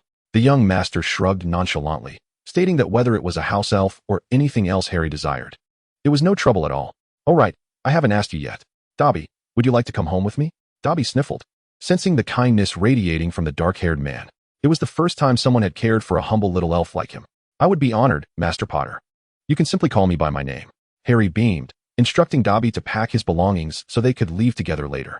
He also intended to ask his father to send some gold to the Malfoy household. He couldn't allow his good friend's family to suffer any loss, could he? Don't you need to tell Aunt Sissy? Harry inquired, returning to Draco's side, tilting his head in curiosity. That much authority I do possess.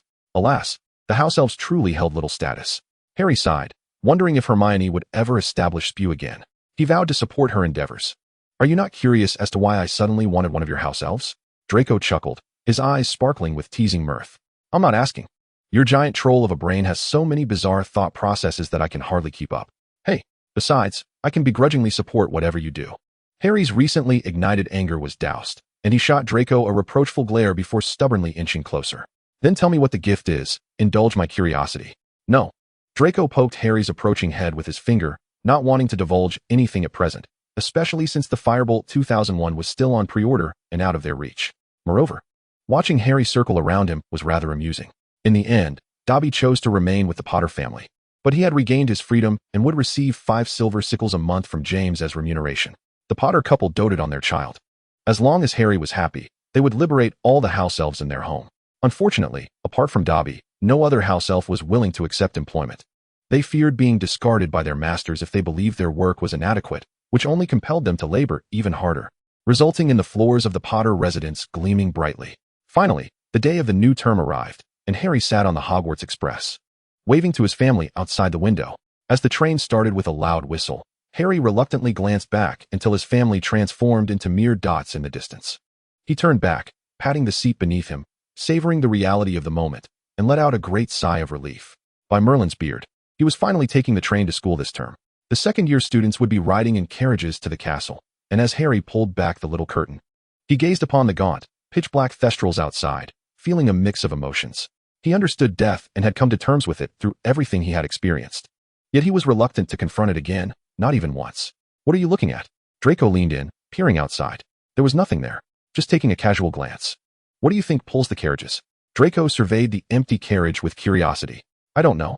Harry lied, wishing Draco would remain oblivious to the existence of the night steed. Fortunately, the young master's curiosity was not overly insatiable, and he turned back to listen to Blaze's animated chatter. Hey, what do you think I'll morph into? Blaze raised his arm, showcasing his not-so-prominent bicep. An alpha? Crabbe replied nonchalantly, chewing on a piece of toffee, striking a chord with Blaze. Well said, Crabbe, you truly are a good friend. Blaze's heart was recently taken by a beautiful upperclassman from Hufflepuff, who was rumored to have transformed into an Omega over the summer. The 14-year-old Blaze could hardly wait to become an alpha, eager to engage in romantic banter with his crush. Morphing, huh? Harry rested his chin on his hand, pondering a question he had yet to consider. He only knew that everyone would undergo their transformation at the age of 14. It could be anything, right? Harry was not particularly concerned about his gender. His family had long demonstrated through their actions that anyone, regardless of gender, could achieve greatness. Harry. A light golden head nudged in close, Draco's expression slightly awkward as he whispered in Harry's ear, I didn't team meet Blaze as upperclassman. Huh. Harry was confused by this seemingly random statement. He had been somewhat lost in thought, not paying attention to his friend's conversation. What? You didn't tea here? No, sorry, Blaze. I was too deep in thought. Harry scratched his head and smiled at his friend. Blaze, sitting diagonally across from him, immediately leaned in to recount how Master Malfoy had nearly been confessed to by a Ravenclaw upperclassman at the end of last term. Draco might have sent him countless killing curses through his glare, but Blaze was no longer the same Blaze. He couldn't bear to leave his good brother out of the fun. Draco's shut-up charm, he learned from Remus, finally found its purpose, as he unceremoniously silenced Blaze's big mouth. Well, let him speak, Draco. Harry wanted to defend Blaze, but the young master's cheeks were flushed with anger, which did not bode well. Better let it go. Inciting Draco's ire would only bring him trouble. It was a bit challenging to appease the young master. Harry wisely thought as the carriage arrived at the entrance of the Great Hall, and the topic faded away. As customary, the sorting ceremony commenced first, with Severus presiding over it this year. Harry and his friends sat at the Slytherin table, observing their headmaster Snape with a scowl that could frighten even the timid first years. Ginny was sorted into Gryffindor, and Luna into Ravenclaw, just as Harry recalled. Colin still carried his camera, excitedly scanning the room from the Gryffindor table. Lockhart sat at the professor's table, receiving a grand introduction from Dumbledore. Watching him smugly rise to greet the students, Harry couldn't help but chuckle with schadenfreude. Did he not see the dark gaze from Professor Grindelwald when Albus praised him? If only there were an opportunity to expose Lockhart's facade. Grindelwald would surely grant him a far better outcome than in his previous life. As the new semester began, Harry received a gift from Draco, a brand new Firebolt 2001. Of course, that was not all. During the second-year Quidditch selections, Draco soared ahead, defeating all competitors to secure the position of Slytherin Seeker. With a Quidditch master like James Potter guiding him since childhood, Draco's skill far surpassed that of his rivals. Harry also attended the house team tryouts. Watching the blond man glide effortlessly through the air, a smile instinctively forming on his lips. How wonderful it was that Draco could claim the Seeker position without relying on his family's influence. A wave of inexplicable pride surged within Harry. He cherished this gift, as it meant he could now be teammates with his good friend.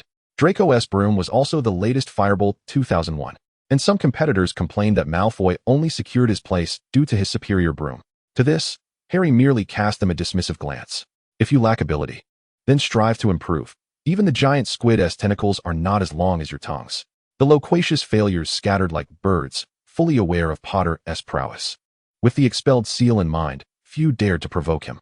Harry. Draco emerged from the registration area, still glistening with sweat. The man's gray eyes brimmed with an unusual emotion as he hurried to Harry's side, his excitement unmistakable. I did it. You're amazing. Harry warmly embraced him, noticing Draco's slightly flushed cheeks, and kindly offered a damp handkerchief. Got a bit hot, did you? Draco's expression stiffened, but he said nothing, accepting the handkerchief to wipe his flushed cheeks and sweaty forehead. As they walked back to the dormitory, Harry glanced at Draco's broom. You only bought 2? Yeah. Why would we need so many? 1 for each of us is enough, right? Harry blinked in surprise. He had expected Draco would buy a Firebolt 2001 for every Slytherin player to showcase their family's wealth. September had already ushered in autumn. The weather was just right, with a gentle breeze whisking away the remnants of summer's heat, leaving only a refreshing coolness. The two men strolled across the lawn by the Black Lake, discussing how to celebrate Draco's successful entry into the team. The sounds of an argument nearby caught their attention, one voice all too familiar. In unison, they leaned forward to investigate. It was indeed Remus. What had happened? Before him stood that Lockhart fellow. Draco, standing closer, peered through the gaps in the trees to see the man entangled with Remus, and fury ignited within him. Surely, this man wouldn't dare bully Remus? He couldn't possibly. He was no match for Remus. But he was an Omega. Who knows what underhanded tactics or vile thoughts this man might harbor? Harry found this reasoning sound, and the two men, in perfect accord, raced toward Professor Lupin, wands raised, determined to confront this nefarious individual. All right to Sirius, Harry thought vehemently, wishing he could transform into a black dog and bite Lockhart. Fine, if you insist on usurping my position. Let us settle this face-to-face in front of all the professors. Even the most patient of individuals cannot tolerate malicious provocation. Remus had initially felt indifferent toward this adventurer, but Lockhart had persistently approached him, expressing a desire to become the defense against the dark arts professor at Hogwarts. You, an Omega, are not suited for the role, Mr. Lupin. I believe the students would prefer me as their professor. When Lockhart spoke, he exuded an air of confidence, having received an enthusiastic reception during his inaugural address at Hogwarts, which could be deemed a resounding success. Yet, he remained unsatisfied. Rather than risking himself to pilfer the adventures of others, he preferred to remain at Hogwarts, basking in the glory of being a distinguished professor. Moreover, Lupin was merely an Omega, clearly fragile, and the type to engage in mere theoretical discussions. Lockhart did not reject his proposal, but rather intended to escalate the situation. I am currently planning to host a dueling club. Professor Lupin, would you care to be my opponent? This would allow the students to discern who is more suited to teach the defense against the dark arts class. Harry and Draco had just approached when they overheard Lockhart's words. Both men halted, playing the role of obedient students beside Remus. Though the smiles on their faces were hard to conceal, Harry truly admired Lockhart. In his previous life, he had chosen Severus, the master duelist, as his opponent. And now he had opted for the exemplary student with the moon-shaped face. How adept he was at casting aside his dignity. Chapter 34, The Dueling Club. The establishment of the Dueling Club proceeded remarkably smoothly, attracting a substantial number of students eager to observe. Professors who had no pressing matters gathered below the stage, ostensibly to maintain order, but in truth, they were all curious to witness the prowess of this renowned adventurer. Severus stood among the Slytherin contingent, while young Harry was busy placing bets with his friends. "I bet 3 moves," Ron declared, holding up 3 fingers. "In 3 moves, Professor Lupin will knock Lockhart down." Draco shook his head, striking a pose of inscrutability as he raised a single finger. "1 move. It depends on whether Remus will show mercy." Harry interjected. "Our moon-faced friend is not as innocent as he appears. Professor Lupin was a man capable of standing shoulder to shoulder with the likes of a giant. If he intended to spare Lockhart some dignity, perhaps he would engage in a few rounds before disarming him. But if he aimed to teach Lockhart a lesson, the outcome was uncertain." Severus cast a sidelong glance at Harry's unruly hair, reaching out to smooth it down, secretly musing that the boy understood Remus quite well. "Quiet, students." "Quiet," Lockhart called, resplendent in his attire, as he appeared at the center of the dueling stage, wearing that charming smile and launching into a monologue about his contributions to the founding of the Dueling Club. Harry stifled a yawn. When would this begin? "Now, let us welcome today's assistant, Professor Lupin." At last, they were getting to the point. Lockhart merely stated that Professor Lupin was there to assist him in his demonstration, omitting any mention of their private wager. He had some sense, knowing to leave himself an escape route. Draco whispered to Harry, "He probably thinks he is preserving Remus's dignity." They exchanged whispers. He would make a fine comic. Given the stakes concerning the position of defense against the dark arts professor, the impartial Professor McGonagall had been invited to officiate the duel. At her command, the 2 professors raised their wands to eye level, turned, and strode to the back of the stage, pointing their wands at each other, a standard preparation for a duel. Professor McGonagall addressed the students, reminding them of another purpose behind this duel, to impart the principles of dueling. In truth, she did not comprehend why Albus had consented to this method of determining the professorial position. In her view, Remus was already more than adequate, and the students had adapted well to his teaching style, rendering any change unnecessary. Moreover, she did not believe Lockhart was fit to be a professor. Lockhart beamed confidently on stage, his wand emitting a red glow. Disarm. The most basic disarming spell, also quite common in dueling. Professor McGonagall did not forget to explain to the students, though she remained furrowed in thought. Lupin gracefully sidestepped, his lips remaining still as he cast a silent spell that sent Lockhart staggering back several paces, barely managing to regain his balance. "Oh, it seems Professor Lupin has come well prepared." He maintained his smile, humorously engaging with the students, yet received no response. Harry muttered under his breath, "Who cares about him? What a self-deprecating fool. All right, now it's my turn." Lockhart raised his wand again, only to be struck by the red light once more. Astonishment and surprise causing his eyes to nearly pop from their sockets as he stumbled backward, barely managing to half kneel on the ground. Severus closed his eyes. It appeared that Remus was truly angry and had no intention of granting Lockhart an easy defeat. Distracting oneself during a duel is a grave mistake. Have you learned that? Remus continued to smile warmly, his tone as light as if he were discussing whether they would have roast chicken for dinner, exhibiting an air of serene composure. "Ah, cough. Cough. Professor Lupin is quite right," Lockhart stammered, shakily rising to his feet, coughing several times, and forcing a smile that appeared somewhat stiff. His gaze, once filled with confidence, now turned increasingly hostile as he looked at Remus. Remus merely adjusted his shirt, which had been specially tailored by Sirius, adorned with an embroidered large black dog on the chest. Lockhart raised his wand again, though his movements were shaky, and Remus had already discerned that Lockhart was nothing more than a decorative cushion. However, Professor Lupin donned a sly smile. He was not quite finished with the game.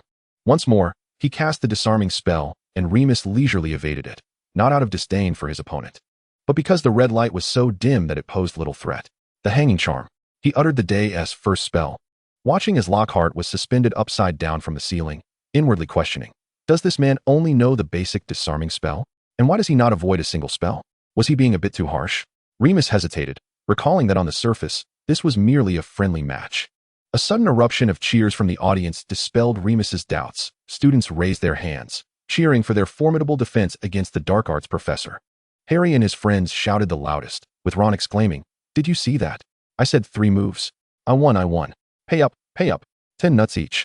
He extended his hand towards young Malfoy, who rolled his eyes and retrieved a silver sickles from his pocket, handing it to Ron.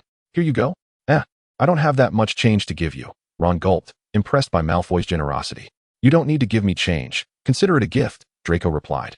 Rolling his eyes again, having not a single canute in his pocket, and finding it quite remarkable that he could offer a silver sickle at all. He had no intention of squabbling with Weasley, the pauper. Let me see if I have any money. Harry rummaged through his pockets, discovering he had no coins with him.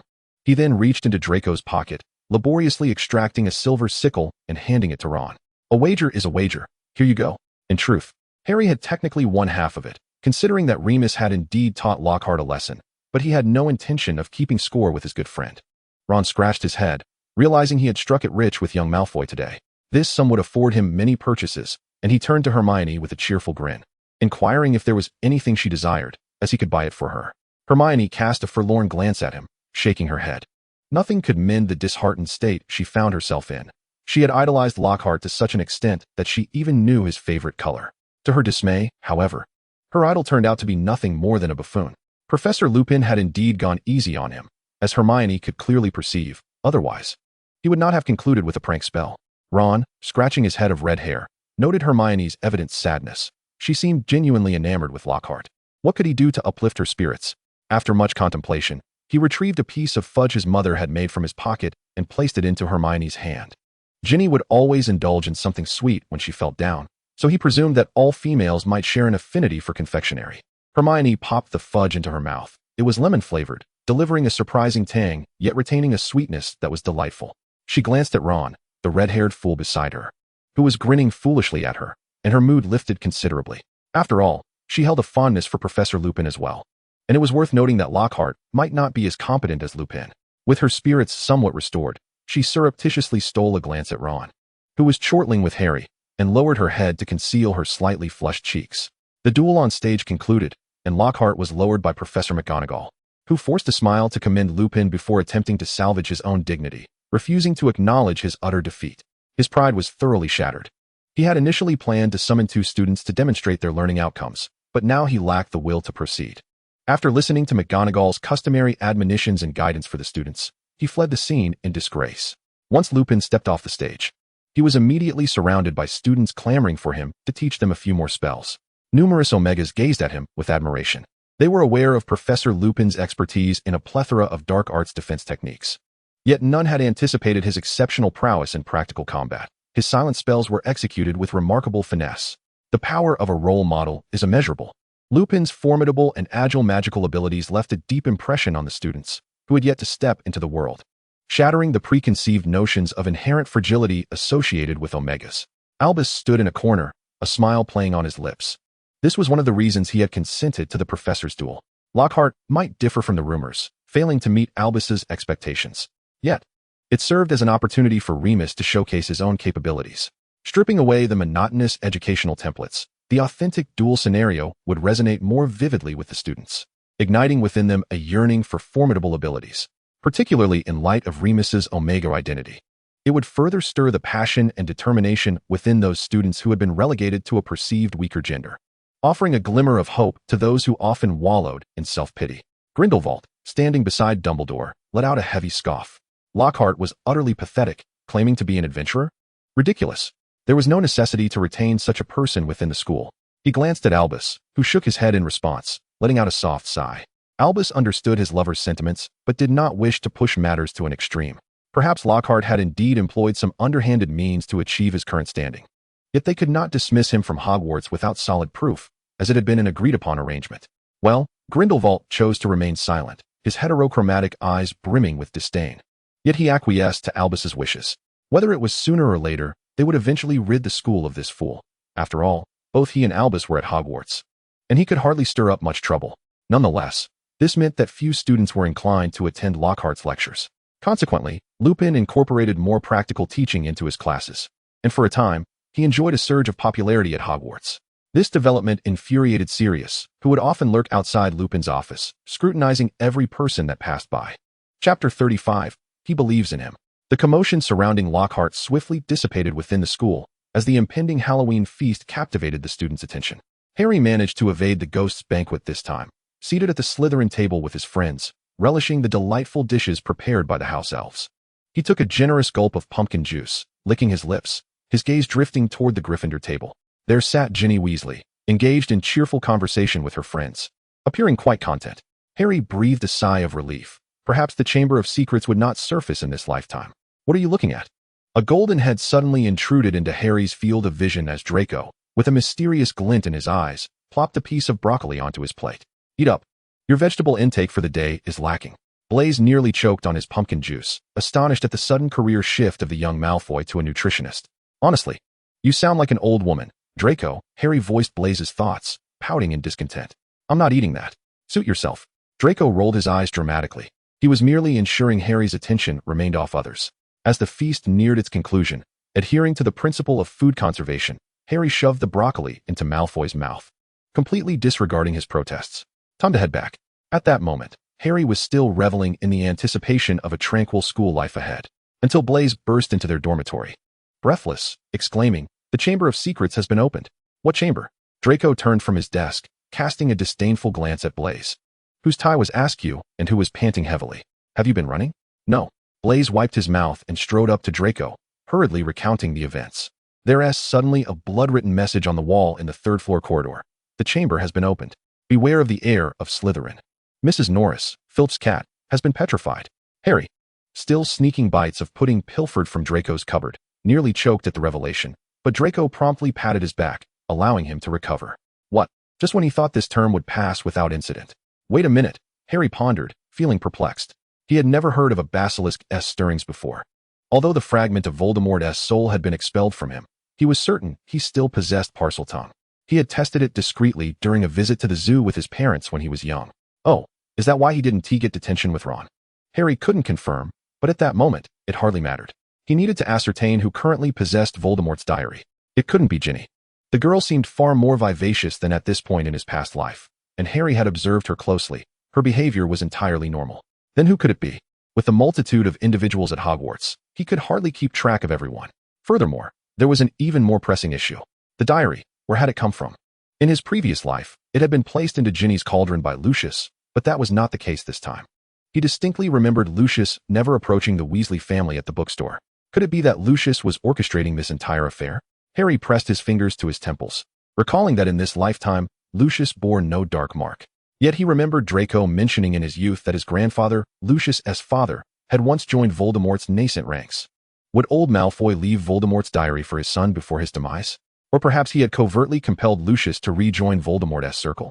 The man with ebony hair furrowed his brow. It was indeed true that their family maintained a cordial relationship with the Malfoys, but he could not ascertain Lucius's true stance. Nor could he confirm whether the Malfoy family would continue to serve Voldemort. Concerning Voldemort, his parents were decidedly reticent, sharing little information with him. Harry remained oblivious to any agreements that might have transpired among the adults and was uncertain of the Malfoy family's allegiance. Whether they were aligned with a faction or remained neutral, being excessively shielded by his parents was, at times, a double-edged sword.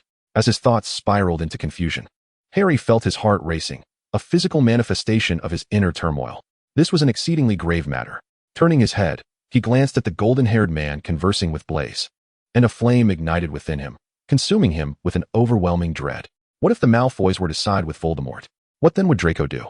The memory of a man in his past life, whose entire family was ensnared in a web of helplessness and despair, surged forth, igniting a sense of urgency in Harry. He could not bear to watch Draco descend into an abyss once more. Draco Malfoy was no longer the loathsome figure from his memories. Harry was resolute in preventing his dear friend from repeating the tragic fate of yore. Harry? A hand suddenly clapped on his shoulder, startling him. He met a pair of worried gray eyes. What's the matter? Are you unwell? Choked on pudding? Draco frowned, contemplating whether to remove pudding from the snack list he had prepared for Harry. Harry instinctively shook his head, not wishing to provoke Draco's concern. After a moment's contemplation, he bit his lip and opted for directness. Draco, what is Lucius up to lately? Noticing the puzzled expression on Draco's face, Harry hastily added, I just realized I haven't seen him since before school started and thought I would ask. The rationale was somewhat flimsy, lacking in persuasiveness, yet Draco paid it little mind. Responding honestly, Father seems to be occupied with some task assigned by Professor Grindelwald. He is quite busy. Regulus is with him, didn't he, you know? Harry shook his head in astonishment. He was genuinely unaware of Regulus's whereabouts. as Sirius often spoke of him being lost in the throes of romance. Oh, and Professor Grindelwald is still around, he added. The Malfoy family had always been adept at navigating the currents of advantage and peril, aligning themselves with a faction of white wizards led by two exceptionally powerful sorcerers, while the dark wizard community remained stagnant. The disparity was palpable. He recalled that many pureblood families held Professor Grindelwald in high esteem. The Malfoys were no exception, as young Draco had once heard his father mention him. Even if that were not the case, taking a deep breath, Harry suddenly stood, colliding directly into Draco's arms as he was about to change clothes. Burying his head against Draco's chest to listen to the rhythmic thumping of his heartbeat. This might be a bad habit, but Harry found solace in embracing others, relishing the sound of their heartbeats, a healthy, steady cadence that assured him that those he cherished were still alive. It's all right, I trust Draco. And I believe I can persuade the Malfoy family when the time comes. I have faith in him. Hey, why the sudden display of affection? Draco's cheeks flushed, torn between wanting to push Harry away and not being able to do so. Harry didn't respond, instead clutching Draco's shirt tightly with both arms around his back, inhaling the fruity scent that enveloped him, gradually calming the tempest within. Who's being affectionate? Harry pulled away from Draco's embrace, feigning a fierce glare. You were the one being affectionate. Huh. Draco was utterly perplexed. It was evident that Harry had embraced him unexpectedly, and that earlier comment had been undeniably affectionate. All right. Blaise. Harry disregarded the confusion swirling in Draco's mind and dashed over to Blaise. Regarding the Chamber of Secrets you mentioned earlier, are there any other clues? Who discovered it first? Were you daydreaming again? Blaise teased. Hee. Harry chuckled sheepishly, urging his friend to reiterate the information. Fortunately, Blaise was in good spirits and didn't mind. It was Filch who discovered it himself. He was shouting in the corridor, which drew a crowd. I heard it from someone in another house. Harry blinked in surprise. It was indeed Filch who had stumbled upon it. At least no innocent bystanders would suffer the consequences. He had no desire for anyone to be unfairly branded as the heir. Moreover, the establishment of the dueling club had already occurred, and Harry had not exposed his ability to speak Parseltongue. It seemed his focus needed to shift to the diary itself. Who had obtained that diary and was being manipulated by Voldemort? You're not planning to investigate again, are you? Detective Potter? Draco, now clad in his pajamas, ambled over, draping an arm over Harry's shoulder, raising an eyebrow quizzically. Don't you find it intriguing? The chamber, the heir, and the heir's adversary. All these are enigmatic puzzles. This ISNT the detective game you and Annie played as children, ancestor. Didn't Blaise mention? That cat was petrified. Thus, we must uncover who is causing the chaos, right? Harry raised his arms, wrapping them around Draco's shoulders, his other hand patting Draco's chest, his eyes sparkling with anticipation. Draco felt a headache coming on. Who could help mitigate the insatiable curiosity ingrained in the Potter lineage? He truly wished to avoid delving into the mysteries of the chamber. Blaise found himself even more exasperated. When would these two realize that this was a three-person dormitory? Could they not refrain from their affectionate displays in front of him? Wasn't he gay? With a long sigh, Blaise reclined on his bed, pulling the covers over himself, turning away from the two lovebirds who were flirting right in front of him. Would he be allowed to join in this adventure? It sounded truly fascinating. And he had yet to use Harry's invisibility cloak. Chapter 36, The Long Path Ahead. The rumors of the Chamber of Secrets and the Slytherin heir proliferated through Hogwarts like rampant weeds, leaving the Muggle-born students in a state of trepidation, fearful of meeting the same grim fate as Mrs. Norris. Harry and his friends engaged in fervent discussions about the matter, with several of them particularly concerned for their sole Muggle-born friend, Hermione, instinctively encircling her within their protective bubble wherever they went. Ron reacted the most intensely, and since only he and Hermione were in the same house, he even stood guard outside the restroom when Hermione needed to relieve herself. Harry was equally determined to prevent Hermione from being petrified by the basilisk once more. That experience was far from pleasant, and he already knew the location of the chamber. Now he simply needed to lure out the individual controlled by Voldemort. They unanimously dismissed Hermione's desire to join their nocturnal escapade, as the invisibility cloak could not accommodate so many. Thus, Blaise finally had the opportunity to experience the Potter family's heirloom, the invisibility cloak, to discover just how extraordinary it truly was. Wow, no one can see me, Blaise marveled, running his fingers over the smooth, transparent fabric. You stepped on me. Harry Potter. Draco growled. You tugged on my hat first. So I stepped. I told you it wasn't intentional. Uffed. I trust your nonsense as much as I would trust a flying willow. Harry suppressed his voice, lifting his round, emerald green eyes to glare at the irritating presence beside him with a mix of anger and annoyance. Draco stood between him and Blaise, returning the stare with a defiance reminiscent of their childhood. Though his resolve was not as strong as it once was, He averted his gaze after a brief moment, casting a couple of glances at Harry. The insufferable Harry Potter, Draco grumbled inwardly. How did he suddenly become so charming? Like a kitten raised by Annie. It was infuriating enough to diminish his own bravado during their quarrel. This must be a conspiracy, Draco thought, grinding his molars, unable to resist stealing a glance at Harry's dark mop of hair before hastily averting his eyes again. Blaise, taking advantage of his slight height due to his lineage, could clearly see the flush creeping up Draco's cheeks in the flickering light from the corridor's wall sconces. Merlin's tutus. Blaise regretted his decision to join them just half an hour ago. The invisibility cloak was still too small. There was nowhere to hide. Their plan was to rendezvous with Ron, who was coming down from the tower, and for the first time, Blaise eagerly anticipated seeing his red-haired friend. As he had grown weary of the flirtation between Draco Malfoy and Harry Potter, which was oblivious to everything around them. Hurry up and bring someone to keep him company. Thankfully, they had not forgotten their mission. Upon meeting their Gryffindor friend, Harry immediately decided to investigate the third-floor crime scene for clues. It was akin to searching for answers while knowing the questions. Harry was quite certain they would find traces of spiders there, leading them to the lavatory where Myrtle resided. The blood-red letters scrawled on the wall remained, casting an eerie pall over the already quiet night with the dim glow of the torches. It was autumn, and the evening air in Hogwarts Castle carried a chill. Draco shivered as a gust of wind hit him. Oh, afraid are we? Harry, who had been focused on tracking spider trails, seemed to pick up on something, raising his head to tease Draco. Little baby Malfoy? Are you secretly crying in your bed at night?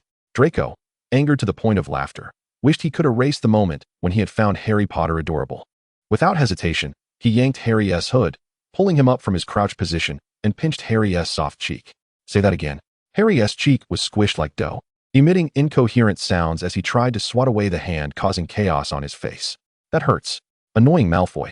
Could you be quieter? Blaise finally couldn't hold back. Exactly. Harry, don't argue with him now. You might attract Filch, Ron chimed in, restraining Harry, who looked ready to bite Draco. The matter at hand was urgent. They scoured the third-floor corridor from front to back, yet found not a single clue. Harry felt it was oddly peculiar. They had found spiders here last time. Hadn't they? A dull thud echoed from nearby, and Harry froze, quickly pulling his three friends close, hastily donning the invisibility cloak and hiding in the corner. A hunched silhouette appeared at the corner, Filch holding his rusted oil lamp, his bloodshot eyes scanning the surroundings. Something was amiss. He had clearly heard a noise. Which disobedient student was it? I suggest you come out willingly. Don't wait for me to find you. His voice rasped and dry. His sinister gaze swept across the corridor. Dragging his heavy shoes, he advanced slowly, determined not to overlook any potential hiding spots. Without that keen-nosed cat, the presence of a mere muggle could not possibly detect the concealed figures beneath the invisibility cloak. Thus, even as Filch and Ron stood face to face, both staring at each other in confusion, he failed to notice anything amiss. Ron felt as though his breath was about to cease, as if he could already hear the long-awaited confinement beckoning him. The sound of footsteps echoed again, and the fruitless Filch slowly retreated down the corridor, stopping near the wall that had petrified his cat, spitting angrily on the ground. The footsteps gradually faded, and the concealed figures beneath the invisibility cloak finally exhaled in relief. Their cramped position was rather uncomfortable. Blaise pressed against the wall, while Ron squatted at his feet, attempting to minimize his presence. When he dared to glance up, he found himself face to face with the stooped Filch, and thankfully, he held his breath, not revealing any vulnerability. Draco and Harry squeezed beside Blaise. In the urgency of the moment, Harry had shoved Ron and Blaise into the corner, nearly missing his own chance to hide. Fortunately, Draco reacted quickly, pulling him into his embrace, and together they huddled against Blaise. Draco felt a twinge of regret for his earlier action. The person in his arms clung tightly to his waist, resting their head on his shoulder, tilting slightly, their soft lips brushing against Draco's pale neck. The disheveled, fluffy hair unintentionally brushed against Draco's cheek and chin, reminiscent of a kitten's fur. Draco recalled Anthony's plump little cat, always nudging against passers-by in hopes of a morsel. Nini had grown from a tiny kitten into a chubby adult cat, yet Harry Potter seemed perpetually slim, even curled up in Draco's arms, like a diminutive black cat. Filch's footsteps made Harry tense, his warm breath becoming rapid, inadvertently wafting against Draco's neck, sending shivers down his spine, causing young Malfoy to shut his eyes, cautiously tilting his head, the effort of restraint making his expression somewhat unnatural. Merlin, please don't torment him any further. The hand resting at his side lifted and fell, and after a moment of hesitation, Draco finally heard the footsteps receding.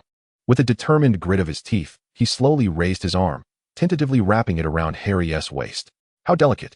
Despite watching Harry eat well every day, how could this fellow not gain weight? Young Malfoy swallowed hard. This was not his first embrace with Harry. However, something felt distinctly different. Phew. Ron exhaled heavily, peeling back the invisibility cloak, peeking out to breathe in the fresh air. His legs were nearly numb from squatting. With Blaze's support, he managed to stand, leaning against the wall to rest for a moment. Seeing Harry and Draco still maintaining their somewhat awkward embrace, the kind-hearted Weasley remarked, "It's all right now, Harry. Filch has left. You don't need to squeeze together anymore." Only then did Harry open his eyes. He had been facing away from the outside. He stepped back from Draco's embrace, sighing in relief. "That scared me.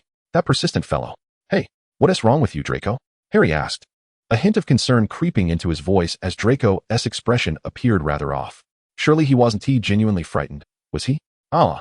Draco finally snapped back to reality, stiffly turning his head, swallowing hard. "I'm fine." Harry remained somewhat unconvinced, knowing Draco was not particularly brave. If he truly was scared, it would be unfortunate. So, upon returning to the dormitory, the empathetic savior snuggled into Draco's bed with his pillow. "Are you afraid and too embarrassed to admit it?" Harry noticed Draco's astonished gaze and kindly patted his shoulder. "Don't be afraid. I will protect you. I'll stay with you tonight, so you won't have nightmares." Harry was well aware of the unpleasantness of nightmares, having longed for someone to be by his side during his own. Draco, with his stubborn demeanor yet delicate sensibilities, could not help but feel a sense of familiarity. "No, that can't be right, can it?" he questioned. "What is wrong with that? Didn't we often sleep together as children? Have you forgotten?" "Of course not," Harry replied. "Then that's settled." Draco sighed. "Why are you being so shy about this?" Harry playfully pushed Draco back into the covers, insisting, "Close your eyes and sleep well. We have classes early tomorrow." Today, for reasons unknown, Harry had found no leads, which left him somewhat disheartened. However, he consoled himself with the thought that Voldemort would likely still seek Hagrid to take the blame. He planned to visit Hagrid later, hoping for some new revelations. Nevertheless, a flicker of confusion lingered in Harry's mind.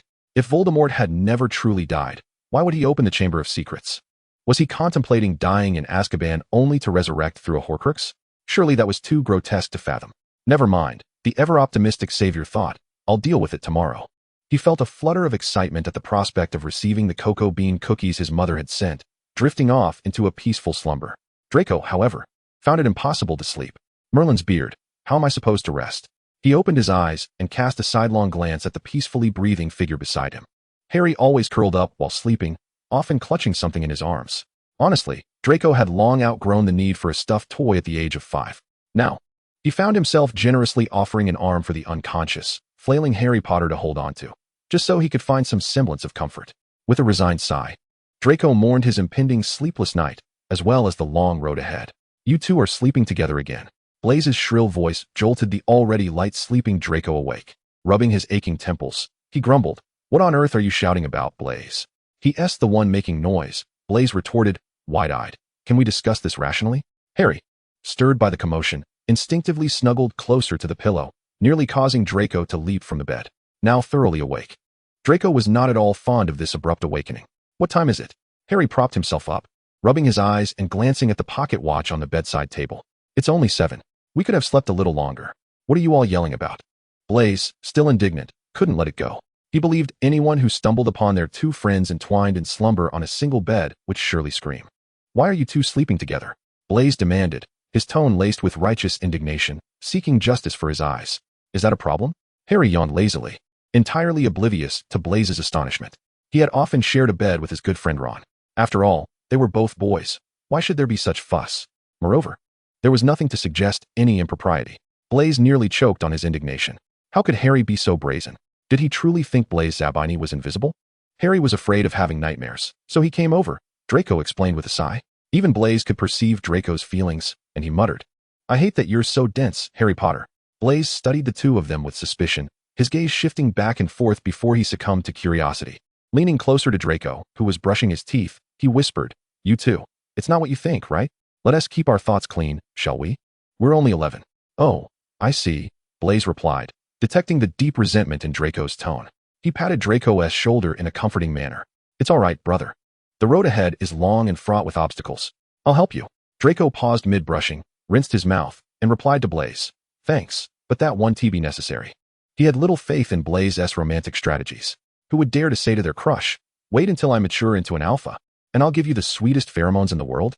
Such brazen words had led a Hufflepuff girl to hurl the roses he had gifted her right back at him, the poorly trimmed stems pricking Blaze's neck, which Draco had to heal. If such tactics were employed on Harry, Draco feared that his neck might suffer far worse than a mere rose thorn. Chapter 37. Side by side in battle, Harry was diligently working on his assignments in the library with his friends.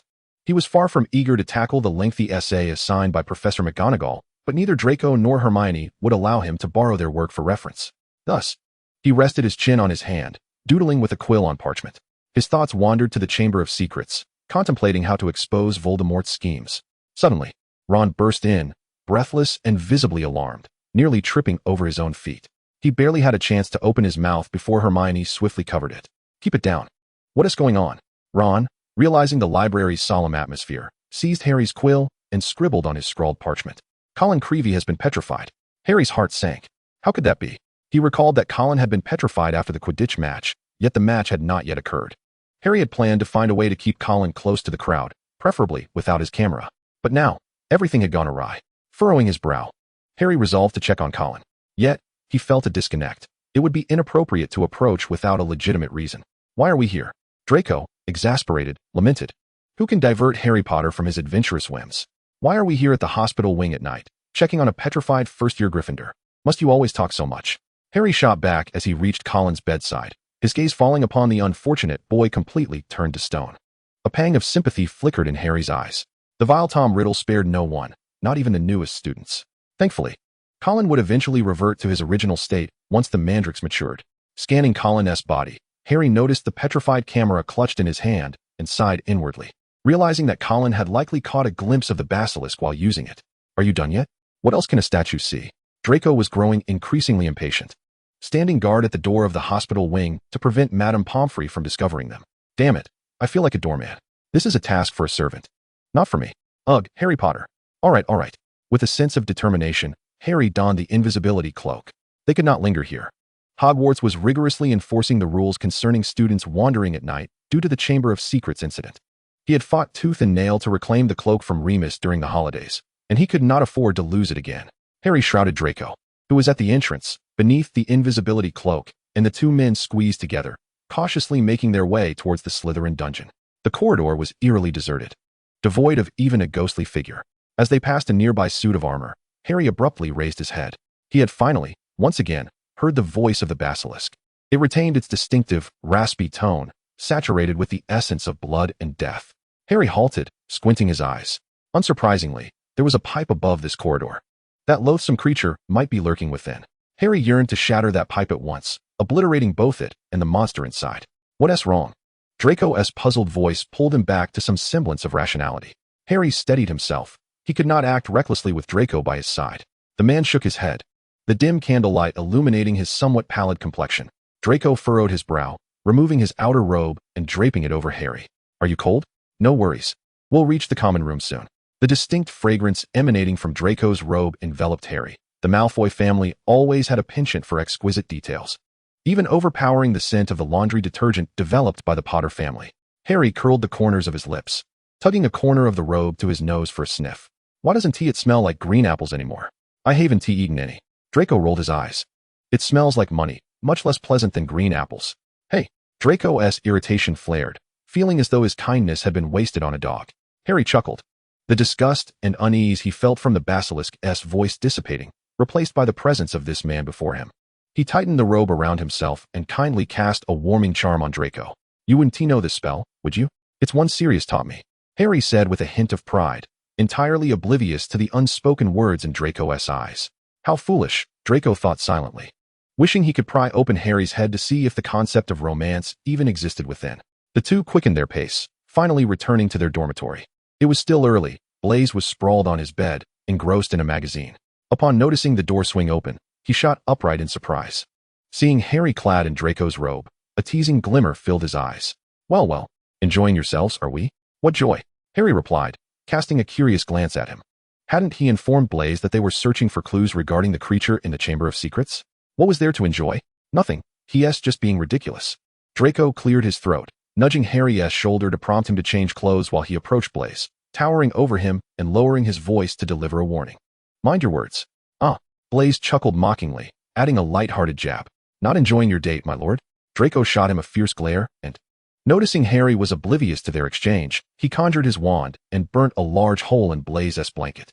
Hey, Blaze shrieked, hurriedly repairing his blanket while muttering about the irritable Malfoy. You wouldn't be looking to take your frustrations out on me, would you? What did you say? As Draco turned back to his bed, his terrifying gaze bored down on Blaze, exuding a stifling threat. Blaze swallowed hard, ultimately cowed. It seemed only Harry Potter could dare to pluck feathers from the tail of this tiger named Draco Malfoy. Rumors of Colin being petrified due to the Chamber of Secrets spread like wildfire among the students.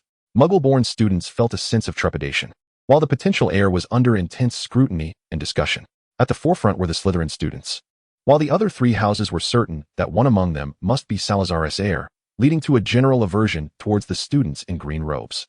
Ron and Hermione remained unaffected by such talk, continuing to mingle with their Slytherin friends. Harry found it somewhat amusing. He recalled how, in a previous life, the three of them had suspected Draco of being the heir and had even disguised themselves as Goyle and Crabbe to extract information from him. Looking back, it was clear that regardless of the world, Draco could never partake in such deeds. He was far too timid.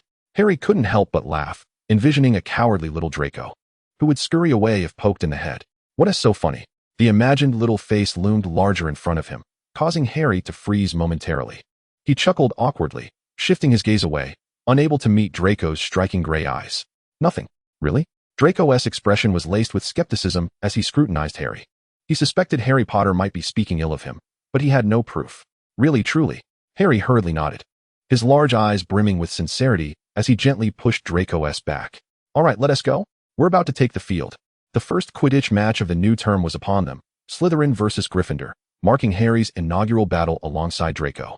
Harry mounted his new Firebolt 2001, glancing upward to see Draco already soaring into the sky with the other two chasers, pursuing the quaffle. The Gryffindor Seeker was unfamiliar to Harry. He had not seen him before. Perhaps Professor McGonagall had found a new talent. The man steadied his mind, casting aside distractions as he ascended to the heights of the pitch, surveying the entire arena. Out of the corner of his eye, he caught a glimmer of brilliant gold. Harry immediately focused his keen gaze, his flying motion momentarily faltering as he twitched his mouth. Is that Draco? The Malfoy family's signature blonde hair was indeed conspicuous on the field, coupled with Draco's agile physique and decisive movements, making him the center of attention. As he passed the stands, cheers erupted in his wake. He scored the first goal of the match, adding points to the Slytherin team. Blaze stood at the front of the stands, vociferously cheering for his friend, while Goyle and Crabbe waved Slytherin flags, rallying for Draco. Harry also witnessed Draco score, observing him joyfully execute a rather impressive backflip in midair, causing Harry to break into a grin. It was a rare sight to see Draco so lively. Oh, their quarrels didn't count. A bludger came hurtling towards him, and Harry swiftly dodged, reacting with remarkable agility. The Slytherin beater behind him yelled for him to move aside, sending the rogue bludger towards the Gryffindor players. George Weasley caught it, thwarting Harry's efforts, and cheerfully shouted at him, "Focus, Harry. Don't get distracted." The trajectory of the bludgers isn't solely under the control of the beaters. Even if George wasn't aiming for Harry, there remained an element of danger. Harry nodded, still shaken, thinking, "You startled me. I thought Dobby was meddling with the bludgers again." As the match intensified, the scores drew closer. Yet neither seeker had spotted the elusive golden snitch. A faint buzzing sound arose as Draco, engrossed in tracking the quaffle, remained oblivious to the golden glimmer appearing just behind him, entirely focused on the opposing keeper's movements. Harry's eyes sharpened. The two golden flashes converged. But his years of experience as a seeker granted him a sensitivity that allowed him to react quicker than his opponent. He tightened his grip on the broom and surged towards the direction of the golden snitch. The Seekers of Gryffindor were not to be underestimated, closely trailing behind Harry as they engaged in a fierce aerial contest. However, before they could close in on Draco, the golden snitch flitted its wings and vanished without a trace. There, Ron bellowed from the Gryffindor stands as the snitch darted past just beneath his eyelids, heading toward the nearest tower. Yet his voice was drowned out by a cacophony of cheers and shouts as Gryffindor's chasers scored another goal, leveling the score. The Seekers once again caught sight of the elusive snitch, racing toward the tower. Harry gritted his teeth and extended his hand. But just as he was about to seize it, the snitch slipped away like a slippery eel from his fingertips. Blaze's heart raced. He had thought for certain that Harry would capture the snitch. The match grew increasingly tense, with the Seekers struggling to pin down the unpredictable snitch. Slytherin found itself at a disadvantage, and Draco wiped the beads of sweat from his forehead, his anxiety mounting. This was his first match alongside Harry. Was victory not within their grasp? Draco pursed his lips in frustration, his stamina waning. There was indeed a disparity in endurance between a mere 11-year-old and older students. Yet he pressed on. He sent the quaffle toward the opponent's goal, only for Keeper Wood to thwart him once more. Breathing heavily, Draco tightened his grip on his broomstick. Draco right. Harry's roar suddenly pierced the air. Draco's gaze sharpened, but he failed to grasp Harry's meaning. Yet his body reacted quicker than his mind. And he obeyed Harry's command, veering to the right. At that moment, a hand brushed past his ear as Harry collided forcefully with his shoulder. Maintaining his forward reach with his right hand, Draco grunted, instinctively raising his arm to catch Harry around the waist, preventing him from tumbling to the ground due to inertia. The two men gasped for breath, alleviating the discomfort from their collision and rapid flight. The sound of their racing hearts echoed through their veins, resonating against their bones and skin, filling their ears. Harry Potter raised his right hand high, the golden snitch unfurling its wings within his grasp, fluttering weakly in a futile struggle. With Madame Hooch's whistle signaling the end, Slytherin emerged victorious. The stands erupted in a sea of green. Blaise placing one foot on the railing, eager to leap down and celebrate with his friends. Ron, brimming with excitement, grasped Hermione's shoulders. Harry was incredible. He caught the snitch. Hermione, slightly dazed from his enthusiasm, quickly covered Ron's mouth, imploring, "Please, not now." Gryffindor had just lost the match, and Ron's cheers for his Slytherin friends merely invited ire from those around him. Noticing the unfriendly glares, Ron hastily fell silent and exchanged an okay gesture with Hermione, who finally released her hand.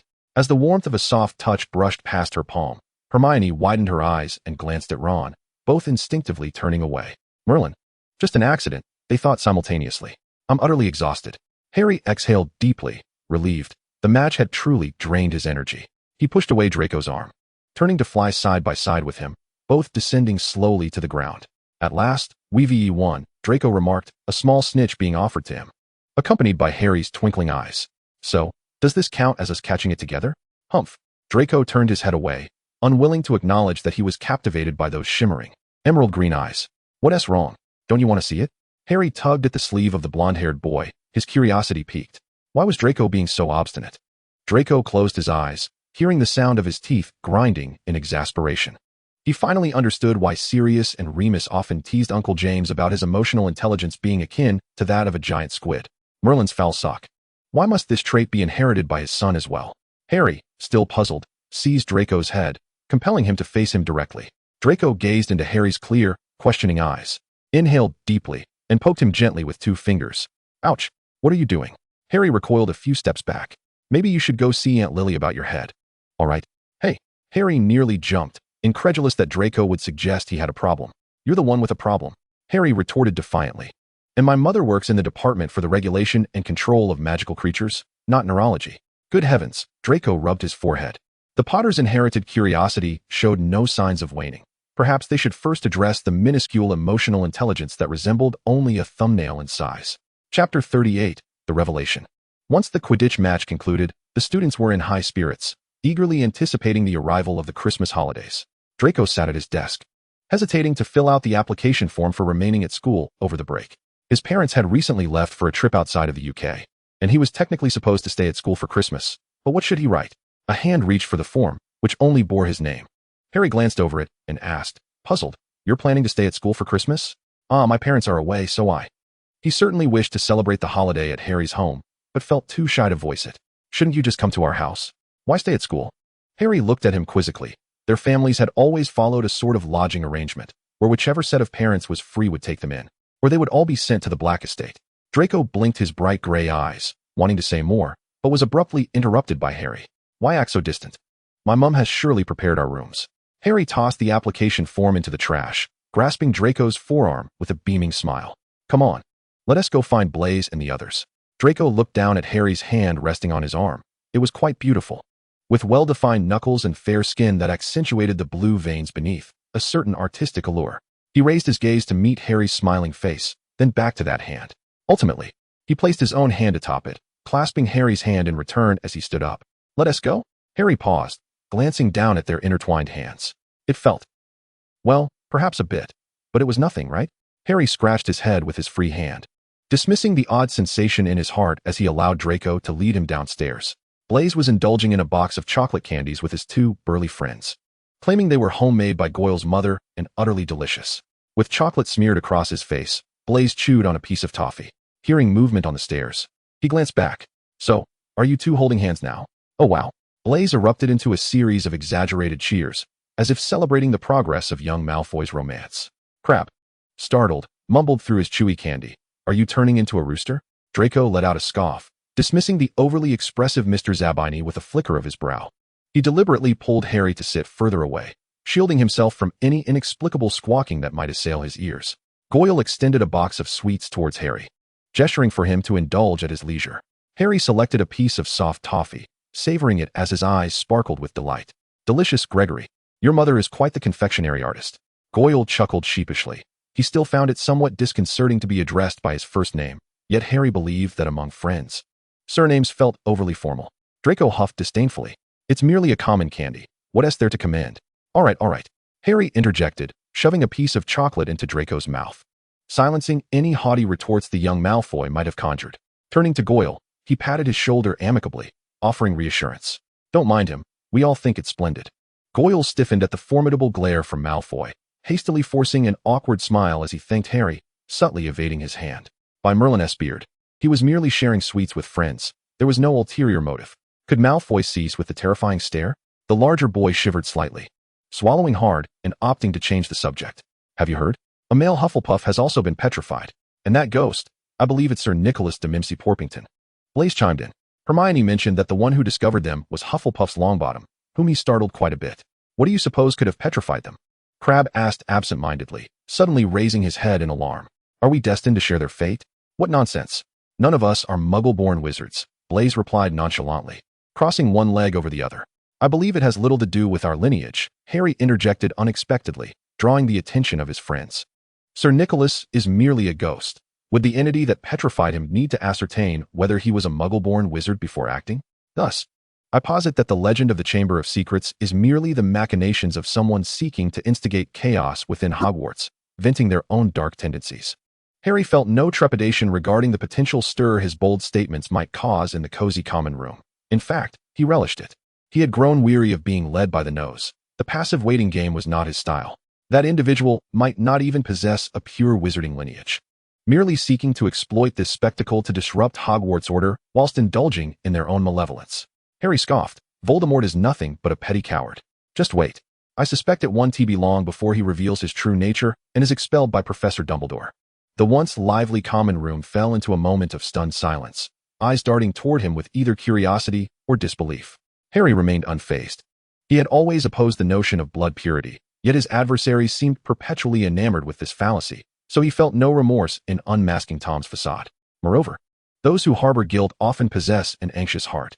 The stillness of the common room shattered abruptly as glass shattered upon the floor, and Harry glanced up to see Pansy Parkinson, once a provocateur of Hermione, now wearing a mask of panic. Her gaze met Harry's, brimming with meaning. Before she hastily averted her eyes, crouching to tend to the shards, Harry narrowed his eyes, sensing he might have stumbled upon something significant. He had little time to further investigate whether Pansy bore any peculiarities. The Christmas holiday was fast approaching. Harry resolved to joyfully celebrate this season of reunion with his family, taking Draco back to the Potter estate. Pansy was unlikely to escape Hogwarts. He was in no rush. Unbeknownst to him, his words regarding Voldemort had struck a chord, deeply embedding themselves within the heart of the guilt-ridden woman. Harry, Draco. Their ride home was provided by Regulus and little Antonia. As Harry caught his sister in mid-leap, he noticed a stranger accompanying Regulus. They exchanged puzzled glances at the man standing beside Regulus, who sported chestnut curls and an endearing countenance. This is Regulus's boyfriend. Antonia chimed in. Oh, Harry exclaimed, realization dawning upon him. No wonder he looked somewhat familiar. Wasn't he this the individual he encountered last Christmas? So, Regulus had finally captured the heart of his beloved after a year's pursuit? How delightful. He recalled this man was a beta. How intriguing. Walburga was likely to faint upon hearing this news. Harry chuckled heartlessly. The black matriarch remained true to her character, as unlikable as ever. This holiday was no different from the past. Unexpectedly, Regulus's boyfriend chose to stay and celebrate Christmas with them. Harry inquired discreetly with Antonia, learning that Silas was not particularly well regarded in the Norton household, hence his choice to spend the holiday with Regulus. Silas also worked at St. Mungo's, albeit as a junior assistant healer, currently assigned to Lily's department, where he assisted her. She held a favorable impression of this future brother-in-law, frequently singing his praises. Regulus had just turned 30, while Silas was 25. The 5-year age difference was neither trivial nor vast, yet sufficient for Sirius to mercilessly tease his younger brother about his choice in partners. Draco turned sharply at this remark, casting a glance at Harry, who was engaged in a game of wizard chess with Antonia, and felt a small sigh of relief. Thankfully, the gap between them was less than 2 months. The holiday passed swiftly, and Harry found himself back at Hogwarts. A few days later, he and his friends made their way to Hagrid's humble abode. Learning that Hagrid's roosters were frequently met with untimely ends, Harry felt compelled to offer comfort to his half-giant friend. Soon, he would seek vengeance for those poor fowls. Ron and Blaise raced ahead, competing childishly to see who would reach the finish line first. On either side of Harry stood Draco and Hermione, sandwiched between them as they engaged in a discussion about potion ingredients and techniques. Behind them, Crabbe and Goyle were indulging in delectable pastries, generously offering a piece to Harry, who wore a pained expression.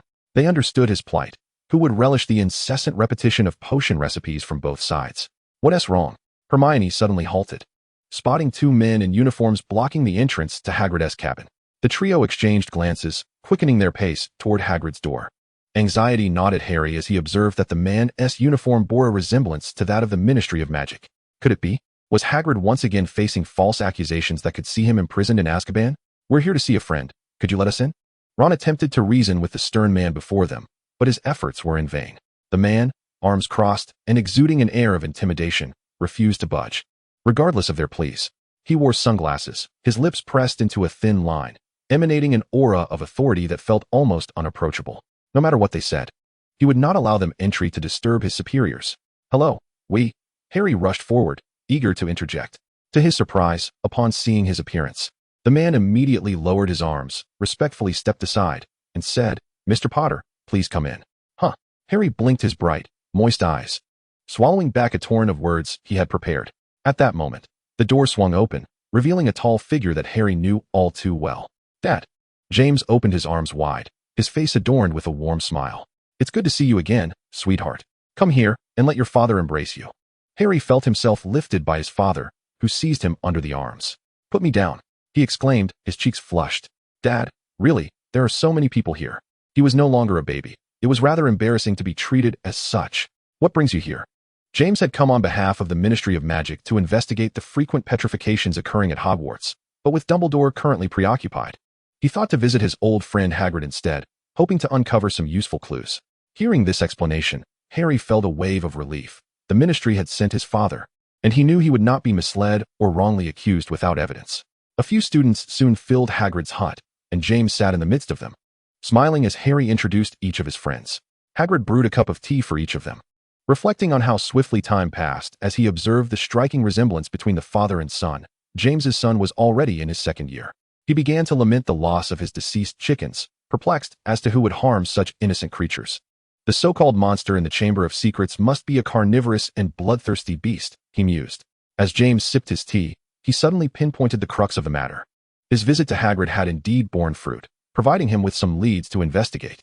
He bid farewell to his old friend, reminding Hagrid to visit their home whenever he had the chance, then led his son and his friends toward Hogwarts Castle. "Where are you going, Dad?" Harry inquired, grasping his father's large hand with curiosity. "To the headmaster's office." "Then I will come too."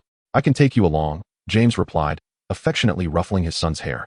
Having anticipated Harry's desire, he knew his son shared his insatiable curiosity, and taking him along would be no trouble. Harry chuckled, holding tightly to his father's hand. He had never imagined his father would involve himself in the matter of the Chamber of Secrets, but with him by his side, he felt immensely reassured. There would be someone to shield him from the storms of life, and Harry cherished that feeling. Dumbledore had returned to the headmaster's office and welcomed the Potter duo inside. Fawkes the Phoenix was leisurely preening his feathers on the perch, and upon noticing their arrival, called out to young Harry in greeting, as he remembered the boy who frequently visited their home. Professor Grindelwald was also present, and unsurprisingly, Harry had grown accustomed to seeing him alongside Dumbledore most of the time. James proposed to Dumbledore the idea of having Aurors investigate the petrification incidents at Hogwarts and seek out the chamber's location to resolve the rumors of the monster. However, all of this was firmly dismissed by Albus. Harry was taken aback. Why was that? The Ministry of Magic would not seek to undermine Albus's position. Yet they had actively dispatched personnel to address the issue. Why did Albus disagree? "I appreciate your intentions, James, but it is not yet time." The presence of too many Aurors in the school would incite panic among the students, and I have my own plans in mind regarding this matter. James furrowed his brow, glancing at the kindly elder, hesitating for a moment, yet ultimately deciding to trust Dumbledore. He loved this school dearly and would not allow it to be destroyed. Before departing, Albus handed James a letter, requesting a small favor, and presented young Harry with a handful of lemon drops, sending them off from the headmaster's office. James strolled leisurely through the campus with his son, noting that it resembled the place he remembered. Little had changed. However, his mind raced. Remus should likely be teaching at this hour. Seizing the opportunity, Harry watched as his father stealthily opened the door to the Defense Against the Dark Arts professor's office.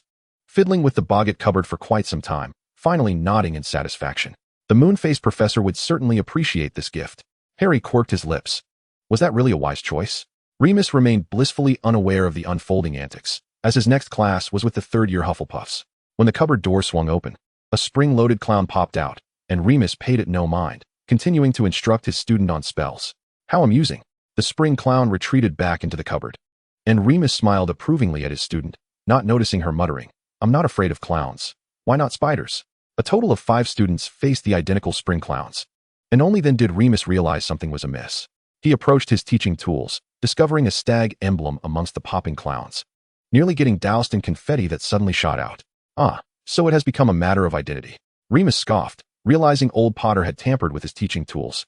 He regretfully informed his students that today's boggart was rather uncooperative, and they would instead study the Grindylows in the water tank.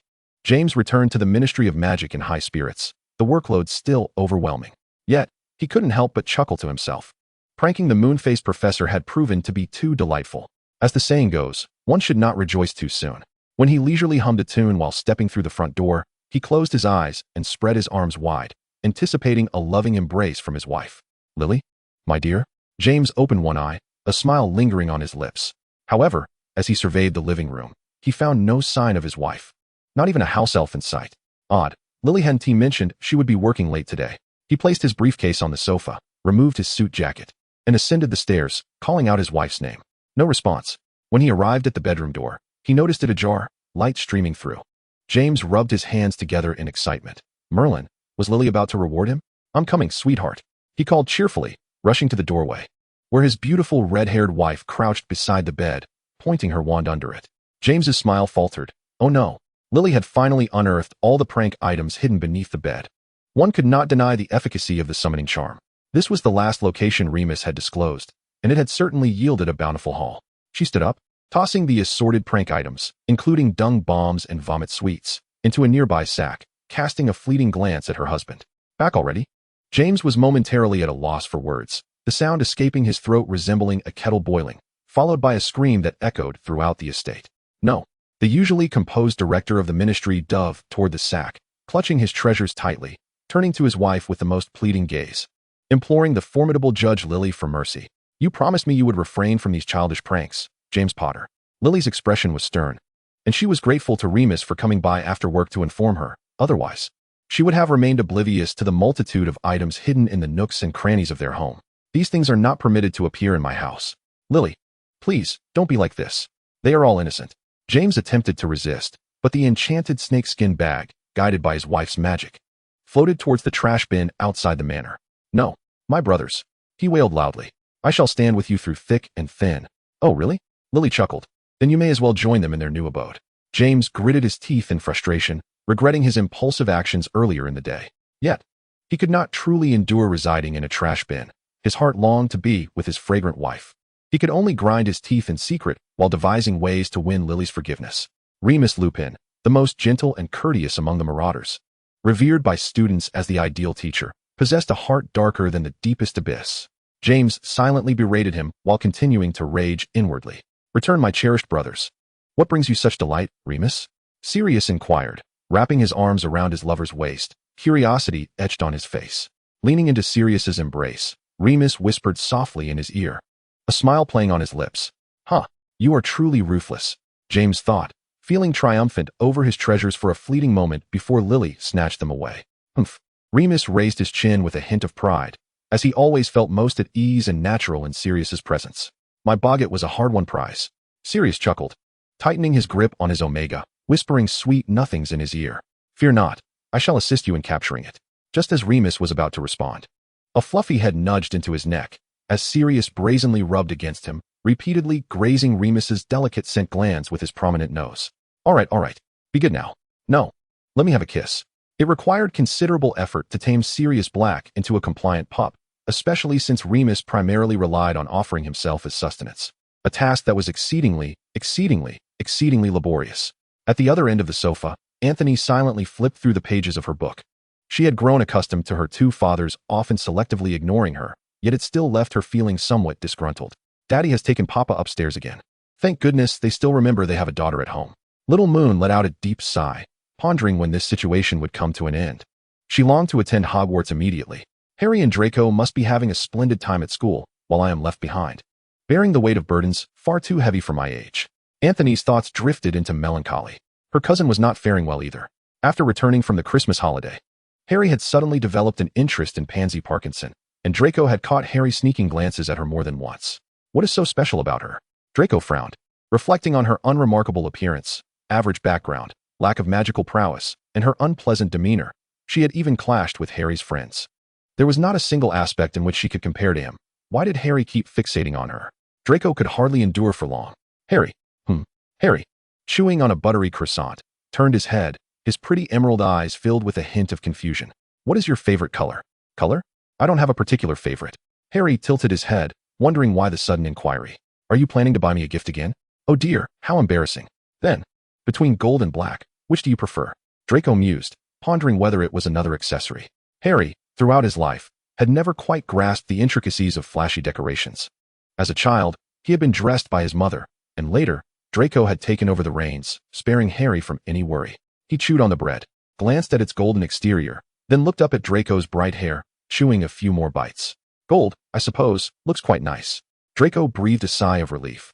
As long as it wasn't he about these rigid preferences, he still held the advantage. You don't always have to buy me things, Draco, Harry suddenly declared. Draco was taken aback. How did Harry know? He had just secretly retrieved the gemstone brooch he had ordered, but as if on cue. Harry's small hand reached out towards him, prompting Draco to retrieve the red velvet box hidden beneath his pillow. Blaise happened to open the door just then, witnessing Draco presenting the small red box to Harry Potter. No way, Blaise exclaimed in shock. He hasn't even started working yet. His pocket money isn't enough for wedding gifts. The human brain often falls into a cognitive loop, and Blaise misunderstood the situation entirely, completely unaware of how absurd his thoughts were. Should he cheer with confetti or persuade the two not to rush things? Draco shot him a strange look, unable to fathom Blaise's peculiar reasoning. He opened the lid to reveal the emerald brooch inside. I intended to present this to you tomorrow morning. What do you think? Harry blinked in confusion. It's supposed to be gold or black? Not at all. The green gem complements the color of your eyes perfectly. Oh. Harry scratched his head, bewildered by why he had even asked which color he preferred, thinking he was being given a choice. A gem brooch? Just this? Blaise leaned closer, wide-eyed, and then sighed in relief. You really scared me there. Draco typically bought two items, a green gem for Harry and a blue one for himself. Adorned with serpentine metallic accents, subtle yet stylish. Harry allowed him to fasten it onto him, lowered his head to adjust it, then glanced at his reflection in the mirror, breaking into a smile. It looks splendid. Draco, your taste is impeccable. Is it? Draco rolled his eyes, knowing that Harry Potter might struggle to distinguish between cufflinks and brooches. TCH. Harry felt a hint of defiance, but found himself unable to argue effectively. Oh, by the way, I need you both to do me a favor. He raised his head, addressing Draco and Blaise. Could you keep an eye on Pansy Parkinson's movements for the next few days? The Quidditch finals are approaching, and I'm worried about Hermione's safety. Having drawn the big fish, I want to ensure my friends remain unharmed. What do you mean, Harry Potter? Draco's face darkened. Did he expect him to help his beloved pursue his beloved? Absolutely not. Why are you suddenly shouting? Harry covered his ears, complaining. I can't possibly keep track of everything on my own. What if she does something untoward? You mean you think she might be up to no good recently? Blaise, being the more rational one, noticed Harry's nod as he subtly revealed his suspicions. Oh, so you simply suspect that Pansy could be the one scheming in the shadows? Draco's expression softened as he recalled Pansy's unusual behavior during Harry's remarks against the heir of Slytherin and how she had recently distanced herself from the usual crowd she traveled with. Oh, is that all? Draco tapped his forehead, realizing he might be beyond saving. Had Harry Potter perhaps slipped him some sort of love potion? The young Malfoy seriously began to suspect this possibility. Blaise readily agreed to help and informed Goyle and Crabbe, both of whom were eager to assist their friends. Harry shared his conjectures with Ron and Hermione, primarily to divert Hermione's attention and prevent her from embarking on any solitary ventures that could lead her into peril. Pansy Parkinson had recently felt as though she were being watched wherever she went, an unsettling sensation that gnawed at her. With pale lips pressed tightly together, she clutched her book and hurried to the girls' dormitory, where the discomfort finally began to dissipate. Since her appearance in the common room, Harry had fixated on her. Seated at the edge of the sofa, as the girl passed by him, he caught a glimpse of a somewhat familiar black notebook nestled in her arms. He was certain it was Tom's diary. Harry closed his eyes, suppressing the impulse surging within him. He possessed nothing capable of destroying a Horcrux. Nor did he have evidence to prove that Tom had manipulated Pansy. He resolutely refused to act recklessly again, determined not to engage in any irrevocable actions. A cool hand encircled his wrist, prompting Harry to open his eyes. Draco shook his head at him. "Don't rush, Harry," Draco whispered in his ear. "We lack evidence to substantiate her involvement. We must wait." Harry managed a weak smile and nodded in response. Having Draco by his side was a comforting presence. His pragmatic nature provided a calming influence on Harry's restless heart. Upon returning to the dormitory, Pansy did not converse with any of her roommates. She sat at the vanity, taming her disheveled black hair, gazing at her pallid reflection in the mirror, and offering a bittersweet smile. Ever since acquiring that diary, it felt as though there was no turning back. She suspected that Potter had been watching her lately, and her fragile mental state might have exposed her to his keen observations. Pansy opened the diary once more, took up her quill, and chronicled the recent events. She did not wish to be expelled, nor had she anticipated that matters would spiral to such an uncontrollable extent. The only recourse she could consider was to seek assistance from the person within the diary, pleading for a solution. "I do not wish to be monitored by Harry Potter," Pansy wrote, then paused, awaiting a response. A line of text materialized beneath her words. "Then teach him a lesson." Chapter 40, An Inescapable Calamity. Pansy. A voice called from behind her, startling Pansy into closing the diary hastily. She turned to see her roommate, Joan, a beautiful half-blood witch with flowing golden hair. The only mixed blood witch in their dormitory. Joan was somewhat of a breath of fresh air in Slytherin. She never sought to ingratiate herself with others and maintained a friendly demeanor with her classmates and roommates. "Are you writing in your diary again?" she inquired curiously. "Ah, yes." Pansy averted her gaze from Joan's cerulean eyes, focusing instead on the curtains at the edge of her bed. "We're heading to the Ollery. Will you join us?" "No, thank you."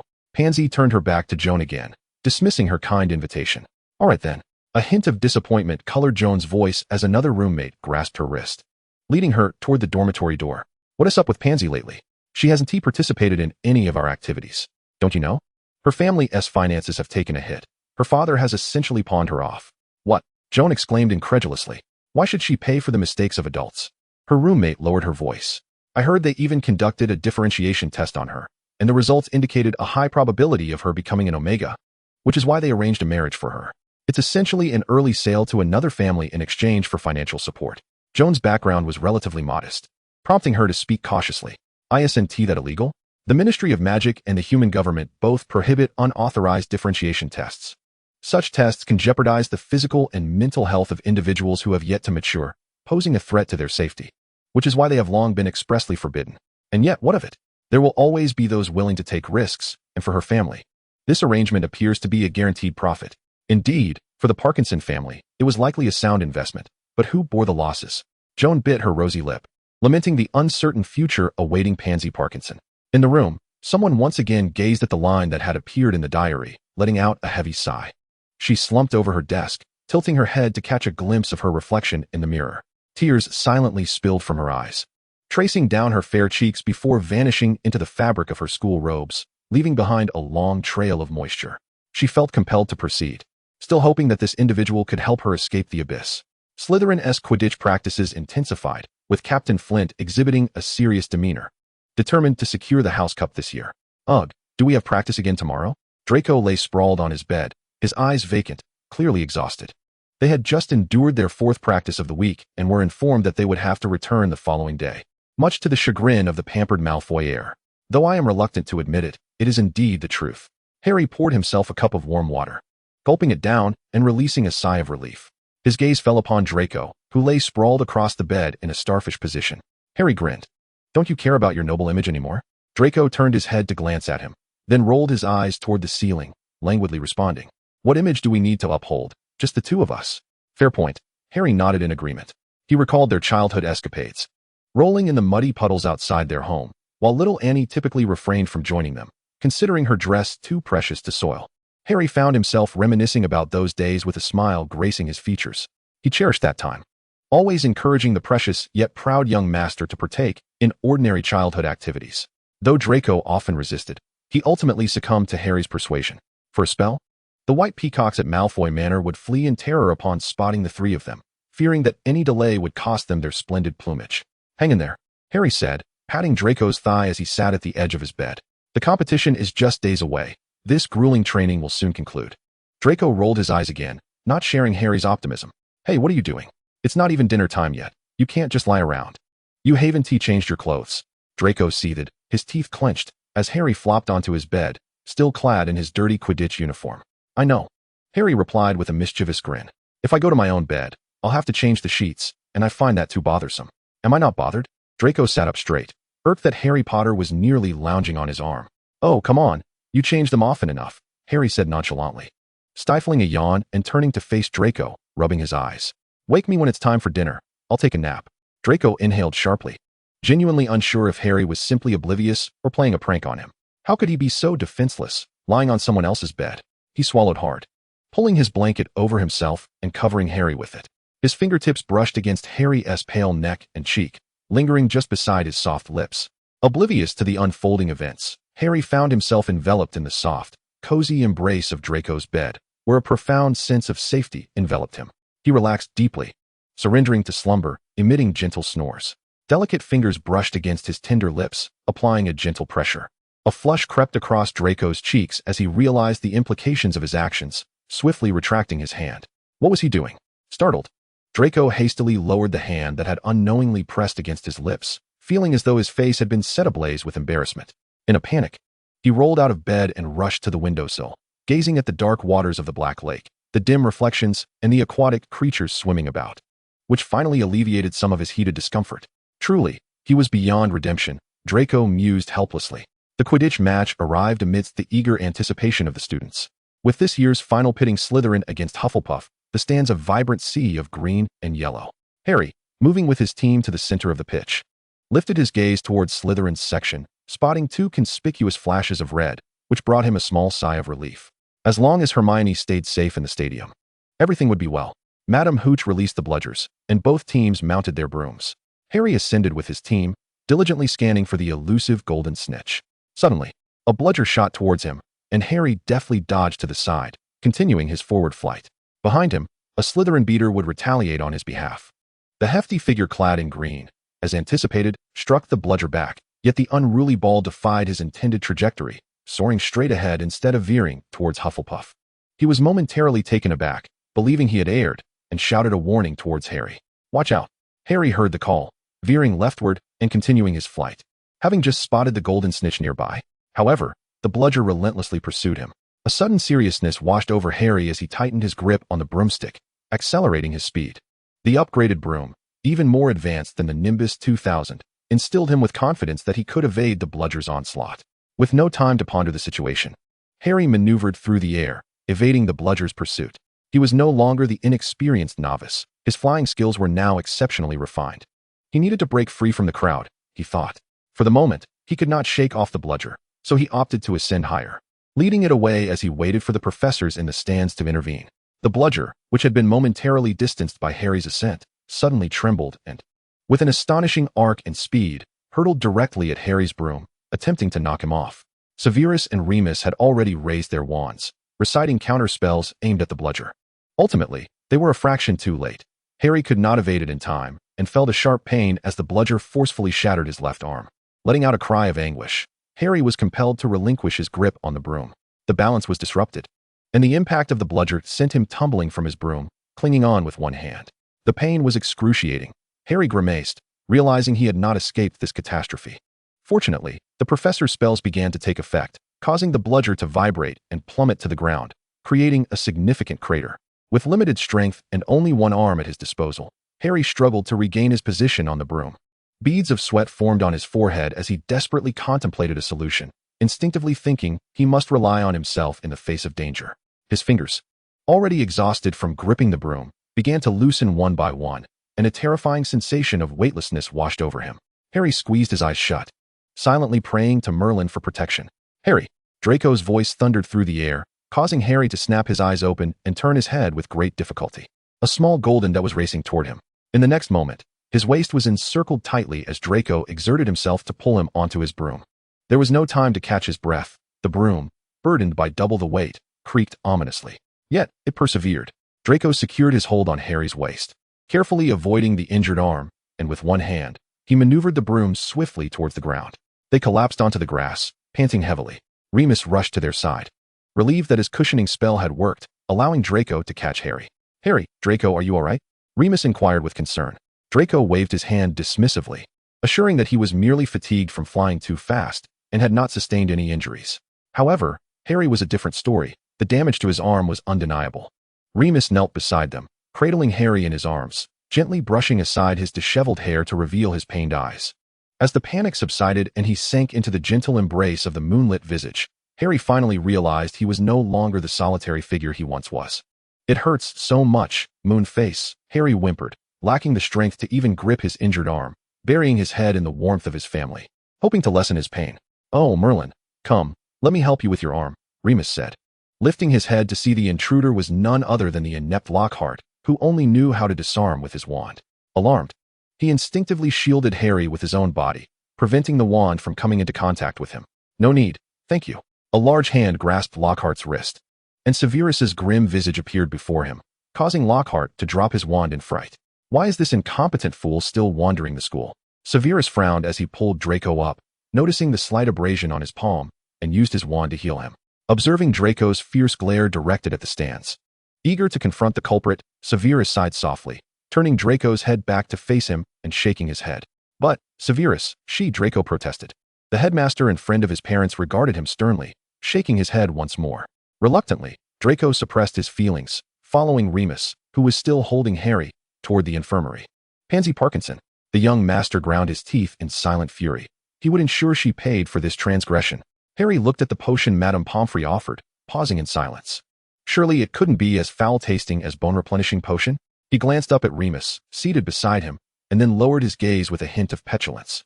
Remus sighed, realizing that drinking potions was an eternal dilemma for young wizards. The man accepted the cup from Madame Pomfrey, signaling for her to leave it to him, and gently encouraged Harry to drink it.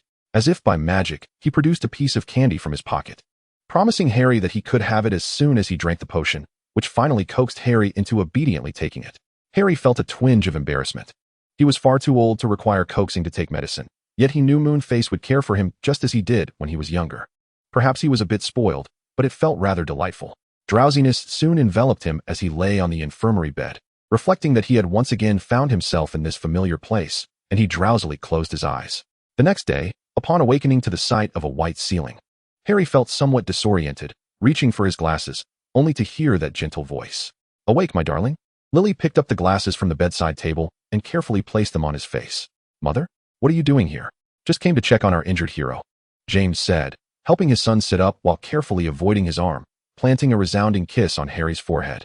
"How do you feel, sweetheart? Does it still hurt?" Harry blinked his large eyes twice, glancing from side to side at his parents, a broad smile spreading across his face. Could it be that being injured meant having one's parents come to visit? It no longer hurt. Harry exclaimed joyfully, only to suddenly recall, "Don't you have work today?" "What could be more important than you?" James replied, his gaze shifting to the doorway, where Draco entered, carrying a tray. Lily hurried over to greet him. "You needn't bring so much, little dragon. It's all right. I thought you and Uncle James might not have had breakfast yet." Draco smiled shyly, placing the tray on the small table and presenting Harry with his favorite syrup pie.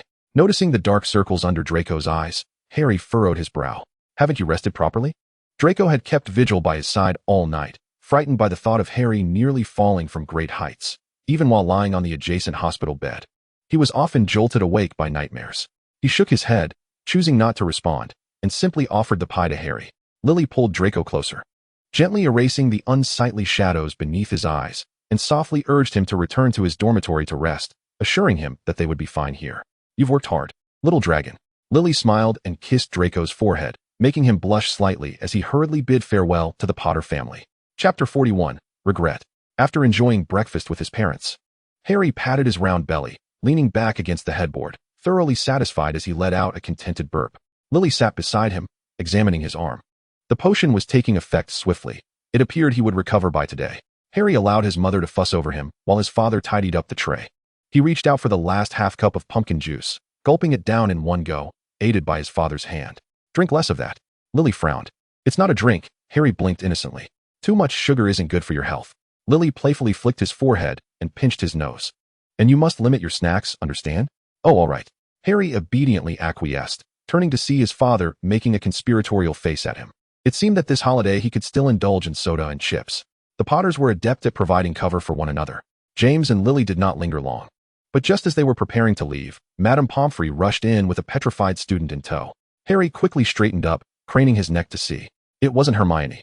Nor was it Percy's girlfriend, who had also been petrified in his previous life. This girl looked somewhat familiar. She seemed to be a Slytherin student. How unfortunate. Her roommate discovered her in the corridor. The kind-hearted Madame Pomfrey wiped her tears and turned to Headmaster Dumbledore. Is there no way to resolve this, Headmaster? These students are innocent.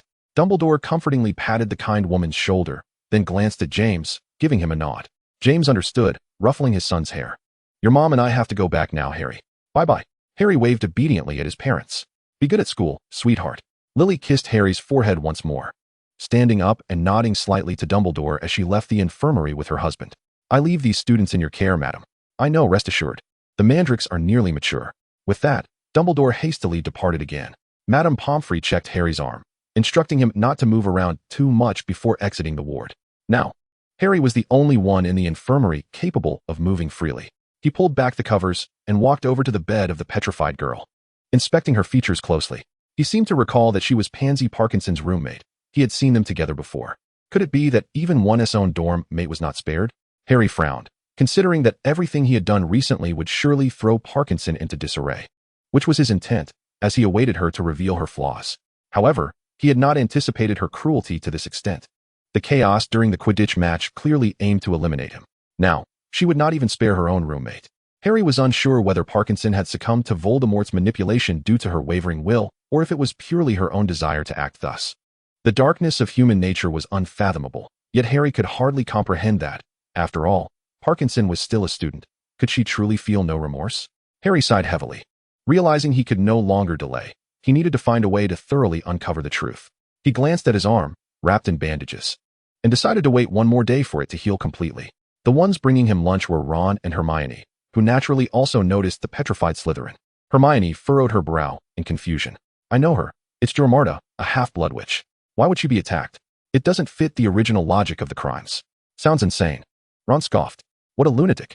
Harry, gnawing on a chicken leg, nodded in agreement. He now felt that Parkinson had lost every last shred of conscience, becoming a vessel for Voldemort.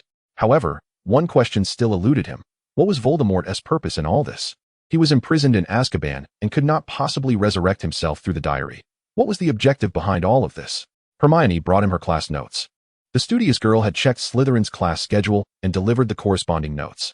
Malfoy and the others have class during the first period this afternoon. They will bring your homework after class.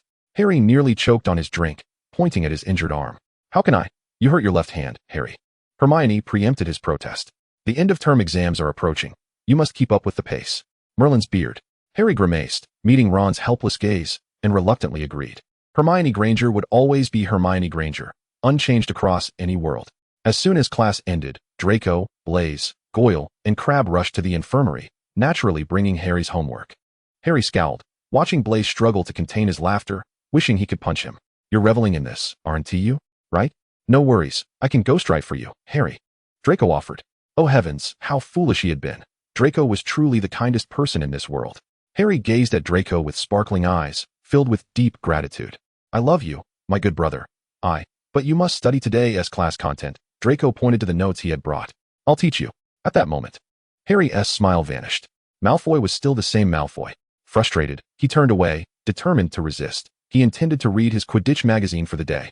If you don't study, I'll write to Aunt Lily immediately. Draco's expression remained impassive, but if one looked closely, they would see the tips of his ears turning crimson, giving away his inner turmoil. Blaise observed everything, inwardly chuckling. Surely this fellow was imagining a scenario where Harry truly confessed his feelings to him? Then, let us wish him sweet dreams, Blaise thought to himself, feeling quite magnanimous. Harry's magazine project had indeed fallen through. Draco, with no engagements in the afternoon, remained in the infirmary to inundate him with a plethora of knowledge. Harry wore a grimace. Although he was already well-versed, he truly did not wish to endure yet another repetition. His sole act of reprisal was ordering an extravagant array of dishes during dinner, compelling Draco to fetch them for him.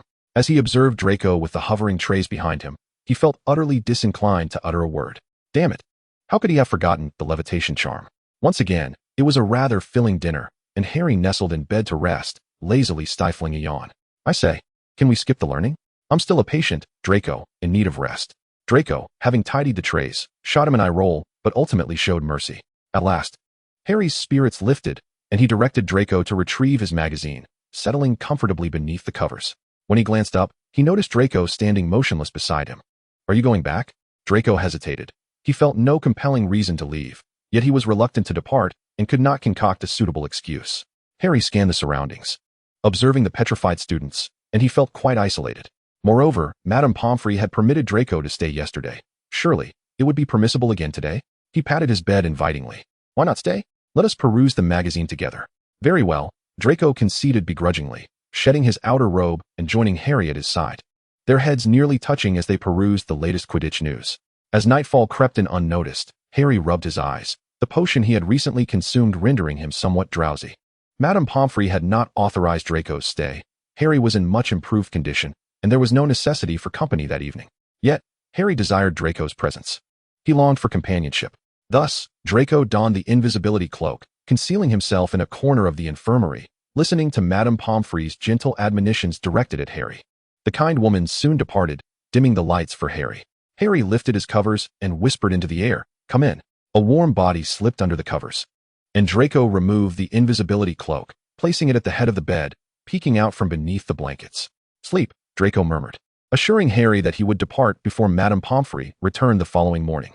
Harry felt a wave of reassurance wash over him. His free hand playfully squeezed Draco's wrist and then rested against the back of his hand, succumbing to the potion's effects and closing his eyes. In a drowsy haze, Harry heard footsteps and suddenly opened his eyes. Draco, quicker to react, hastily burrowed deeper into the covers. First came the sound of quiet sobs, seemingly from a female. "I'm so sorry, truly sorry." Was that Pansy's voice? Harry froze, reason urging him to remain motionless. Draco shared his sentiment. The two lay in bed, one feigning sleep, the other minimizing his presence beneath the covers, both focused intently on the intruding woman. Pansy stood at her roommate's bedside, stifling her sobs, acutely aware of the need to avoid waking Harry Potter. "It was not my intention, Joe, but I could not allow you to look into that monster's eyes. You would perish. Today's events were unforeseen. I merely acted on that person's orders, never anticipating the target would unexpectedly evade the basilisk's path, nor that Joe would suddenly appear in that corridor. I only managed to direct my roommate's gaze out the window, barely escaping the clutches of death. Yet the reflection in the glass petrified me on the spot.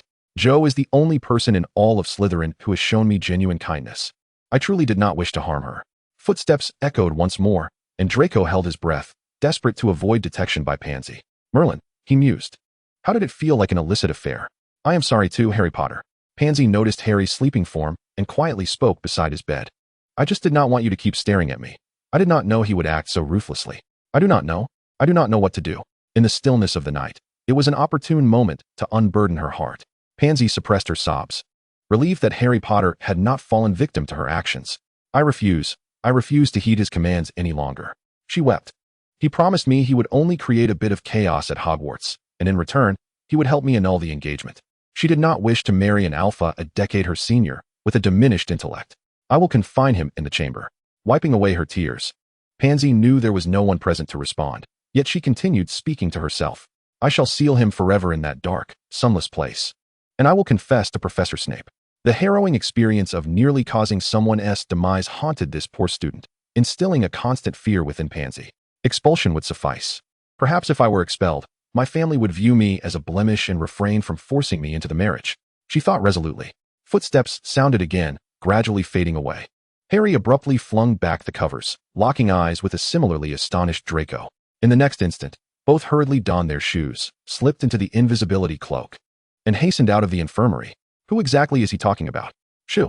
Harry gestured for him to remain silent. They had just located Pansy and were cautiously trailing behind her. Harry knitted his brows, everything unfolding rather abruptly. Surely Pansy would not attempt to access the chamber today? They followed her all the way to the Slytherin dungeon. What is going on? Is the chamber in our common room? Harry shook his head. He too was uncertain of Pansy's intentions. Fortunately, their invisibility cloak allowed them to follow Pansy into the common room. Pansy ascended the staircase toward the girls' dormitory. Harry and Draco could not follow her up and were left waiting downstairs. In any case, she would undoubtedly need to exit the dungeon through the common room. After a long wait, Pansy did not descend at all. The two were forced to take turns keeping watch, yet fatigue overcame them, and they slumped onto the common room sofa, drifting into a deep sleep.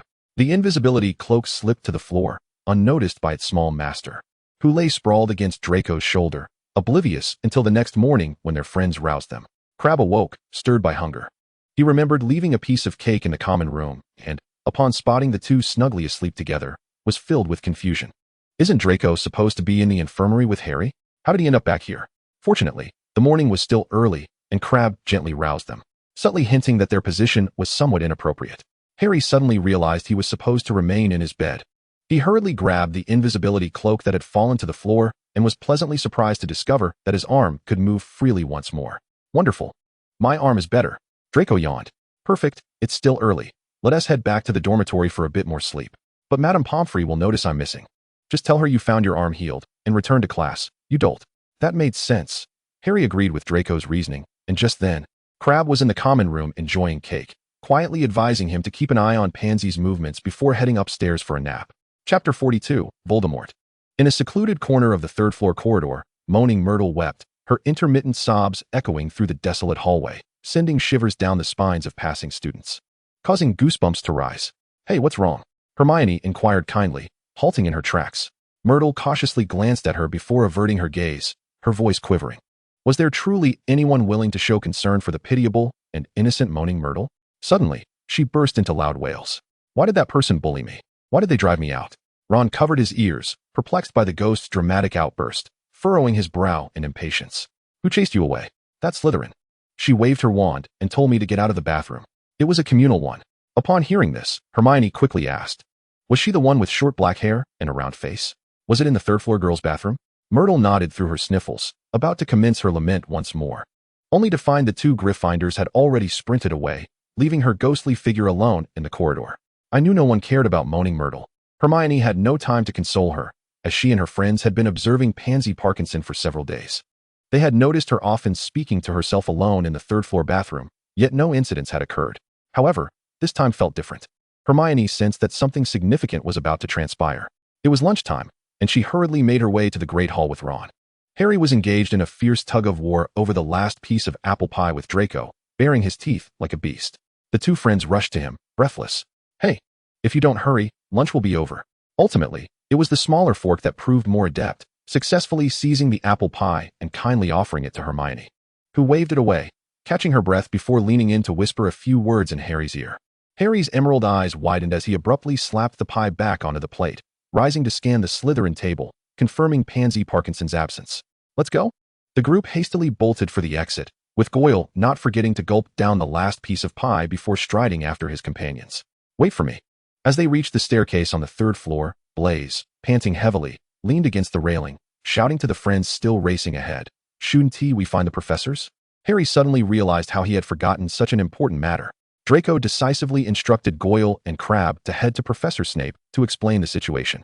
The two chubby fellows turned and sprinted toward the professor's office, while Blaise sighed, following the four friends who seemed to be preparing for a marathon. Can't they conserve some energy? He silently grumbled. The dimly lit bathroom was devoid of life, the sound of dripping water resonating starkly.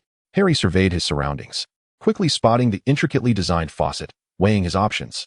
His friends had already dispersed to search for signs of Pansy or the entrance to the chamber.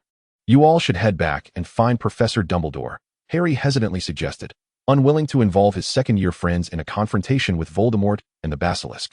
It was far too perilous. Moreover, he wished to keep his ability to speak Parseltongue a secret. And what about you? Draco asked from the sink, turning to face him. I'll stay here and wait for Pansy to unleash the monster and battle you? Draco retorted sharply. Stop trying to be a hero. I'll say it again. Harry, this isn't a game of pretend heroics. The person Pansy mentioned, and the monster in the chamber, are terrifying. Draco understood his friend's innate heroism, but recognized that now was not the time for frivolity. They needed to hold their ground until Goyle and the others returned with the professors, ideally uncovering some valuable clues. Malfoy was reluctant to become embroiled in such matters. Yet, he could not abandon Harry, He did not want to see him come to harm. What if the mastermind intended to strike at Harry? At a time like this, not being by his side would haunt Draco for a lifetime. You're right, Harry, we should stand together, Ron said, patting Harry's shoulder. Be cautious. The monster might emerge from anywhere.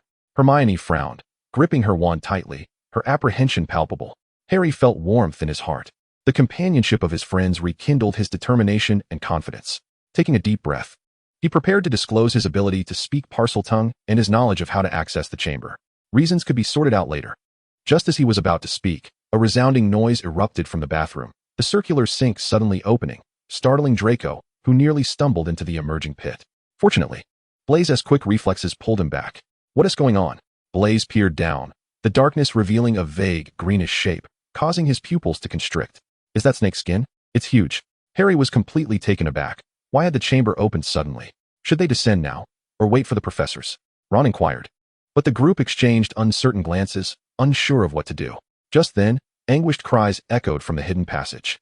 Help! Help! It sounded like Pansy's voice. Blaze exclaimed. Let us go see. Harry raised his wand, leading the way. Although unsure of the situation, he felt compelled to investigate.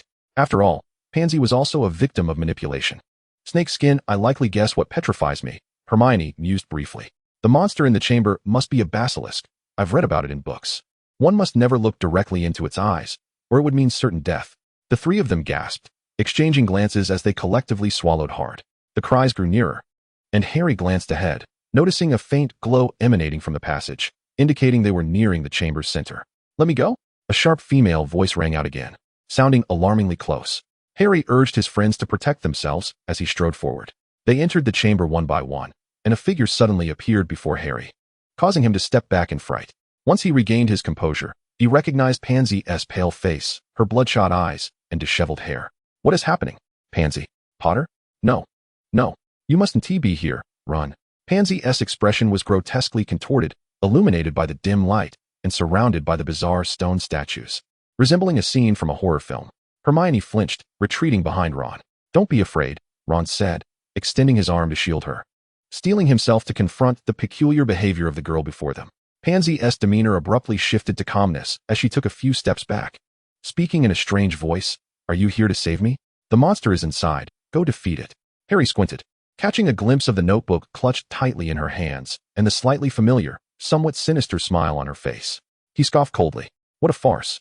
What skill lies in hiding beneath her facade? Harry felt a wave of revulsion. A self-proclaimed powerful wizard resorting to the exploitation of vulnerable students to fulfill his own ambitions, employing the most despicable methods. Ah, I recognize you, Harry Potter, do I not? Pansy's body suddenly collapsed onto the ground, and a figure clad in Slytherin robes emerged from her, standing beside her, scrutinizing Harry with a condescending gaze. Such a pity I didn't eliminate you last time. It would have been far more entertaining.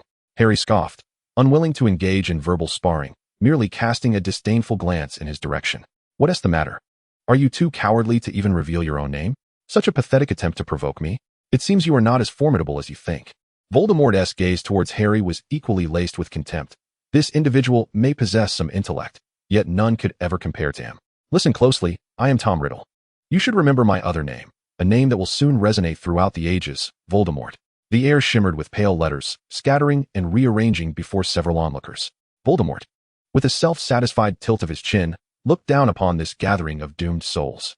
It would be their honor to sacrifice their lives for his grand cause. Voldemort? What a ridiculous name, Blaze scoffed, his lips curling in disdain. I'm not even scared of you. Unfazed by a soul in this ethereal state, Blaze cradled the unconscious Pansy in his arms, checking for her breath. As long as she is still alive, you shall pay dearly for this, boy. Voldemort turned back, glaring furiously at Blaze. Yet in his current state, he lacked any real intimidation, and Blaze paid him no heed, continuing to shake Pansy gently in an attempt to rouse her. Riddle? I know of you. Harry interjected suddenly, catching Voldemort's attention. Dumbledore's adopted son. He mentioned you. Aren't you supposed to be in Azkaban? How did you end up here? He was stalling for time, while simultaneously attempting to discern Voldemort's true intentions. Huh. How could you possibly understand? Voldemort replied, his tone dripping with disdain. There is nothing to discuss with a bunch of corpses. He turned away, raising his hands and emitting a series of hoarse, guttural sounds. Harry understood immediately. Voldemort was summoning the basilisk. Run, Harry shouted, desperate to protect his friends from being slaughtered by the beast. But it was too late. A massive, dark green serpent slithered from the cavern, its enormous body writhing as it opened its mouth, releasing a deafening hiss. "Close your eyes," Hermione yelled, her heart racing as her mind raced for a strategy. They had to escape. Just then, a melodious bird song rang out, and Harry's spirits lifted. Phoenix had arrived. The fiery phoenix soared from the passage, darting past several panicked students, heading directly toward the basilisk, valiantly pecking at its eyes. The song echoed once more, and Harry's heart swelled with joy, but as Phoenix returned to his side, it bore no sign of the sorting hat as he had remembered. Harry's smile faltered. Had Dumbledore not sent him the Sword of Gryffindor? How was he to slay the basilisk? Kill them. Voldemort seethed, directing the basilisk with snake-like commands, intent on exterminating this group. Blaise, nearest to the creature, swiftly scooped Pansy into his arms, executing a deft turn to sprint back toward his friends. "What on earth does this snake eat to grow so large?" he quipped, still able to jest amidst the chaos. "You all need to get out of here." Harry, lacking time for further contemplation, resolved that without the Sword of Gryffindor, he must devise another means to defeat the serpent. In the professor's office, Goyle and Crabbe burst through the doors, breathless, shouting towards Professor Snape. "Quick, to the third-floor bathroom." Professor, Harry, and the others, the chamber. Though they fumbled over their words, Snape grasped the gravity of the situation, his expression darkening. He exchanged a silent, knowing glance with Professor McGonagall. "The chamber has been opened. Run." Suddenly, screams erupted across the campus, mingling with the hissing of the basilisk. Lockhart hastily set down his quill, opening the office door just a crack, the sounds growing clearer. His office was a temporary one, rather secluded, conveniently allowing him to engage in unsavory dealings. Unperturbed, he hurried back to his desk, hastily pinning a letter, releasing his owl with the note secured, then flinging open the door to let it fly out of Hogwarts. Tracking initiated. A beam of white light suddenly illuminated the owl, yet it seemingly bore no consequence. Lockhart's fleeting relief was abruptly replaced with dread as he turned to find two wands pointed directly at his nose. "Who are you sending a message to, adventurer?" Remus inquired with a sly smile. Lockhart stammered, trembling, unable to meet the eyes of the two men before him. "No need for further discussion, Remus," Snape intoned. "Take him away. We shall await the headmaster's arrival for questioning." Bound and helpless, Lockhart felt darkness envelop him. It was over. Everything was over. Oblivious to their master's ignorance, the owl continued on its designated path, delivering the letter to the intended recipient. "Excellent. The plan proceeds smoothly," a figure cloaked in black remarked to his subordinates. "Let us welcome our master's return." The man stood with his hands clasped behind his back in the center of the garden, a location close to Azkaban's outskirts, where they had purchased a modest home, awaiting his master's arrival. Behind him stood several others in similar black robes. Had Harry been present, he would have recognized this as the quintessential attire of Death Eaters. They followed their leader, stepping out of the house with resolute determination. Beyond the trees lay the seaside, with Azkaban hovering above the waters. Their goal was not to breach Azkaban, but to incite chaos, providing an opportunity for those within. "Good day to you all." A male voice suddenly echoed from behind, startling the Death Eaters, who quickly raised their wands. Surrounding them, a cohort of Ministry Aurors emerged, encircling them tightly. "Are you here to tour Azkaban?" "No need to rush." The current Auror captain, also a trusted ally of James Potter, smiled, his expression reminiscent of a host inviting guests for tea. "You shall be granted entry shortly." Chapter 43, A Long Journey Ahead. As this group of dark wizards was ensnared, Tyler could hardly contain his elation. He hummed a merry tune while directing his subordinates to secure each prisoner with shackles, silently praising Dumbledore and Grindelwald for the brilliant plan. At last, no more late nights of surveillance. Tyler stretched his stiff limbs, glancing at the solitary island floating in the air. Surely, the plan will succeed? As ever, the guard at Azkaban donned his uniform, wand tucked at his waist, delivering a long-overdue lunch to the inmates. "Eat up," he barked in his familiar gruff voice, always sounding rather surly. Riddle sat atop a haystack, gazing through the solitary small window, a habitual pastime not solely his, but shared among the inmates of Azkaban, all yearning for the world beyond, particularly for freedom. His hair had long since lost its former luster, thinning to the point of near baldness, with only a few wisps of gray remaining. His once prominent nose had imperceptibly dwindled, and the enchanting starry gaze he once possessed had dulled, as if the very contours of his face were shifting. The guards tasked with overseeing him harbored doubts. What could have caused this Tom Riddle to appear as if he had transformed into a different person? Could Dementors alter one's appearance? "I must have a fever," Riddle suddenly remarked, turning to the guard with a hoarse voice. Azkaban provided limited medical services to ensure inmates completed their sentences. The guard opened the cell door and approached, scrutinizing him closely, noting his pallid complexion. "Come with me." Riddle unsteadily rose to his feet, trailing behind the guard. However, just as the latter stepped out of the cell, calamity struck. A sudden cacophony of explosions erupted from outside, causing the guard to pause and glance towards the source of the noise. In that moment, Riddle lunged at him, deftly snatching away his wand. Avada Kedavra! Ha ha ha! Riddle cackled with manic glee as the guard collapsed in the dim corridor, lifeless. The man sprinted towards the exit, unlocking the surrounding cells with his wand, yet was met not with the anticipated cheers of adoration. Tom was taken aback, glancing at the cell doors on either side, all the locks intact. Just then, the surrounding wall flames ignited, the blinding light prompting him to instinctively shield his eyes. When he lowered his arm, he found his path obstructed by a throng of newly appeared figures. At the forefront stood James Potter, wearing a courteous smile. "Where are you headed, Mr. Riddle?" Tom's eyes widened in disbelief as he hesitated, glancing at the wand in his hand, raising it defiantly towards James. Avada Kedavra! James maintained his smile, standing tall and unyielding as Riddle made his move. The wand emitted not even a spark, let alone the killing curse. "What is this?" How a magnetic male voice, one Riddle had never encountered before, interjected from behind. He turned in astonishment to find the guard, who should have been meeting Merlin, standing there, also brandishing a wand. Sirius's eyes sparkled with mockery as he waved his wand, reverting to his true form, and raised an eyebrow at the incredulous prisoner. "I must say, Mr. Grindelwald's transformation charms are remarkably effective." Riddle didn't notice a thing. "Tell me, does it feel the same as your wand?" James teased. "Our little princess is quite adept at crafting wand-like wooden sculptures. Isn't she impressive?" You all with both paths blocked, and even his wand revealed as a mere imitation. Riddle found himself at a loss. Everything unfolding was utterly divergent from his expectations. Where were his followers? James, as if possessing the ability to read minds, kindly elucidated, "Searching for your accomplices? No need to fret. They will be along shortly to keep you company. But first, you must turn around and return to your little nest for a moment of rest." Sirius chimed in with a grin, adding, "Oh, and don't worry, your dinner will be delivered on time by the guard." Riddle felt a surge of reluctance. Yet compelled by circumstance, he was defenseless. How could he escape from a cadre of well-trained Aurors? Reluctantly, he returned to his cell. How could this be? My plans were so meticulously crafted. Riddle bit down hard on his lip, utterly bewildered as to where he had faltered. His diary had been successfully smuggled into Hogwarts by students, causing a degree of chaos. He sensed his soul fragments had seized control of that student, which should have incited widespread turmoil at Hogwarts. This would have served to distract his two guardians. Riddle had envisioned it thus. Dumbledore was deeply invested in Hogwarts, unlikely to allow the basilisk to slaughter students while he ventured to Azkaban to thwart him. Grindelwald would undoubtedly remain at his side, of that he had no doubt. The Ministry of Magic, needless to say, could not possibly thwart him with their guards stationed at Azkaban. Moreover, those imbeciles were not supposed to arrive so promptly. What on earth was happening? Meanwhile, at Hogwarts, Harry clenched his teeth, striving to divert the basilisk's attention to afford his friends a chance to escape.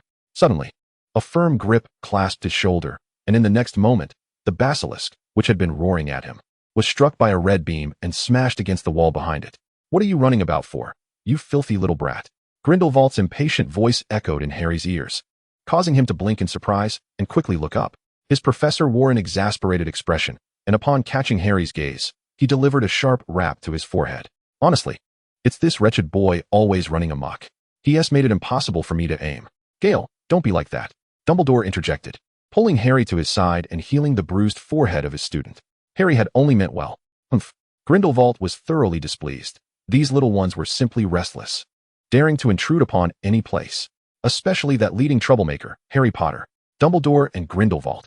Harry still felt somewhat dazed. They had arrived. Indeed, they were all present at the school. The basilisk trembled as it rose, roaring towards the source of the sound. Grindelwald showed no mercy, summoning a blazing wall of fire that ensnared the fire-averse basilisk, rendering it unable to advance a single step, forced to writhe helplessly in place. How could such a creature be kept at the school? Grindelwald furrowed his brow, contemplating whether to eliminate the basilisk outright or to confine it. Dumbledore's gaze, however, had already settled upon the individual before him. Tom, it has been a long time. His eyes bore a tinge of sorrow. This Tom was still quite young. Had the son he had nurtured with such care already begun to stray down a dark path at this age? "Long time no see, Professor Dumbledore," Tom sneered, disregarding the basilisk's anguished cries behind him, directing an almost hateful stare at the elder before him. Not even a word of father would he utter? Aberforth felt a pang of sadness. Why did his adopted son harbor such enmity towards him? He had provided him with everything he ought to have had. Why had he still raised a venomous serpent? Grindelwald stepped forward, shielding his beloved from the malicious gaze. He frowned, speaking coldly, ungrateful creature. Conscience? Huh. The hatred and resentment in Tom's eyes seemed nearly palpable. Compared to Albus Dumbledore, who restricted his growth at every turn, he loathed Gellert Grindelwald even more for his indifference. Did his gaze contain anyone other than his partner? Why did he always appear so dissatisfied with him? Grindelwald had never fulfilled his duties as a father. What right did he have to criticize him? Such a feeble plan. You have shown not a whit of progress. Grindelwald uttered another disdainful remark, his gaze toward Riddle brimming with contempt. Tom turned his head aside, refraining from responding. He was acutely aware that his plans might falter, yet he remained obstinate. Sooner or later, I shall make you see. I will surpass you and vanquish you. Abruptly, he pivoted to glare fiercely at Grindelwald. Tom believed his magical prowess was undeniably on par with that of his two guardians, and being young bestowed upon him an even greater advantage. If only you could channel such thoughts toward a righteous path, we wouldn't have arrived at this juncture. Righteous path? What constitutes righteousness? Tom raised his right hand, tilting his head back as he proclaimed loudly, only those who dominate this world possess the right to speak of righteousness. He slowly turned his head, his gaze resolute and confident, fixed upon Grindelwald. I shall not, like you, succumb to love and become indistinguishable from the masses. Father. This might be the last time Tom Riddle referred to his guardians as such. There is still time ahead. The soul twisted and contracted into nothingness. The diary lying on the ground moved of its own volition. As the black cover snapped shut, Pansy, nestled in Blaze's arms, suddenly opened her eyes wide. Hurry, quickly. Pansy clung to the remnants of her consciousness before it vanished, urging her classmates to flee this perilous place. You're awake, Blaze exclaimed in surprise, intending to immediately seek out Madame Pomfrey. Zabini. Pansy looked up in confusion, then suddenly realized the perspective. Blaze, recovering from his joy, hastily set Pansy down, awkwardly turning his back. I was merely worried that you might be harmed by that serpent. Pansy, disregarding Blaze's words, scanned her surroundings, noting that everyone was watching her, including Professor Dumbledore and Grindelwald. The malevolent serpent lay lifeless and charred in the flames. Pansy's legs weakened. Is it all over? Hermione, who stood close by, quickly reached out to catch her. Upon meeting Hermione's concerned gaze, tears welled in Pansy's eyes. I'm sorry, I'm so sorry. It's all my fault. Pansy covered her face with her hands, unable to contain her sobs. Hermione held her tightly, patting her back repeatedly in an attempt to soothe her distress. Even the typically eloquent Hermione found herself at a loss for words. Although the Chamber's crisis had been resolved, Pansy Parkinson still had to confront her bleak future. Let us address things one step at a time. Dumbledore picked up the diary from the ground, his azure eyes still reflecting sorrow as he turned to beckon the students toward the hidden passage. Harry cast a final glance back at the place that had nearly cost him his life, a smile creeping onto his lips as he shook his head in resignation. How foolish he had been. He no longer needed to resolve everything on his own, nor did he have to willingly sacrifice his life for the greater good. It was time to detach himself from the role of savior, Harry Potter. A hand grasped his own, the slightly damp sensation prompting Harry to turn his head in curiosity. Why are you sweating so much? Draco? What do you think? In the dimly lit passage, all Harry could detect in Draco's tone was a biting resentment, leaving him momentarily baffled. Hadn't he done anything, had he? That scoundrel Harry Potter. Draco cursed inwardly, genuinely incensed. Just moments ago, Harry had been shouting for them to flee, while he had run in the opposite direction, clearly intending to divert the basilisk's attention to himself, disregarding his own safety. He even let go of Draco's hand. Draco was furious, exceedingly furious. He could comprehend Harry's willingness to risk everything to save Pansy. He knew Harry Potter was a kind-hearted soul, but that did not mean he could fathom Harry's blatant disregard for his own life. The young master sniffled slightly, realizing that he could risk so much for Harry, yet Harry could not even prioritize his own well-being. Hey, why are you squeezing so hard? Harry quietly complained, puzzled by Draco's grip on his hand. You deserve it. What? What are you angry about now? You're as thick as a troll. Even the Weasley goblins are smarter than you. Hey, Ron protested loudly. What does that have to do with me? Their bickering filled the air, the lively atmosphere bringing some comfort to Albus, a smile finally gracing his lips. Gale. It's nothing. Thankfully, he would always be by his side. A large hand firmly grasped Albus's concealed hand. Gellert understood his lover all too well. He knew Albus despised the pain of loss. Yet that person had made him experience it time and again. It's all right. He would ensure they paid the price. Oh, and the first order of business upon our return is to deal with that traitorous adventurer in Hogwarts, daring to act as a spy for dark wizards, utterly ungrateful. Gellert narrowed his mismatched eyes, already devising a plethora of methods to handle Lockhart in his mind. Upon reaching the end of the passage, Harry looked up at the illuminated exit, pondering whether Fawkes could carry so many people at once. Oh well, Professor Grindelwald will conjure a staircase. How impressive. Harry genuinely admired him. He also held great admiration for his little sister, Antonia, who had the audacity to pluck feathers from a tiger's back since childhood. Her courage was not to be underestimated. Chapter 44. True Intentions. Back in the washroom, Harry let out a long sigh of relief. At last, everything had come to an end. Yet he still did not comprehend Voldemort's intentions behind this ordeal. Professor Grindelwald hadn't clarified either. Should he inquire? Would he be reprimanded? Enough, let us settle accounts first. Huh. Harry lifted his head, just in time to meet Professor Grindelwald's dark expression. You little brats, do you have any idea how perilous your actions today were? Why didn't you first inform the professors? Especially you, Harry Potter. You reckless little fool, even more so than your father during his school days. Is this something for your age group to meddle in? Do you have a death wish or something?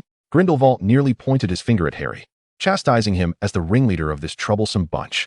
Honestly, they had everything meticulously planned, and then these students had to interfere, complicating matters unnecessarily. Heaven knows the trouble it would cause if they were to perish at Hogwarts. How would the school explain it to the parents? Just adding to Albus's troubles. No. Weren't Goyle and Crabbe supposed to handle this? Ron muttered under his breath, silenced by the death glare from Grindelwald. All right. Gale, they had good intentions too. Albus quickly interjected, soothingly ruffling Harry's hair, noting how frightened they were, all huddled together, afraid to look up. I'm sorry, Albus, Harry murmured, realizing they had indeed acted excessively. Oh, there's no need to apologize, Harry. You were very brave, Albus replied with a warm smile. I understand you wish to protect your classmates, and that was commendable. However, remember to act within your limits. You still require guidance and protection from professors and parents at your age. Promise me that if you discover anything next time, you will inform us promptly, all right? The students exchanged glances, obediently nodding in agreement. Harry once again donned a smile, exclaiming, Merlin, this is the first time I've ever heard such words. He seized Albus's sleeve, pressing further with his inquiries. What was that person truly intending? Were they aiming to unleash the basilisk to wreak havoc on Hogwarts? Why bother with such trivialities? Grindelwald snapped, shooting Harry a disdainful glare. Harry quickly withdrew his hand, offering Albus the most endearing smile he could muster. You could always inquire with your father, Albus replied cheerfully, turning his gaze toward Pansy Parkinson, who was cowering behind Hermione. Pansy. Headmaster Dumbledore. Pansy replied weakly, fearing expulsion. The school will intervene in matters concerning your family. What? Pansy's eyes widened in disbelief. We won't allow any illicit actions to jeopardize the well-being of our students. No need to worry. Just focus on your studies. Tears welled in Pansy's eyes as she nodded vigorously, rendered speechless. Hermione kindly patted her back. At last, a sense of relief enveloped the group, their faces bright with joy. Humph. Draco huffed, crossing his arms and exhaling heavily through his nostrils, clearly displeased. He still harbored resentment over Pansy's role in Harry's injury. Don't be upset, Draco, Harry said, giving his hand a gentle squeeze. He couldn't quite decipher what was troubling Draco this time, but instinctively felt that soothing words were in order. Years of experience had taught him that a few kind remarks and a softer demeanor would soon have the young lord calming down. Humph. Oh, it seems to be working. I'll save you my apple pie at dinner. The sweet treats that Sirius sent should have arrived by now, and I'll give you my share as well. Who cares? Draco turned his head away, though his sour expression began to wane. Excellent. That's a sign he's almost over it. Come on, let us go? Harry urged, nudging Draco's back and beckoning their friends to follow. In such circumstances, a bit of butterbeer would be ideal, but alas, they were only second years and couldn't access Hogsmeade. No matter, there's always a next time, Harry thought cheerfully, relieved that he no longer had to fret over the signature on the application form. A bunch of little brats. Grindelwald rolled his eyes at their departing figures. Albus. Albus, busy restoring the washroom to its former state, turned to him. Don't be disheartened. Albus gave a resigned smile, sighing softly and shaking his head. After all these years, I've come to terms with it, Gellert. I don't know where I went wrong in raising him. A flicker of pain lingered in his eyes. Albus had poured his heart and soul into the upbringing of the boy he had adopted in midlife. He couldn't fathom why Tom had gradually distanced himself, even positioning himself as his adversary. Initially, he had held on a hope that perhaps Tom had been tainted by some archaic and harsh ideologies upon entering Slytherin. He thought that with his guidance and by limiting Tom's exposure to dark magic, there might still be time to steer him right. But after Tom graduated and severed all ties, committing irrevocable acts, that hope had faded. He clung to a sliver of optimism, wondering if Tom might repent while imprisoned. How naive he had been. Don't dwell too much on it. He became this way because darkness was inherent to his nature. Grindelwald wrapped his arm around Albus's shoulders, gently nuzzling his chin against his soft hair, attempting to comfort his lover's sorrowful heart. Albus had always been so sentimental. Let us head home. They returned to the headmaster's office, where Remus and Severus awaited with a bound Gilderoy Lockhart. Grindelwald forcefully administered Veritaserum to Lockhart, his actions quite brusque. The four listened as the so-called adventurer spilled everything like a bamboo tube pouring out beans. The tales of adventure were fabrications, all stolen from others. He didn't even know who had contacted him. Only that the individual had promised that adhering to the plan would elevate his fame and restore the admiration of the students. Lockhart truly lacked courage. Under the almost threatening gazes of Grindelwald and Snape, he nearly confessed to having deceived his mother at 5 years old, claiming he lost money when he had actually used it to buy ice cream. Please, spare me. I truly had no idea he was a dark wizard. I simply wanted to defeat the monster in the Chamber of Secrets to redeem myself. You? Grindelwald rolled his eyes, exasperated by Lockhart's utter lack of self-awareness. Send him to the ministry. Let them decide. Dumbledore sighed, making a firm resolution. Remus nodded, indicating he would handle it since he had no classes that afternoon. Albus and Gellert returned to their home. The bright orange sofa had seen better days, creaking underweight. Yet Albus cherished these old furnishings and couldn't bear to replace them. With only the two of them in the house, Albus finally relaxed, leaning against his lover's shoulder, silently licking his wounds. His life had been rather smooth, a harmonious family, a perpetually loving partner, and a fulfilling job. The only regret was not having children. Ironically, he had adopted a cold-hearted serpent. Gellert gently caressed his hair, his own mind swirling with thoughts. He too couldn't comprehend why Tom regarded him with such disdain. In those past years, he had always viewed Tom as his own child. They both sighed in unison, exchanging glances, wanting to speak yet finding themselves at a loss for words, enveloped in a lengthy silence. Ding ding. After an indeterminate time, the phone rang. Albus rose and approached the desk phone. Hello? Albus. A girl's bright voice chimed through. Can I come over for dinner today? Daddy and Papa went out on a date without me. Antonin's voice was pitiful, yet cheerful. She loved visiting Albus. Of course, sweetheart. Come right over. The little girl was overjoyed, hastily saying she would gather her things before quickly hanging up. Albus had recommended installing the phone, believing it cooler than using the Flu network. Once the call ended, Albus hurriedly scurried around the house, retrieving Antonin's special slippers, while directing Gellert to prepare some snacks. Pulling out the soda he had set aside for her, knowing the little one adored it. Ugh, the annoying little brat is coming again. Gellert drawled, sauntering towards the kitchen, his cat-themed slippers slapping against the floor with a soft thud. Albus had already arranged the child's slippers, standing at the fireplace with a beaming smile. Moments later, Antonin emerged from the flames, leaping into Albus's arms.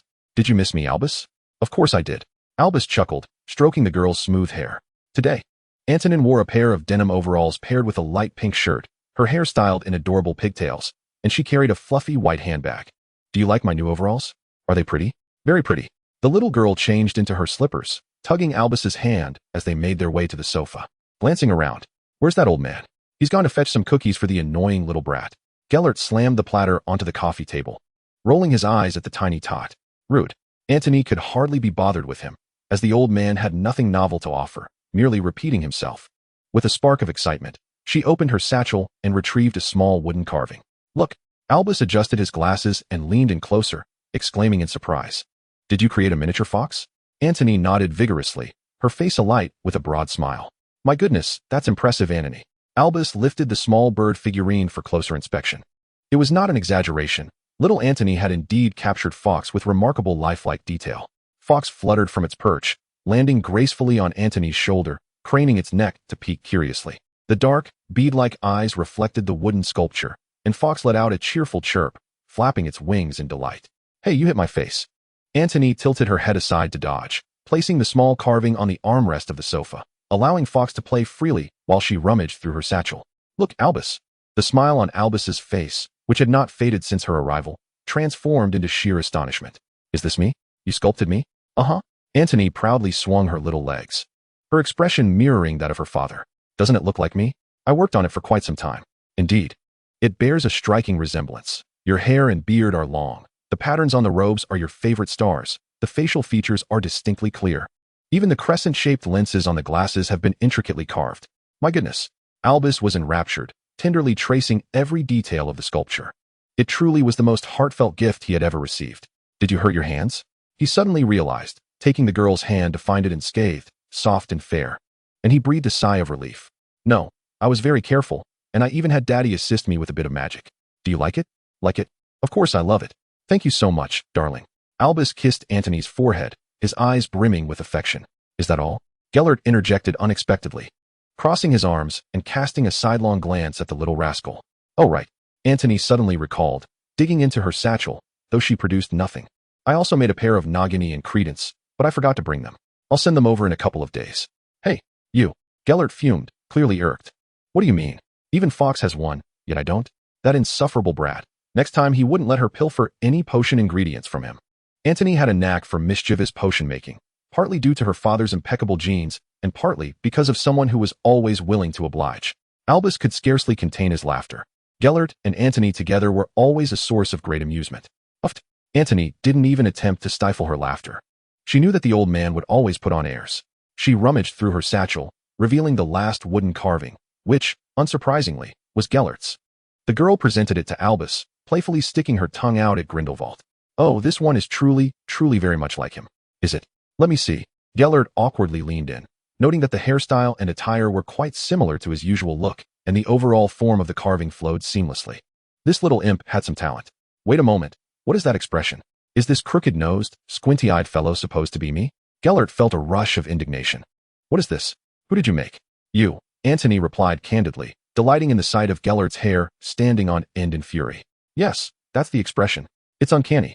Albus could no longer restrain his laughter, finding Gellert's current, almost monstrous expression to be an exact match for Antony's carving.